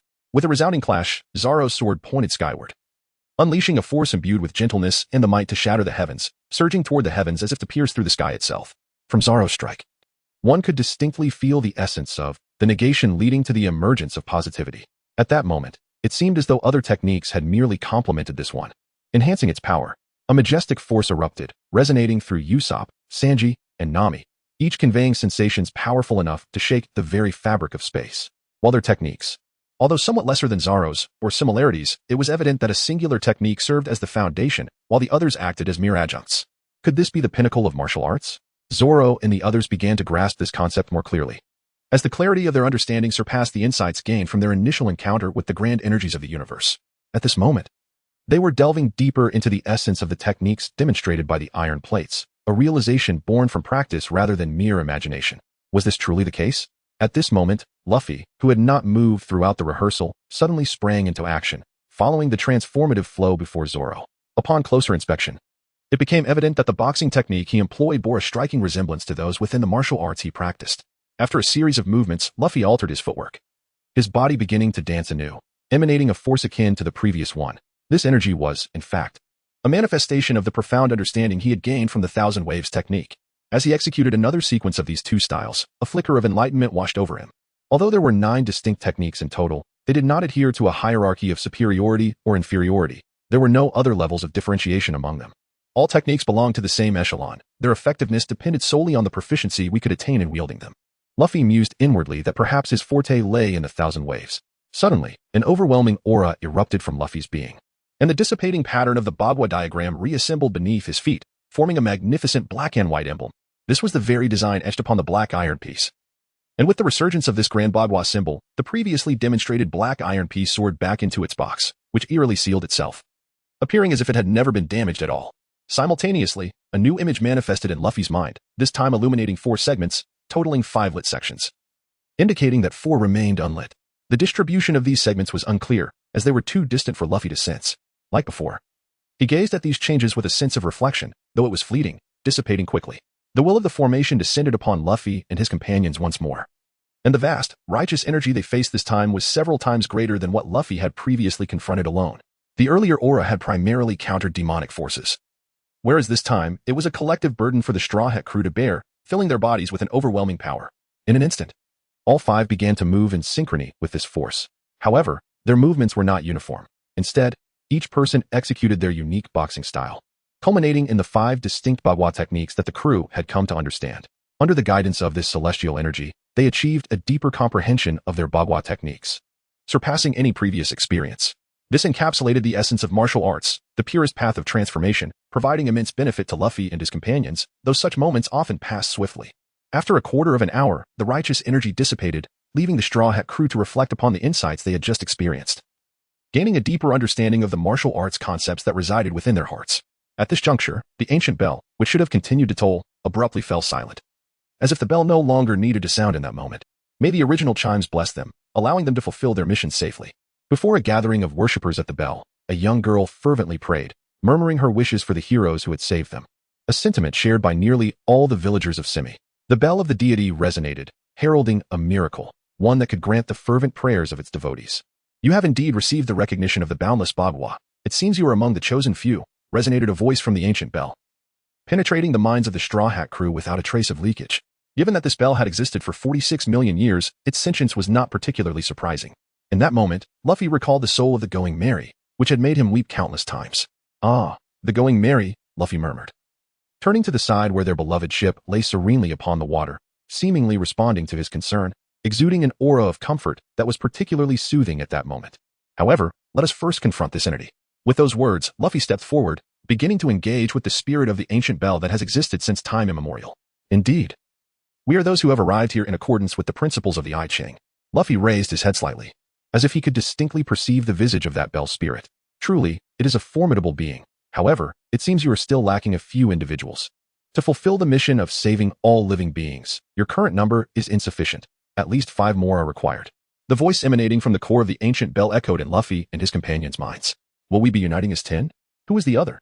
For a moment, Luffy felt a flicker of doubt, yet he refrained from asking further questions, knowing that the ancient bell would reveal what was necessary. Chapter 72. A Choice. 3 updates will be provided today. Indeed, only by combining the strengths of all 10 of you can the malevolent presence be utterly vanquished. Otherwise, all life on this planet will face an apocalyptic catastrophe. The voice of the bell spirit resounded once more in their minds. Then, can you kindly guide us, Elder, on where our next destination lies? Luffy inquired slowly. Next destination? There are 2 paths available for your selection. Thus, you must first choose a direction before I can divulge the place you are to reach. Please instruct us, Elder. Although Luffy had never heard of the bell spirit, he was well read in his past life of various genres, indeed, and thus he understood the significance of the task at hand. Let me ponder. The bell spirit abruptly severed its connection with Luffy and the others, likely contemplating the matter at hand. I Ching, my old companion, do not keep me waiting at this moment. The once quiet bell spirit and the iron fragment buried deep below began a profound dialogue. They appeared to be engaged in a debate over certain issues. And after approximately a quarter of an hour, the bell spirit helplessly remarked, "Are you certain these individuals will choose a particular path? Otherwise, I may find myself in dire straits. Although I am an entity born from the master through the evolution of time and space, having cultivated for 50 million years, I would prefer not to witness the destruction of my home planet. It is all due to the master's decree. What a nuisance it is that we are prohibited from interfering with the lives on this planet. Otherwise, I would have obliterated that little rascal long ago to avoid any complications. You worry too much. Rest assured, among these individuals, the one leading the group is a soul I personally sought out and found to be quite remarkable. Do not be deceived by appearances. At his core, he is an unyielding pirate. Do not fret." The voice of I Ching echoed playfully in the bell spirit's mind. Alas, what can I do? After all, I was born from this planet, and do we not know the master's nature? We must personally safeguard our home planet, for otherwise, the consequences could be dire. The bell spirit spoke with an air of trepidation. Nevertheless, regardless of the circumstances, Zhongling could not alter the subsequent decree, for it was mandated by their master that the chosen individual must independently select their path. After 50 million years of evolution, Zhongling came into being, and it was only after an additional 50 million years that he attained his current level of cultivation. At this moment, he faces the first tribulation of his arduous journey. While it may seem insignificant to them, it poses a grave threat to their home planet. A single misstep could lead to the annihilation of the entire sphere, forcing it to undergo a new cycle of evolution, ultimately resulting in the emergence of another Zhongling and the reformation of the sacred artifact after millennia. This is their destiny. However, this time, with the assistance of the 8 trigrams and infinite, Zhongling should be able to navigate this challenge with relative ease. Following this, he would be able to accompany their master in exploring the boundless expanse of the starry cosmos, much like the 8 trigrams and infinite. Although the sage of divination had repeatedly assured Zhongling, this was her first experience in such a significant moment, inevitably leading to some trepidation, which was entirely natural. Even those who had cultivated for 50 million years were not exempt from such feelings. Alas, the time for hesitation had passed, surely. The sage of divination would not deceive her. Zhongling internally reassured herself with fervor, while she understood that the sage meant her no harm. Her excessive caution compelled her to inquire once more. However, there was no longer ample time for contemplation. The chosen ones were already waiting outside. There was no alternative but to proceed. Are you all prepared? Zhongling's voice reverberated in the minds of Luffy and his companions. Half an hour having elapsed since their last exchange. Yet, with her words, Luffy and the others felt a sense of exasperation. They had long been ready. But the spirit of the ancient bell had remained silent, preventing them from speaking out for fear of inciting the unknown temper of their elder. "We are ready, esteemed elder." Luffy replied respectfully, despite the discontent bubbling within him. "Then allow me to present your choices. The first option is to gather 10 companions and come to me, using your powers to obliterate this ancient bell. In that instant, the energy released will be sufficient to annihilate the entity that has disrupted the balance of this planet." Zhongling paused momentarily, indicating to Luffy and the others that they could now decide. "May I inquire, esteemed elder, if we choose this option, will your spirit be able to exist independently during the bell's destruction?" Luffy asked, his expression unwavering, as if he had already concluded the matter in his mind. Indeed. It will exist for a brief period, approximately one cycle of the ancient bell, before dissipating. However, this is a matter of fate. Whether it be a blessing or a curse remains uncertain. Therefore, do not concern yourselves with me when making your choice. Zhongling's voice remained calm and steady, though her heart raced with anxiety. Could you please tell us the second option? Luffy inquired once more. That is not permissible. Should you reject the first option, your only recourse will be the second. Thus, you must either choose the first or forego it entirely for the second, Zhongling reiterated. Then, esteemed elder, please reveal the second option. Luffy's calm voice cut through the tension, causing Zhongling's racing heart to momentarily still. Her anxiety transformed into a sense of relief. As anticipated by the Sage of Divination, Luffy would not opt for the first choice. Zhongling felt a profound gratitude for Luffy's decision. Perhaps the second path might lead to failure, yet at least they had not chosen to sacrifice themselves in the process. May I pose a question? Zhongling's tone had softened, revealing her satisfaction with Luffy's choice. Are you curious as to why I chose the second option over the first? I understand that the first is relatively straightforward, while the second is fraught with challenges, even life-threatening ones, yet I opted for the latter, Luffy replied matter-of-factly. Because I believe the ancient bell belongs to this planet. It is the mother of all living beings, and we must not be ungrateful. Chapter 73, The Path of Carnage. Part 2. Nonsense. Utter nonsense regarding ungratefulness. The Sage of Divination thought scornfully, having been lurking in the shadows. You may think others are oblivious to your true nature, but I am not deceived. Were it not for the fear of losing the ancient bell and remaining trapped in this world, you would not act thus. Who would believe such drivel? The Sage of Divination disdainfully gestured a middle finger at Luffy. However, there was a glimmer of appreciation for Luffy, despite his naivety. He possessed a commendable spirit. The Sage of Divination recognized this, albeit with some reservations regarding Luffy's perceived character. At this moment, the enigmatic spirit of the ancient bell refrained from foolishly confiding in Zhongling or expressing any insincerity regarding Luffy's choices, for those choices aligned with their own desires. Furthermore, their master had imposed strict regulations on their conduct. To defy these edicts would lead to dire consequences. Consequently, Zhongling found herself deeply moved by Luffy's words, while the members of the Straw Hat crew exhibited a newfound glimmer of hope in their eyes. Perhaps they too wished to preserve the ancient bell, a symbol of unparalleled benevolence towards all living beings, particularly Nami, whose eyes sparkled with admiration, as if in that fleeting moment, Luffy had transcended into a divine creator. Struggling to mask the tumult of emotions within, Luffy responded earnestly. However, at that instant, a fragment of his soul stirred within the recesses of his mind, inching closer to Wang Haoyan's essence. The degree of their fusion had indeed intensified. Luffy seemed to sense this shift, when his actions pleased the original Luffy's spirit. The bond between Wang Haoyan and Luffy would strengthen significantly. While the fusion typically progressed slowly, such gradualism risked years slipping away before their souls could fully merge. Thus, Wang Haoyan's paramount desire was to hasten this fusion, to enhance his abilities swiftly, and to fulfill the odious tasks at hand. For he had family and a beloved waiting for him in the mortal realm. What's wrong? Luffy winced in pain, prompting Nami to step forward, eager to support him. Yet, he gently deterred her, assuring her it was nothing and signaling for her to maintain her distance, not out of pride, but to ensure he had ample space to shield against impending dangers. Once Nami retreated to her original position, Luffy lifted his gaze towards the void of the ancient bell, as if he could perceive an elderly figure at its core, watching him intently. Please, venerable one, enlighten me about the second choice. Luffy bowed 3 times in reverence, his expression earnest as he directed his attention towards Zhongling's location. Are you certain?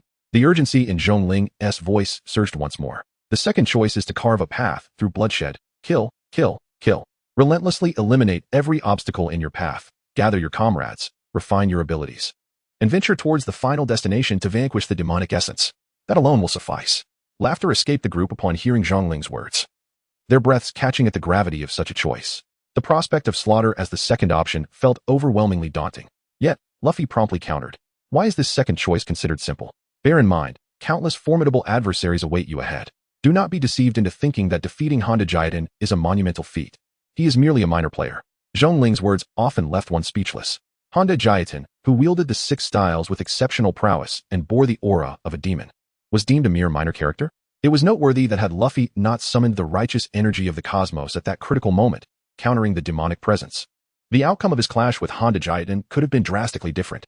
Thus, the spirit's assertion that Honda Jiaten was insignificant felt profoundly ironic, especially considering the formidable opponents that lay before them, each one a daunting challenge.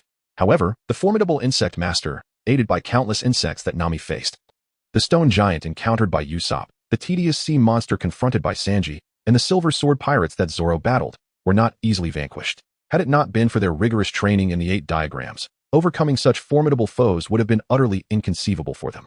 Now, the most powerful bondage Jeton was deemed a mere minor character by Zhang Ling. What did that imply for them? Were they mere extras? Senior, could you please guide us on our next destination?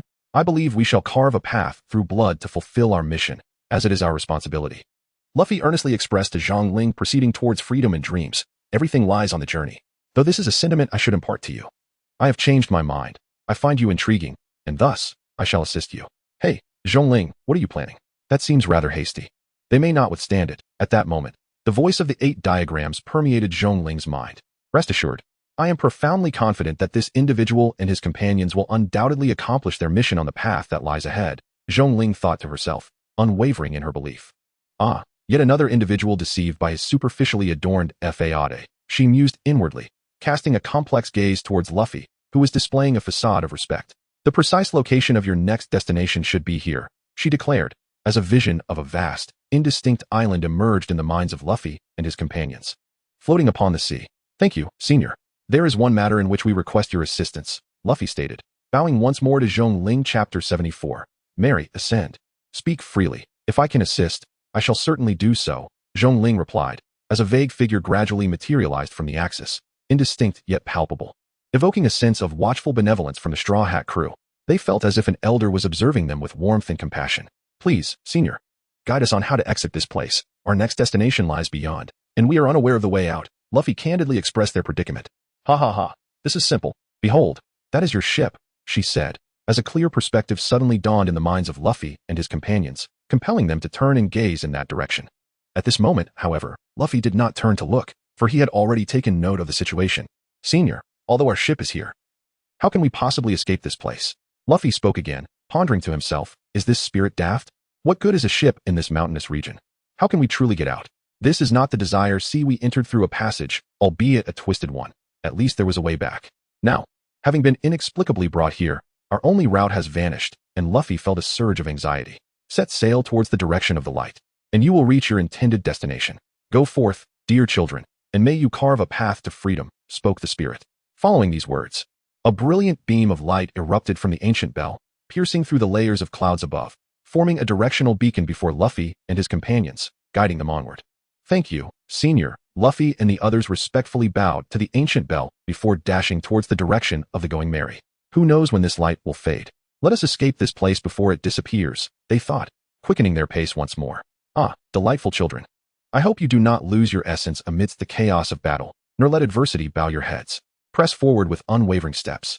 I believe you shall accomplish your mission, the spirit mused silently, a sense of satisfaction gracing its visage. It seemed as though Luffy and his companions had already fulfilled their purpose, as if the spirit's own tribulation had been navigated with ease. Observing his junior in such a state, the ancient sage said nothing further, merely whispering a silent wish, little one, do not perish, it would complicate matters. In that moment, the two ancient beings, who had existed for millennia, fell once more into slumber. The next time they awoke would be at the culmination of Luffy and his crew's journey. Life or death, they would awaken, for this was their task. Sanji raised the anchor. Zoro took the sails, Usopp steadied the helm, and Luffy stood at the bow, overseeing the Going Merry as it set sail. Returning to the Going Merry felt like coming home, enveloping them in a comforting sensation. With Nami's exclamation, the Straw Hat crew commenced their rapid journey. As a gentle breeze swept through, the ship surged forward, coinciding perfectly with the light that pointed directly ahead.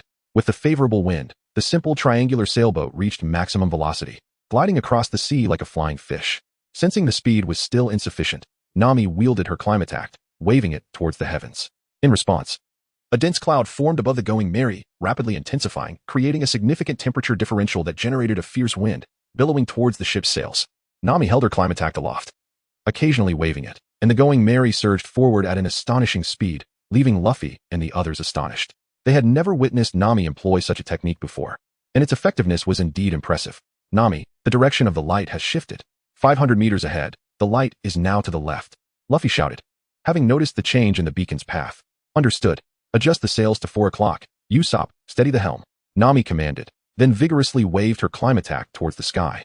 A subtle tremor enveloping the dark cloud above. With a sudden call, the cloud shifted direction in unison with the wind, and the ship executed a swift turn. Maintaining its speed despite the rapid change, Nami flawlessly orchestrated the maneuver, guiding the ship in a graceful arc towards the new course. A smile crept across Nami's face. She hadn't anticipated her strategy would prove so effective. There are many applications for this technique yet to be discovered, but I shall evolve them one by one. Soon. It will serve purposes beyond mere acceleration, she resolved inwardly. Under Nami's precise navigation, the Going Merry swiftly navigated through various angles, with the light behind them gradually dimming. Before them loomed a steep cliff, as if a translucent membrane enveloped the water. There it is, Nami exclaimed. Meanwhile, Luffy ascended to the ship's figurehead, offering quiet reassurance. Merry, you must hold on. Soon you will be even stronger. This time, I won't let you leave us. At that moment, the ship approached the transparent membrane. With one final effort, Nami transformed all the dark clouds into wind, propelling the Going Merry towards the membrane at an exhilarating speed. Wow, Merry is flying. Luffy and the others realized they were now soaring hundreds of meters above the sea, hurtling towards the surface below. P.S. The second chapter has finally concluded. The third chapter, The Chaotic World, will commence tomorrow, with daily updates thrice a day. Chapter 75, Bubble Island. First update upon crossing the barrier beyond West Village. The Going Merry did not land directly on the other side of the Red Soil continent, but instead appeared above an endless expanse of ocean. After 3 months of navigation, Usopp's triumphant shout marked the end of their prolonged and tumultuous training, leaving Luffy and the others in a state of disbelief. Is that Bubble Island? How did we arrive here so suddenly? Nami inquired, taking the telescope from Usopp and gazing ahead. Are there many tall trees and countless bubbles floating in the air? Originally resting on the sheep's head with his eyes closed, Luffy abruptly stood up upon hearing Nami's words and inquired. Yes, it resembles exactly the island you described. It must be where the detestable celestial dragons reside, Nami added after a moment's consideration. But we haven't even encountered the little whale yet. How did we arrive here so suddenly? At this moment, everyone sensed the peculiarity of the situation and approached Luffy, hoping to glean some answers from him. Adjusting his tilted straw hat, Luffy flashed a wide grin at Nami and the others, innocently stating, I don't know what's happening, but isn't it better this way? The unknown brings excitement, doesn't it? Luffy's remark momentarily stunned everyone, as they were accustomed to a more methodical approach and suddenly found themselves directionless. This is the adventure I desire. Zoro was the first to regain his composure, simply stating this before returning to his spot to continue training his physical strength. His words jolted Nami and the others back to reality. Indeed, we cherish adventure, not some nonsensical mission, Usopp declared with a tremor in his voice, before busily tinkering with his gadgets. Ah, I am incredibly eager to visit that island in the sky. It must be breathtaking. Sanji, captain of Nami's guard, momentarily showcased his utter lack of immunity to beautiful women.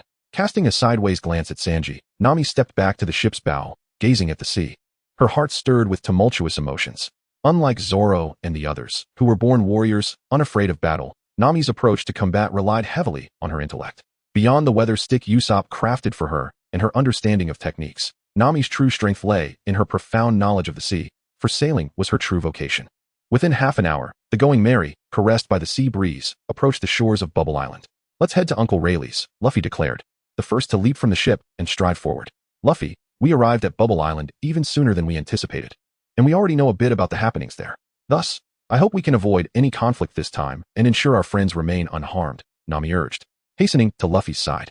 Of course, Luffy replied succinctly. He was not one to act recklessly. Rather than rescuing his friends post-injury and exacting revenge on their foes, he preferred to prevent such occurrences altogether. I missed the octopus balls from Little Ocho, Usopp exclaimed, having stowed the ship and hurried to catch up. Inside the wine tavern, several grotesque figures sat together. Besides Ocho the octopus, there was a diminutive creature with a blue nose. A man over 2 meters tall in tight underwear sporting a slicked-back hairstyle. If one were to describe him in 2 words, it would be pervert. There was also a mature woman in a dark outfit, adorned with a black cowboy hat, along with a bespectacled man with faint scars on his face and a beautiful woman mixing drinks beside him. The bespectacled man was none other than the former first mate of the Roger Pirates, Silver's Rayleigh. Suddenly, Rayleigh stood up and walked toward the door, prompting the previously quiet individuals to rise in unison. Had Luffy seen them at that moment, he would have recognized them instantly. The shipwright, the perverse Frankie, the ship's doctor, the reindeer chopper, who had consumed the human fruit, and the historian Nico Robin, who bore a deep-seated resentment against the world government and a thirst for the unknown history. Except for Brook, the skeleton with a peculiar obsession for underwear, all of Luffy's companions appeared before him. Navigating through several areas, Luffy and the others, led by Nami, who was the only one not disoriented, as Luffy was also aware of Rayleigh's residence, arrived in front of Rayleigh and the others. This moment was one of witness. Before Rayleigh appeared before Frankie, Chopper, and Robin, they had been entirely unaware of the Straw Hat crew. However, upon Rayleigh's arrival, they unhesitatingly chose to join, solely because of the note left by Luffy, captain of the Straw Hat Pirates. Of course, prior to this, with Rayleigh's assistance, they had completed their respective missions. Rayleigh helped Chopper resolve matters with the King of Drum Island, and at Dr. Correa's request, led him to Bubble Island. Chopper was the first to arrive, as his location was closest to Rayleigh's. Following him was Robin. Her affairs transcended the events at Sabaody. After dealing with the warlord Bartholomew Kuma and destabilizing the kingdom that Princess Vivi sought to protect, Rayleigh took Robin to Eni's lobby. Unlike Luffy in the original story, Rayleigh was not reckless. His methods were evidently more harmonious and secure. After eliminating the formidable Lucci and the nefarious Spandam, who possessed the golden transponder snail, Rayleigh brought Robin to Frankie, informing him of his intentions and providing him with Luffy's note, before returning them both to Bubble Island to recuperate and await Luffy's arrival. They waited for half a year, during which Rayleigh ventured out once, returning with a somewhat agitated demeanor. He seemed less inclined to converse. In the message Luffy entrusted to Ocho, he had included requests to assist Princess Vivi and help locate his companions. Luffy sensed that the journey ahead, beginning from Sabaody, would diverge from anything he had previously imagined, so he believed that to fulfill his mission and return to the present world, he must locate all his comrades. However, the uncertainty of the future compelled Luffy to assign this task to Rayleigh, the once great hero. Luffy had no doubts about Rayleigh's willingness to assist him, for he knew he was following the path that Roger had left unfinished, and as Roger's closest ally, Rayleigh could not refuse him. Chapter 76, An Unexpected Turn. Brooks' demise. You must be Uncle Rayleigh. Hee. Thank you for helping me find these companions, Luffy said, disregarding all gazes as he approached Rayleigh. Upon seeing the young boy before him, Rayleigh felt a sense of inscrutability. He could not discern the thoughts swirling within Luffy's mind. Yet, this mattered little. For what stood before him was a youth whose eyes radiated sincerity, devoid of pretense. No need for thanks, it is my duty. Please, step inside, Rayleigh responded. His earlier gloom dissipated as he regarded the boy with delight. Hee. Oh, my friends, hello. After thanking Rayleigh, Luffy nonchalantly greeted the astonished trio, unfazed by Luffy's demeanor. Nami kicked him aside without a hint of regard for his status as captain, stepping forward instead. Greetings, I am Nami. Welcome to join us, she said, extending her fair right hand toward the adorable little reindeer. Before Nami could react, Chopper's face, previously obscured by his fur, turned beet red, and he promptly hid behind Robin. Sensing Chopper's excitement and embarrassment, Robin merely extended her hand to shake Nami's before entering the tavern amidst Sanji's exuberant declarations. Although Luffy had acted genuinely throughout, being kicked aside by Nami led the three soon-to-be members of the Straw Hat crew to realize who truly held the reins aboard this pirate ship. Ignoring Nami's abrupt kick, Luffy stood up and casually dusted off non-existent dirt from his attire before following them inside. Once everyone was seated, Luffy glanced around, suddenly feeling that something was amiss. Just as he was about to voice his inquiry, Rayleigh gestured for him to remain silent, indicating he was aware of Luffy's unasked question. After a brief moment of contemplation, Rayleigh spoke. Luffy, I apologize. I was unable to bring the last companion here. Uncle Rayleigh, you couldn't possibly have been bested by that lecherous Shadowman Moria, could you? In an instant, Luffy perceived something he dreaded from Rayleigh's expression. Shaking his head gently, Rayleigh spoke with palpable disappointment. When I arrived, the skeletal figure you mentioned in your letter, Brook, was at the moment of his demise. In my desperate attempt, I could only seize his remains, he said, as he retrieved a gray urn from beneath the bar. This is Brook's ashes, Rayleigh murmured. Upon hearing that Brook had perished, Luffy's demeanor transformed entirely. Gone was his usual amiability. He seemed to morph into a demon emerging from the depths of the underworld, his blood-red eyes fixated ahead, radiating an aura of vengeance as if he intended to obliterate those who had harmed his comrade. Uncle Rayleigh, he continued, please share everything you know. This is not your fault. I am grateful for your assistance in bringing back my brother, my companion's ashes. Thank you. With that, Luffy knelt before Rayleigh, bowing deeply 3 times, each thud echoing his fury to the earth and sky. Observing Luffy's raw outpouring of anger for someone he had never met, yet felt such profound affection for, Rayleigh was reminded of Roger, and in that moment, he seemed to grasp a deeper understanding. Moria is far more formidable than you can imagine, Rayleigh continued, revealing that he had also glimpsed the Navy's shadow during the battle, suggesting the presence of a Navy admiral. In the heat of the moment, I could only hastily retrieve Brook's body and flee. The circumstances were so extraordinary that even a seasoned warrior like myself found it hard to believe. After I cremated Brook's remains, I stealthily returned to investigate, but I encountered only Moria. To my astonishment, Moria's strength had significantly increased, rendering me incapable of inflicting substantial damage within a short span. I sensed that an even more powerful figure lurked aboard Moria's ship, prompting me to unleash all my strength to draw out this hidden adversary. Yet, even with my full might, Moria alone was sufficient to withstand most of my assaults. Thus, I retreated, albeit with reluctance, resolving to infiltrate once more. By the time I entered for the 3rd occasion, I had completely masked my presence. This time, I went undetected and overheard some chilling revelations.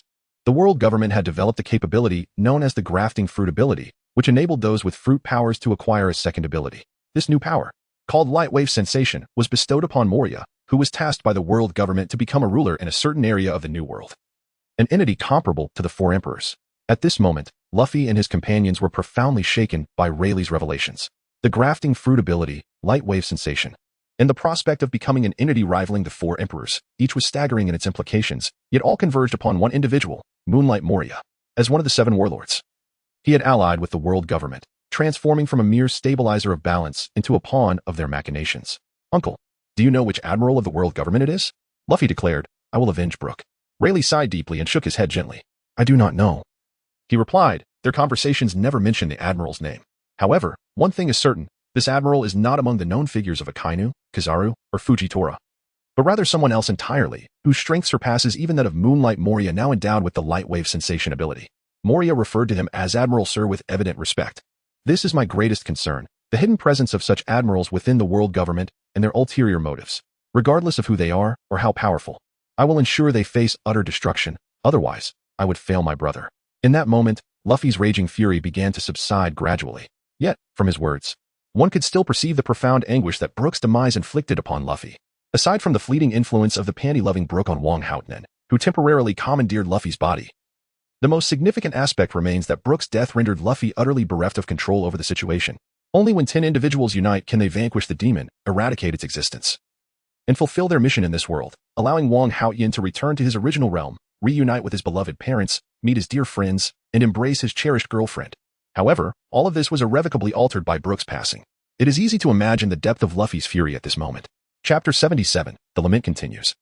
The fall of Whitebeard. In truth, the unfolding events are even grimmer than you might envision. At this juncture, the professionally attired Robin, embodying a commanding presence, slowly approached the front row and addressed the sorrowful crowd, still reeling from Brook's sacrifice and the shocking actions of the world government. Indeed, for recently, the world government has brazenly executed your brother, Luffy, Ace, the son of the legendary Roger, she relayed, passing the message from Rayleigh. This cannot be, Luffy exclaimed, completely bewildered. The relentless series of events left him feeling overwhelmed, especially considering that his closest brother, Ace, had met such a fate. In Luffy's recollection, such monumental events should not be occurring at present. Let Miss Robin clarify this matter for you. She understands it better than I do. As I was preoccupied with Brook's affairs when it transpired, Rayleigh explained succinctly, gesturing for Robin to continue. Very well, allow me to elucidate the current situation, Robin said softly. Tipping her hat as she stood, she retrieved an easel, seemingly prepared in advance, and began to sketch the circumstances surrounding the incident. The world government termed this event the Great Incident, which primarily involved 3 factions: the world government, the Whitebeard pirates, and the notorious Blackbeard, who had captured Ace. Luffy refrained from disclosing the identity of Blackbeard, Danami, and the others, deeming it still a distant concern. Yet, he was taken aback by the swiftness of Blackbeard's emergence, who had indeed captured Ace and delivered him to the world government in exchange for the title of Warlord of the Sea.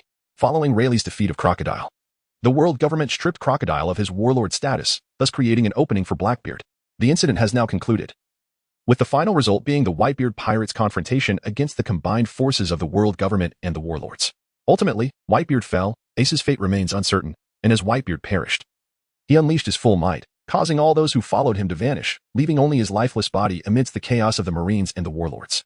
Originally, one would presume that the matter had reached its conclusion. However, a sudden message from Admiral Sengoku indicated that a riot had erupted in Impel Down, where the recently captured clown Buggy had successfully escaped.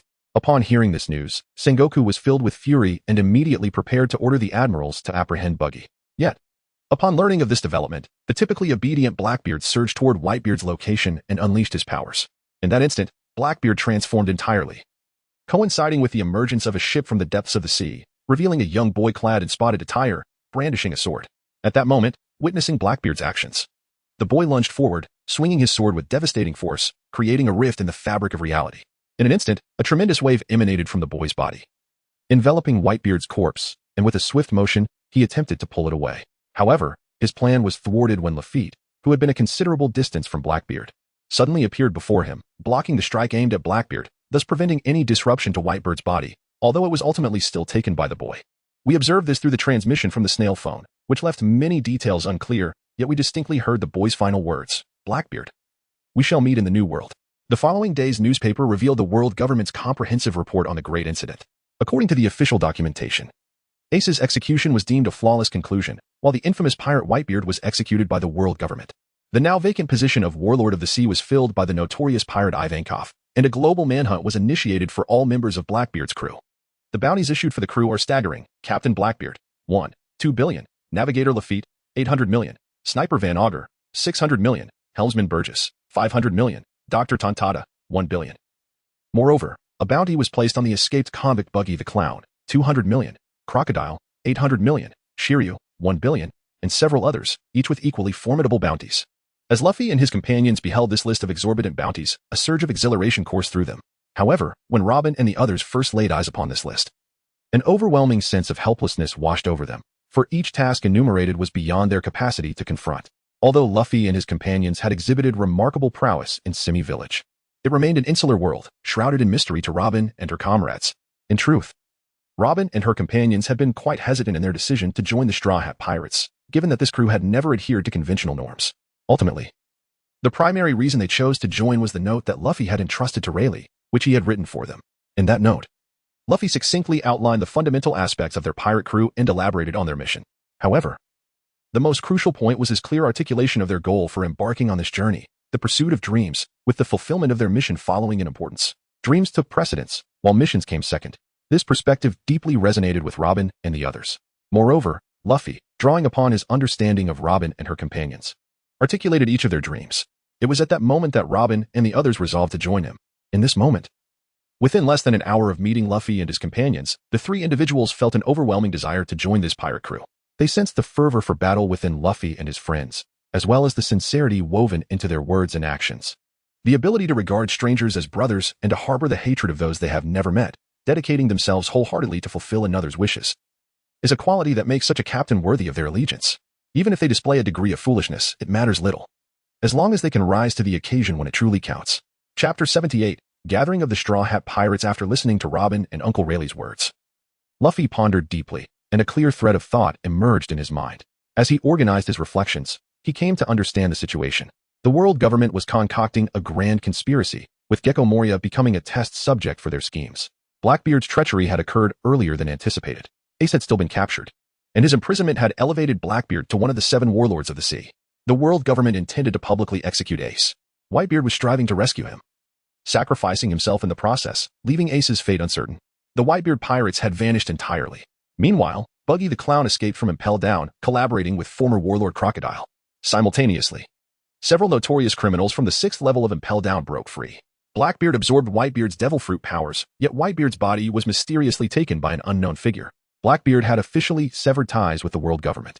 Furthermore, a new warlord emerged, Ivankov, a figure shrouded in mystery, possessing unknown abilities. Why did Jinbe, a former warlord in the original narrative, not rebel against the world government? Not only did he fail to assist Whitebeard's crew, but he also sided with the world government. Additionally, the stunning Empress had rushed over even before Luffy's arrival on Amazon Lily. The world of pirates was on the brink of transformation. Luffy contemplated this reality, acknowledging that while the unknown world was fraught with peril, he found himself drawn to a life brimming with adventure. Knowing too much about the future felt like an immense burden. It was far more liberating to rely on his instincts, as he did now. However, this path would undoubtedly lead to greater challenges ahead, and Luffy felt uncertain about when he would fulfill the mission he bore. Nevertheless, regardless of the circumstances, one must possess the strength to fulfill their mission, otherwise, one might as well succumb to oblivion. Luffy harbors no desire for demise. Robin, Frankie, Chopper, I warmly welcome you to join us. Having come to this realization, Luffy hesitated not, turning to face his companions with a kind gaze, beckoning them to join. Oh yeah, I truly admire your crew, Frankie replied without a moment's hesitation to Luffy's invitation. In truth, Luffy's words at this moment significantly afforded them greater agency. Should they wish to retract their decision, they still had time. I believe that joining you would be a splendid choice. Robin also declined to refuse, a rare smile gracing her somewhat melancholic countenance. Luffy understood that Robin did not wholly trust them at this juncture. The wounds she bore could not be easily mended by mere words. However, he was confident that in the journey ahead, they would prove their worth through their very lives, demonstrating that they were indeed good companions. Only Chopper remained, yet Luffy chose not to wait for him. After all, Chopper was still a stranger to them, his bashfulness and awkward demeanor rendering Luffy somewhat dazed. Regardless of the circumstances, Chopper must accompany us. This reflects the innermost thoughts of Luffy, not due to Chopper's medical skills, but rather his yearning for friendship and his steadfast guardianship of genuine emotions. In Luffy's eyes, Chopper is akin to another Zoro. Sanji, if Chopper is reluctant to join us, we can indulge in a meal of roasted venison. After exchanging a knowing glance with Sanji, Luffy leisurely turned his gaze towards Chopper. Observing Luffy's demeanor, Sanji understood it was his turn to engage with the somewhat bashful little reindeer. With a slight twist of his hands, 2 sharp blades appeared seemingly from nowhere, and at that moment, a devilish smile revealed itself. It seemed as though he could slice Chopper at any moment and prepare him for a stew. I'll join you. The stubborn Chopper finally acquiesced under the persuasive influence of Luffy and Sanji. Thus, the Straw Hat Pirates were deemed complete, save for the position of a fallen comrade. Brook had already passed, but all other members had joined the crew. Rayleigh, may I inquire how long it will take to coat our ship? After resolving matters concerning Robin and the others, Luffy could not help but pose an essential question. With Moria having ventured into the New World, Luffy felt the weight of Brook's vendetta upon him. Thus, he must reach the New World. For this, their vessel required a new coating. With your small ship, it would take only half a day. Rayleigh was somewhat aware, having been informed of various matters when Frankie returned. Upon hearing Rayleigh's words, Luffy shook his head and declared, our ship will be enlarged threefold. We will modify the existing vessel. This task will be entrusted to Frankie. Frankie, the ship S modification is in your capable hands. As for the wood required for the alteration, I trust you have enough. Can it be done in a day?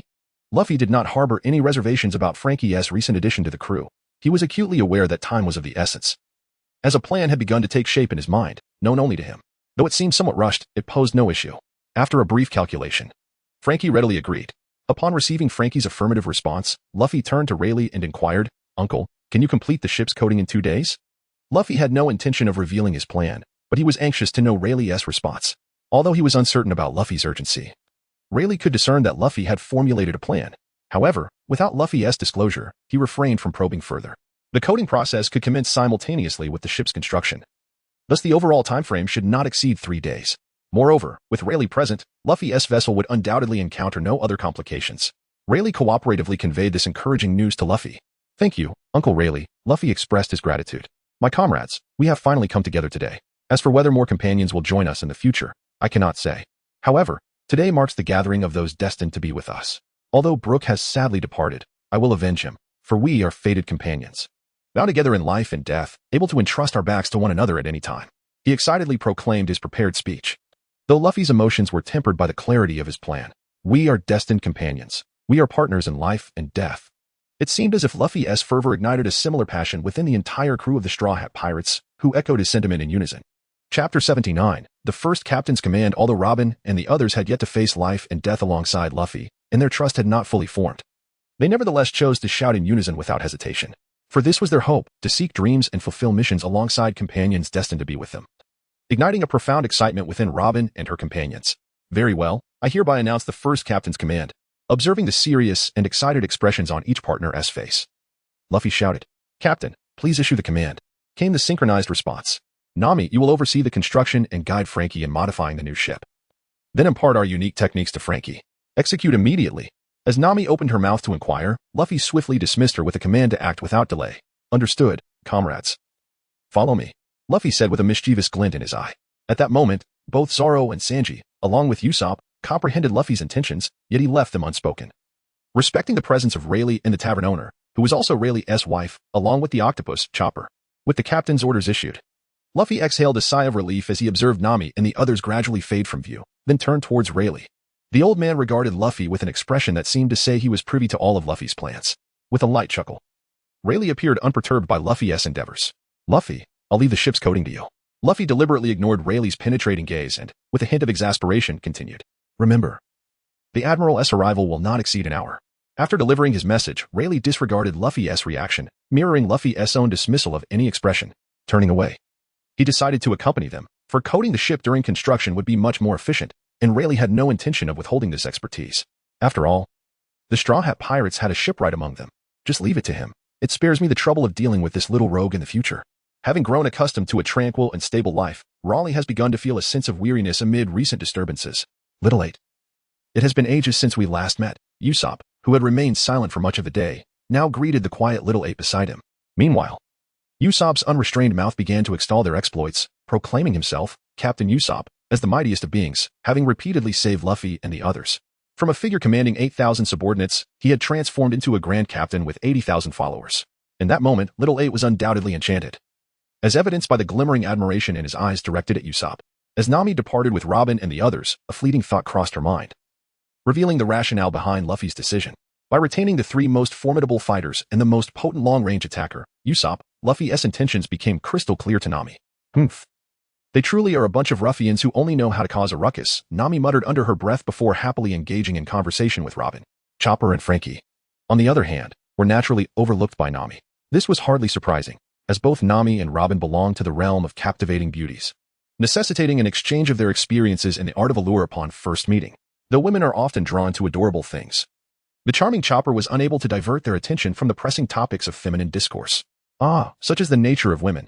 Ignoring the spirited debate over which type of underwear is more aesthetically pleasing or which cup size is more beneficial for physical development, Franky, the eccentric king, had no interest in such trivialities. He engaged in simple conversation with Chopper, with their familiarity rendering their camaraderie even more apparent. At that moment, Chopper had climbed onto Franky's towering mechanical frame, sitting comfortably as if he were the king of a whimsical realm. Amid the chatter of the two women, they soon arrived at the location of the Thousand Sunny. With a swift change in demeanor, Nami adeptly slipped into the cabin and retrieved a detailed blueprint from her private quarters. The intricate design was based on the structure of the Thousand Sunny. Let us commence repairs according to this blueprint, our esteemed shipwright, or rather, our eccentric gentleman, Nami said to Franky with a radiant smile, conveying her intentions succinctly. Upon receiving the blueprint from Nami, Franky examined it meticulously. Although he had already conceived a clear vision for the modifications upon seeing the Thousand Sunny, it was only proper to scrutinize the design that Nami had presented. However, upon a closer inspection, Franky was utterly astonished. Nami, who created this blueprint? Did you design it? Observing Franky's incredulous expression, which suggested he held this blueprint in high regard, Nami reluctantly revealed the truth. Aside from the room arrangement, everything else was designed by Luffy. What do you think? Is it unacceptable? The revelation that Luffy had crafted the design left Franky speechless. Without responding to Nami, he scrutinized the blueprint once more, his mind beginning to devise plans for constructing the ideal vessel he envisioned. After a moment of contemplation, Franky shed his usual eccentric demeanor, and his aura transformed in an instant. I can manage this alone. You all may continue with your affairs, he declared, issuing them a polite dismissal. To Franky, the shipbuilding process was a sacred endeavor, and the presence of others would only hinder his progress.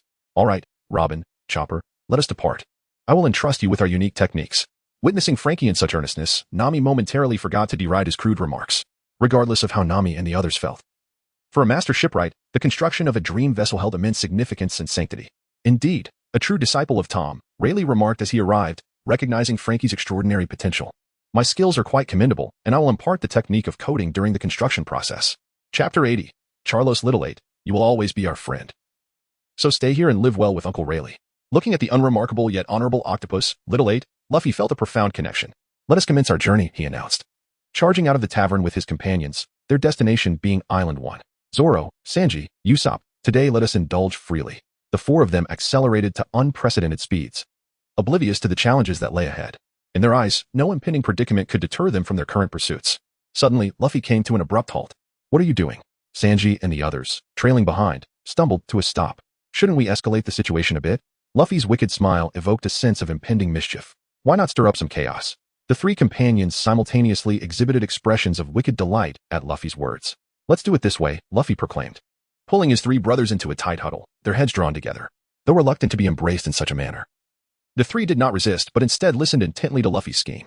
As Luffy slowly articulated his plan, their initial shock transformed into suppressed laughter, perhaps amused by Luffy's audacity or astonished by his antics. All right, we shall act separately. I will proceed first, and in 3 days, we shall execute our plan, Luffy affirmed before making his departure.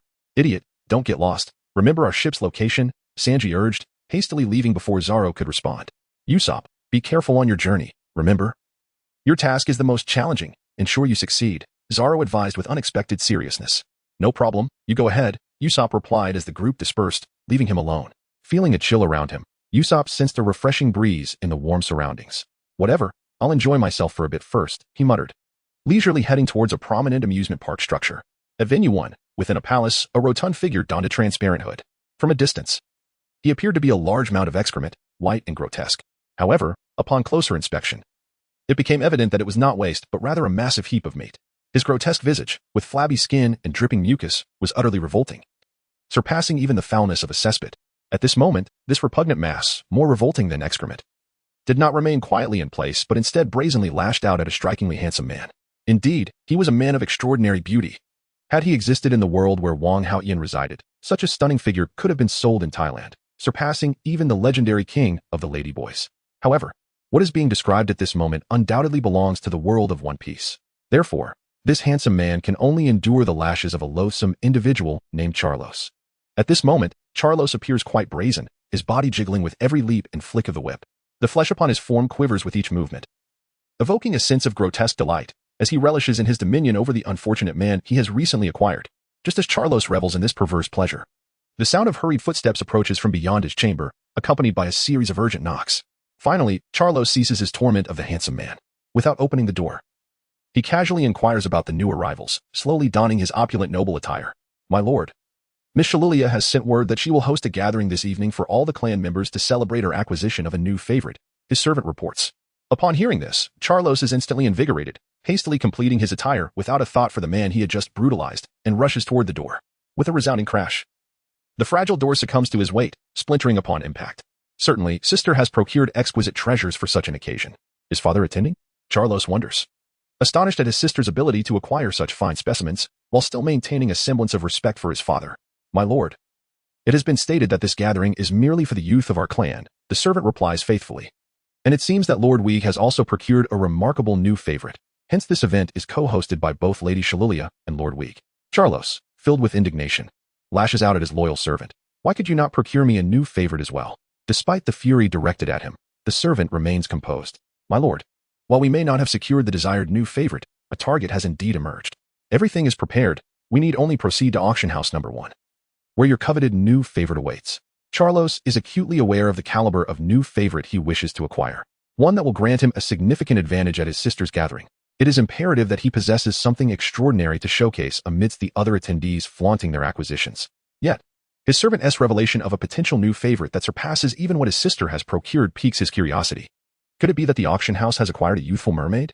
He inquires eagerly, for only a beautiful young mermaid could restore his standing. Chapter 81. Uprising Auction House Number 1, located at the heart of Sabaody Archipelago, serves as the central hub for all auctions within the region. While it is termed an auction house, it more closely resembles a human trafficking den, as the sole commodities traded here are people of various races. Whether dwarfs, giants, or the peculiarities among humanity, all are sold here, with the most sought after being powerful pirates and unique races. Among them, the young and beautiful mermaids are particularly prized. As legend has it, they possess unmatched speed in the sea, making them highly desirable to those with nefarious intentions. When Charlos heard his servant mention an exceptional offering at auction house number 1, his thoughts immediately turned to mermaids, for only a stunning young mermaid could restore his dignity. The specific details of the auction are undisclosed, but it is presided over by the esteemed auctioneer, Disco. Charlos commands, "Let us depart. Bring forth my steed." Despite his outward appearance suggesting simplicity, within Charlos resides an ambition. Today, Disco finds himself in high spirits, having captured a remarkable specimen that promises to yield a fortune sufficient for a lifetime of luxury. Though the auction is still an hour away, Disco arrives early to prepare, organizing his thoughts and expressions while dispatching word to the affluent residents of the island. Soon, he anticipates an influx of wealthy heirs eager to partake in the event. "With my prowess, I shall extract a considerable sum from these fools," Disco muses contentedly. A series of urgent knocks disrupts his contemplation. Frowning slightly, Disco rises, knowing well that once he retreats to his private chamber, he should not be disturbed unless the auction's fate hangs in the balance. "Charlie, what is the meaning of this commotion?" he inquires upon opening the door, finding chaos in the backroom with guards and auction items in disarray. Alongside the anxious figure of the chief guard, Charlie, Disco endeavored to maintain a calm demeanor, aware that if he succumbed to agitation at this moment, the auction beginning in an hour could very well transform into a farewell to his existence. "My lord, the individual we captured this morning wishes to see you. Furthermore, he has released all the merchandise. Our guards are currently in pursuit of the goods, yet the mere presence of that person renders us utterly powerless."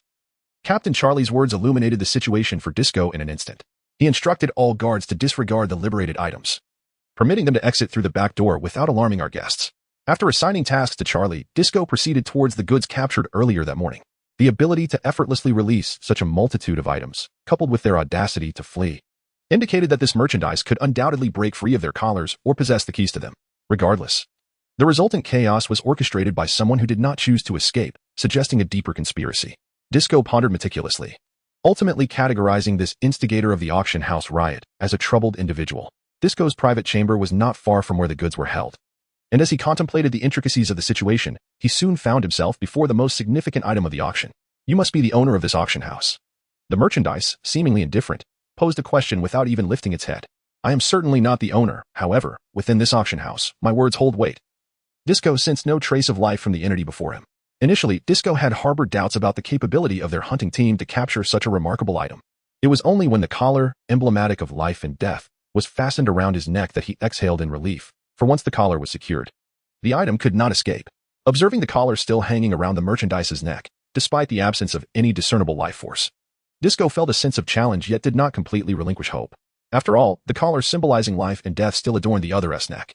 Although the tether controlling the collar was presently being toyed with by the other, Disco retained a strategy to detonate the collar before the individual could approach. Since you hold authority here, allow me to inform you that this auction shall feature only myself. The bids for every other individual shall be added to my own, and you are forbidden from pursuing them. Otherwise, you will auction them off, leading to either my demise or yours. In an instant, the merchandise, which had previously kept its head bowed, rose abruptly to regard Disco and his entourage, feeling the overwhelming malice in the other's gaze. A cold sweat broke out on Disco's back, the chilling sensation momentarily disrupting the composure he had maintained through countless high-stakes situations. Very well, but you are not permitted to take your own life, nor to tamper with that collar, Disco insisted, feigning calm. As long as you allow those individuals to leave here safely, I shall remain and will not resort to self-destruction. Agreed, came the unhesitating reply from the other. And in that moment, Disco seemed to grasp the underlying intent. This was an individual eager to play the role of a hero. One who could potentially sever the collar, yet still allow himself to be auctioned. Such characters were not unfamiliar to Disco. They would auction themselves off, only to extort a substantial sum from their purchasers before vanishing. Although such actions would tarnish the auction house's reputation, after experiencing several such incidents, Disco's establishment was undoubtedly on guard. Chapter 82. The sole auction item let you revel in your arrogance for the moment. Soon, when I place that special collar upon you, you will be at my mercy, Disco wickedly mused within his thoughts. However, when confronted with the merchandise, Disco exhibited no signs of unease. Before returning to his chamber, he discreetly exchanged a few words with Captain Charlie of the guard. Glancing at the time, he realized that the moment for the auction was swiftly approaching, necessitating prompt action. Once again, Disco retreated to his designated quarters to recalibrate his emotions, tone, and demeanor. At that moment, Charles was seated in the specially allocated row for them within the auction hall. At this moment, Charles realized that he was not the sole admirer of the items being auctioned. Several competitors lurked nearby, including one who had hosted a banquet with Charles's sister for the brother of Wig, named Weller, as well as the ignoble yet extraordinarily esteemed scion, Shabby. Nevertheless, Charles was resolute that he would secure the coveted item. He understood that the merchandise in question was not of trivial significance, for the presence of numerous rivals indicated that they were formidable contenders, not mere trifling characters. As Charles pondered these thoughts, the curtain of the auction hall gradually ascended. The event was about to commence. Suppressing his inner calculations, he awaited the auction's onset, knowing that no matter how splendid the goods were imagined to be, he would not place full faith in them until he beheld them with his own eyes. The auction is about to begin. Please follow us. The auctioneer Disco beckoned. Awaiting Charles's presence, Charles cautiously navigated the vicinity of this seemingly perilous individual. Rising slowly, he moved behind Charles and softly instructed, "Put that device on." Upon hearing these words, Charles felt an immediate sense of relief. He had prepared numerous arguments to persuade the individual to affix the distinctive collar, but this singular command had rendered his elaborate plans unnecessary. This was, indeed, the scenario he had long desired. The moment the unique collar was secured around him, Charles completely relaxed. This collar was 100 times heavier than the first one, and its purity, infused with sea coral, was tenfold that of the initial version. The difficulty of breaking free from this collar was undoubtedly more than 10 times greater than before. Yet, as he contemplated the collar's expanded circumference, Luffy mused inwardly. "Let us move. Do you think you're a lord? No one who has donned this collar has ever escaped. Prepare to be toyed with," the once respectful captain of the guard. Charlie now mocked with a brutish demeanor, displaying no fear of any potential rebellion from the merchandise. Casting a brief glance at this self-important individual, Charles chose to disregard his arrogance, gradually calming the initial pangs of empathy in his heart. After all, eliminating the entire auction house did not stir any remorse for those unscrupulous officials profiting from illicit gains. However, he still harbored concerns for the many innocent guards present within the auction hall. At this moment, he finally comprehended that within a dye vat, how could there possibly exist a hue of a different shade? The curtain was drawn back in an instant, revealing Mr. Disco, the auctioneer, who was the first to capture the attention of all present. Dressed impeccably as a gentleman, every gesture of Disco pursued an almost unattainable perfection. "Thank you for your patience," he began. "To honor the esteemed nature of our distinguished auction item and to demonstrate our profound respect for it, we have decided to release all other goods. This auction will feature only a singular item." As his words echoed, a wave of astonishment swept through the bidders. What kind of extraordinary item could warrant such a remarkable decision from the auction house? Surely, it must be something of unparalleled elegance, surpassing even the most beautiful of mermaids. Satisfied with the reaction from the audience, Disco gestured grandly for Charlie to bring forth the item adorned with a specially crafted collar. As the item gradually came into view before the bidders, shock enveloped the room, including among those who were determined to win, Charler, Weller, and Shabby. Silence reigned in the auction hall for a full 3 minutes. "You must be joking," shouted the first individual to regain composure, triggering a wave of indignation among the bidders. In an uproar, they hurled anything they could find towards Disco's direction. At this moment, Disco appeared to revel in the reactions of the crowd. The angrier they became, the more delighted he seemed. While he was still immersed in manipulating everyone's emotions, Charles, Wheeler, and Shabby made their move, all heading towards the exit of the auction house. They were engulfed in profound disappointment and seething anger, yet they understood that this was not the moment for their wrath to be unleashed. The true reckoning would occur once they stepped beyond the auction house's threshold. Lord Charles, Lord Wheeler, please wait a moment. Allow me to introduce our offerings, Disco said. Feeling a twinge of panic as he observed the three distinguished clients rise, their presence significant enough to threaten the survival of the auction house. Hearing Disco's words, the trio paused out of curiosity and returned to their seats, prepared for what was to come. Should Disco fail to evoke a sense of wonder regarding the merchandise this time, they would not hesitate to order the destruction of the auction house, without concern for decorum. I understand the source of your collective outrage. After all, it is only natural to feel incensed upon witnessing a lackluster item being elevated to such a prestigious status. However, I assure you, after my presentation, you will no longer harbor any resentment towards my humble self. Rather, you may find yourself captivated, Disco proclaimed, signaling Charlie, who was lurking in the shadows. In an instant, the once brightly lit auction house was engulfed in darkness, and the merchandise that had been on display was swiftly removed by Charlie, leaving only the seasoned Disco on stage. Just as the audience anticipated that Disco would present the young, beautiful mermaid they had longed to see, he instead addressed them elegantly. Ladies and gentlemen, I invite you to enjoy a brief film, which serves as the most fitting introduction to our earlier merchandise. I, Disco, am confident that you shall not leave disappointed. So please indulge me in viewing this short presentation together. Noticing the rising ire of Charles and his companions, Disco hastily added, Chapter 83, a shocking high-price collection. Before you now stands a young man, a pirate renowned throughout the East Sea, the captain of the Straw Hat Pirates, known as Monkey D. Luffy. Disco recounted Luffy's background in one breath, laying bare the essence of his identity. At this moment, the bidders at the auction house were in perfect unison, casting a significant eye roll towards Disco. It mattered not that the captain from the East Sea was the weakest. Even the leaders of the notorious pirate crews that roamed the Grand Line had encountered such characters, and to them, this was merely an exquisite commodity. The audio-visual display we had just witnessed depicted a globally shocking event that I am sure many of you have also seen. Disco, at the opportune moment, began to reveal his trump card gradually. Many who seemed to grasp the situation straightened in their seats upon observing the item on the auction stage. They discovered a startling fact. The item was seated rather than kneeling, adorned with a distinctive collar around its neck. Suddenly, all bidders appeared intrigued. The central figure of this significant event was, of course, the still-fated Cocoyasi, Ace, and from the footage, we learned that he was the sole son of the Pirate King, Joel D. Roger. Witnessing the rekindled interest of the crowd in response to his words, Disco seized every opportunity to enhance the value of his merchandise. While you were invited to partake in this auction I have organized, another event unfolded. Our product had managed to unlock all the premium items we had prepared for this auction and threatened that if the captives were not released, either he would perish or we would. Thus, this auction featured him as the sole item. Disco's declaration sent chills down the spines of the bidders. The existence capable of breaking the collar's constraints must possess extraordinary powers. In that instant, those who had inherited a modicum of wealth from their forebears, fortunate enough to be considered minor nobility, sensed a palpable danger. Acquiring such a figure would be akin to bringing home a ticking time bomb, one that could obliterate their fortunes or lives at any moment. Just as some were about to chastise Disco for his lack of professional ethics, he timely interjected once more. Observe, he declared, the unique collar adorning our sole auction item today, a collar that has never been broken, valued at a staggering 10,000 times that of a regular collar, ensuring utmost security. His words relieved those who had been apprehensive for their safety. Let us proceed. You are all aware of the formidable prowess of Cocoyasi Ace, a world-class powerhouse hailing from the East Sea. A young man clad in lavish attire, seated in a prime location, mused languidly.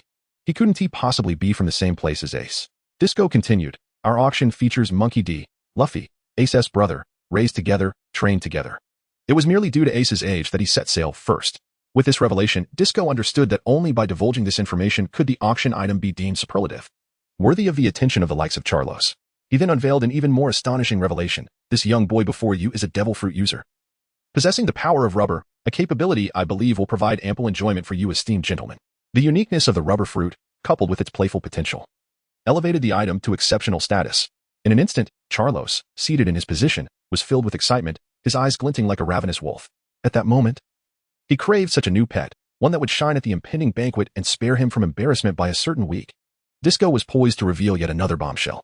Initially, he found the news hard to believe, but after utilizing the auction house's extensive intelligence-gathering abilities and conducting a thorough investigation, He revisited Luffy, struggling to reconcile the vast differences between them. To his astonishment, the captain named Monkey D. Luffy was the grandson of the legendary Marine Admiral Garp, a figure of chaos in the annals of history, now living in seclusion. The entire auction hall fell into a hushed silence, with all eyes, including Charlos's, fixated on the diminutive boy in the straw hat, whose cheerful smile betrayed no turbulence. However, it is known that the great Admiral Garp would not harbor any wrath towards us should his grandson be sold, harmed, or bullied, for he believes that his grandson possesses the right to choose his own future. The moment he opted for piracy, the bond between grandfather and grandson would formally dissipate. After a brief pause, Disco inhaled deeply and proclaimed, "You may bid without reservation. I hereby announce the auction is officially underway." With a resounding strike of the gavel, Disco's declaration ignited a fervor among the auction attendees. "I bid 100 million. I bid 200 million. The price surged in increments of millions. Yet, surprisingly, Charlos, typically eager to bid, had yet to make an offer, while his rivals, Wyler and Shabby, had already escalated the price to 400 million and 530 million, respectively. The auction did not devolve into a mere one-sided affair due to the exorbitant prices. After all, this auction was meticulously orchestrated by Disco, who had also informed the wealthy magnates and the extravagant heirs across the Sabaody archipelago. Those who graced this venue were all individuals of considerable wealth. However, these individuals pale in comparison to Charles, who embodies the archetype of a debauched heir. At this moment, the auction house has witnessed the value of this person, adorned with numerous legendary identities, ascend to an astonishing 820 million. Moreover, given the current trajectory, it appears that this figure is not the ceiling. Surpassing 1 billion seems to be merely a matter of time. At this moment, Charles rose slowly from his designated seat. He observed with a cold gaze the fervent competition unfolding before him, his attention particularly fixated on Weller and Shabby, who were most likely to contest him at this auction. Noticing the beads of cold sweat forming on their brows, Charles understood that, despite their affluent families, the actual wealth at their disposal for indulgence was rather limited. Substantial expenditures required the approval of their family heads or fathers. However, Charles was not one of them. In a sudden burst of determination, he rose to his feet and made his move, leading to the birth of an astronomical sum. Chapter 84. The Banquet at the Royal Palace. 2 billion. With Charles's roar, the confidence of the other bidders was utterly shattered. At this moment, Charles's imposing presence indeed caused the previously confident Weller to falter. He was not Charles, and thus he could not afford to spend such an extravagant amount on a mere trinket without restraint. "Let us depart, Shabby, with that fellow present. Any struggle on our part would be futile." He gently advised Shabby beside him, firmly rejecting her suggestion for them to bid together.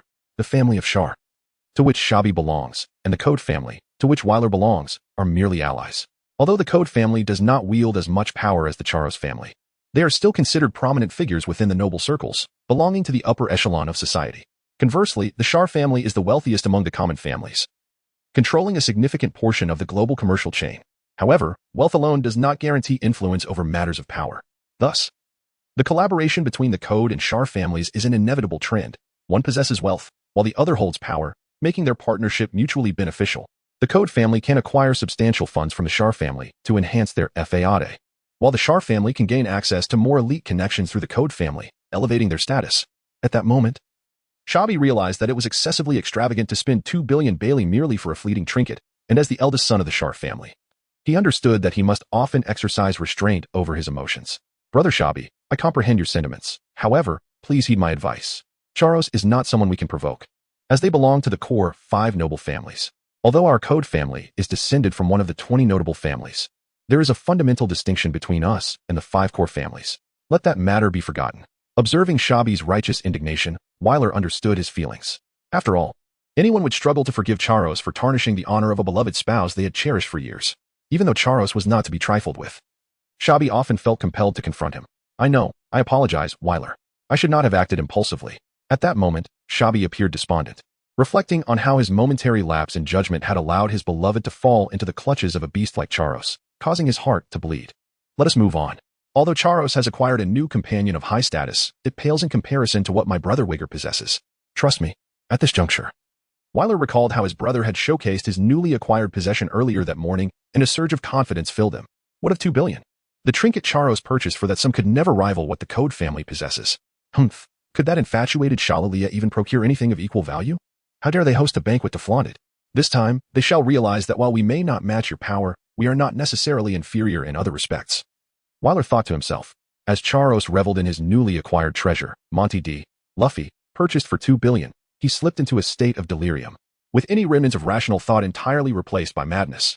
accompanied by the younger brother of the event's protagonist, the legendary figure Garp, who possessed the most fitting ability to manipulate the rubber fruit. Charos felt an overwhelming sense of euphoria. In his mind, the upcoming banquet was an affair meticulously arranged by his sister and the eldest son of the Code family just for him. Jinren, take my treasure and cleanse it, removing all traces of its mundane essence, then bring it back here.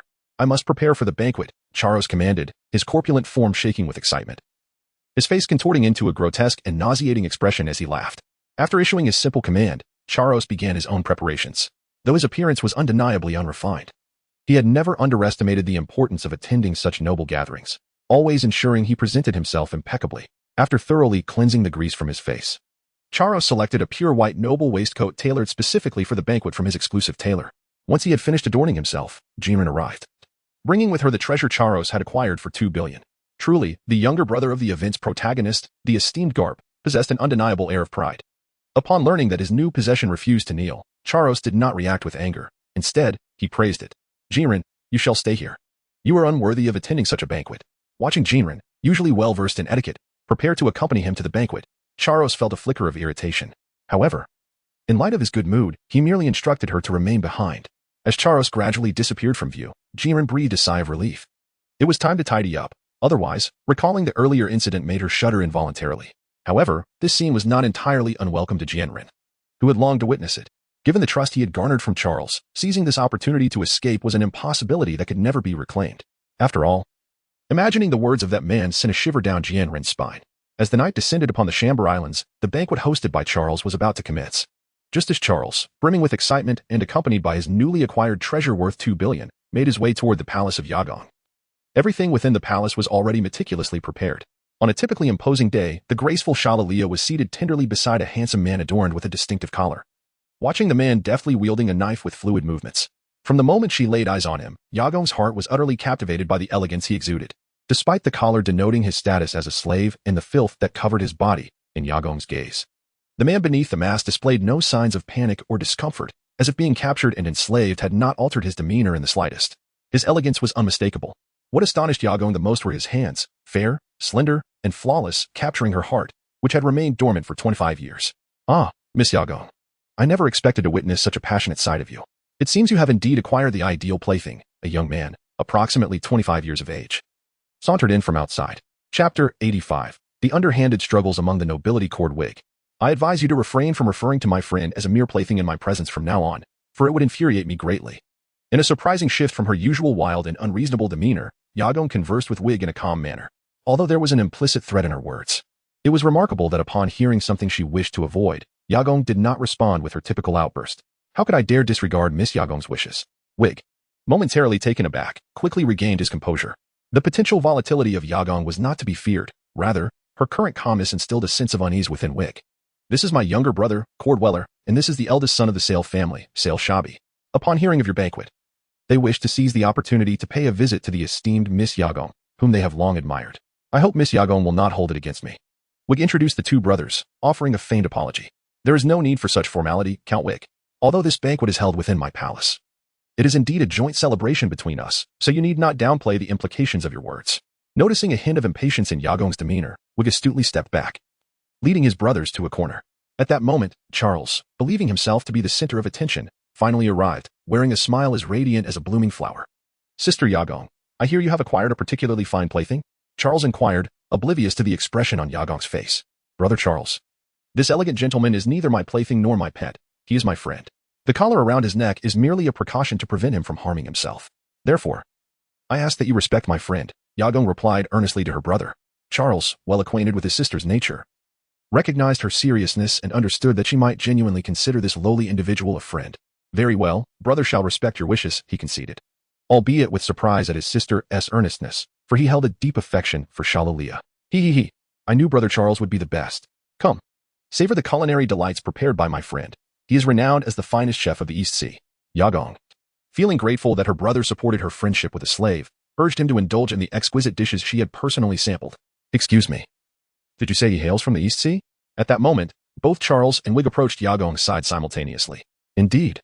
The signature dishes from the East Sea's premier maritime restaurant are exceptionally delightful, Yagong replied, puzzled by the rare moment of shared interest between her brother and Wig. Suddenly, a thrill surged through Charles's mind. The East Sea indeed seemed a remarkable place, having yielded two enticing prospects for their rivalry. Meanwhile, Wig, unlike Charles, observed with a hint of skepticism the green-haired individual trailing behind him, armed with 3 blades. Your Highness Charles, I have heard you two have acquired a rather valuable friend.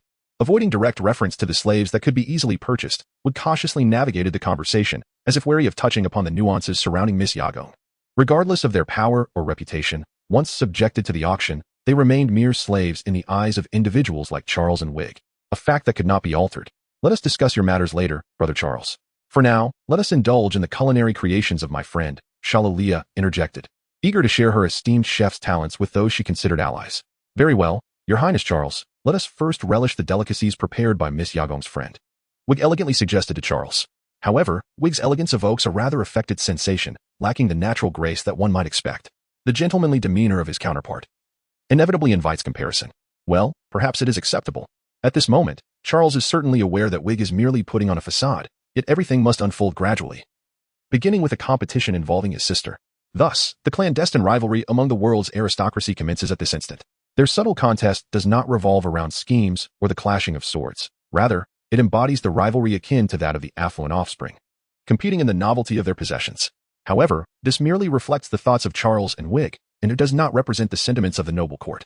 After all, to compel a woman who has entirely lost her guardianship of the heart to engage her cherished possessions in such trivial intrigues among the aristocracy is quite absurd. However, these matters are of little consequence.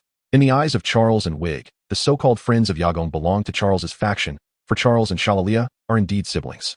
This delectable creation, known as dumplings, hails from the Eastern Sea and is quite a novelty. It beckons to be tasted, for it is simply exquisite. Yagong eagerly recommended her favorite dish first. Despite harboring their own ulterior motives, in this moment, they all unhesitatingly reached for the dumplings that Yagong had suggested. Upon taking a bite, an unprecedented aroma enveloped them, reminiscent of jasmine blossoms. As they sank their teeth into the delicate wrapper, they discovered a filling that was akin to flower petals. And they were pleasantly surprised to find that the often disregarded meat from the Sea Kings was remarkably tender and silky. At that instant, whether it was Charles, Wig, or their companions Weller and Shabi, who had come to experience the grandeur of high society, they all felt that this truly was the pinnacle of culinary delight, a sentiment that was unmistakably reflected in their expressions. Of course, the most pleased among them was Shalalia, for she had savored this exquisite dish many times. Given Yagong's discerning palate, she was acutely aware of how those who typically held themselves in high regard would react to such a culinary marvel suddenly presented before them. It seemed that garnering their genuine admiration would not be particularly challenging, and Yagong, lost in her reverie, mused that with such culinary prowess, the chef from the Eastern Sea had swiftly ascended from the status of a friend to that of her cherished confidant. Yet, how could such splendid cuisine be devoid of entertainment? Let us have my friend perform a sword dance, for he too hails from the Eastern Sea. Although the food was captivating, Wig quickly emerged from its allure and hastily declared, "Oh no, let us instead appreciate my latest friend." Charles, with a rather convoluted change of address, acquiesced. Then, let the gentlemanly friend of Cord Wig take the stage first. Yagong surprisingly refrained from defending her brother and instead cast a subtle glance at Charles. Reluctantly, but recognizing the importance of his beloved sister's enthusiasm, Charles could not dampen her spirits. "Thank you, Your Highnesses," he said with a somewhat imperfect bow towards Yagong. As Cordwig gracefully approached the object of his interest, "Weller, Shabi, you two shall stand aside," Wig instructed, mindful of his prized possession. Green-haired one. "It is now your turn," Wig said slowly to the man before him, who stood defiantly with 3 swords. At the same time, he discreetly adjusted the special collar's control device he held in his hand. Humph. The green-haired man had never deigned to regard the individual before him. And even the specialized collar, which could inflict significant harm, posed no threat to him. Nevertheless, at this moment, the performance must proceed. As the green-haired figure slowly placed his hand upon the hilt of the sword, Wig retreated a significant step. Observing Wig's utter disarray, Charles could not help but express his disdain. It was at this instant that the green-haired individual sprang into action. In a flash, he wielded 3 knives, one in each hand, while simultaneously clutching another between his teeth. These 3 blades formed a perfect circle. With his graceful movements, the knives swept through the very space where Wig had just stood. At that moment, even Charles felt a shiver run down his spine, as a wave of profound unease surged within his heart. However, in that moment, the sense of superiority cultivated over the years compelled him to suppress the sudden wave of unease. The green-haired man's blade appeared to dance slowly, yet at that instant, the assembled nobles were overwhelmed by an excruciating sensation, as if a myriad of swords were flashing before their eyes. Observing the expressions of those around him, a surge of exhilaration welled up within Wig, particularly upon witnessing the grotesque contortions of Charles, whose jowls quivered under intense pressure. "Humph. Let me show you what a truly exquisite pet is," Wig thought darkly to himself. Shabi, see? I told you not to look into my brother's eyes while he wields his sword. You wouldn't listen. Now you feel the discomfort, don't you? At the edge of the palace, Weller delivered a firm slap to Shabi's back, rousing him from his stupor. Thank you, Brother Weller. Without your timely intervention, I would have undoubtedly been crushed by this oppressive aura. Shabi responded with a hint of trepidation. What are brothers for? Come, look at that fool Charles. Weller exclaimed with excitement. As Shabi beheld Charles's grotesquely distorted visage, he nearly lost control of his emotions. Just as the two shared a secretive chuckle, the momentum of the green-haired man's blade surged dramatically, revealing a shimmering ripple that was perceptible to the naked eye. As the speed of the blade increased, the ripple expanded, ultimately enveloping all three of his swords. At that moment, an ominous presence jolted the spectators, who had been momentarily dazed by the green-haired man's display. Wig, what is happening with your friend? Command him to cease, demanded Yagong, the true host of the banquet, feeling a twinge of anger. The earlier dizziness had been quite distressing for him as well. Indeed, at this juncture, Wig also acutely sensed the perilous aura emanating from the green-haired man's blades. Green-haired one. Halt. I command you to stop. Wig strode forward, shouting towards the green-haired figure, simultaneously raising the distinctive collar with the communication insect high in his hand. In this moment, the green-haired individual, caught in the midst of turmoil, appeared utterly oblivious to the imminent threat posed by keyed voyage. The ripples on the three blades grew increasingly dense, as if on the verge of an explosive eruption. Witnessing this scene, Voyage felt a sudden wave of bewilderment wash over him. In but a fleeting moment, Wega regained his composure, fully aware that hesitation was no longer an option, though he had expended 300 million berries to acquire the green-haired individual, allowing the blade in the latter's grasp to unleash its devastating ripple amidst such a throng of nobles, especially with His Highness Charles and His Highness Yagong positioned directly behind him, was a risk too great for him and his family to bear. Just as Wega prepared to press that malevolent button, the gentleman, who had been engaged in various culinary endeavors atop the palace, made his move. With a subtle flick of his wrist, the short knife that had been in his possession shot away to the sideboard, while he himself swiftly darted forward. As his speed surged, he found himself at the vortex's epicenter in an instant. With a powerful bend of his legs, he launched a fierce kick against the three blades, radiating intense ripples. This strike released a pent-up momentum, sending shockwaves outward in all directions. A violent tempest surged forth, battering the surrounding crowd. At this moment, Yagong's flowing long hair danced wildly in the wake of the storm, its lengthy ebony strands exuding a unique beauty. Meanwhile, Yagong's expression transformed into one of profound allure, as the fruits of love blossomed within his heart, bursting forth in an exhilarating revelation. This strike alleviated Yagong's previous concerns, for in this instant, the man before him emanated an overwhelming sense of security, rendering him seemingly invincible. In this moment, Yagong was irrevocably captivated. However, the two men in the center of the arena appeared oblivious to the moment when the distinctive collars around their necks were on the verge of bursting apart. Fueled by an intense rivalry, they engaged in a fierce battle, as if each sought to eliminate the other with a single strike or a decisive kick. However, amidst their altercation, faint remarks could be discerned, such as, "Green algae head, what are you planning? Have you not noticed all these beautiful ladies around? Who gave you the authority to make decisions on your own? You fool. I cannot endure this. These people are utterly pretentious. Are you going to sabotage our plans? Do you have a death wish? Are you not aware of the immense power of the collar around your neck? Mind your own business, idiot. Face my attack. Who's afraid of you?" Chapter 87. The Clan Council. It is time. The games must come to an end. Having explored all that piqued his interest, Usopp took in the towering trees, the bubble houses perched atop, and the novel bubble cars, all of which filled him with wonder. He was thoroughly enthralled by the sights of this area. However, as the clock struck 9, signaling the onset of night on Bubble Island, Usopp collected his thoughts, knowing it was time to embark on his own endeavors. With careful discernment of his surroundings, Usopp raced towards the small island etched in his memory. Along the way, he meticulously marked his path to ensure that after completing his mission, he and Luffy would be able to accurately reach the designated rendezvous point. Throughout this task, Usopp remained alert, ensuring he drew no attention to himself. Once he accomplished all of this, Usopp exhaled softly, feeling a sense of preparedness for what lay ahead. Choosing the most suitable hiding spot, he concealed himself, secure in the knowledge that unless he made a move, no one would detect his presence. Closing his eyes to gather his energy, he awaited the signal to commence his plan. Cord Weeg, were it not for the timely intervention of my gentleman, I fear today's banquet would have been the final tribute of your Cord clan. Is this also something you secretly orchestrated? Since your favored gentleman seems unperturbed by that green-haired individual, it is rather disheartening to involve an elegant gentleman in such a chaotic dance. Indeed, Weeg. Do you intend to take the lives of the esteemed Prince Charlos and Princess Charlia? What is your true intention? The corpulent Charlos seized the moment to belittle this lesser noble. Hearing such words from Yagong, Weeg's heart turned cold, realizing that no explanation would suffice. In the eyes of Yagong and Charlos, he had become a would-be assassin, and though it was merely a misunderstanding, the rift had already been established. Reflecting on this, Weeg felt discomfort. His own fate mattered little, but the thought of his family's potential repercussions stirred unease within him. My brother did not act with malice. That green-haired individual harbors no fear of the control insect in my brother's possession. You criticize my brother, yet fail to recognize your own inability to manage that long-legged pet. At this moment, Cordweller could no longer remain silent. Witnessing his beloved elder brother being unjustly questioned stirred discomfort within him, prompting him to speak boldly before the direct descendants of the 5 noble families. Enough, Weeg exclaimed, striking his impetuous younger brother with a sharp glare. I sincerely apologize. Princess Yagong, Prince Charlos. This entire situation is my fault.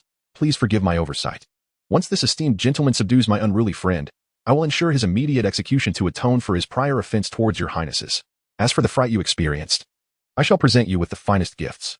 Observing the still somber expressions of Charlos and Yagong, Weeg clenched his teeth, as if making a resolute decision. Regarding my brother's offense, I shall report it to the clan council, that they may address his transgressions against your highnesses. You intend to hand me over to the clan council? You know what that entails. Weller's heart plummeted at his brother's words, as if falling into an icy abyss. Silence. Do you not understand the gravity of your actions? Weeg rebuked his thoughtless brother. After suppressing his brother, Weeg maintained his gaze downward before the heirs of the 5 noble families. Very well, we shall let this matter rest. We forgive you, and your family may remain among the 20 great families. Seeing Weeg's yielding stance, Yagong refrained from pressing further. She recognized that compelling Weeg to promise leniency for her brother was a significant concession from the Cord family. The clan council stands as an entity above the 20 great families, established to prevent the formation of a world government. It was created to address the internal strife among their descendants and the changes among the 20 families. Its authority surpasses that of all familial factions. Yet it refrains from intervening in the affairs of the 20 families unless severe conflicts arise that threaten a family's existence or if a clan member voluntarily submits an egregious transgression. Of course, the 5 core families enjoy certain privileges. Anyone entering the clan council faces a year of scrutiny, during which they endure various inhumane interrogations. However, the council guarantees the safety of their life. Thus, when Weeg proposed to send his brother to the clan council, even Charlos, known for his unreasonable demeanor, felt a sense of relief from his anger. At this moment, Weller's heart felt as though it had turned to ash. His once rosy complexion was now devoid of any color. Esteemed Prince Charles, may I pose a question to you as the eldest son of the Shar family? Observing the profound impact this blow had on his dear friend Code, Shabi felt a wave of discomfort surge within her, momentarily setting aside her concerns. Despite Weeg's persistent attempts to regain his composure, Shabi remained steadfast in her scrutiny of the corpulent figure of Prince Charles before her. Leaning forward slowly, Charles spoke with deliberate nonchalance. Oh, it appears we have a simpleton here. What is it that you wish to say? Although your entire family may be comprised of fools, as the esteemed Prince Charles, I shall not overlook your presence. A few particularly dark lines of indignation promptly crept across Shabi's face. At this moment, he understood that he could not afford to show any disrespect towards the person before him. Such an act might provide momentary relief, but the subsequent repercussions would be beyond his capacity to endure. Esteemed Prince Charles, my name is Sal Shabi, Elizabeth Sa, not foolish, he asserted. Oh, I see. Then, foolish one, speak your mind. I am listening. Charles was unfazed by the change in tone exhibited by this individual before him. Pray tell. Can the friend you acquired for 2 billion join in the competition below? I believe a 3-way duel would be far more intriguing than a mere 2, he suggested, placing considerable emphasis on the 2 billion. He was acutely aware that even Charles, who had casually spent 2 billion to procure a plaything, would not simply take it lightly. Chapter 88. The Great Roar. Sal Shabi, are you questioning the esteemed Prince Charles? Yagong shot a penetrating glance, sensing that today's circumstances were rather unusual. Such continuous provocations against the authority of the 5 great families were absolutely intolerable. Although he felt a pang of discontent regarding his brother's extravagant expenditure, this was not the moment for such musings. Yagong merely cast a disapproving glance at his brother, who had no regard for financial prudence. 2 billion, what's the matter? As the descendant of the creator who fashioned this world, spending such sums is permissible, do you understand? The humble commoner's inquiries towards Sal Shabi unsettled Charles, who had long been accustomed to his lofty position and could not abide any questioning of his authority. However, is 2 billion truly worth it? Charles could not help but glance at the rubber man behind him. Are you doubting yourself? Sensing Charles's gaze, the rubber man, who had kept his eyes half closed, suddenly turned to face Charles. A powerful aura surged toward Charles's very core, and at that moment, the unease he had managed to suppress within himself resurfaced once more. Can you prove your worth? Struggling to quell the anxiety within, Charles wrinkled the flesh of his face as he regarded the 20 billion value creature before him. He quietly observed this individual, recalling the grotesque aspects of his memory. Although he had traversed into this world, time and space had inexplicably altered, leading to bizarre changes. Kemi had not been captured, nor had there been any mention of an auction involving her. Thus, he had not unleashed his wrath upon the Rubber Man. The Rubber Man stared at Charles for several seconds, reflecting on his past life's memories. Yet, at this very moment, Charles's heart was in turmoil, pressing upon his nerves, as if he were on the brink of being suffocated. Just as Charles was about to explode, the oppressive force that had surrounded him dissipated in an instant. To his astonishment, he found that he was not angry at that moment, nor did he draw his revolver from his waistband. Instead, he offered a faint smile toward the rotund man before him. The Rubber Man gradually squatted down, his entire form resembling a cannonball as he propelled himself forward. At that moment, the two individuals in the palace also shared a subtle smile. Their ensuing battle intensified, as if the Rubber Man's presence acted as a catalyst for their nerves. The dual-wielding rubber arms seemed unaffected by the collar constraining his neck. The Rubber Man forcefully entered the fray. The bell had tolled. In a quarter of an hour, the plan would be executed. Understood? The Rubber Man whispered. Understood. The green-haired Zoro and the gentleman Sanji shared an unexpected harmony at that moment. Then let us engage in a brawl. Wahaha. Luffy suddenly shouted with exuberance. Come on. In that instant, the three individuals in the center surged with an overwhelming aura. The previously balanced battle was utterly disrupted. Although Sanji's entry had offset Zoro's explosive energy, they were now three combatants, each harboring a sense of pride in their abilities. Thus, when they could fight without restraint and abandon any reservations, the three of them eagerly engaged in a direct exchange of blows. However, the moment the fierce battle among Luffy, Zoro, and Sanji commenced, the attendees of the banquet within the palace found themselves partaking in an entirely different feast. This extraordinary banquet followed their experience of delectable East Blue cuisine, as they were enveloped by the palpable tension of swordplay. Although a fleeting sense of danger loomed, only Charlos and a select few truly confronted that imminent peril. Then, the gentleman made his entrance, engaging in a balanced confrontation with the green-haired opponent, captivating the audience with an exhilarating display of skill. Ultimately, the chaotic clash among the three combatants afforded them a visceral understanding of what constitutes a genuine battle.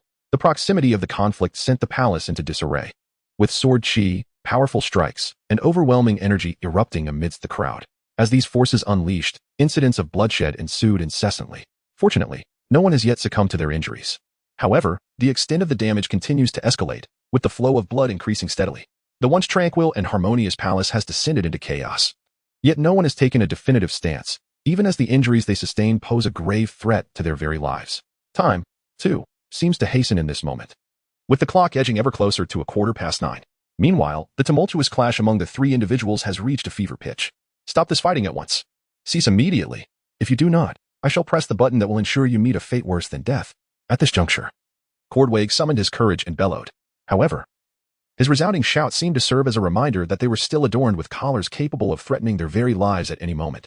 With that fierce cry, the once-spirited battle came to an abrupt halt. The three individuals gradually ceased their movements, standing still and exchanging glances with one another. This thing can jeopardize our lives. Are you afraid? The Rubber Man remarked nonchalantly. Why fear him? Aren't you here? The dim-witted green-haired Zoro and Sanji unexpectedly echoed in unison. Hee hee, Luffy chuckled, thoroughly pleased by Zoro and Sanji's reactions. Ha ha, are you scared now? Are you? At this moment, you dare to pause? Huh? Damn it. I was almost crippled by that control bug. At this instant, Koby completely lost the composure that was once his. However, gazing at his bloodied left arm, anyone could comprehend the turmoil he was experiencing at that moment. Yet, he was not alone. The majority of those present bore their own wounds. Even Charlos was seething with rage. Had it not been for Yagong's restraining hand, he would have drawn his specially designed sea stone revolver. Cordwague, maintain your composure. I firmly believe my gentleman did not act with malice. It was the actions of those two boorish individuals that instigated this chaos. So, once my friend departs, you may handle the situation as you see fit. Despite the turmoil, Yagong refrained from expressing any dissatisfaction towards the one he cherished. At this moment, the clock struck 9:15, marking the commencement of Chapter 89, the beginning. Do you really think you can threaten us? Luffy turned his head slightly towards Cordwague, a grin spreading across his face. With that, he placed his hands around the necks of the green-haired Zoro and the gentleman Sanji. At that moment, the distinctive collar around Luffy's neck fell away as he spoke. In the face of such a scenario, the palace fell into an immediate silence. The previously menacing Cordwague found himself momentarily composed, yet what followed was beyond his wildest imagination. The collar, 1,000 times more formidable than an ordinary one, simply slipped off the Rubber Man's neck. Moreover, it seemed Luffy intended to remove the distinctive collars from Zoro and Sanji as well. This cannot be, Cordwague thought, realizing the perilous nature of the trio before him. In that instant, he made a decisive choice. He pressed down hard on the button controlling the insect. Sensing Cordwague's move, Luffy's hands trembled, and then he hurled them skyward. The objects adorned with 3 collars soared to the uppermost reaches of the palace. Just as the command from the controlling insect reached the specialized collars, boom, The explosive charges detonated, scattering fragments of sea stone. At the moment of the explosion, Luffy sprang into action, followed closely by Zoro and Sanji. Luffy delivered a powerful punch to Charlos, infused with immense energy that sent Charlos's massive frame soaring towards the epicenter of the blast like a severed kite. At that moment, Charlos's mind was blank. One single punch had nearly claimed his life, yet he now faced the devastating shockwave of the explosion, sealing his fate. In a fleeting moment, Charlos seemed to experience a brief awakening. Desperately, he moved his hand to his chest and struck it with fervor. A hidden switch nestled within his chest ticked ominously. And then Charlos vanished amidst a violent explosion. At that moment, Luffy had already landed at the palace's exit. Turning around, he witnessed Zoro's three swords slicing through the necks of Koby, Code Weller, and Sal Shabi. Before the explosion could engulf him, he dashed to the palace's doorway. "Where is Sanji?" Luffy inquired, as he had not spotted Sanji in that fleeting instant. "That fool went to save that woman. We should leave and wait for him outside," Zoro remarked, seemingly dismissive of Sanji's so-called chivalry. "I have a bad feeling. We must hurry. It seems the information was incorrect." Luffy clearly heard the ominous ticking sound emanating from Charlos's chest, which instilled a sense of danger within him. At that moment, a crimson flame streaked across the dark sky, taking the form of a phoenix that rapidly morphed in midair. Ultimately, it transformed into an arrow-like rocket, speeding towards the highest point of Area 1. There, a white flag waved, adorned with a distinctive emblem representing the world government. Yet, Luffy and Zoro appeared unfazed, even smiling.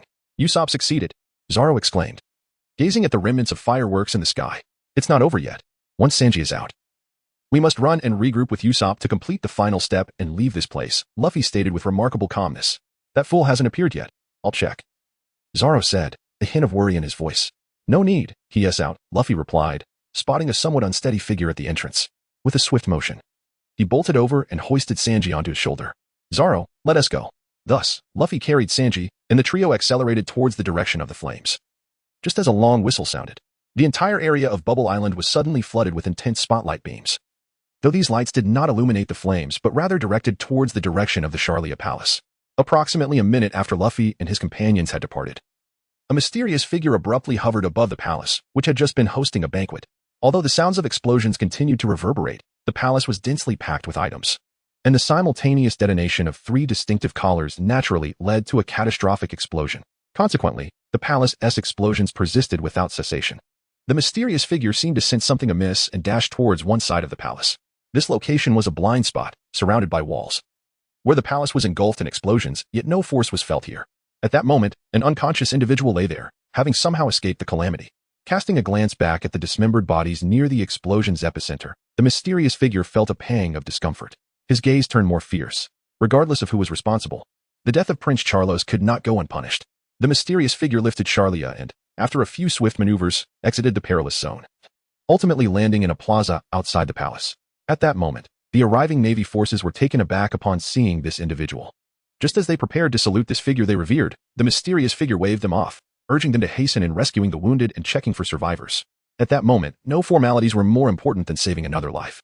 The mysterious figure did not immediately awaken the unconscious Charlia, but slowly raised his head to gaze at the flag atop the highest point of Area 1.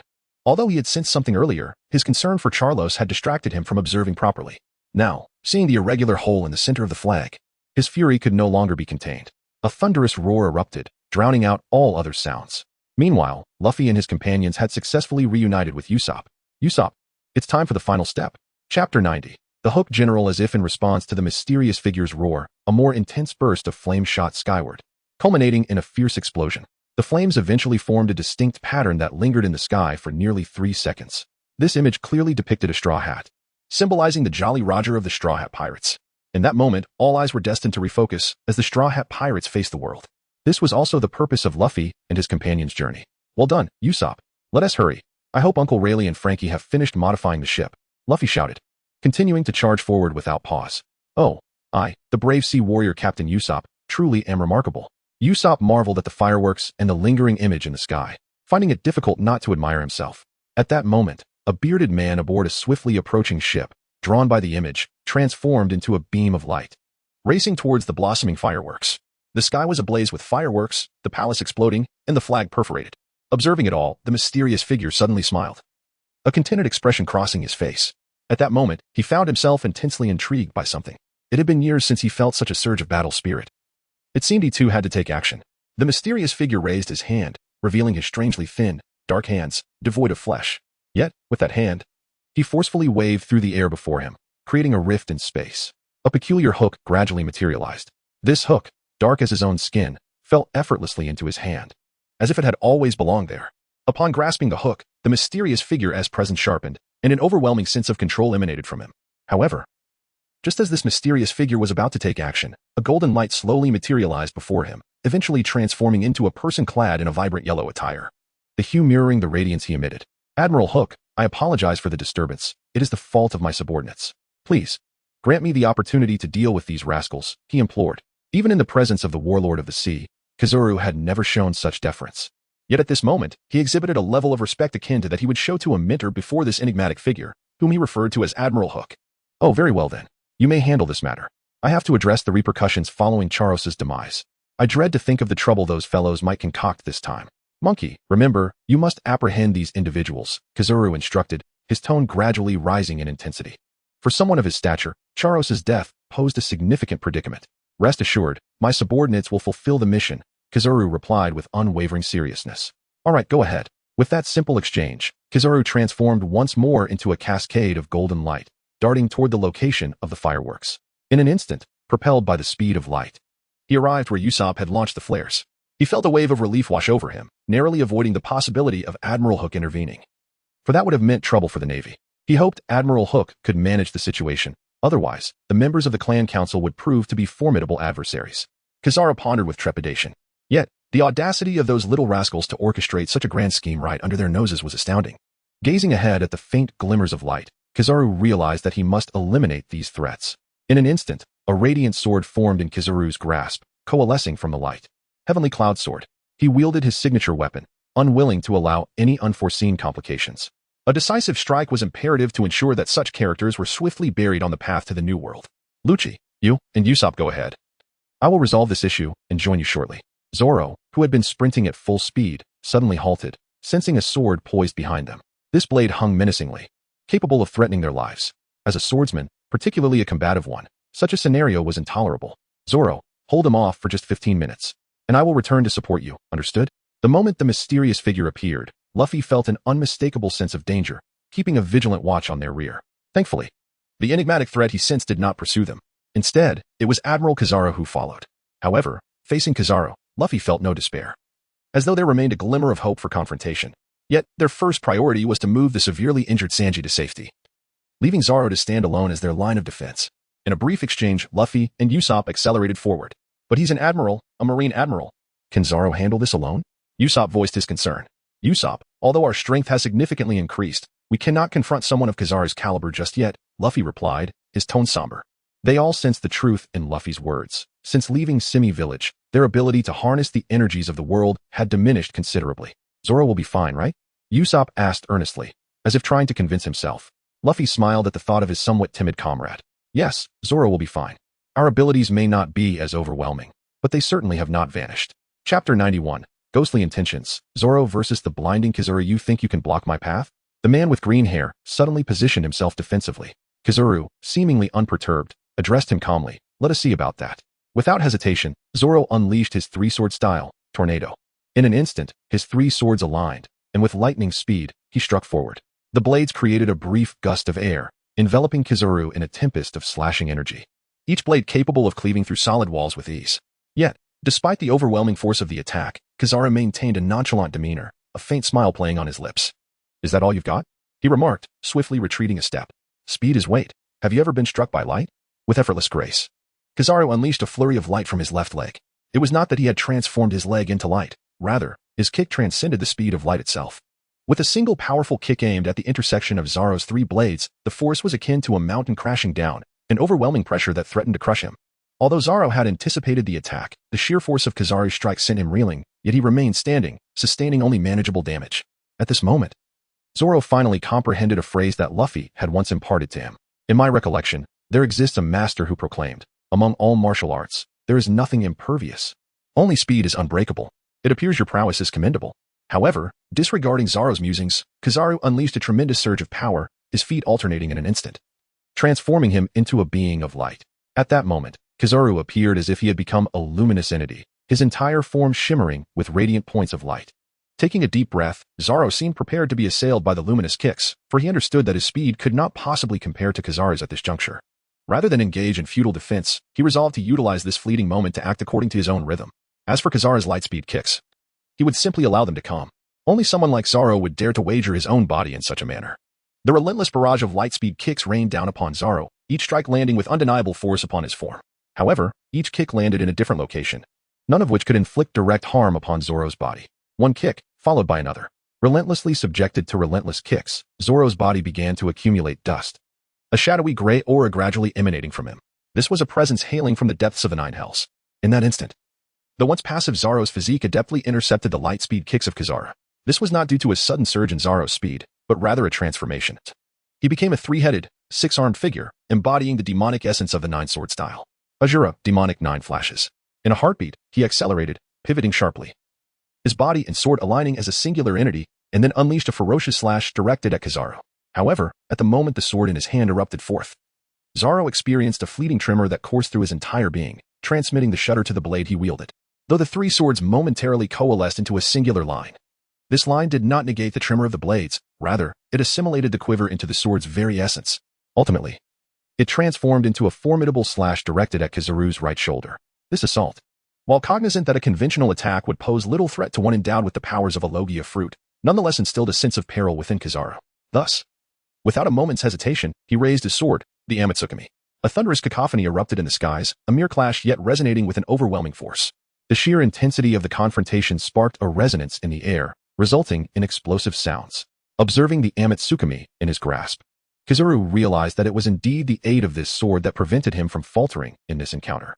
Although such a strike was insufficient to endanger his life, sustaining injuries was an inevitable consequence. Nevertheless, he possessed unwavering confidence that even with such minor wounds, he could claim the life of his opponent. However, his mission extended beyond merely dealing with this novice. After all, to suffer injuries while confronting such a fledgling adversary would be somewhat of a blow to his pride. Regardless of the thoughts occupying Kizaru's mind at this very moment, Zoro had indeed evaded his lightspeed kick, fully embracing the state of nine-sword style, Ashura, while grasping certain methods to integrate techniques into his swordsmanship. As expected, the power had diminished considerably compared to his prowess back in Shimatsuki village. Otherwise, that old fellow would not have emerged unscathed, Zoro mused. Foolish boy, you seek your own demise, he proclaimed. With the technique Heavenly Cloud Sword, he struck, propelling himself into the air with his sword, aiming directly at Zoro. As a swordsman, to evade a direct strike would be unworthy of the title of the greatest swordsman. This was Zoro's conviction. In the face of such an assault, Zoro felt an instantaneous surge in his entire being, his state reaching its zenith. With the unleashing of demon aura, nine-sword style, Ashura, piercing might, Zoro erupted with a speed that rivaled Kizaru's own. He advanced rapidly, executing a series of slashes, his two swords clashing once more in the air. However, this time, the impact did not yield an immediate deafening roar. Instead, an unusual silence enveloped them, reminiscent of the calm before a deluge. In this confrontation, Zoro found himself at a distinct disadvantage. Even with his full potential unleashed, the nine-sword style, and the formidable techniques he wielded, he could not gain any advantage against Kizaru's sword, which transcended the speed of light. Consequently, Zoro was sent hurtling downwards from the force of that strike. Chapter 92. Realm of Darkness. Boom. Boom. Boom. The thunderous sounds erupted as Zoro crashed toward the ground. A 3-meter deep, humanoid-shaped cavity was thus formed by the impact of his body. No matter from which angle one viewed it, the perfection of this cavity was undeniable, exhibiting not a hint of irregularity or unevenness. The entire hollow was a singular, successful creation, illustrating the severity of the damage Zoro had sustained from his clash with Kizaru. However, Kizaru did not afford Zoro even a moment's respite. He pursued him along the trajectory of Zoro's fall, raising the Ama no Murakumo no Tsurugi in the process. It seemed he intended to eliminate the small nuisance before Zoro could fully regain his composure. The cave was enveloped in utter darkness, particularly so during the night, rendering it impenetrable even to Kizaru's light. This did not deter Kizaru in the slightest. In an instant, the sword sliced through the air, covering several meters and closing in on Zoro by mere centimeters, just as Kizaru's body caught up. In that split second, he was in position. And then came the strike, a simple sword swing, devoid of any elaborate technique, as Kizaru aimed to swiftly dispatch this hindrance. Behind them, a series of rumbling sounds echoed. While Usopp's face betrayed his deep concern for Zoro, though at that moment, no one had the luxury to focus on his expression, Sanji remained unconscious, showing no signs of waking, and Luffy, with a frosty demeanor, fell silent, though his pace quickened significantly. Usopp, startled by Luffy's sudden call, momentarily lost focus but quickly regained his composure. How much further? Luffy's voice carried a hint of breathlessness. The run had not fatigued him. Yet the weight of psychological pressure made him feel slightly breathless. After meticulously calculating their marked route, Usopp estimated, at our current speed, we should arrive in about 5 minutes. 5 minutes? Luffy murmured to himself, pondering how long it had been since they separated from Zoro. 4.5 minutes. Usopp replied with the precision of a Swiss watch. Following this brief exchange, they unexpectedly fell silent once more, accelerating towards their destination guided by Usopp as markers. 2 minutes later, Usopp, it will be up to you from here. Take Sanji back to the ship and inform Nami to prepare for departure. Plans have changed. And we must leave immediately. Without a moment's hesitation, Luffy gently tossed Sanji off his back, where he landed naturally on Usopp's shoulder. Speed is of the essence. It must be swift. Before Usopp could utter another word, Luffy charged towards the spot where Zoro had halted. Although Usopp had many things he wished to express, he refrained from speaking further, for at this critical moment, every single second could determine Zoro's fate, regardless of whether it is Luffy, Zoro, or Usopp. They all possess a clear understanding that they must evacuate Bubble Island before the arrival of the formidable naval forces. Thus, even though Luffy is confident that he and Zoro can successfully repel Kizaru, they refrain from taking action, as the urgency of retreat is imperative. Every second spent increases the risk exponentially. The unknown dangers lurking far surpass the terror posed by a single admiral of the Navy. Therefore, at this juncture, they must retreat at any cost. Otherwise, they would be confronting not just an admiral from the naval headquarters, but also the enigmatic presence of a mysterious figure that looms in Luffy's mind. Naturally, Luffy would never allow his comrades, his brothers, to perish at the threshold of this new world for the sake of his survival. Usopp, lacking the stamina to carry Sanji throughout the journey at an accelerated pace, leads Luffy to initially refrain from sending him away alone, opting instead for Zoro to reach safety first. In Luffy's heart, the thought of losing another companion is unbearable. The death of Brook has already weighed heavily upon him, and he cannot withstand the loss of another. 15 minutes. Zoro, you must endure. I will be there shortly. Just as Luffy begins his return, Kizaru's light-speed sword has already pierced through the darkness enveloping the outer cave, poised to strike Zoro's heart in but a fleeting second. At that moment, a deep and languid voice gradually emanated from the pitch-black cavern. Ghostly technique, 9 sword style, Azura, 9 nether hell. A dense wave of darkness surged forth from the depths of the cave.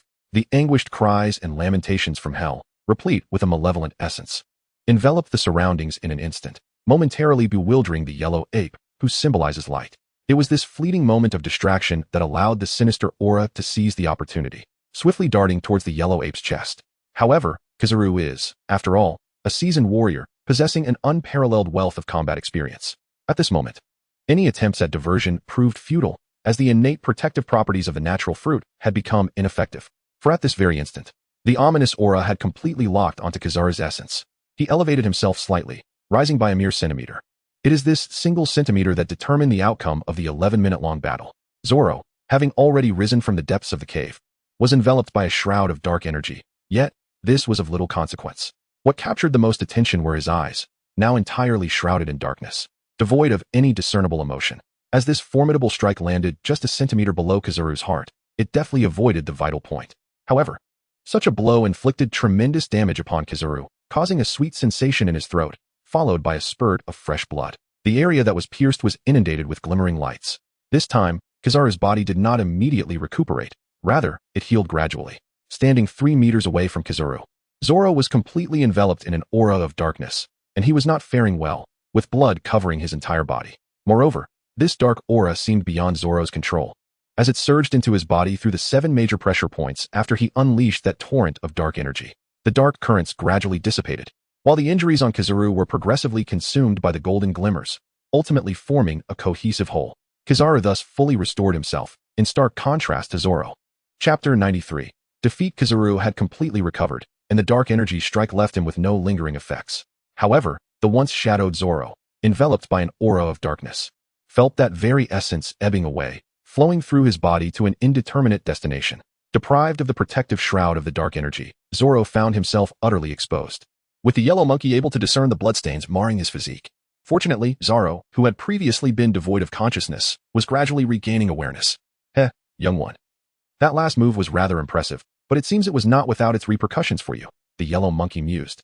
Noticing the conspicuous dark purple scar etched upon Zoro's forehead, a clear manifestation of self-inflicted harm.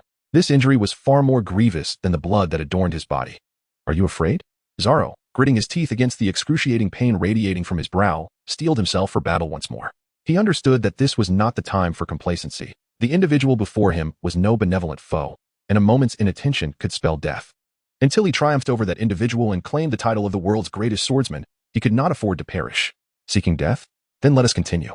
Zoro's words ignited a flicker of anger within the yellow monkey, who, disregarding all else, launched into another ferocious assault on Zoro. This time, no matter how Zoro maneuvered his joints to counter the onslaught, he found himself unable to mount an effective defense. Even blocking became a formidable challenge. With another powerful strike, Zoro could no longer withstand the attack, and a sharp scar was etched across his chest. Blood gushed forth in a torrent, and at this rate, he would succumb to blood loss within a minute. The severity of his injuries momentarily plunged Zoro into dizziness, his nervous system stalling, causing the world around him to blur.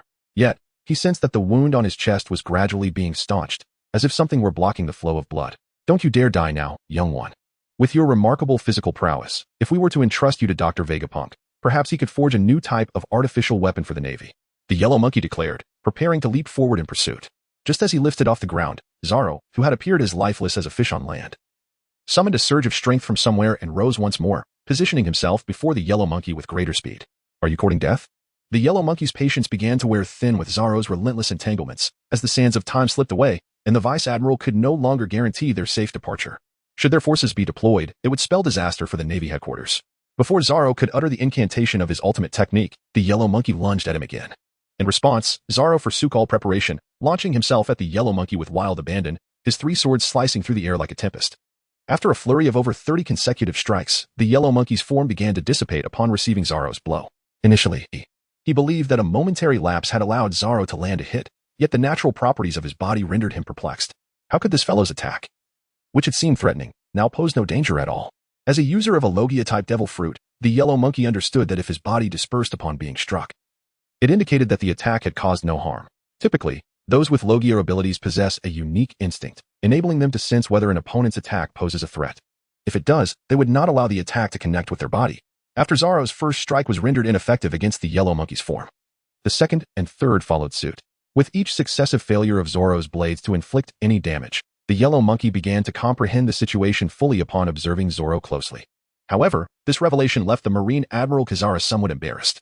After all, anyone would react similarly to Kazara when faced with a foe who fought purely on instinct, devoid of any self-will. Cursed be this realization, Kazara, without a moment's hesitation, unleashed a formidable surge of energy and deftly sliced through Zoro's three swords.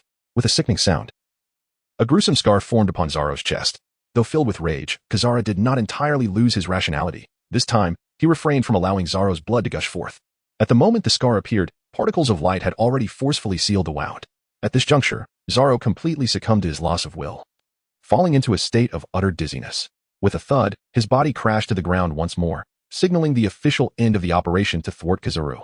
Although he had known from the outset that he was outmatched, to have lasted less than 15 minutes was far beyond Zoro's expectations. He had believed that after passing through Simi Village and encountering the lecherous captain, he had grown stronger.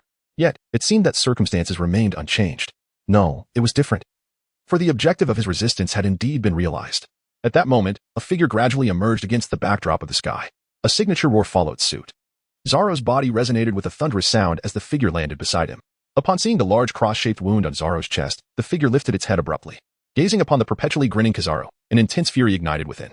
I shall slay you, this time for certain. It seemed that true anger had taken hold, surpassing even the grief felt at Brook's demise, for Brook had never truly crossed paths with him. Yet here lay Zoro, wounded and collapsed. A comrade who had endured countless trials alongside him, and a former idol, Luffy was indeed enraged. Chapter 94, Celestial Clouds and Swords.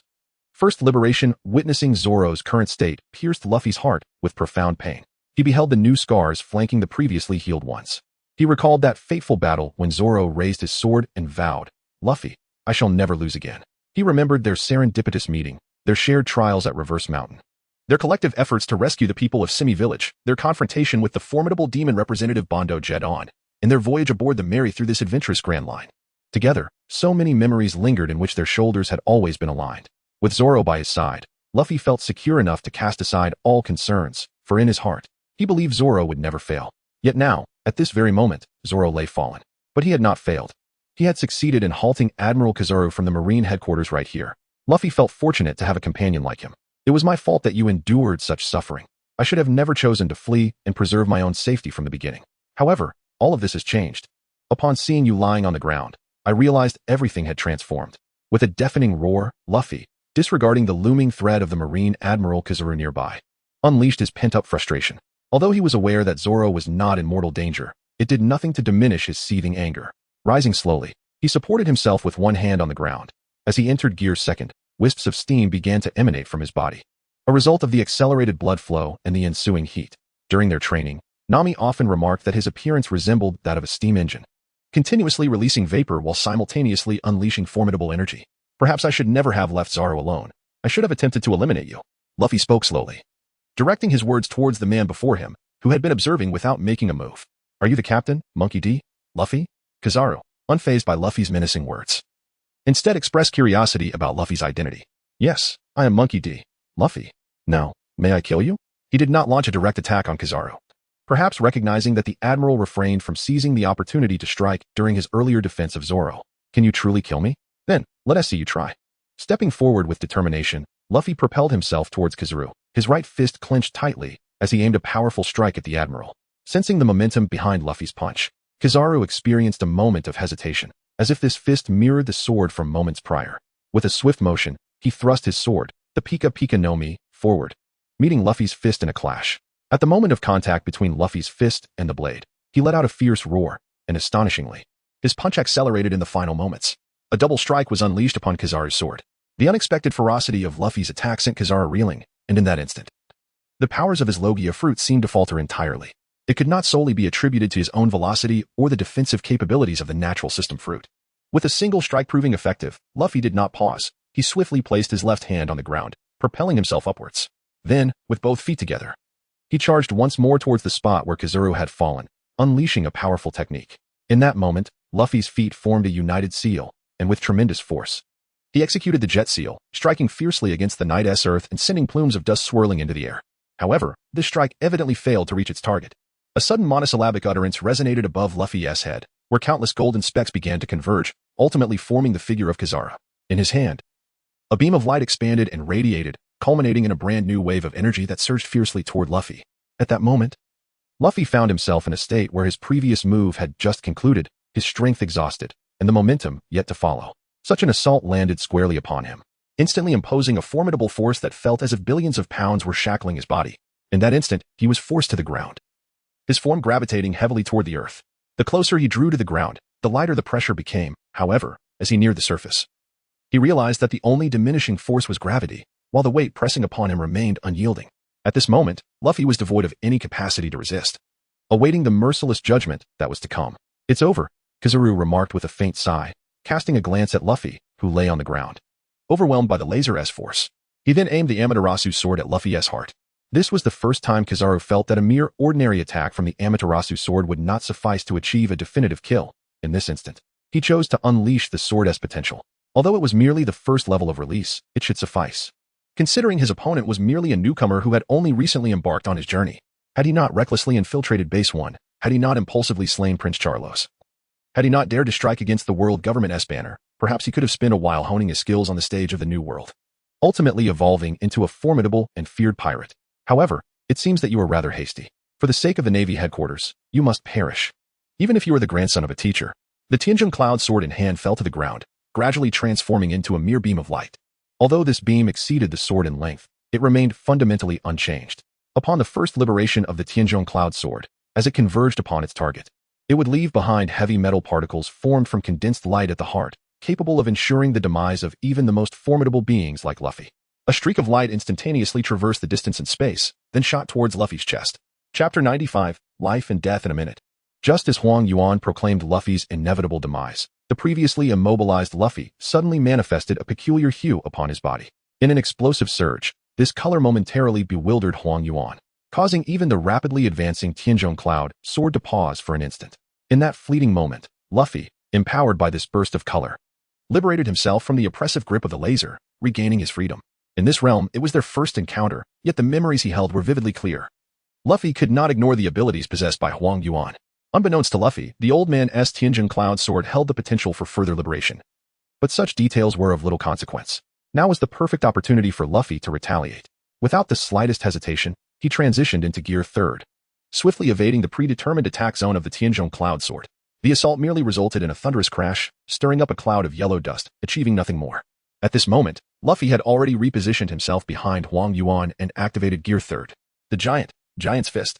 His right hand swung backward, elongating with each movement. And as Luffy's form transformed, his right fist expanded, ultimately resembling the fist of a giant. He unleashed a powerful blow towards Huang Yuan, who bore the full brunt of the attack without any evasion. The moment the conqueror's haki surged forth, it lingered only for an instant.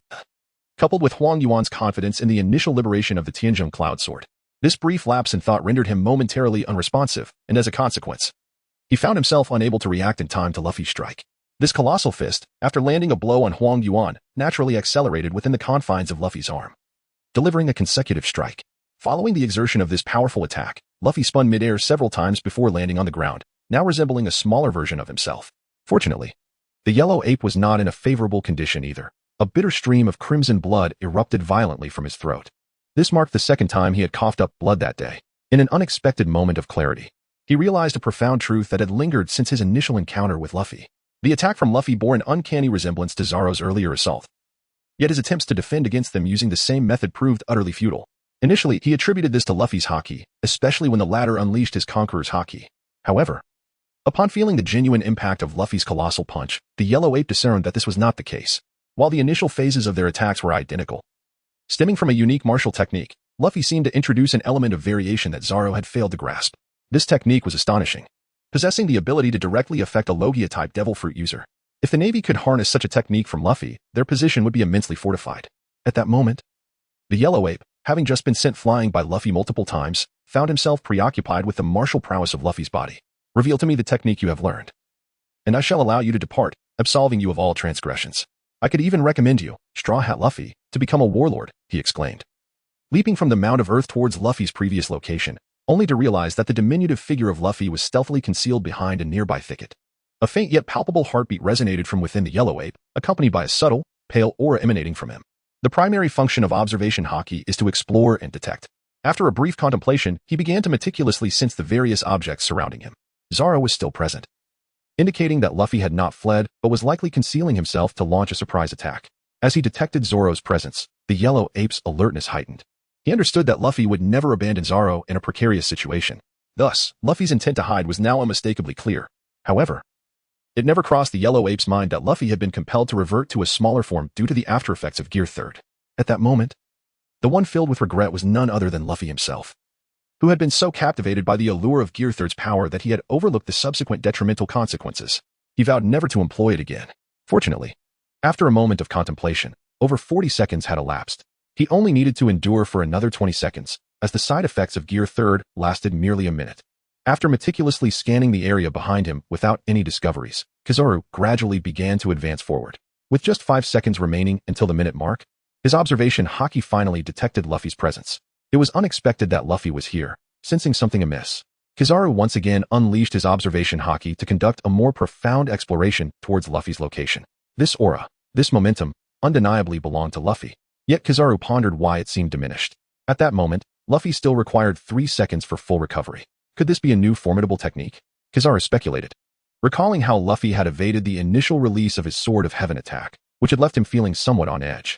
One more second, Luffy murmured. Regardless of the circumstances, he could not engage in combat with someone like Kizaru in his current state, for that would spell disaster. Resolute in his decision, Kizaru ceased further contemplation. Extending his hands forward, he entered a peculiar stance. With the technique Yada no Kagami, beams of light emanated from Kizaru's movements, floating into the air and transforming into numerous light projectiles that surged towards Luffy's direction.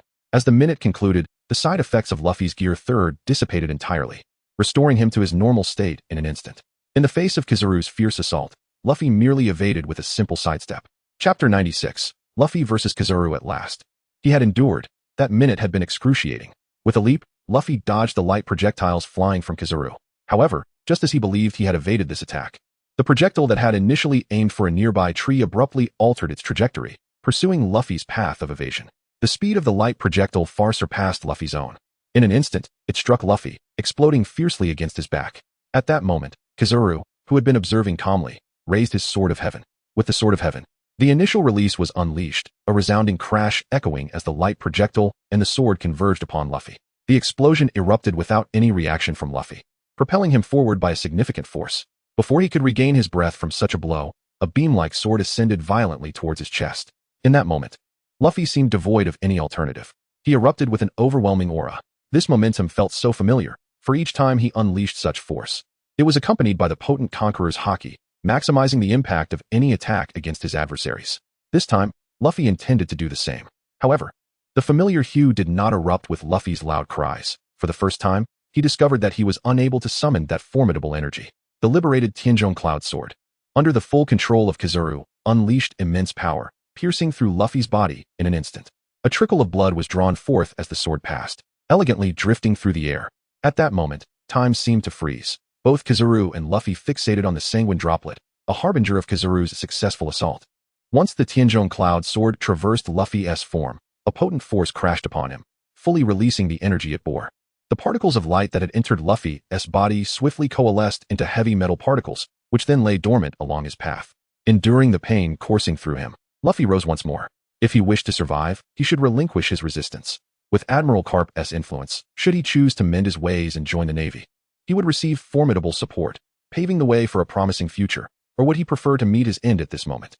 Kizaru's voice, laced with temptation, echoed as Luffy was pushed back by the residual force of the Tianzhong Cloud Sword. You seek the technique I desire, do you not? Struggling to suppress the blood rising in his throat, Luffy recognized Kizaru's drastic shift in demeanor, knowing it stemmed from Kizaru's realization of the martial techniques he and Zoro possessed.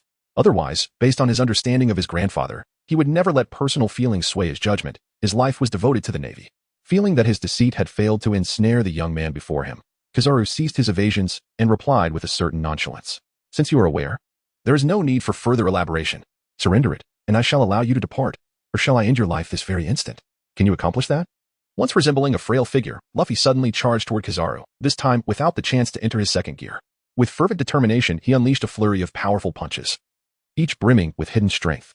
Following the first strike, a second wave of force surged from his body, compelling Kizaru to remain vigilant.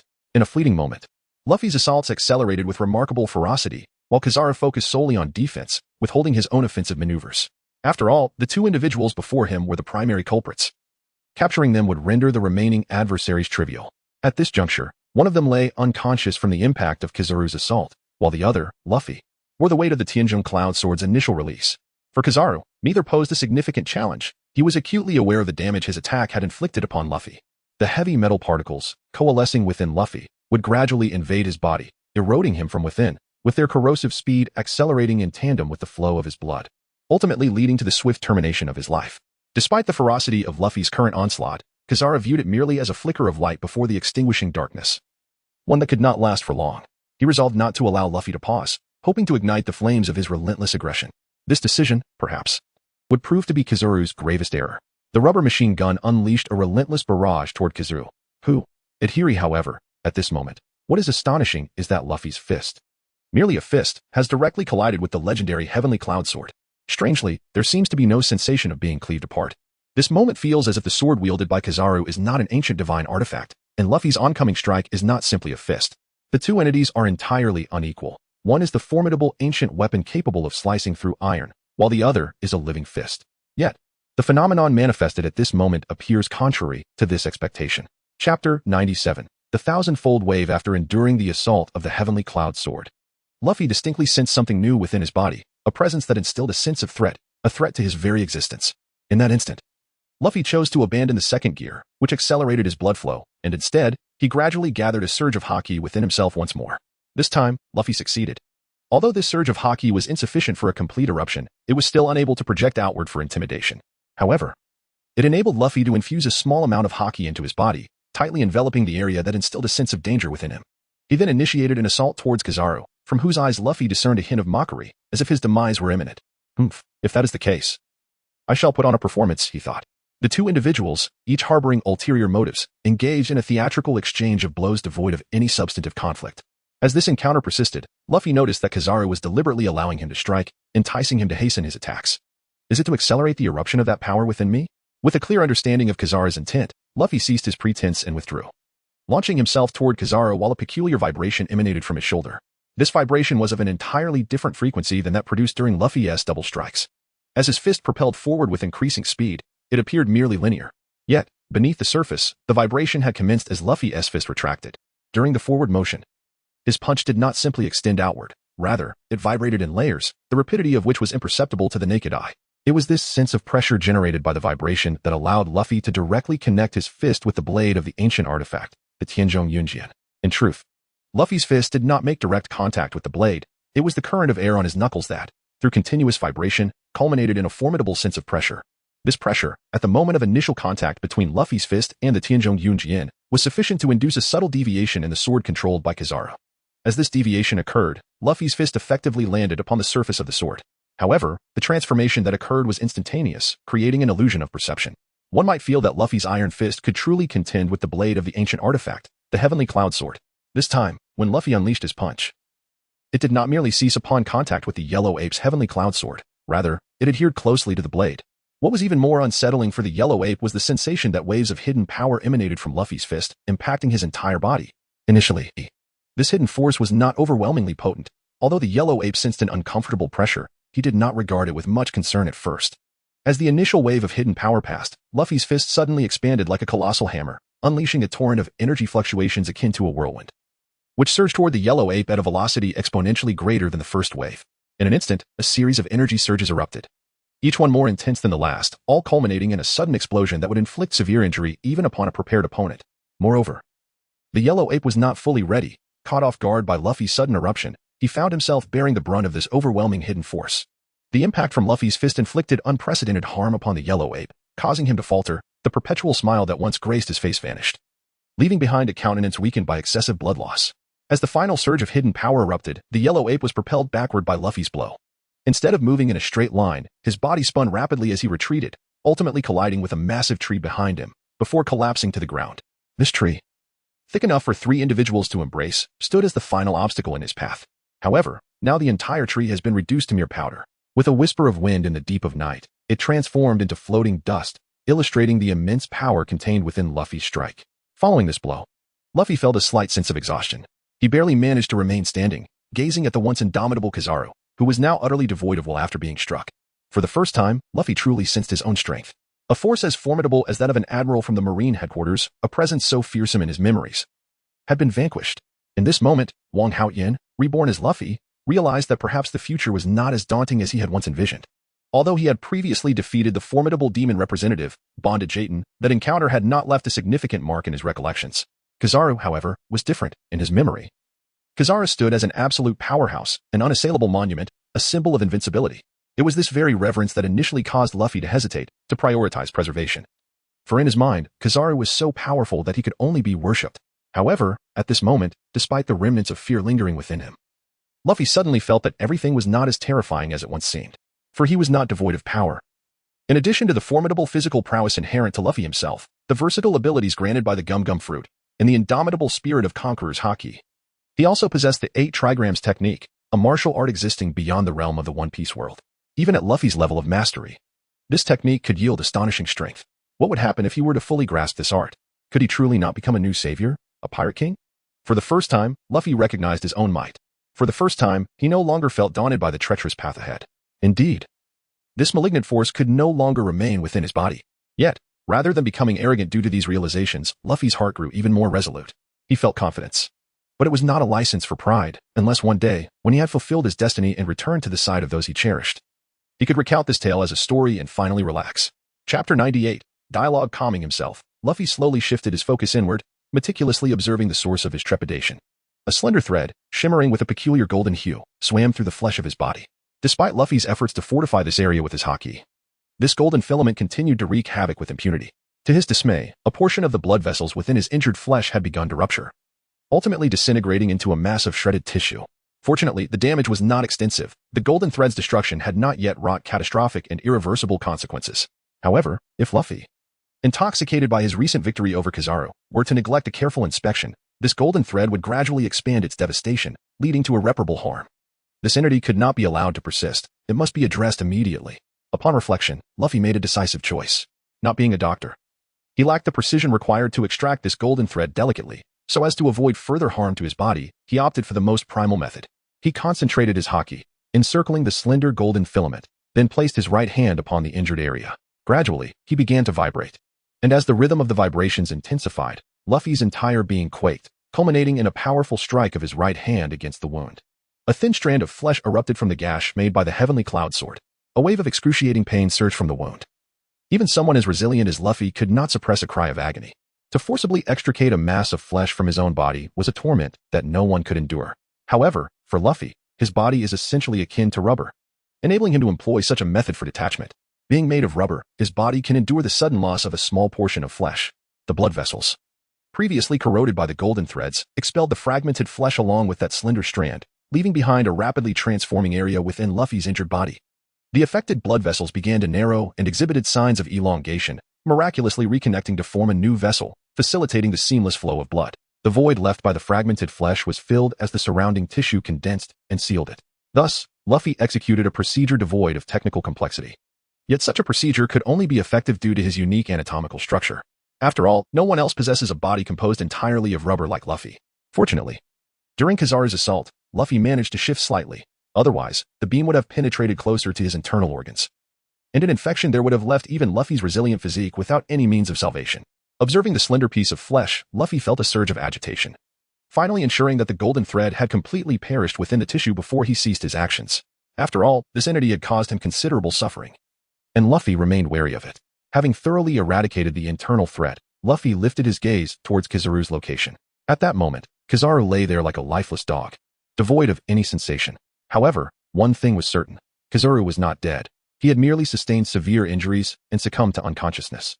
Luffy had no intention of sparing this once formidable Marine Admiral who had left a significant impression in his memories.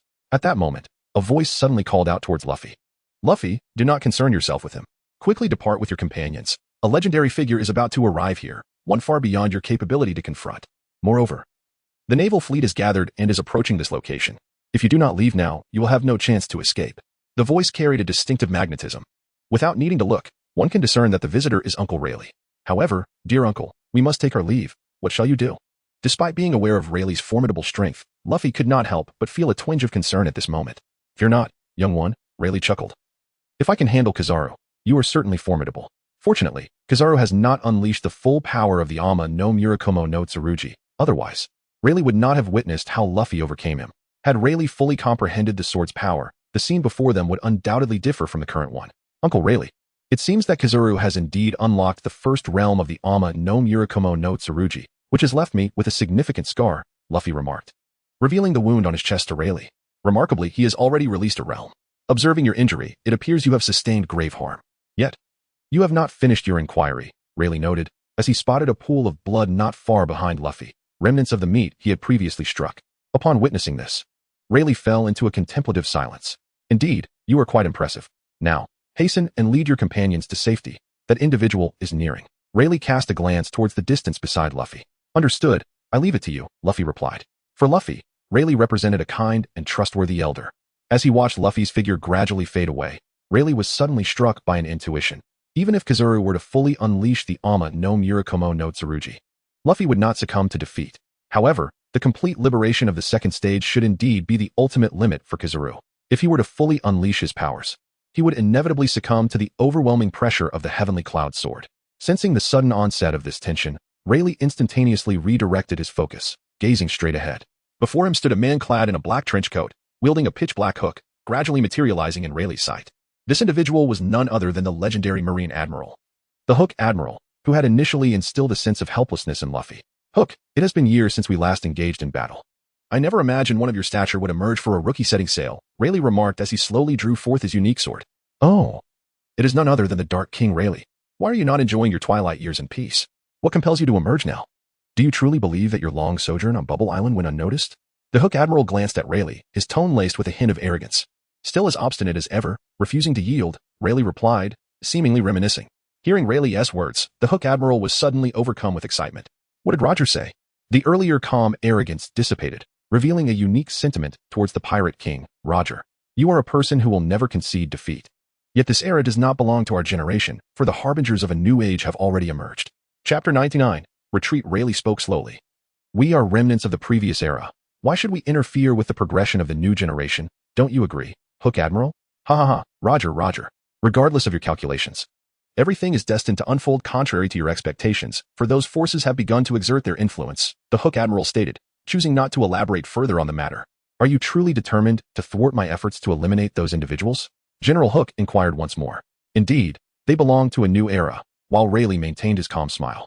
This time, they had provoked those individuals, and soon it would not only concern our Navy headquarters.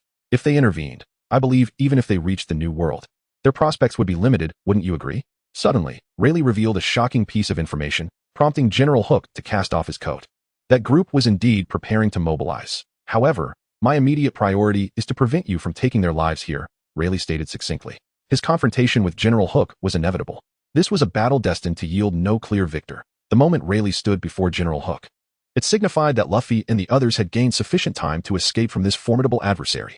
Farewell, Rayleigh, Luffy said, carrying Zoro as he swiftly advanced toward their designated location, following the markers laid out by Usopp. These markers appeared inconspicuous to the untrained eye, yet they served as the unique communication method of the Straw Hat Pirates. Luffy pressed forward along the trail of signs when a thunderous explosion momentarily halted him. He did not turn back to witness the chaos unfolding behind him, for he was acutely aware that Rayleigh was fighting to secure their escape. Thus, he could not let Rayleigh down. He must reach the rendezvous point with utmost urgency and retreat. There was no alternative. Luffy and his companions had already squandered too much time. The Navy fleet should have begun their encirclement by now. The pressing concern was how to break through. Any further delay in battle was unacceptable. Although he could not wholly vanquish Kizaru, for Luffy, defeating such a formidable figure had already conferred significant gains. The fate of Kizaru was of little consequence. After all, his comrade, his brother Zoro, was still alive, albeit gravely injured. Chopper should be capable of handling it, Luffy thought to himself, having traversed nearly half the distance. A resounding cannon blast erupted throughout the entirety of Island No. 1, illuminating the dark night. The sound of the cannon served as a signal, igniting countless searchlights that transformed Island No. 1 into a veritable daytime. Yet, what followed was not a mass of Navy soldiers advancing toward Island No. 1, but rather a barrage of cannonballs soaring into the air, indiscriminately bombarding the front half of the island. Countless shells rained down like relentless currency, causing those who had already succumbed to slumber to scatter in panic. The cries of children and the anguished wails of loved ones lost to the explosions filled the air. In that instant, Island No. 1 became a hell on earth. Luffy, having fled a considerable distance from Island No. 1, found himself muttering, Rayleigh won't be harmed by such ordinary cannon fire, will he? No, Uncle Rayleigh is incredibly strong, he reassured himself. Suddenly, a faint voice reached Luffy's ears. At that moment, Luffy's previously stoic expression transformed into a smile, his trademark grin returning. We promise not to fail again, he declared. Zoro, awakened by the cannon fire, felt dejected. Reflecting on his battle with Kizaru, his strength was evidently insufficient, and he felt a tinge of resentment toward himself for not training harder. If only he had been stronger, he wouldn't have collapsed during such a crucial moment. Luffy simply smiled, choosing not to say much, for he had faith in Zoro. Discouragement was not in his nature, and failure would only fuel his determination to enhance his abilities. Suddenly, Zoro seemed to sense something, lifting his head with effort to glance at his chest. He distinctly felt a warm current. His injuries, treated by Kizaru, were not bleeding, so this warmth could not be his own. Zoro hesitated to imagine it. Having been with Luffy for so long, he had never witnessed him bleed profusely. Luffy, you're bleeding. Let me down, Zoro struggled to say, ignoring Zoro's protests. Luffy focused on utilizing his body structure to push more flesh over the wound, attempting to minimize the bleeding. Zoro, we need to accelerate, Luffy suddenly declared, his speed increasing in an instant. He noticed the Navy fleet's presence growing, and the relentless barrage of cannon fire was progressively encroaching upon their location. At that moment, Luffy could not afford to dwell on his own physical condition. No matter what, he would not set Zoro down until they reached the meeting point. With resolve, he released all restraint and surged forward. Just as Luffy's wound erupted with fresh blood, he finally spotted a familiar pirate flag in the distance. In the pitch-black night, that dark flag with white accents stood out boldly, guiding him like a beacon. At that moment, Luffy felt a surge of emotion. Suddenly, a blinding searchlight swept toward the flag, lingering for approximately a second. Following the searchlight's passage, dozens of others swiftly converged on the flag's location. In that instant, the pirate flag appeared strikingly clear, akin to a proud peacock being revered by a flock of drab chickens. The cannon fire was merciless, devoid of hesitation. Beneath those numerous searchlights, hundreds of shells were launched toward the flag's position. Chapter 100, The Brand New Mary Oh No, Luffy exclaimed, feeling a pang of regret. With such an onslaught, would Mary be able to evade the attack? The bombardment was only intensifying. As the first searchlight swept over the pirate flag, a multitude of beams began to converge on that direction. Zoro, it seems we are out of time, Luffy said to Zoro, who was desperately trying to keep his body upright. Subsequently, the entire being struck the ground with a heavy fist once more. As Luffy activated his new state, his body transformed into a deep crimson hue, layers of mist continuously evaporating from his form. The wounds he bore bled profusely. Luffy, at this rate, you will bleed out, Zoro exclaimed with concern. Luffy merely smiled faintly and charged towards the chess piece, casually uttering a phrase that rendered Zoro momentarily speechless. Let us see whether my blood flows faster than my feet. The cannonballs continued to be fired towards the chess piece. Yet strangely, it remained suspended, untouched by any damage. Nami, if the Navy ships close in within a mile, even the 1000 Sunny 1T be able to escape.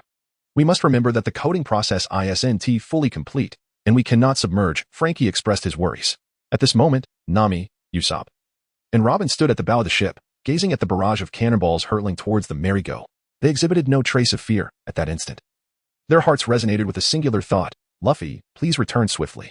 Within the cabin, Chopper diligently performed a complex surgery, extracting splinters and debris from Sanji's wounds, meticulously disinfecting and cleaning each injury before finally bandaging them. Every step was executed with utmost care, as he administered a special liquid deep into Sanji's system. However, the most remarkable of all was undoubtedly Frankie. He skillfully maneuvered the multifunctional ship's bow he referred to as the Speedy Sunny, orchestrating a myriad of transformations at his behest.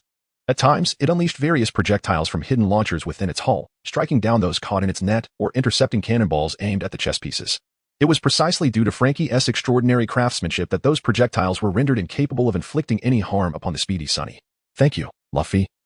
Robin quietly expressed from her position at the bow of the ship, aware that Luffy's motivations extended beyond mere disdain for the celestial dragons, delving deeper into his resolute determination.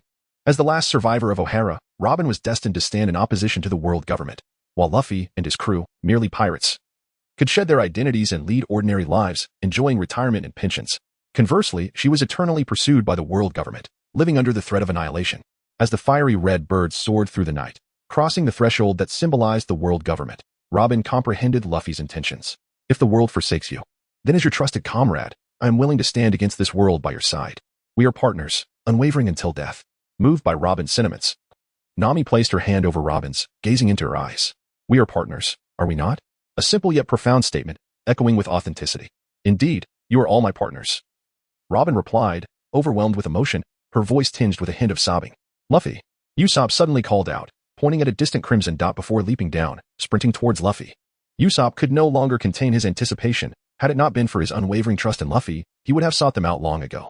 At that moment, fear was absent from Usopp's heart. All he felt was a singular focus on the safety of his brothers, Luffy and Zoro. Yet, there exists someone swifter than Usopp. In the instant Robin turned her head, she discerned the man, enveloped in steam, was none other than her captain, her comrade, Luffy. However, at that moment, it appeared that an alarming shade of red adorned Luffy's robust form.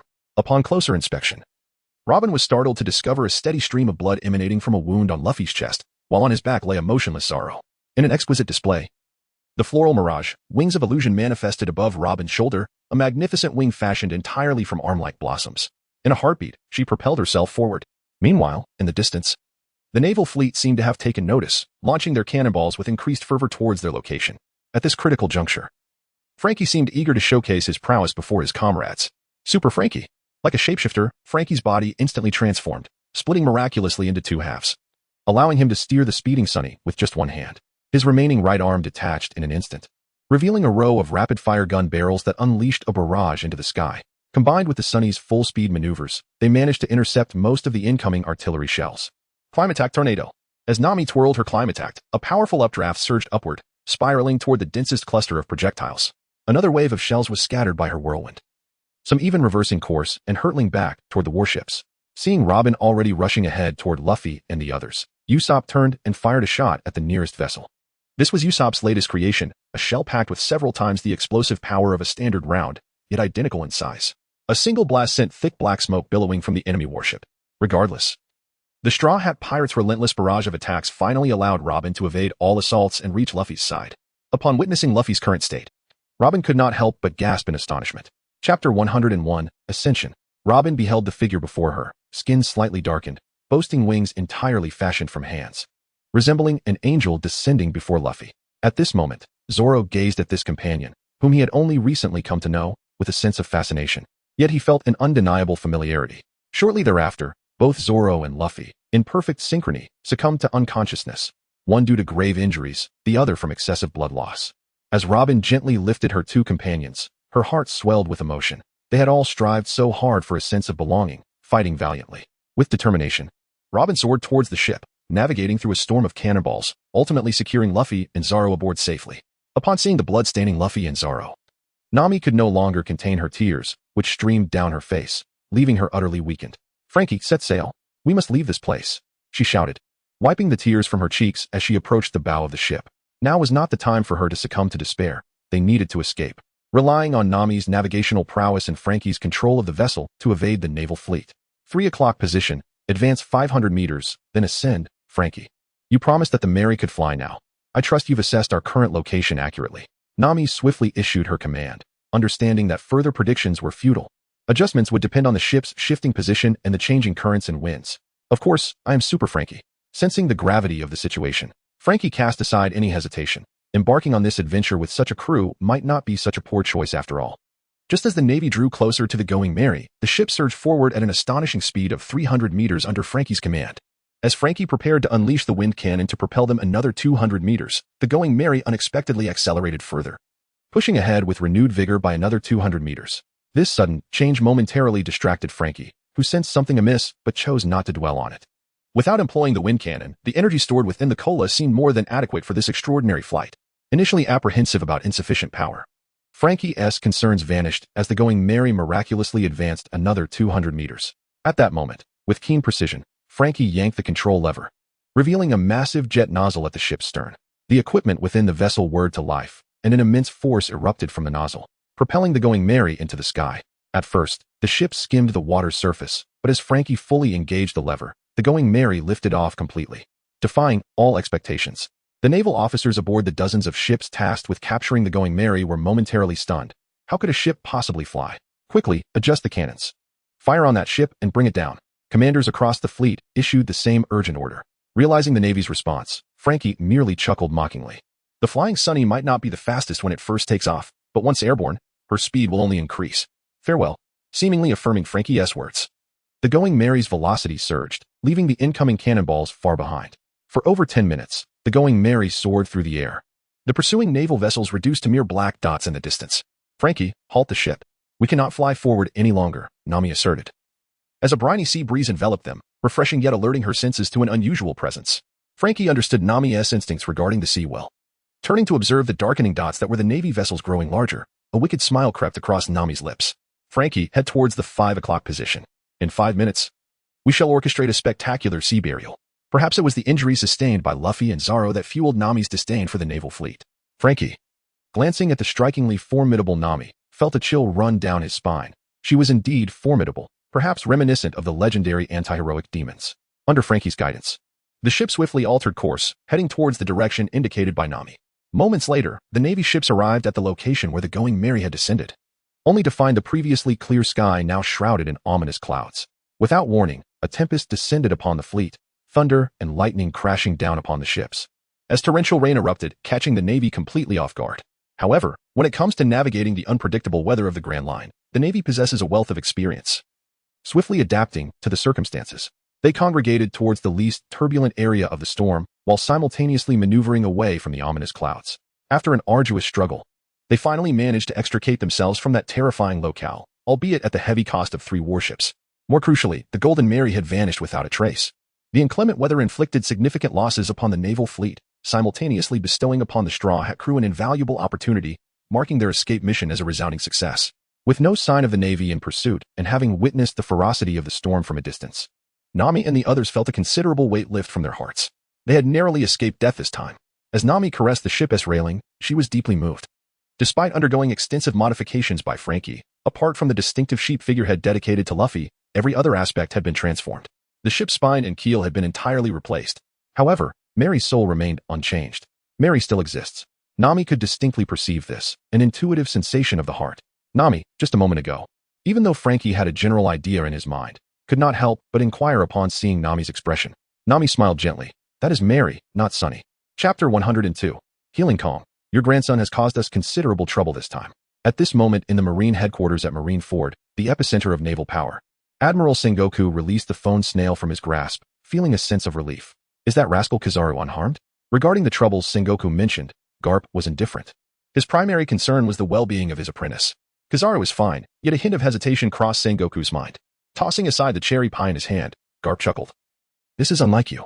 As the strategist known for his intellect, Admiral Sengoku, the pinnacle of naval authority, was indeed troubled.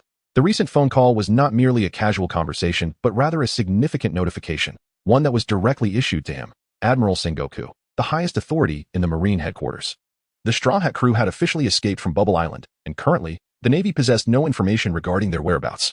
Under ordinary circumstances, this news would not have stirred any emotional upheaval within him. However, the Straw Hat crew detonated a bomb in the stronghold of the Celestial Dragons, piercing through the flag of the world government. Those individuals have already secured the upper echelon's approval to enter the new world, with plans to apprehend your esteemed grandson. Simultaneously, they are permitted to partake in our meticulously crafted plans within the new world. Carp, you understand the magnitude of this loss for us. Sengoku slammed his hand down upon the desk, shattering it. Carp fell into deep contemplation. Those individuals have mobilized, and this truly spells trouble. Sengoku. We must also begin our preparations, Carp expressed after a moment of reflection. Sengoku nodded slightly, stating that without preparation, we would be entirely reactive. After speaking, Sengoku suddenly felt a wave of relief wash over him, his previous composure re-emerging upon his wise countenance. Very well, I shall proceed with my course of action. You and Crane need only to fulfill your tasks, Carp said, slowly donning the coat that symbolizes justice. I have discovered a promising candidate. Though he hails from the East Blue. As Carp reached the door, he recalled something and tossed a remark back to Sengoku. Once his thoughts were organized, Sengoku finally took action. Let us hope we are not disappointed, Monkey D. Luffy, he whispered before returning to his solitary office, commencing a day filled with responsibilities. The numerous bounty modifications awaiting his review lingered on the desk. Finally departing, the echoes of cannon fire resonated, reminiscent of the arrival of 2012. It was terrifying. The speed of the Thousand Sunny gradually stabilized, and the state of emergency was lifted. Frankie, let the Sunny sail on its own. We must ascertain if Luffy and the others have successfully evaded the Navy, Carp declared, reflecting on the trials they endured through several storms. Nami finally had the opportunity to glimpse her companions. Anxious as ever could perfectly encapsulate Nami's current emotional state. Inside the cabin, Chopper was beginning a complex surgery. Due to the urgency of escaping the Navy's pursuit, the ship had been rocking too violently for precise operations, thus, Chopper could only administer emergency treatment to Luffy and Zoro's injuries. Now, the time had come to meticulously attend to their wounds. Chopper prioritized Luffy's injury, knowing that if left untreated, it could lead to complications. Usopp prepared a basin of clean water and retrieved a small violet glass vial containing several milliliters of deep purple liquid from his medical kit. Without further discussion, Usopp took the vial and moved towards the freshwater storage in the cabin to begin his preparations. Robin, within 3 minutes, prepare a pot of boiling water and add this. Chopper instructed, pulling out a colorless vial and a set of small surgical tools from his medical box.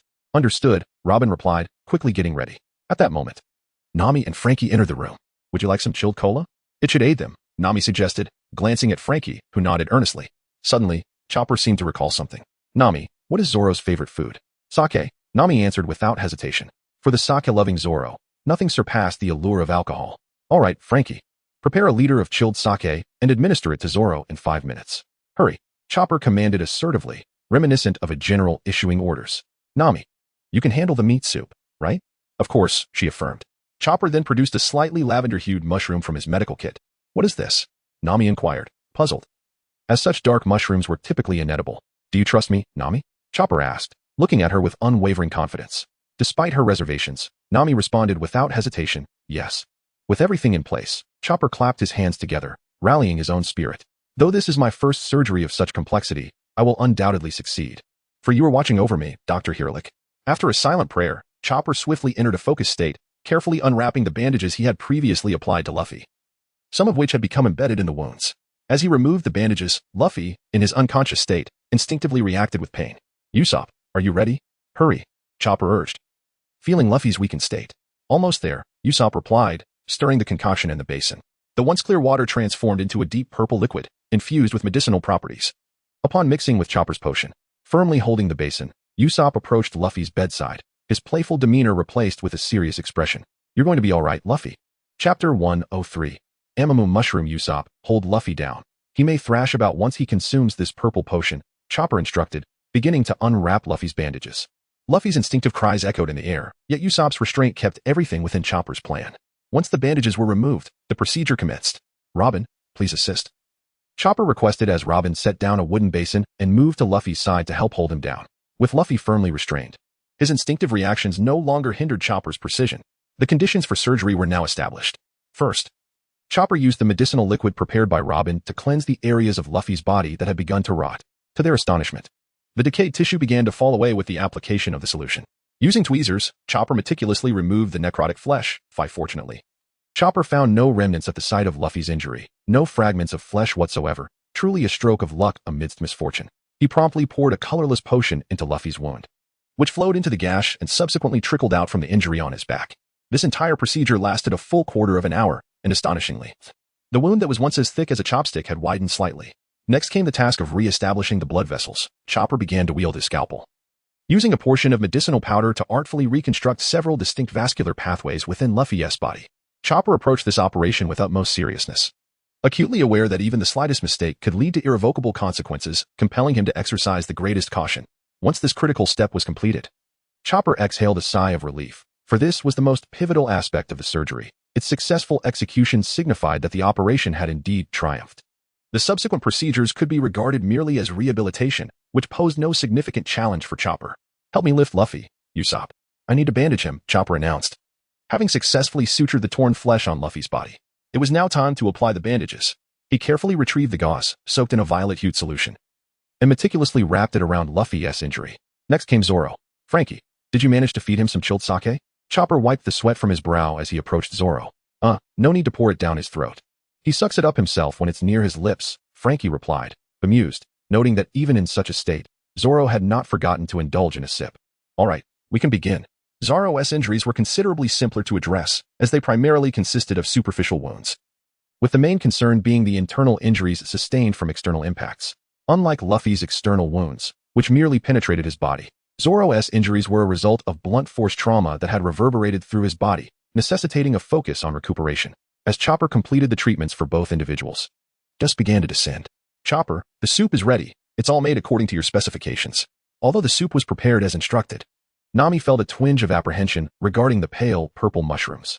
Initially, when the soup was simmering without these mushrooms, it had a delightful flavor. However, the moment the two pale purple mushrooms were added, the soup's color transformed into a light violet, entirely influenced by the mushrooms. Despite her trust in Chopper, Nami couldn't shake her concern. Sensing her unease, Chopper began to explain, "This mushroom is called daimyo mushroom, a highly toxic variety. Long ago, I mistakenly believed it to be a universal remedy, convinced it could counteract all poisons. And I used it to brew a medicinal soup for someone I greatly respected, who ultimately perished due to this very mushroom." Despite the chilling revelation from Chopper, Nami and Robin continued to feed Luffy and Zoro this soup.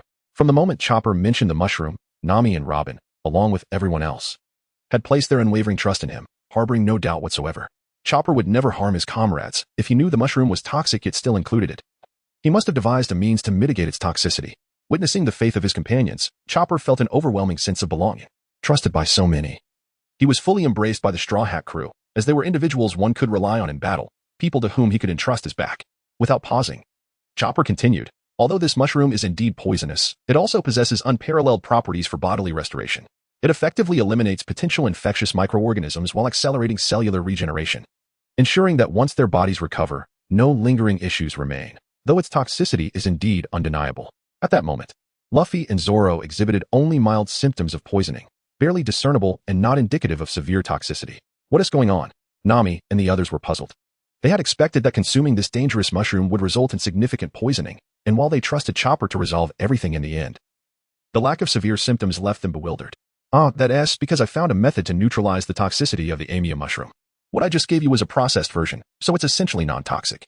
Rest assured," Chopper explained with a hint of pride. "Chopper, you're amazing. Chopper, you're incredible. Super Chopper. Chopper-kun, you're so strong." A torrent of praises rained down upon Chopper from all directions. "Geez, even if you say that, it doesn't make me happy at all, you bunch of rascals," Chopper retorted, momentarily indulging in a touch of playfulness despite his earlier seriousness.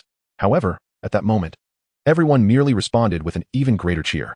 Laughter, filled with joy, enveloped the crew as they prepared to set sail. Chapter 104.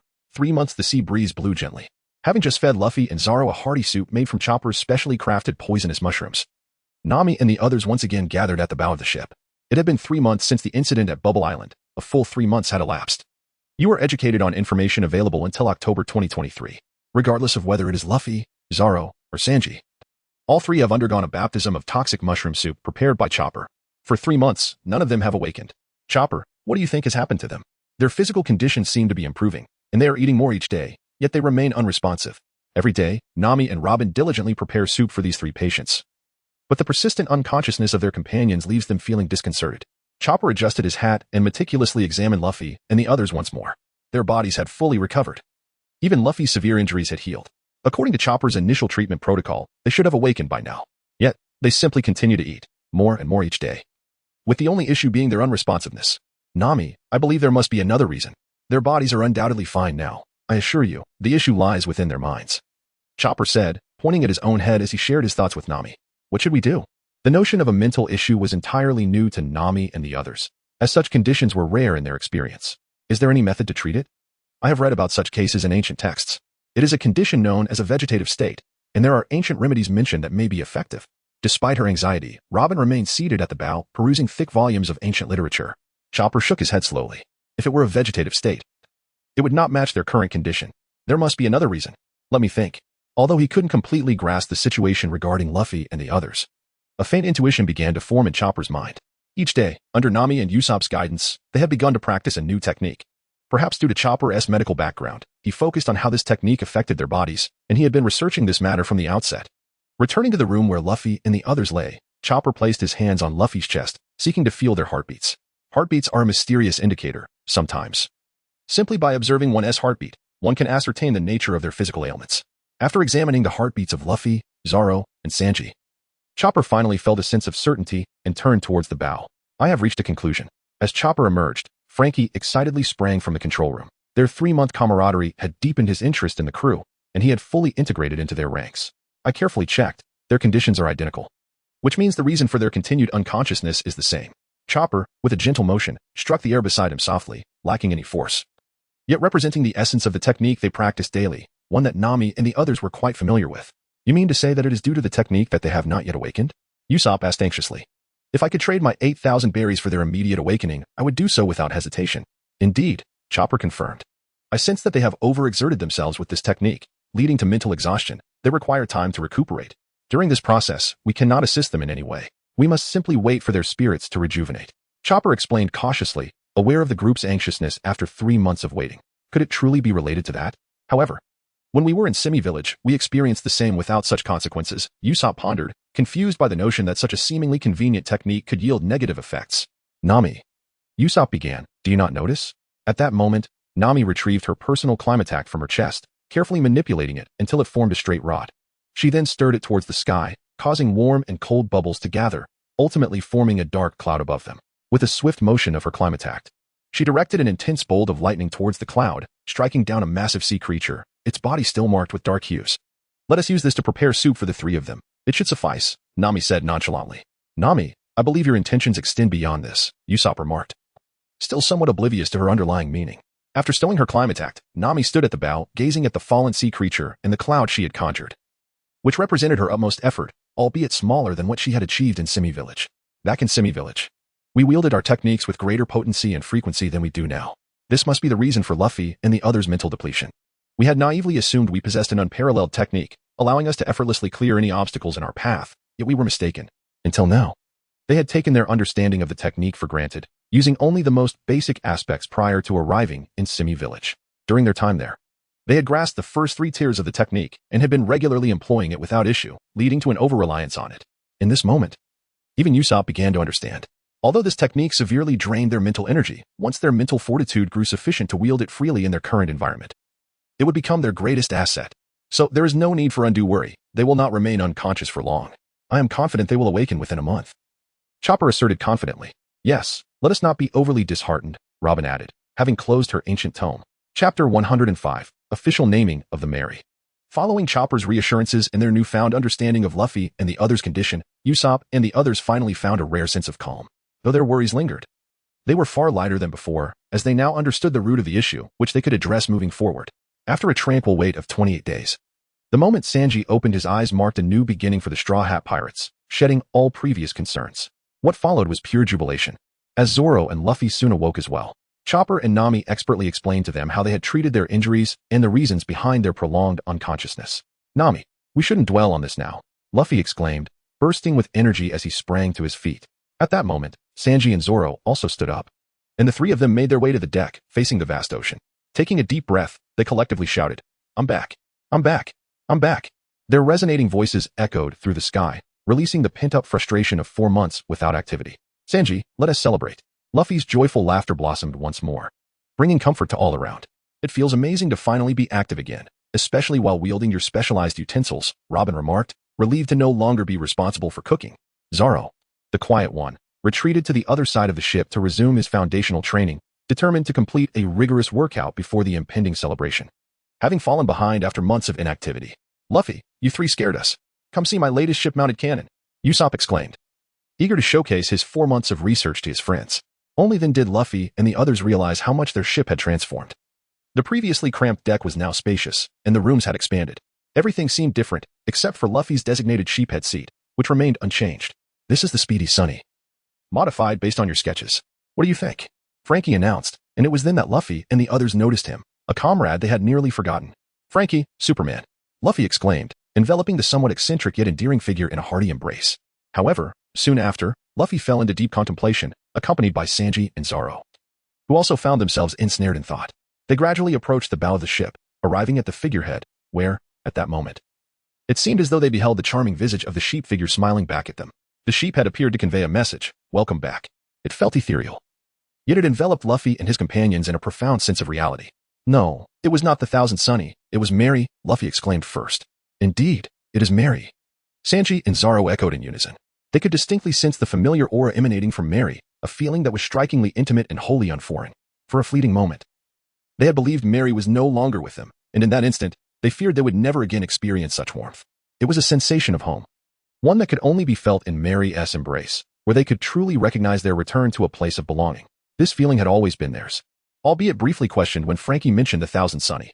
"Frankie, this is Mary, not the Thousand Sunny," Luffy suddenly turned with excitement, addressing Frankie, seemingly disregarding the opinions of the very builder of the ship. It is not that Luffy harbors distrust towards Frankie, rather, it is simply because Mary is also one of their companions. They trust Frankie, just as they place their faith in Mary. "Nami, you are correct." Frankie, feeling somewhat helpless, shrugged at Nami, yet ultimately smiled, for he too had felt the same sentiment. "Mary, perhaps, truly embodies what Tom once said, if there exists a spirit of the ship in this world, it would be you, Mary." "Indeed, it is Mary." At that moment, Frankie understood his decision. Without any hesitation, he joined in the revelry with Luffy and the others. Meanwhile, the feast officially transitioned into the celebratory segment. Several barrels of exquisite wine were dragged out by the recently healed Zoro. At this juncture, it would have been more fitting for Frankie to handle the task, as his semi-mechanical nature endowed him with greater strength, making such labor more effortless for him. However, at that moment, he was preoccupied, for Usopp, Luffy, and Chopper were joyously engaged in an eccentric dance invented by Frankie. They ceased only when their posteriors ached from exertion. Sanji tirelessly served dish after dish of delectable cuisine, which Luffy, Zoro, and the others devoured with remarkable speed. Everything unfolded in an orderly fashion. Even the demure Robin transformed into a more boisterous version of herself, sharing drinks with Zoro. Contrary to the common perception of women, when it came to drinking, Robin proved that she could match the men with ease. Witnessing her and Zoro downing a significant goblet of exquisite wine was a testament to this. The revelry persisted well into the night. Everyone was exhilarated, but ultimately, it was the sheer inability to consume any more that compelled them to cease. They reclined on the deck, gazing at the stars above. That night, the stars shone brightly, illuminating the sky with clarity. Suddenly, the portly Luffy sprang to his feet, casting a glance at the heavens before spinning in place, scrutinizing the ship he occupied. The final goblet of fine wine was spilled onto the deck, and Luffy grew somber. The Going Merry was officially renamed the Merry. After a brief pause, Luffy felt a lump in his throat. "Merry, we all should have matured by now. You too have grown. The Going Merry belongs to the past, from now on. You shall be called the Merry, accompanying us as we freely traverse the seas in search of our dreams." A soft, somewhat feminine voice emanated from the direction of the figurehead. Chapter 106, Undercurrents from the moment they regained consciousness. Nami and the others recounted to Luffy the reasons for their earlier fainting. However, throughout the festivities, Luffy refrained from further discussion on the matter. Initially, Nami and the others were somewhat puzzled and expressed their dissatisfaction with Luffy's obliviousness, leading to a few instances during the celebration where they playfully targeted him. In that moment, they discerned Luffy's sentiment. It was not merely about the Merry. Indeed, the Merry was far more than just a simple vessel. It was not a soulless assemblage of wood, but rather an entity, a being belonging to the Straw Hat crew. As the revelry of the night drew to a close with the formal christening of the Merry by Luffy and his companions, the atmosphere gradually settled into tranquility. The exuberance of the revelers began to fade, and they slipped gently into their dreams. The sea breeze continued to blow, and the Merry presented a scene of serene harmony. At the bow of the ship sat a faint silhouette, an ethereal presence that felt almost insubstantial, as if she had never existed. Yet, at that moment, she indeed occupied the goat figurehead that Luffy usually claimed as his own. It was time to grow up. Gently caressing the white figurehead, she gazed at Luffy and the others sprawled haphazardly in the cabin. This elusive figure gradually faded away, ultimately vanishing into the ship's structure. Admiral Sengoku, what do you think of my earlier proposal? Since you cannot ensure the safety of those of us with noble bloodlines, is it unreasonable for us to protect ourselves? At this juncture, a man clad in a deep black long coat, wearing a low dark gray hat and leaning on a seemingly fragile cane, spoke. His penetrating eyes revealed nothing but darkness, a void that engulfed any semblance of light. My lord, you ought to grant them another opportunity, do you not think? The admiral, known as Kizaru, treated this man with utmost respect, showing no pretense in his demeanor. Casting a glance at this man who had been by his side for 15 years. Hayo, with a hint of envy, remarked, Kizaru, after all these years of my devoted teaching, have I failed to fully capture your heart? Even now, you still speak on behalf of those mediocrities? Hayo felt a surge of emotion. After all, the man before him held immense significance in his eyes. Otherwise, he would not have expended such effort to secure the allegiance of this once glorious admiral of the Navy headquarters. Yet, despite 15 years of heartfelt dedication, Kizaru still chose to prioritize the interests of the Navy, which left Hayo feeling unsettled. My lord, I believe our Navy is more than capable of safeguarding your noble lineage. Furthermore, we have implemented the highest level of defense measures for Bubble Island as per your requirements. And we have issued the most stringent pursuit orders against the primary instigator of this incident, Monkey D, Luffy, and his companions. Surely, this should appease your noble council. The previously silent Tsuru felt a flicker of excitement at this moment, as she witnessed the man who had always cleared obstacles for them being reprimanded in such a manner. Both Tsuru and Sengoku, as well as the distant presence of Carp in the military camp, found it intolerable. And who will take responsibility for my grandson's death? You? Charlos is dead. He was my grandson. He bore the blood of the world's most noble lineage. How can you allow him to perish so easily? Even someone as formidable as Hayo could not escape the pangs of familial grief in this moment. Haya's display of emotion finally stirred a hint of compassion in Sengoku, who had remained stoic. My lord, if we permit the Straw Hats to enter the New World, or if you capture him, we can allow you to send a contingent, granting you the same powers as the 5th Division, along with a designation exclusive to your lineage. As for the death of Prince Charlos, the Navy bears significant responsibility. It is indeed our dereliction of duty. If you wish to pursue this matter, please direct your inquiries at us. Sengoku, gazing incredulously at the once calm and sagacious strategist, questioned. Why are you all so reckless? Do you not comprehend the profound implications of allowing the noble council to meddle in the New World? However, at that moment, the General Hook did not reveal his inner thoughts. With a deep sigh, he slowly retreated behind Lord Shio and remained silent. Having made his decision, he understood that the remaining matters were beyond his influence, requiring detailed discussions between Sengoku and Shio. The premise of all these events hinged upon the Straw Hat crew entering the New World or the Clan Council capturing them. Although the Clan Council lacked the authority to intervene in maritime affairs without the Navy headquarters' consent, a decree from the highest authority of the world government, the Five Elders, mandated this. Even the formidable Clan Council dared not defy such orders.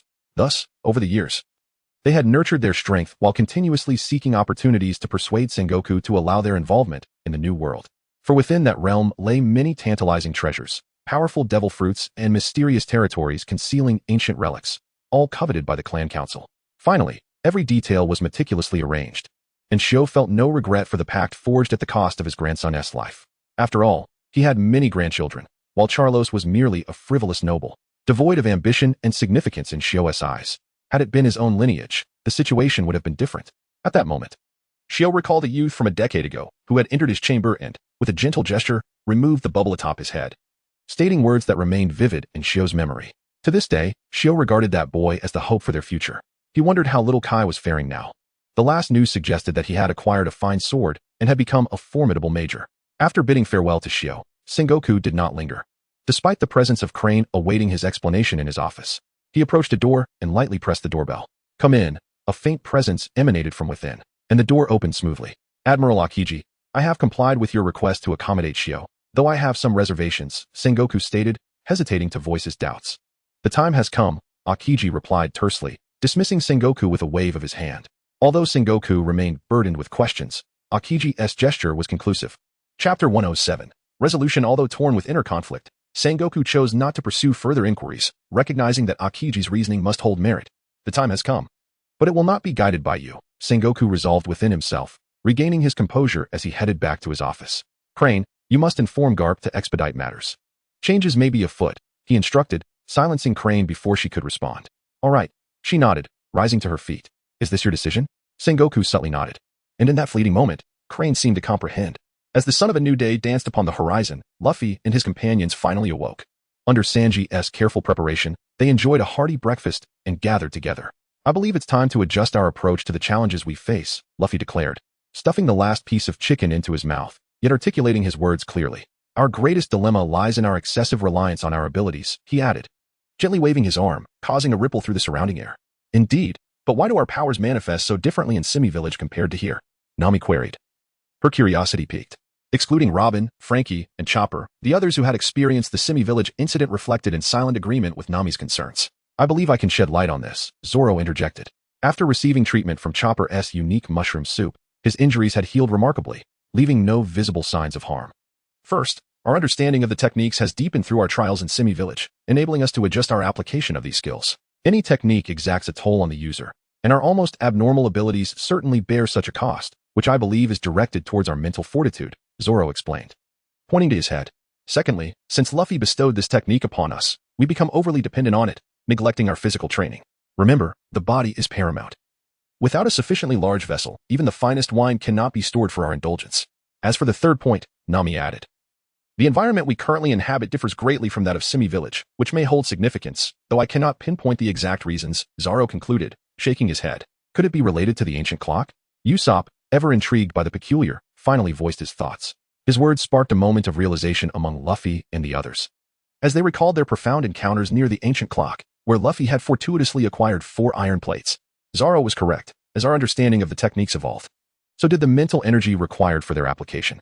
Our bodies serve as the vessels for this mental capacity. Thus I have decided that for the next 3 months, we shall refrain from venturing into the new world and instead remain in this vicinity, honing our physical prowess by targeting various Navy bases for training, Luffy asserted, adjusting his straw hat and gazing towards the distant sky. Moreover, from this point forward, we shall not utilize these abilities in any battles, though practice is essential. The agreement resonated harmoniously among the crew, as they readily acknowledged Luffy's authority. So, Captain, what Navy bases are nearby? Chopper asked, his eyes filled with admiration for Luffy's leadership. Well, Luffy glanced around, suddenly feeling a wave of dizziness upon realizing the uniqueness of their current location. The ship had been sailing smoothly with the wind, and the refreshing sea breeze enveloped him, a rare comfort after so many days of splendid weather at sea. What left Luffy utterly speechless was the sight before his eyes, a stretch of ocean not far away where not a whisper of wind stirred, eerily calm. Where colossal sea kings occasionally breached the surface in languid rolls. Unable to contain his bewilderment, Luffy turned to Nami for answers. After teasing him lightly, Nami explained, did you truly believe the Navy would simply let us go? We've slain a celestial dragon, defied the world government by piercing their flag, declaring war upon the entire establishment. Naturally, the Navy's pursuit is relentless. To ensure you 3 idiots could recover in peace, we needed a sanctuary. And this, she gestured with a hint of pride, is precisely that. Wow, Nami, you're incredible. Nami Swan. In unison, Sanji and the others showered her with admiration. Yet Nami, ever humble, deflected the praise. Though I charted our course here. It was Robin's vast knowledge that pinpointed this haven. And let's not forget Frankie, without such a skilled shipwright, we'd never have made it. As Nami shifted the credit, Robin smiled faintly before producing a map from behind her. Marked upon it were their current location and the surrounding Navy bases. Sanji inhaled sharply at the sight. You've got nerves of steel. G8, J11, K3 were completely encircled. The crude battle map was no mystery to Luffy. Years of war-themed television had familiarized him with such schematics. Out of these 3, I only know G8. And even that's too much for us right now. There's someone terrifying there. Memories flickered behind his eyes. Indeed, Jonathan. Robin interjected, consulting her notes. The records reveal nothing of his combat prowess. His intellect is meticulously documented. A strategist, through and through. However, Luffy seemed to disagree with this notion. He believed not only was he a strategic mastermind, but also a formidable force that they could not afford to confront directly. He scrutinized the battle analysis map provided by Robin and suddenly noticed a name he had encountered in the chamber of Charlos. Kahisi, he mused. Chapter 108, The Plan. Kahisi. Luffy-kun, do you recognize this person? Robin inquired, having perused numerous documents but possessing little information about this rear admiral. Essentially, apart from knowing his name was Kahisi, Robin had no other intel regarding him. Recognize? No, Luffy shook his head and proceeded to share his insights about Kahisi. I've seen this name with the celestial dragon Charlos, and it seems this Kahisi is actually a brother of Charlos. What surprises me is that amidst all that filth, there exists an individual of rear admiral rank from the Navy, yet Robin could find no information on him despite her profound understanding of the Navy. Thus, it appears that this Kahisi is a celestial dragon, yet the Navy headquarters remains oblivious, Usopp deduced thoughtfully. He must be an insider planted by the celestial dragons within the Navy.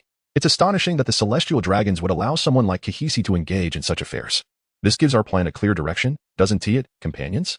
As their understanding of Kahisi deepened, a smile crept onto Luffy's face. After all, their sentiments towards the celestial dragons were far from amicable.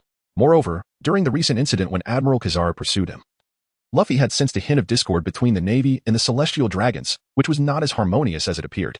Target, J-11 Unit, Rear Admiral Kocoyasi. Having established the ultimate objective for their 3-month training, Luffy resolved to stage a feint against his surrounding forces, followed by a decisive strike at the opportune moment to eliminate this descendant of the Celestial Dragons and venture into the New World. This was the fundamental strategy agreed upon by Luffy and his companions. Naturally, Nami and Robin would be entrusted with the meticulous tasks, as they were the most suitable choices for such intricate matters. In the ensuing days, Luffy, Chopper, and Usopp engaged in wild and nonsensical antics, while Sanji persistently sought to win over Robin and Nami. However, it was evident to everyone that Sanji harbored inner turmoil, though he remained silent, and Nami and the others chose not to press him, trusting that he would eventually unravel his thoughts at the right moment. Zoro, come here for a moment. After 3 days of thorough research, Nami and Robin had made some headway and gained a clearer understanding of their plan's ultimate objective. They decided it was time to share this information with Zoro, as it represented a rare opportunity for him. Reluctantly setting aside the heavy stone in his hands, Zoro ambled towards the cabin where Nami and Robin were, recalling Luffy's careless remark that everyone must cooperate with Nami and the others' planning. Ladies, is there something you need? Zoro poured himself a substantial glass of strong liquor and seated himself, treating it as a moment of respite. Observing Zoro's demeanor, Nami and Robin were not angered. They understood him well, recognizing him as a pure swordsman. Zoro, do you know who our ultimate target is this time? Nami inquired, playfully wanting to engage the man who was usually unaffected by her beauty. Kocoyasi, haven't we already established that? Zoro replied, slightly impatient. Although Nami's proud figure continuously flashed in his mind, provoking a deep-seated emotional response within him, struggling to divert his thoughts from Nami's captivating presence. Zoro took a hefty swig of the liquor, the drink coursing down his throat, stirring memories of a fleeting figure he could never forget. If Zoro had ever loved a woman in his life, it was undeniably her. Yet, she was no longer present, and thus he was determined to strive for her dreams, which constituted the emotional core of his being. This was also the driving force behind his relentless pursuit of the swordsmanship he cherished. Deep within, Zoro knew love, a sentiment so real that it haunted him throughout his life. Sensing that her words had struck a vulnerable chord in this seemingly indomitable man, Nami cleared her throat, momentarily flustered. Fortunately, Robin intervened just in time.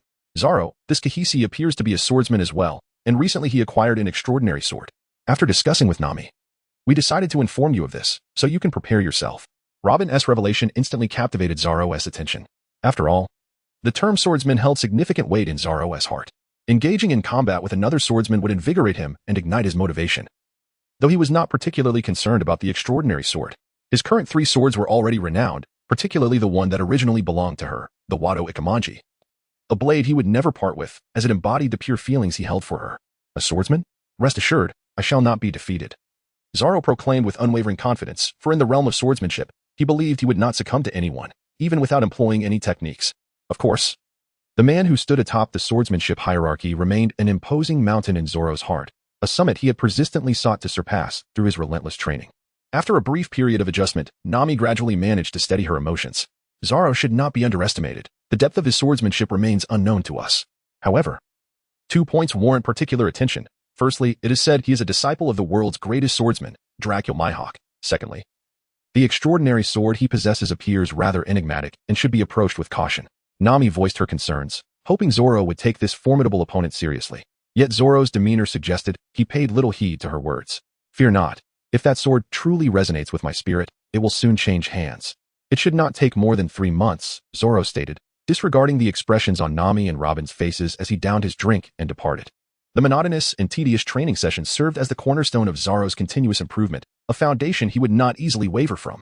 With a deep sigh, Nami and Robin began to delve into the final details. After dinner, Nami gathered everyone together. Following 3 days of deliberation, the specific plan had been established, necessitating clarity on certain matters with their comrades. Their initial target was unexpectedly set upon the G8 Naval Fortress, a location deemed untouchable. Following that was K3, and ultimately J11. Throughout this operation, their actions might attract the attention of the Navy headquarters, hence everything must proceed according to plan. No one was to stray from the established course. As their companions nodded earnestly in understanding, Nami began to elucidate the detailed plan. Chapter 109. Sounding the alarm at G8 Fortress, the Straw Hat crew had been stationed at their predetermined ambush point for 10 days since identifying G8 Fortress as their primary target. Tonight marked the commencement of their first wave of assault. Each member was preparing diligently for their respective roles, with Usopp and Frankie being the most occupied. Of course, the ever-bored Luffy was also forcibly enlisted by Usopp to assist as a laborer. G8 Fortress, steeped in history, stood as a formidable naval stronghold. Despite its antiquity, its defenses were far from obsolete. In fact, Nami and her comrades found it impossible to approach within a nautical mile of G8 Fortress undetected. They were presently 3 nautical miles away and benefited from the island's cover, preventing their movements from being spotted by the ever-watchful telescopes. Launching an artillery strike from their current position held no significance for G8, although their specialized cannons could deliver shells to G8. The vast distance meant that any projectile would be intercepted by the Fortress's defense systems the moment it was detected. Furthermore, should their bombardment prove ineffective against G8, they would swiftly identify their position and respond with indiscriminate firepower. The Navy relished the opportunity to rain down a barrage of shells upon their enemies. Indifferent to the potential waste, confident in their ample ammunition reserves to envelop the area entirely. After careful analysis, Usopp reached this conclusion. With no time for hesitation, Nami casually remarked before continuing her examination of their predetermined route. She had to ensure they caught the enemy off guard without being detected, then retreat from the waters with utmost swiftness.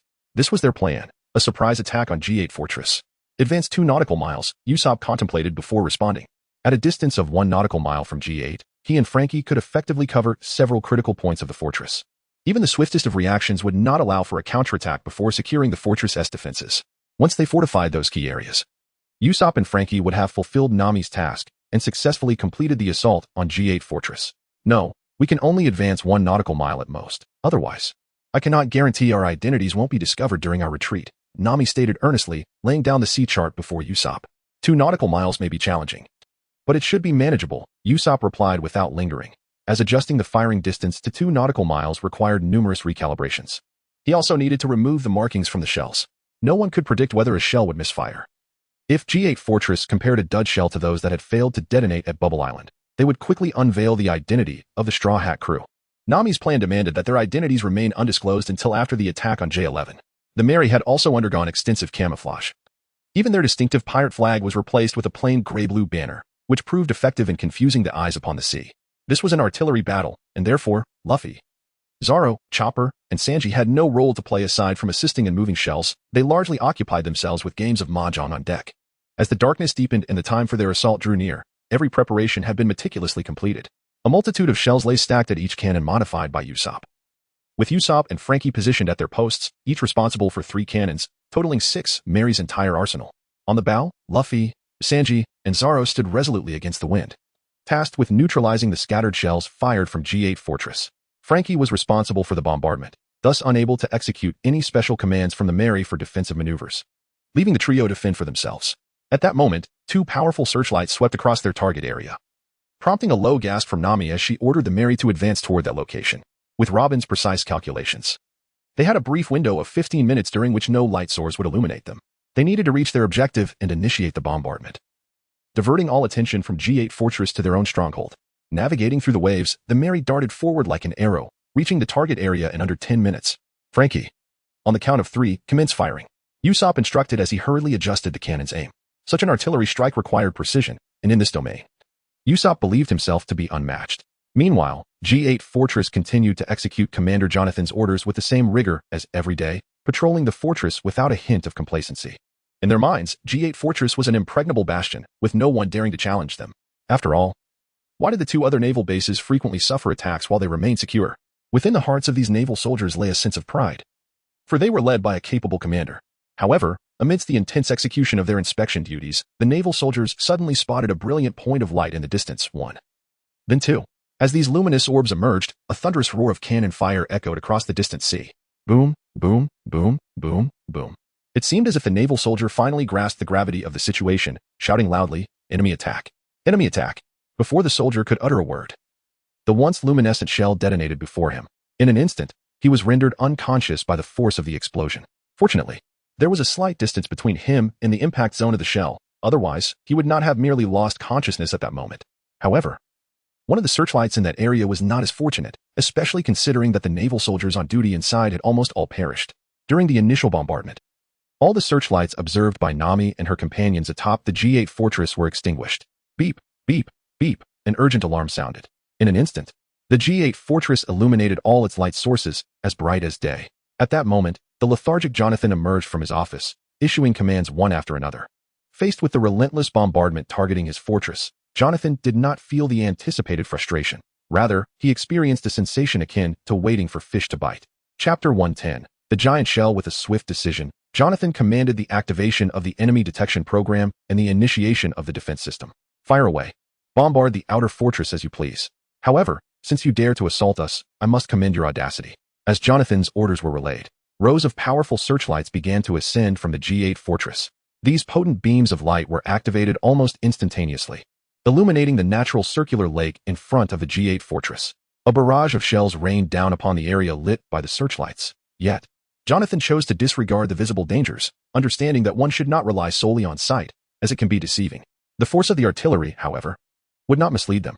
As the enemy detection system of the G8 fortress gradually activated, the range of shells fired from it began to expand outward.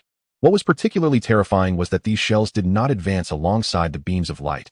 Instead, they completely enveloped the area, leaving no gaps. This is bad. We must retreat. Sensing Jonathan's intentions, Usopp and Frankie hastily fired dozens of specialized shells at the ascending searchlights.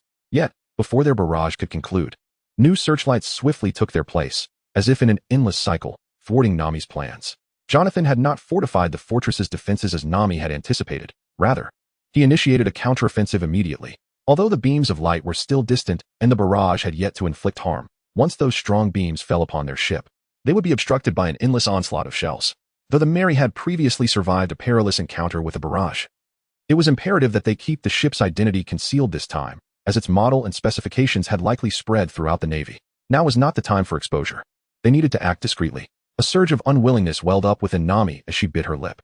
She had held Jonathan in high regard, but now, faced with the reality of their opponent's formidable strength, it became clear that inflicting severe damage on the G8 fortress without revealing themselves was an impossible task. Let us retreat. Nami realized it was not the moment for stubbornness. Withdrawing was the wisest choice. Wait, give us a few minutes. Luffy, who had been quietly observing the situation, approached and gently patted Nami's shoulder, signaling her to remain calm. Sanji and Zoro quickly retrieved a large canvas bag from the ship's cabin and began loading all the planned ammunition into it. Usopp, you will be responsible for the detonation. We will deliver all this ammunition directly beneath the row of searchlights atop the G8 fortress, Luffy announced, standing at the bow of the ship, with Zoro by his side. Though the distance was considerable, Usopp felt a thrill of excitement at Luffy's words.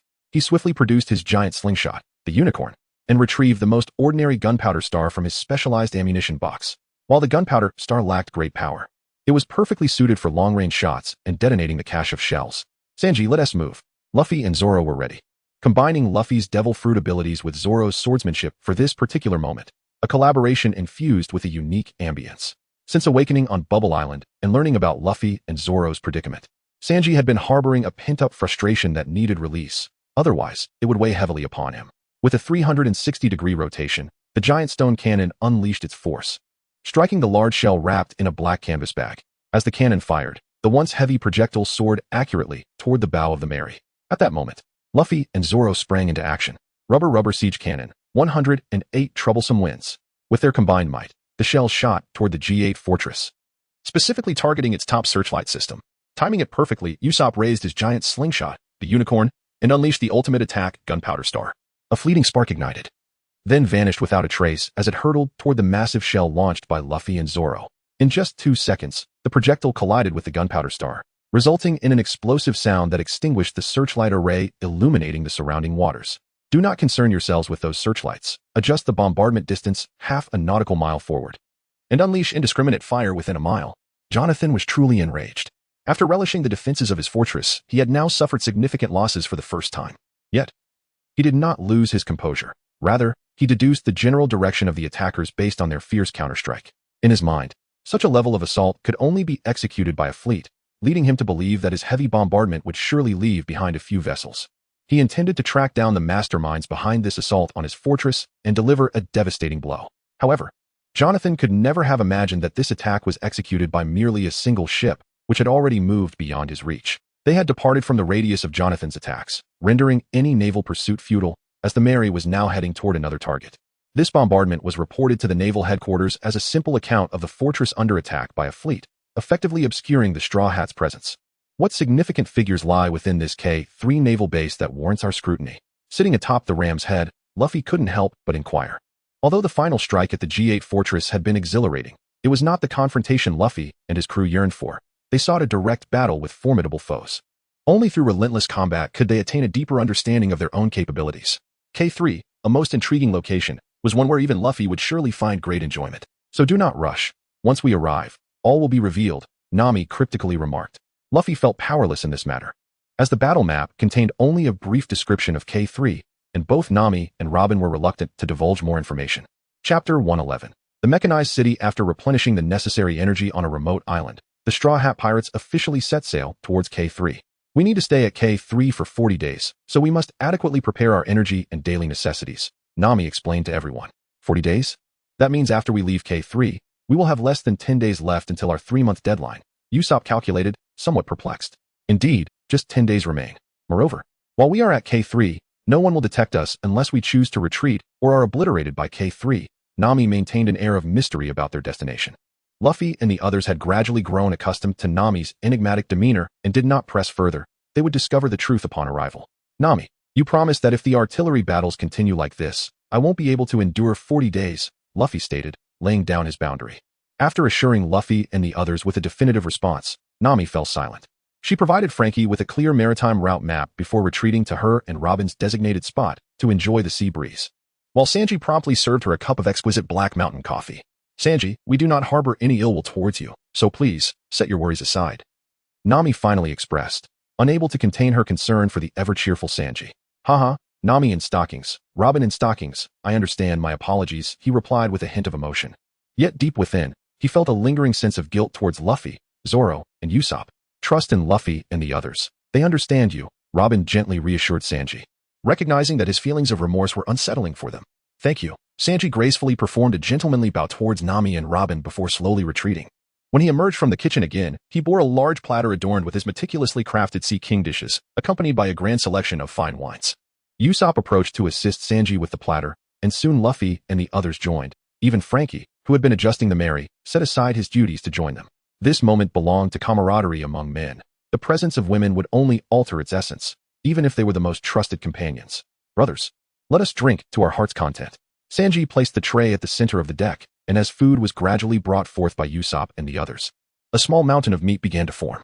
At that moment, Sanji, Zoro, Luffy, Frankie, Usopp, and Chopper, 6 men, simultaneously raised their glasses and jubilantly shouted, "Brothers, let us drink to our heart's content."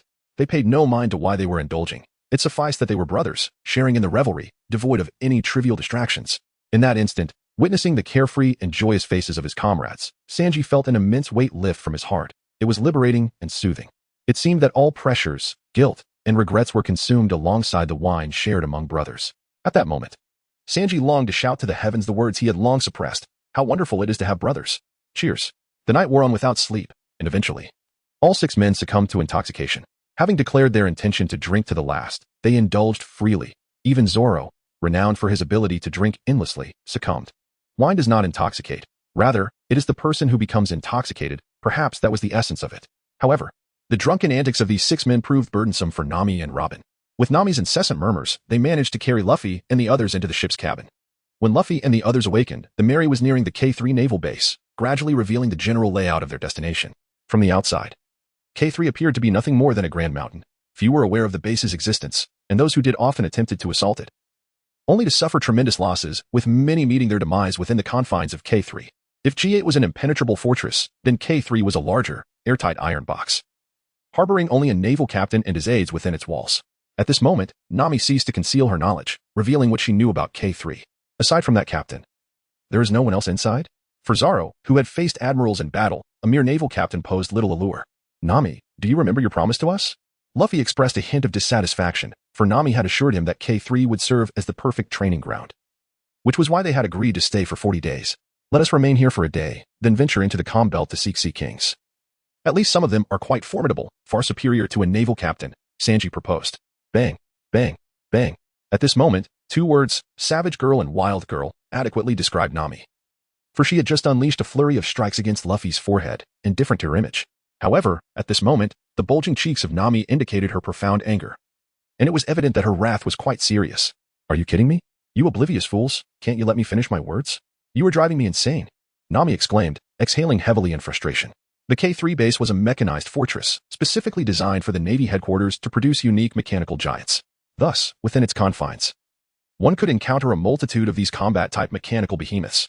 Engaging with these mechanical giants wouldn't jeopardize our whereabouts, provided we first dealt with that colonel and his entourage, subsequently shutting down the fortress entirely. Otherwise, after 40 days, we would be ensnared within K3, as a closed fortress offers no retreat, Nami elucidated, casting a fierce glare at the two fools, Zoro and Luffy. Well, this sounds like a game, Luffy chuckled apologetically, recognizing that he had inadvertently interrupted Nami, causing her a moment of embarrassment.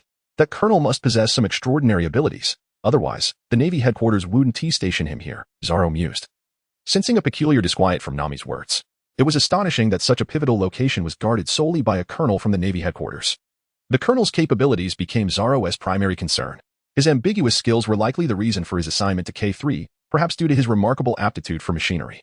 The information suggested that he possessed an acute sensitivity to mechanical structures, allowing him to create formidable mechanical giants, Robin remarked calmly, undeterred by the opponent's evident talent and numerous allies, exuding confidence, which perhaps was a manifestation of trust. Chapter 112, Shuin K3 was indeed a mountain. Upon reaching the K3 Navy base, Luffy and his companions understood why Nami referred to it as a mountain of secrets. The outer perimeter of K3 exhibited virtually no defense systems, not even a single cannon was visible. Had it not been for the map clearly indicating this as a significant base of the Navy headquarters, Luffy and his crew would have never believed such astonishing secrets lay hidden within this mountain. After circling K3 for some time, they finally discovered an entrance, a naturally formed opening, devoid of any signs of human alteration. The entrance was obscured by an array of peculiar vegetation, rendering it nearly invisible from afar. Had Luffy and his companions not known of its existence, they might have easily overlooked this concealed passage. Let us go in. Without much deliberation, they decided to enter. Undeterred by distractions, their resolve to uncover the mysteries within unwavering. The Mary was not particularly large, and navigating through the opening proved effortless. Initially, upon entering the passage, they felt an overwhelming chill, dampness, and darkness enveloping them. However, after advancing over 100 meters, the entire corridor suddenly illuminated, revealing the nature of their surroundings. Constructed entirely of solid steel, this mountain city was astonishing. If anyone were to excavate within the mountain, they would discover a gleaming surface within mere meters. The ingenuity displayed in creating such a vast urban expanse within the mountain was indeed remarkable. Frankie and Usopp were particularly intrigued by the structural marvels. Look. Someone seems to be watching at the end of the passage, Chopper suddenly remarked, spotting several figures standing at the corridor's terminus. Zoro, eliminate the visible surveillance snail. Though intrigued by the fortress nestled within the mountain, Luffy remained vigilant, as their purpose here was not mere sightseeing. The fortress harbored a terrifying force, the mechanical giants. Thus, Luffy deemed it necessary to eliminate any surveillance that could potentially reveal their presence before the enemy could detect them. Along the way, they encountered a few surveillance snails, which Zoro swiftly disposed of, ensuring none remained operational. At last, their vessel reached the end of the passage, where an ornate grand door stood, inscribed with the words Mechanized City. Before them stood a gaunt man, donning thick gloves, flanked by several lifeless figures. Haha. Welcome to my world, Shuin's Mechanized City. The man greeted, eager to introduce himself to the newcomers, while also reminding Zoro, who was still blindly searching for surveillance snails, that many had become inoperative since the completion of the last design. That simplifies matters. Defeating you will allow us to hone our skills within the Mechanized City, right, Nami? Zoro rolled up his sleeves, Snowwalk appearing effortlessly in Luffy's grasp. Be cautious, his abilities are unknown. We must first gauge the enemy's strengths and weaknesses, without underestimating him due to his title. Colonel, I have little time to spare. We must act swiftly. Zoro stood before Shuin, a palpable air of provocation surrounding him. Oh? You wish to challenge me? Using swords no less?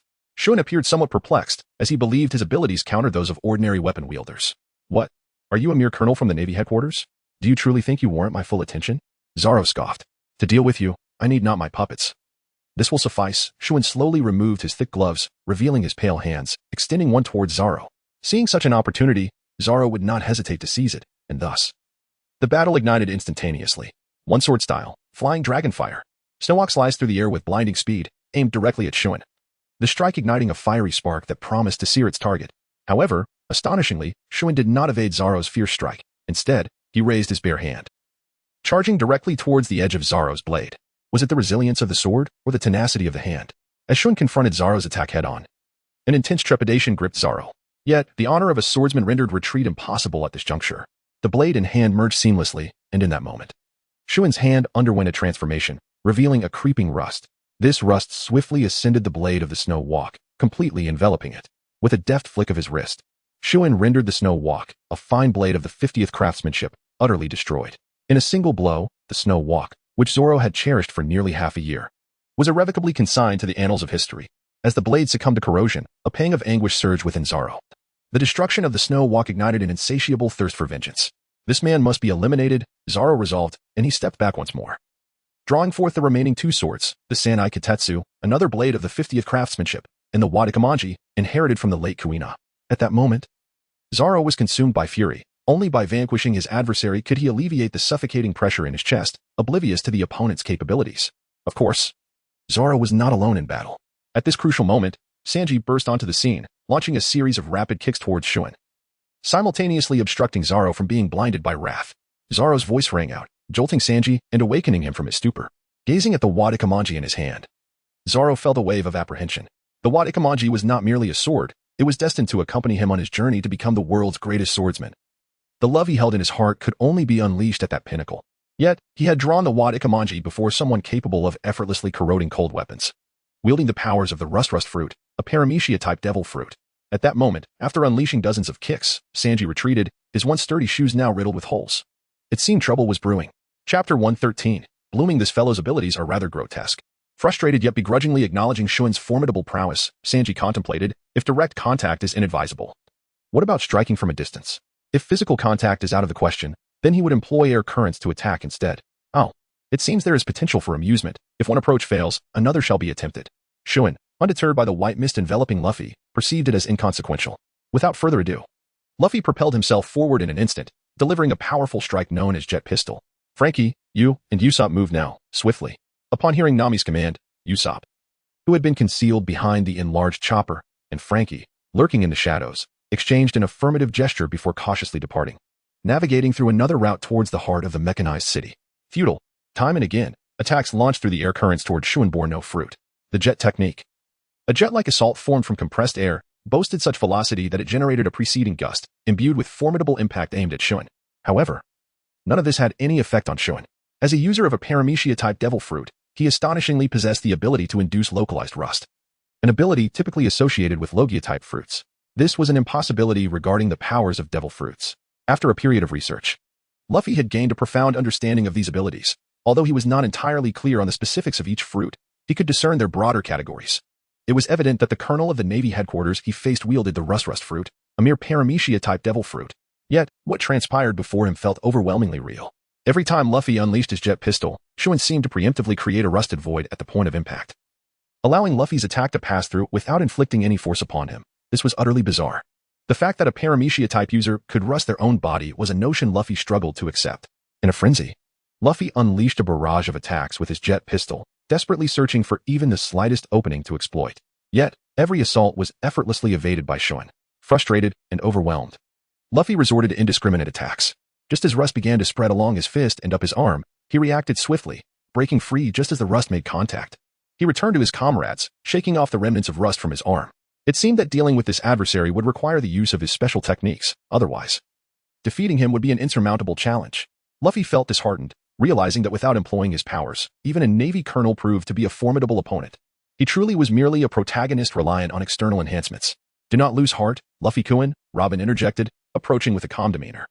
Your opponent is merely a user of a Paramecia-type fruit. The ability to rust the body is beyond his capabilities. That belongs to the realm of Logia fruits. However, there may be unknown factors at play. Robin, an embodiment of intellect and confidence, had observed the exchanges between Zoro, Sanji, and Luffy against Shun, affording her the opportunity to discern his abilities. As Robin crossed her arms, flowers formed from her hands and swiftly extended outward, converging towards Shun. You seem to think this is a game, Shun remarked, noting the persistence of Luffy and his companions. He had no intention of engaging them in battle, as he was on the brink of a significant breakthrough in his research. Had Luffy and the others not interrupted, he would have succeeded within days. However, he needed to expel them from his vicinity, even if it was regrettable not to completely eliminate those who dared to confront him. Shun slowly pressed a button on his arm, and with a thunderous sound, a colossal machine emerged from behind him. If you seek death, let my iron guard deliver it, he declared, patting the mechanical centipede's head. Its jewel-like eyes glimmered as it turned towards Luffy and the others, its mouth slowly opening to reveal a row of sharp steel teeth. This creature lacks rusting abilities. Who will step forward to intercept it? Robin calculated quickly, realizing that her flower technique could not withstand the onslaught of the mechanical beast. I shall take my revenge for the loss of my sword, Zoro declared, charging towards the mechanical centipede with fury. It's merely steel, he asserted confidently as he approached the creature. While Robin's flowers ensnared Shun, he remained unfazed, knowing he had more than enough of these low-level guards at his disposal. However, the sheer volume of flowers surged towards him, threatening to engulf him completely. The rust fruit did affect living beings, causing the flowers to rust upon contact with Shun, yet as one flower succumbed, another immediately sprouted to replace it, enveloping him in a multitude of floral constructs. The 10,000-petal flower was insufficient to confine Shun entirely. He could still break free if he chose a direction to escape. Thus, without hesitation, Robin unleashed all the flowers she could summon, their rapid proliferation catching Shun off guard. What he initially dismissed as a trivial threat ultimately ensnared him. Luffy, Sanji, attack through my flowers. Remember to maintain density and speed. She urged her comrades, who were prepared for action. Confining Shun had reached its limit. Further assaults were beyond Robin's capacity, and she shook her head in frustration. The rust fruit posed a considerable challenge, yet they had managed to subdue him for the moment. Luffy, seething with anger over his futile attempts, found himself no less irritable than Zoro, who was still fuming over his lost sword. What about me? Sanji called out, refusing to be left behind. His right leg stained red with exertion. Chapter 114. Fists and kicks as Robin executed her usual technique of blooming flowers. She suddenly amplified it with the 10,000-petal flower, catching Shun off guard and trapping him. This presented an opportunity for Luffy and Sanji to unleash the pent-up fury that had been ignited from the outset. This time, Luffy refrained from opening up, recognizing that while it would enhance both power and speed, it also came with drawbacks. In his eyes, it was inappropriate to unleash his full strength upon an opponent who posed no resistance. However, Sanji lacked the audacity of Luffy. This fellow allowed himself to lose face before Nami and Robin, and he was determined to reclaim his honor. Thus, as the battle commenced, Sanji unleashed his Diable Jam, his crimson right leg becoming increasingly powerful after a swift spin. The Diable Jam, fried platter, was launched towards the encircled Cheyenne, who was separated by a layer of hands. This was a one-sided onslaught. Luffy's fists were relentless, while Sanji's kicks were executed with such vigor that it seemed he was not striking a person, but rather a football. Indifferent to the consequences of his ferocity, Cheyenne, besieged by the hands, immediately sensed the precariousness of his situation, though separated by a layer of hands. The force of the attacks landing upon him was far from easy to withstand. However, Shun is ultimately a colonel capable of being stationed in a mountainous stronghold like K3 by the Navy headquarters. And the absence of even a single soldier signifies the headquarters' trust in his abilities. After enduring the initial pain from Luffy and Sanji's relentless assault, Shun gradually regained his composure, his memories beginning to resurface. Just days prior, he had received an urgent telegram from the Navy headquarters, which seemed to contain images of these very individuals. This is troubling. They are indeed the ones Robin ensnared. Although Robin's hands confined Shun, it inadvertently provided him with the opportunity to ponder. Initially consumed by a furious desire to expel or eliminate these intruders, Shun's mind began to clear. Could a group capable of overturning the dragon's territory truly lack strength? Furthermore, the telegram had specifically mentioned a unique technique possessed by this crew. At this thought, Shun's mind went blank. His pupils dilated to their maximum as he recalled how the rubber man had effortlessly dispelled the rust from his fist. According to Shun's understanding of his own abilities, once rusted, one could either utilize haki to eliminate the rust factor from the body or sever the affected flesh entirely. There were no other alternatives. Yet, the rubber man's prior maneuver was evidently not haki. How had he so easily removed the rust? Could it be that technique? But why did he not employ such a formidable technique in battle against me? Shun was perplexed. With a resounding crash, a cannonball struck, sending Shun crashing against the mechanical wall of the fortress, resulting in a painful collision with the iron surface. A spurt of crimson blood escaped his lips as he could no longer endure the agony. He was compelled to abandon his thoughts. For his immediate priority was to extricate himself from this predicament to proceed with his next course of action. If it weren't for my unfinished research, I would not fear you, but I must urgently notify the Navy headquarters. Otherwise, Shun dared not contemplate further. This fellow is remarkably resilient, after enduring such a prolonged assault. He has only managed to shed a mere trickle of blood, Luffy remarked, observing the drop of blood that slipped from Robin's grasp in slight dissatisfaction. Do not concern yourself with that blood. Accelerate your strikes. This fellow seems to be devising a strategy, Robin urged, acutely aware that during the brief interval, every reaction of this individual had been laid bare to her. Being ensnared by her hands, all her appendages had seamlessly transformed into her ears and eyes. Robin has spoken. You should accept your misfortune. Her words spurred Sanji to intensify his efforts. Witnessing Sanji's frenzied kicks, Luffy felt a shiver run down his spine. This guy truly possesses no resistance whatsoever towards women. Otherwise, he would not have been so severely injured back then. Luffy reminisced about the scene on Bubble Island, where Sanji had leapt to rescue Shirahoshi. This lecherous fool was destined to perish at the hands of a woman. With a sigh, Luffy renewed his assault on Shun. For failing to resolve this matter would render their stay here for the next 40 days rather uncomfortable. For the sake of the tranquility they sought in the coming days. Shun, I am sorry, but you must perish. As Luffy unleashed a barrage of 3 cannonballs, 5 seals, and a simultaneous kick from Sanji. 3 faint beeping sounds emanated from Robin's hands. This is bad. He is calling for reinforcements. Hurry, eliminate him, Robin shouted. Indeed, Shun's body was exceptionally sturdy. Despite enduring such fierce attacks, he had yet to succumb or even lose consciousness, only sustaining a few wounds. As Shun repeated his earlier actions, secretly activating 3 buttons on his arm, Robin sensed that he was, once again, summoning those mechanical centipedes. Hence, she urged Luffy and Sanji to escalate their offensive.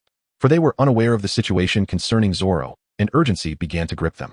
Even Nami and Chopper, who had been observing from behind, felt an urge to charge in and unleash their own attacks. However, Nami's techniques were currently ineffective, and Chopper was prohibited by Luffy from utilizing any medicine. His strikes, hindered by Robin's restraint, could not inflict any harm upon Shun, only adding to the frustration of Luffy and Sanji. Minutes passed amidst their relentless assault. Yet the mechanical centipede that had been so vividly imprinted in their minds failed to materialize, leaving Robin perplexed. Was this individual not indeed summoning the mechanical centipedes? At this moment, however, Shioen was truly bewildered. He had not merely summoned mechanical centipedes, upon realizing that the individuals before him were merely toying with him. He understood that these low-tier iron guards were indeed of little consequence. Instead, he had called forth mechanical tigers, mechanical lions, and mechanical giants. These 3, even after depleting Shioen's reserves, were considered precious assets. Moreover, Shioen had not summoned just one of each but an entire squad of 10 for each type. According to his calculations, while 3 squads of iron guards might not be capable of eliminating these individuals, they would certainly suffice to extricate him from his current predicament. Once freed, he would no longer fall prey to such tricks. In his mind, he contemplated reporting to the naval headquarters, as that would undoubtedly be the wisest course of action. He harbored no grand ambitions of capturing these foes. His thoughts remained firmly focused on his own research. Having been absent for so long, Shioen had become acutely aware of the looming danger, realizing he had encountered some obstacles. Did he truly need to deploy high-tier iron guards against such a handful of adversaries? It was worth noting that his inventory of high-tier iron guards was limited, and he was unwilling to sacrifice them merely to escape a predicament. Resolute in his decision, Shioen cast aside any further hesitation. Swiftly donning his gloves, he seized the opportunity during the brief skirmish between Luffy and Sanji to rapidly tap his shins 10 times. Ultimately, a series of rapid beeping sounds resonated from his feet. In that instant, Shioen's hands, chest, and head became enveloped in a material as resilient as steel. Luffy, Sanji, move away, he warned, as Robin, sensing Shioen's intentions, could no longer afford to hesitate. In a swift motion, her hands surged towards him. Chapter 115, The Isolated City with Robin's Urgent Warning. Luffy and Sanji leapt back without hesitation. As they retreated, Robin advanced, commanding her hands to ensnare Shioen, leaving him no room to maneuver. Although her hands dissolved at an astonishing speed upon contact with Shioen's body, ultimately rusting into nothingness, leaving no trace behind, the sheer number of her hands was sufficient. For a brief moment, it was nearly impossible for Shioen to rust away all the hands enveloping him. Yet, at that precise moment, a sudden explosive sound erupted. Coinciding with the cessation of the beeping noise, and with a resounding bang, the multitude of hands was scattered in an instant. The force of the explosion shattered most of the hands, and although a few managed to survive, their numbers were insufficient to contain Shioen. Meanwhile, Robin, due to the widespread destruction of her hands, experienced a painful spasm and collapsed backward. The aftershocks of the explosion reverberated through the remnants of her hands, and despite her efforts to keep them under control, she could no longer withstand the strain. Nami reacted immediately, rushing to support Robin. As she noticed the faint trickle of blood at the corner of Robin's mouth, her heart ached. Chopper, quickly, treat Robin. Without a moment's pause, Chopper turned his back towards Shioen's direction, shielding Robin and Nami. Regardless of the circumstances, as a male, it was his instinct to protect the women. After a quick examination of Robin's injuries and reassuring the furious Sanji and the others that she was not in grave danger, he began to focus on his own crucial tasks while Nami stood guard beside them. Realizing that Robin was not seriously harmed, Sanji and Luffy resolved not to linger any longer. They were determined, Shioen must pay for his actions. However, just as the mist began to dissipate and the remnants of the flower had nearly vanished, revealing the clarity of all that lay before him, the shadow of Cheyenne also faded away, leaving Sanji in a state of utter frustration. My Iron Sentinel! Excellent! Excellent! Excellent! You all must die! A sudden, frenzied roar echoed from a passage ahead, reminiscent of the mechanical centipede that was lured there by Zoro. A muffled grunt followed, unmistakably Zoro's voice, succeeded by a resounding thud, akin to a heavy object crashing to the ground. You! A voice filled with indignation reverberated from the corridor, quickly accompanied by the sound of hurried footsteps, suggesting a sense of panic. Where are we going? Luffy inquired, pointing towards the source of the voice, charging ahead with determination. Approximately 200 meters from the corridor's entrance.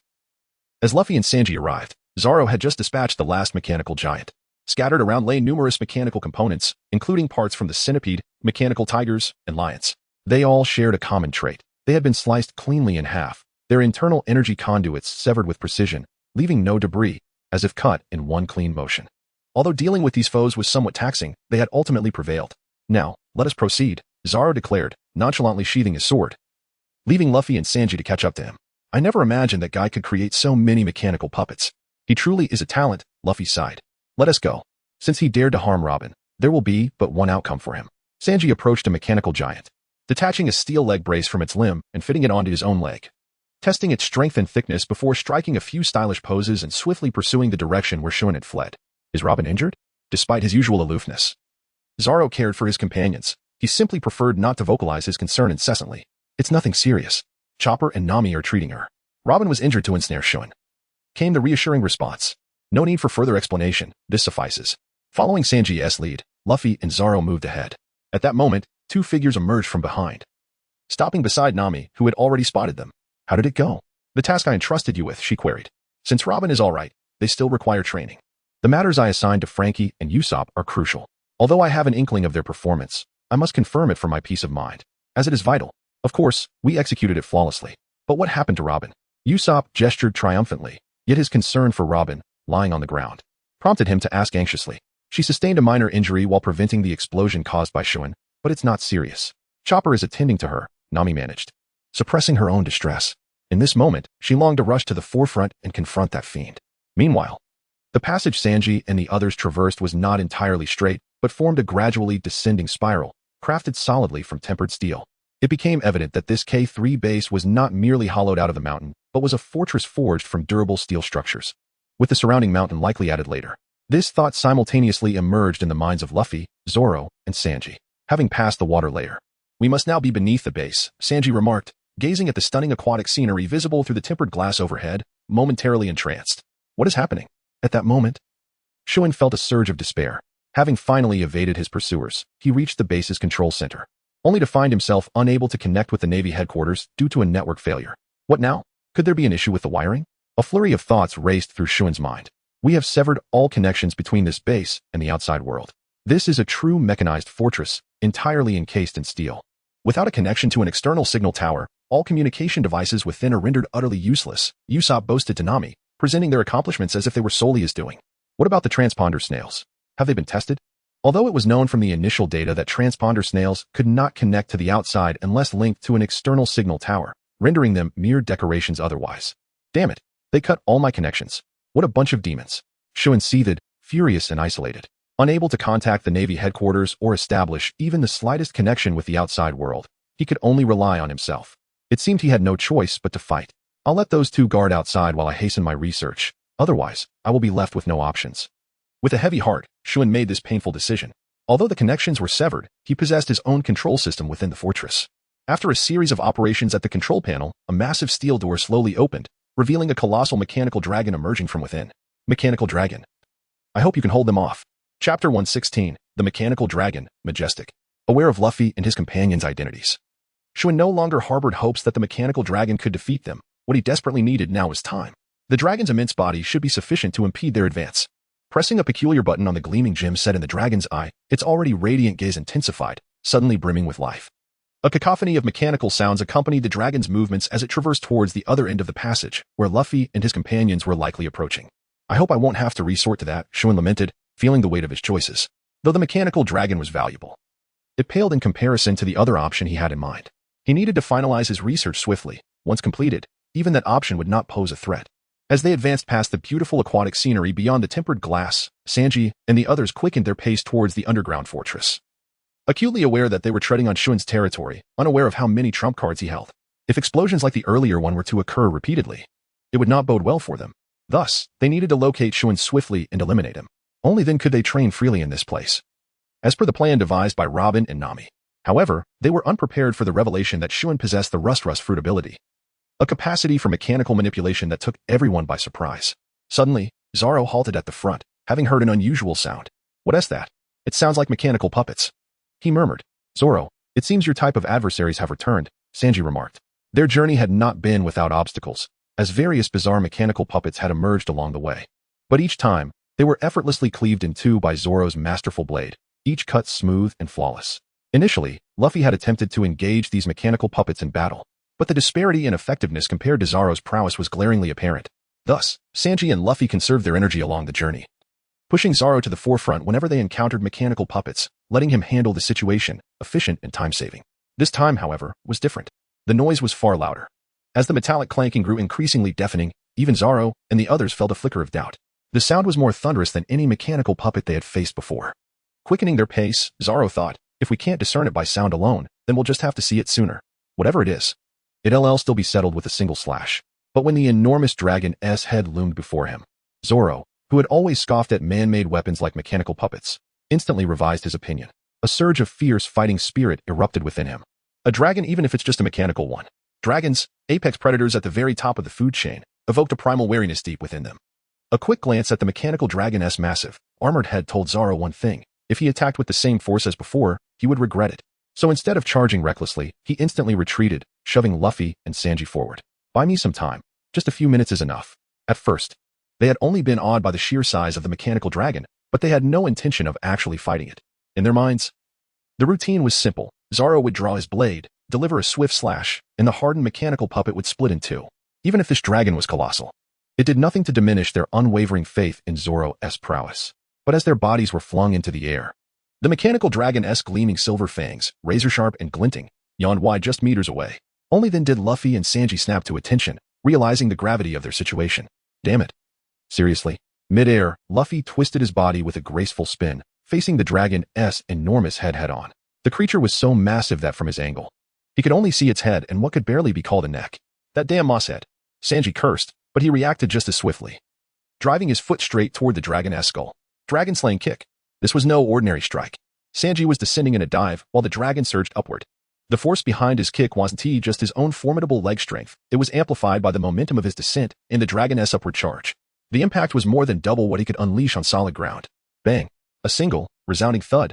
Not the expected crunch of shattered bone or fractured metal, just a blunt, hollow bang. A brief pause. Then crack. Sanji's reinforced mechanical boot split apart entirely.